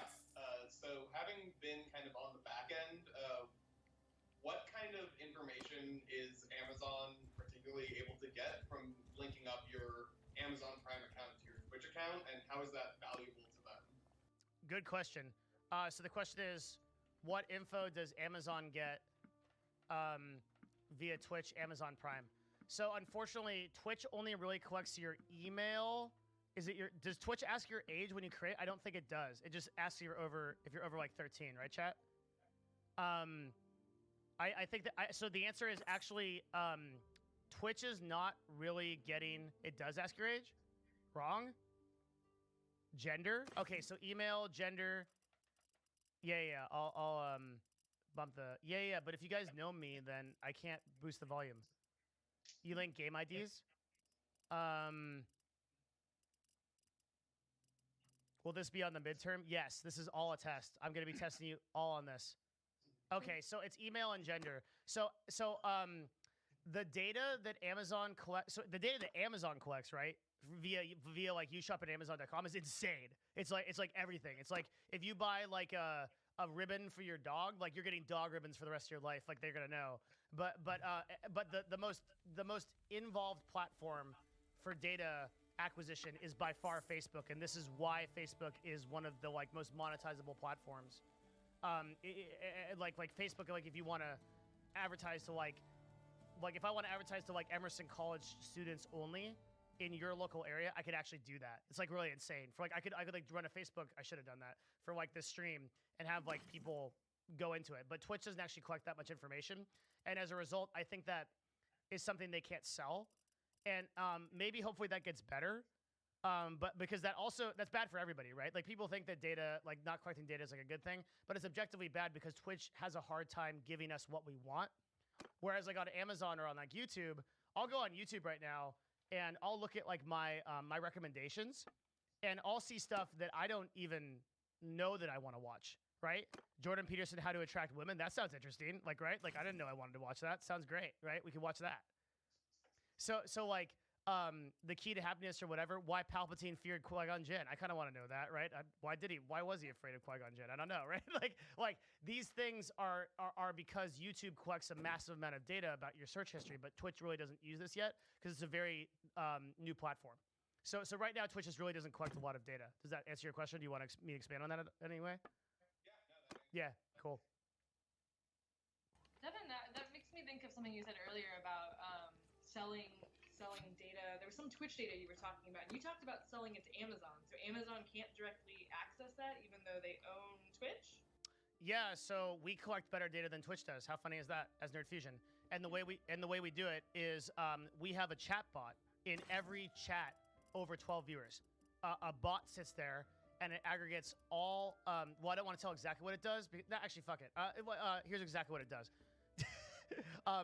It collects all chat messages. It collects video, so it could actually so if the streamer says the word pizza, we can actually figure out how many times the word pizza was uttered, and then we can go to like Domino's and we can say, hey, here are the top streams on Twitch that actually talk about pizza. You might want to advertise with these streams. And then we can also do audio and visual recognition. So if the chat, one of the like most basic ways we do this is chat likes to spam this emote. It's called LOL. Chat spam lol. Okay, there we go. Yeah. So like the way that it works is like we can count the number of lols in chat, right? And we know to measure that against moments that the streamer has that are funny. So like we can go back through a VOD and we can tell which clips would be the best clips based on how many lulls there are. So Twitch doesn't know this. Well, Twitch could do this, but they just are like they're just a bureaucracy, so they don't do this. So like, we look so embarrassing in front of college students. I promise you're the only one in chat that cares about that. Like, yeah. So Twitch. So what we do is we actually package that data, and then we sell it back to Twitch and Amazon because they don't collect it. Yeah. So like, yeah, we actually have better data than Twitch does. 100%, and we probably always will. Like for the like we're and that's not abnormal. Like there are companies that like that collect data off of Facebook that like Facebook has really good analytics, but they might just not be like focused on the kind of like thing that maybe a third-party company is focused on. So like for example, maybe Facebook isn't as focused on like buying habits of consumers. Maybe that's more of like an Amazon thing, so they trade through data. But data is like third-party data is like definitely one of the huge monetization things that goes in the background of Twitch, and there's $1 million deals that get settled for this with Twitch and Amazon. But yeah, I know it's funny you brought that up, and you're really intuitive because a lot of people don't catch that. But the idea that we sell Twitch data back to Twitch sounds really stupid, but yeah, it's actually true. No, actually, I'm not too surprised. That makes a lot of sense. If Twitch was a better company, then maybe not, but yeah. You guys have any other questions? We probably have time for one or two more. Yeah, Paige. So like I know that like on like the broadcasting side that like Twitch is majority male, but like having seen the analytics, like is the viewership closer to 50-50? Because like I know a lot of women who do watch Twitch and don't necessarily stream. It's 14% female, and like I said, I can't do math. So chat, what's 100 minus 14? Actually, why am I asking chat? I ask Emerson College. You're way smarter. 86. Okay. Did someone say 82? Uh-oh. We got one through someone cheated the application process. All right. Okay. Yeah. You're on the humanities section. I see. No, I'm screwing with you. All right. Yeah. It's 86. So women in gaming is like we can do an entire class just on this subject, but I think this is one of the biggest problems that we have as a platform. And I made a video about this on my YouTube channel, which I'm going to shout out here, which is youtube.com/Devin Nash, which you should all subscribe to. And it's called the Truth About Women on Twitch. So what this video is basically about is everybody thinks that women make more money on Twitch, have way higher tips, have way easier success, and that is just objectively by every metric false. It is harder to be a woman on Twitch than it is just impossibly harder, and you have to deal with infinitely more bullshit. So let me just show you one thing from my from a study. Okay, so on the right side here is the top words that are uttered in a chat for men. On the left side is the top words that are uttered in chat for a woman. See the difference?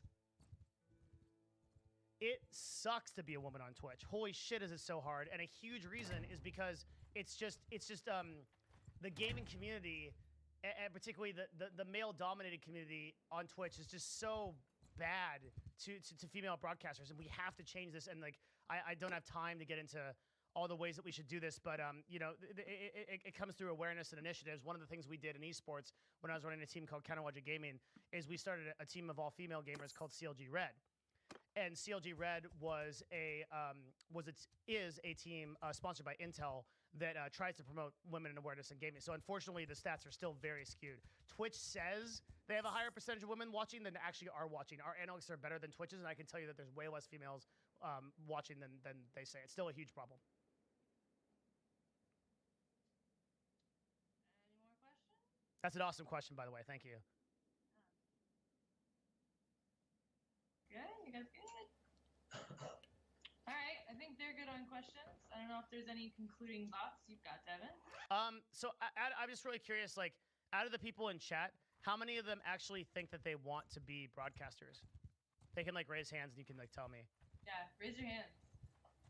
Okay. It's like half the room.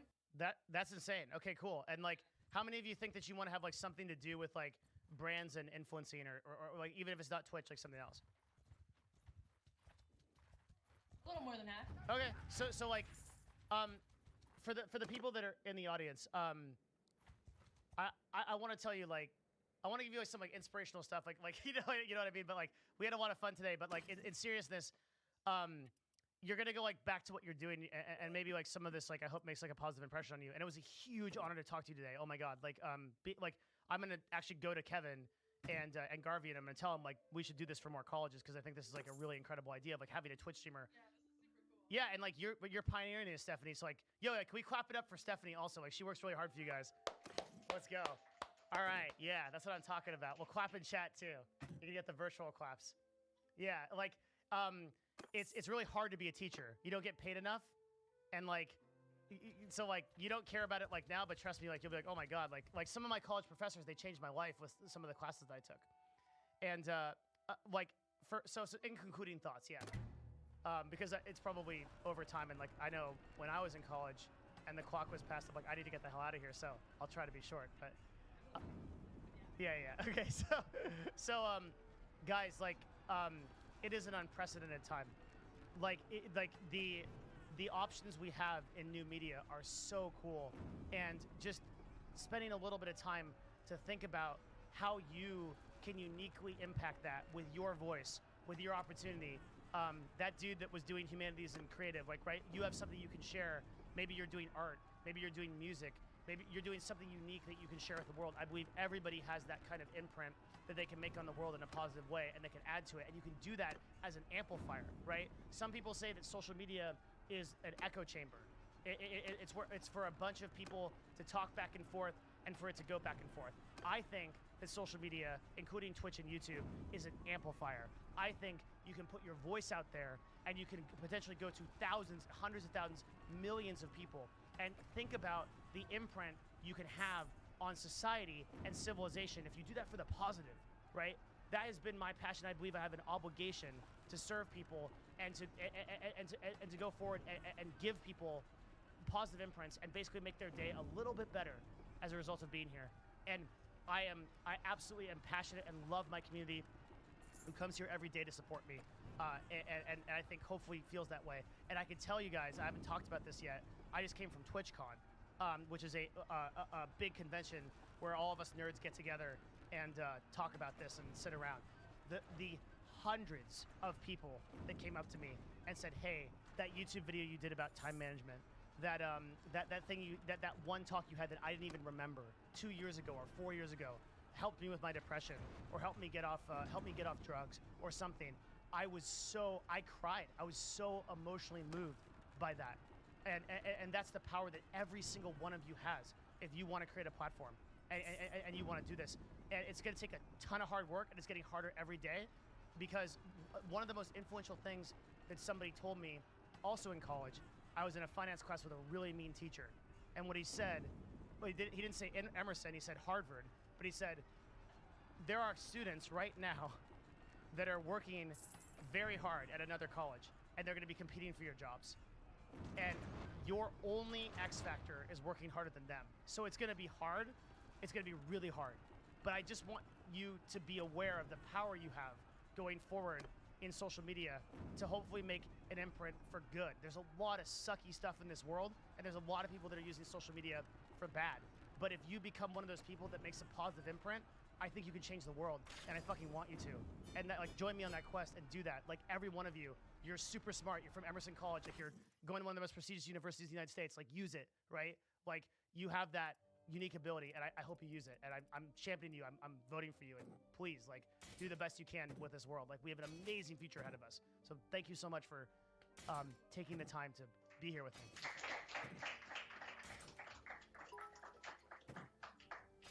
Thank you so much, Devin. It was like super awesome having you do this. Hell yeah.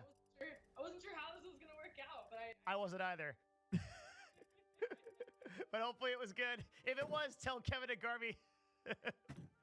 And a special shout out to Twitch Student for making this possible. It really is them that organized this entire thing. It was great. Thank you again, Devin. This was fantastic. Thanks so much for taking time out of your day, waking up early to talk with us. My stream is supposed to start at 9 a.m. So ironically, this is like one of the oldest streams we've actually done on time because you guys got me up. So thank you very much. My chat actually thanks you for this because we're actually here at the right time. Oh, fantastic. Well, we'll let you go so you can get on with the rest of your stream, the rest of your day. Thank you, guys. Thank you so much. It's been a huge honor to talk to you. Thanks. All right, take care.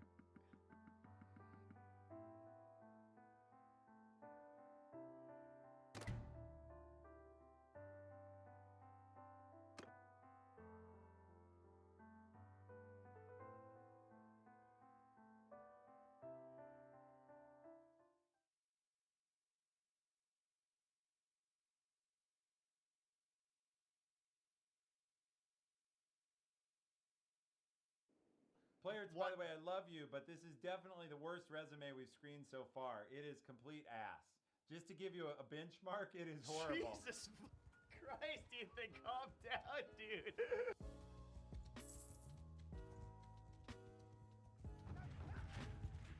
Okay, so we are going to now start reviewing your resumes. If you are sending me a resume on Discord right now, you are, holy fuck. This is the kind of stuff I get. Like, this is just like it's like just like 8 pages or something. If you are sending me a resume on Discord right now, like a lot of you are doing it wrong. I will not review that. Send me an email, mylixiatv@gmail.com, okay? Okay. Also, don't bump your resume with another email, you fucks. All right, you sent it yesterday. I have it.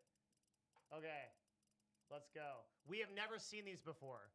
I'm going to be pulling them up for the first time, and then we're going to be doing it. So this is a resume roast with the objective of making resumes better. And while we were on tea break, we decided we're going to vote. Do you get to go to the phone screen or not? So, so if we would not send you to phone screen, you're going to hear it, and if we would, you'll hear it. Not that we're actually going to phone screen you yet, but we talked while we were making tea. Should we do a show where we phone screen people next? Imagine this idea, Twitch chat. What we would do is we would select a few people for an interview between Ethan and we would ask targeted hard questions to see how you answer them. And then we would break it down in real time on Discord. Thoughts? Go. Okay. Yes. Yeah. There it is. Yeah, They yeah. want it. Yeah. Seventh Fleet's trying to get his resume reviewed. We'd make at least one person physically cry. It'd be great. Okay. Should I pull up a random person first? Yeah, well, pick somebody. All right, I'm pulling up Space Sloth. Because we were talking. All right, here we go. Let me make sure. First of all, just let me check like 2 seconds to make sure he didn't put his fucking address or something. Example at Gmail, first, last. Yep. Okay. Looks good. Yeah, looks good. All right, here we go. All right. Space Sloth. All right. All right. He's got an objective. He's got an objective. Yeah, to obtain a summer internship in the field of computer science. Ooh. Here is what I don't like about that. That is not sexy at all. Okay? Like, to obtain a summer internship, like what do you want to do? What do you want to learn? What do you want to accomplish through this? What is the meaning of this? What is the purpose in your life? Right? Yeah, I didn't say anything because I'm contemplating. He's thinking. No. Yeah, where I'm gonna. I think you can improve it, but I'll give you. See, I do a lot of hiring. Where I'm going from here is okay. I got it. It's now I have a binary question. Is this person qualified for a CS internship or not? So I bump down to the next line. Like, in other words, I get that you can make this sexier, but it gave me the basic, which is this is a CS internship application. So now I have a simple question, good enough or not, and I can move on. Okay, so for you it passes. For me, assuming that's what the person wants and all they want, right? But the interesting thing is if you look at their education, it doesn't fit with that. Why not? It's not a CS degree. Bachelor of Arts at Berkeley, you know, that it says cognitive science, but it might mean interpretive dance. The point is, the two aren't matching. Now, yes, concentration in artificial intelligence, but is that still programming? So, like, there's a there's a cognitive dissonance here where they're saying I want a CS internship, but they're not a CS major or something super close to it. And so they haven't bridged. And so I got the question, you want to be a CS internship, but my next data point on balance is negative. Like, you've lowered your chance of being qualified with your education there. Now, Berkeley, very impressive, wonderful school. You're obviously probably super smart to have gotten there. Having your graduation date is good because I know you're at least a junior. But like now, I'm going to have to go down and see, can the person program? And what's interesting, again, is the cognitive dissonance. Everything about they now say they're doing is technical. So, but anyway, I don't want to distract you from the objective. So you go back to that. No. This is why I love this stream, is because that is the big brain, big business, big everything thing. For me, I'm thinking, if this person wants an internship in my small company, how passionate are they about this, and how much do they want to learn? I don't put a lot of stock into the previous amount of work that they have in computer science, because I already feel like they don't have any work in computer science. That's what they want to do an internship, right? They're doing an internship because they want to learn. So I put more value on how passionate are you, how driven are you, what are you going to accomplish in this internship, and why do you want to learn this? That's why I think. So let me give you a contrast. Yeah. We hire 3,000 interns a year. You're fucking Amazon. I know that's no, well, that's why. But I'm trying to give you a contrast. Yeah. And by the way, we hire few to none of them will speak to a human. Really?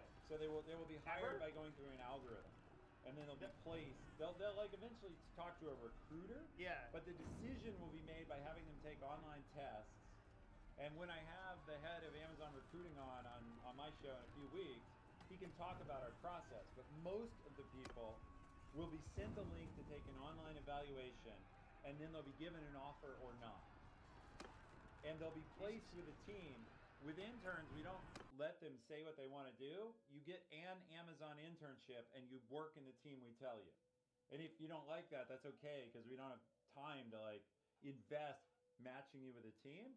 And so the point at this level, and I'm just putting on the Amazon lens to contrast with yours, very big business versus very small business, all I need to know if I'm the recruiter is, okay, CS candidate, put it in the CS hopper. And so the objective accomplishes that much. Now for a small company, you would have to customize this and say something more. Yes, this but is for good. Us, this is value. This puts you in the right bucket. And so you got into the right bucket. And so now it's, can you do the thing? Okay, yeah. Yeah. So his professional experience is he's a founder and CTO of a company that he made up. Yeah. So I don't know. So that for me just will always trigger a little bit of a red flag. If you're self-employed and you're a C-level executive of your own thing, always a little bit weird. This resume, take a second and read the first bullet completely. Yeah. Because it's so super ironic for this stream. In what way? Create a web application to automate manual resume review. Yeah. By using statistical algorithms to help recruiters identify the strongest candidates within large applicant pools. Nice memes, dude. Yeah, I'm totally wondering, was this resume written to troll us now? But possibly. But probably not. I mean, it doesn't say written in Fortran, which would have been the big giveaway. Yeah, exactly. Yeah. But Ruby on Rails is almost Fortran. Now he does say that he was acquired, and that he received multiple corporate clients and VC funding. So that's pretty cool. Yeah. So I realize this has been anonymized. I wish there was a little more numeric or specific about it. Yeah. I wish there was something that told me deployed to 12 companies or to 2,000 companies, processed 87,362 resumes. Yeah. In 2018. Exactly. Yeah. Something that would make that is super valuable. We need. The reason why Ethan and I are kind of floundering on this is because we really have no data. It sounds cool to create a web application. We have a lot of happy words, but no numbers. Yeah, it sounds cool to create a web application to automate manual resume review, but how many resumes did you do? Why was it important? What kind of algorithm was it? Like who were the recruiters you were helping in what industry? It says large applicant pools. How large, right? Like there's an opportunity that like he knows how large it is. We don't. Was it 50,000? Yeah, was it 500,000? Right there, that large applicant pool. What is large? How many was large? Yeah. Where did you do it? Yep. And I get that the people who do happy words instead of power words. That's exactly right in chat. There are some good things here, though, right? Like, it's just the way I'm doing this is kind of janky. Yeah. All right. All right. So what I like about it is like bolding the tech words, make them pop out. If you don't have a skills list now, at least like since it's a CS application and the degree is not in CS, now I see like Ruby on Rails, Python, JavaScript. The first three are comparatively lightweight languages, right? They're like front-end scripting languages. Yeah. Not usually used for heavy shit he knows. Heavy-duty building. And so I'm skeptical. Maybe deploy the app using Docker and Amazon Web Services. A little more technical. What's not coming through in that in the work is true computer science level education familiarity. This is like I'm a web dev. Which could be true. Let me go down to project, this kind of report. There you go. Still mad. Acquired how much? So the what was the valuation of your company? Yeah. If we no longer hire managers, but if we did, I'd long ago made a conclusion to either phone screen or not. Like it's got 30 seconds. Oh, sure. Or 15 seconds. So I'm curious, if you did this with 15 seconds here, would you go into the call or into the call? No, I would not call. So it's too general. I don't know what they do. I mean, it could be you could go places with a million different.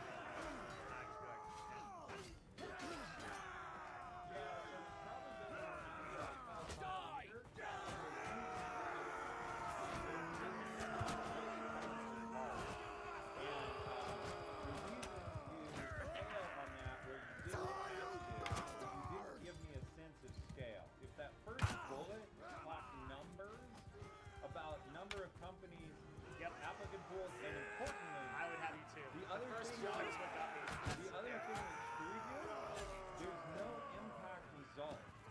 In other words, if you had a bullet in there that said Acme Inc., even though you made it general, if it said Acme Inc. saw a 37% increase in applicant success and a 12% decrease in processing time, you're hired. As it is, I got nothing. It's just a bunch of fluffy stuff about what you did and nothing about the impact. Yep. And so you have my resume in the other window, right? Yep. So, by the way, I'm not putting forward my resume as like God's gift to resumes. I wrote it in 90 minutes. It is God's gift to resumes. But you see impact in here. And so the biggest examples I would give of impact come in the EVP of Twitch Commerce, where on here I said I grew the products from 80 million in 2015 to more than undisclosed because I can't share the number today, including 2 sequential years of accelerating 100% growth. There's a lot packed in there, but getting 100% year-over-year revenue growth is incredibly hard. And anybody who's hiring for an executive is going to sit up and take notice. That's insane. And so there's impact numbers in here. You always want that hardline impact. And so any place you can, like I'll start highlighting here, but like grew from 0 to 800, that's a change that happened. Offices in India and China, that's a change that happened. Launched this product. Global expansion of this product. Christmas morning usage spikes of 100% or 100x normal traffic. What I'm banging away on there is result, and the resume is already in Discord. Exclamation mark Discord. It's in the sub chat. Yeah. And you're a sub, so yeah, go check it out. Yep. Cool. All right. So we can bounce back. So the other guy, unfortunately, Space Slob or whatever it was, Space Sloth. Sorry, no insult meant. you have the potential, but you didn't bring it home. So rejected. Not hired. Not hired. Okay. And it's too bad because the Berkeley education, like, you should get hired. Like, you've got like that huge leg up. Okay, this is my boy. Yeah. My boy, Lamon. He says he's okay with all the information on here. Yeah. Okay, Ramon is the dude that does our thumbnails. Paintbrush Hero. He's getting special. He's skipping the queue because if you're on the Devin Nash team, that's the kind of benefit you get. Yeah, on he the did. stream. He's on both teams. He's right? He also did he the moved over. designs on the Easy Code. Exactly. All right. Yeah. So Ramon is the man. That said, everything I'm about to say, I hope you're still with me at the end, buddy. We're going in. All right. Buckle up, Ramon. The amount of empty space on this first page physically offends me. Yeah. Okay, this is a fucking font for ants. First of all right, it's literally 3-point ass font. I gotta put on fucking bifocals to fucking read this, okay? And like literally, there's 60,000 pixels of space here. All right, that's the first. I'm literally gonna have to actually figure out how to zoom this in to read it. Jesus. Okay. See, now you love cover letters. You're gonna have to take this one because literally my reaction to this is like lots of words. Where's the data? Where's the beef? Like, I looked at this. I got this, and I'm like, oh, lots of words. Next page. No, Devin Nash will take this on. Okay. You go, because I'm already on the next page somewhere. Dear agency, make it personal if you can. I am interested. I'm interested in obtaining a graphic design position at agency. So interestingly, writing formal business writing to use a contraction is taboo. What's I''M? Really? Yeah, it's taboo. You spell everything out. I never knew that. Don't, cannot rather than can. This is written correctly if you're applying. Depends on where you're applying, but if he's applying to Madison Avenue, like Dear Agency, do you know what Madison Avenue even means as a reference? Yeah, I know what Madison Avenue is. I'm a freaking marketer. What do you mean? I don't know. It's like old school. No, I totally. Yeah, Madison. Yeah, I know. In what city? It's in New York. He tested me on it. He didn't even believe me. No, I'm just trolling you. It's the because top you can't actually ban me while I'm here. I can only not ban you because you're way bigger than me. Exactly. I knew that. Because Devin bringing out his kung fu shit on an old guy on screen would go very badly for it. That's the only way I'm actually gonna get banned on Twitch. Is that yeah, it's the top advertising agencies in New York. Earth. Yeah. On Earth. Yeah. Mm-hmm. There's only a few advertising agencies that really do anything. And, right. And they're all on Madison Avenue. The big five. So if he's applying to Madison Avenue, and I were I would probably make this different visually, as you have said, but I would not use contraction.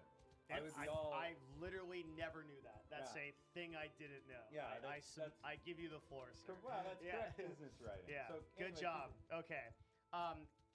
I have grown hungry to learn from experts in the field and have discovered that your design firm aligns with my values as a designer. Blah, I'm puking in my mouth. No, I am. Like you're buttering me up and not telling me anything real. I agree. Yeah. I think that there is. I just don't know why. Sure, that sounds good. It's like one of those things where someone sounds really flowery, but it doesn't give you. I'm never getting a thumbnail again, by the way, from this dude. I'm gonna have to rehire. But yeah. This is your chance. Yeah, if you're a thumbnail artist, apply to Devin Nash now because there's a vacancy suddenly. This past year, I've spent my time learning the fundamentals of design and creating content for myself and clients. Again, I just think.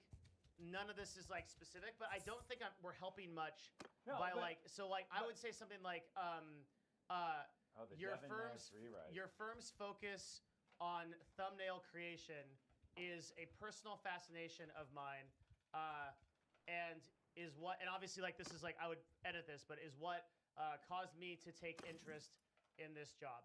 Yeah, so much stronger. It's specific. It's something that's again, you could write this cover letter for any agency. Which is a challenge. We told people be generic. So But if he was tuning it towards a specific agency, you've got to say something specific about what they do. Exactly. Yeah. And so you're literally saying like, I have a fascination with this, or And I would saw even, your firm's campaign for Rolex in such and such a magazine, and I was drawn in by blah blah blah, and I thought I want to work at a place that has the creative risk taking to whatever.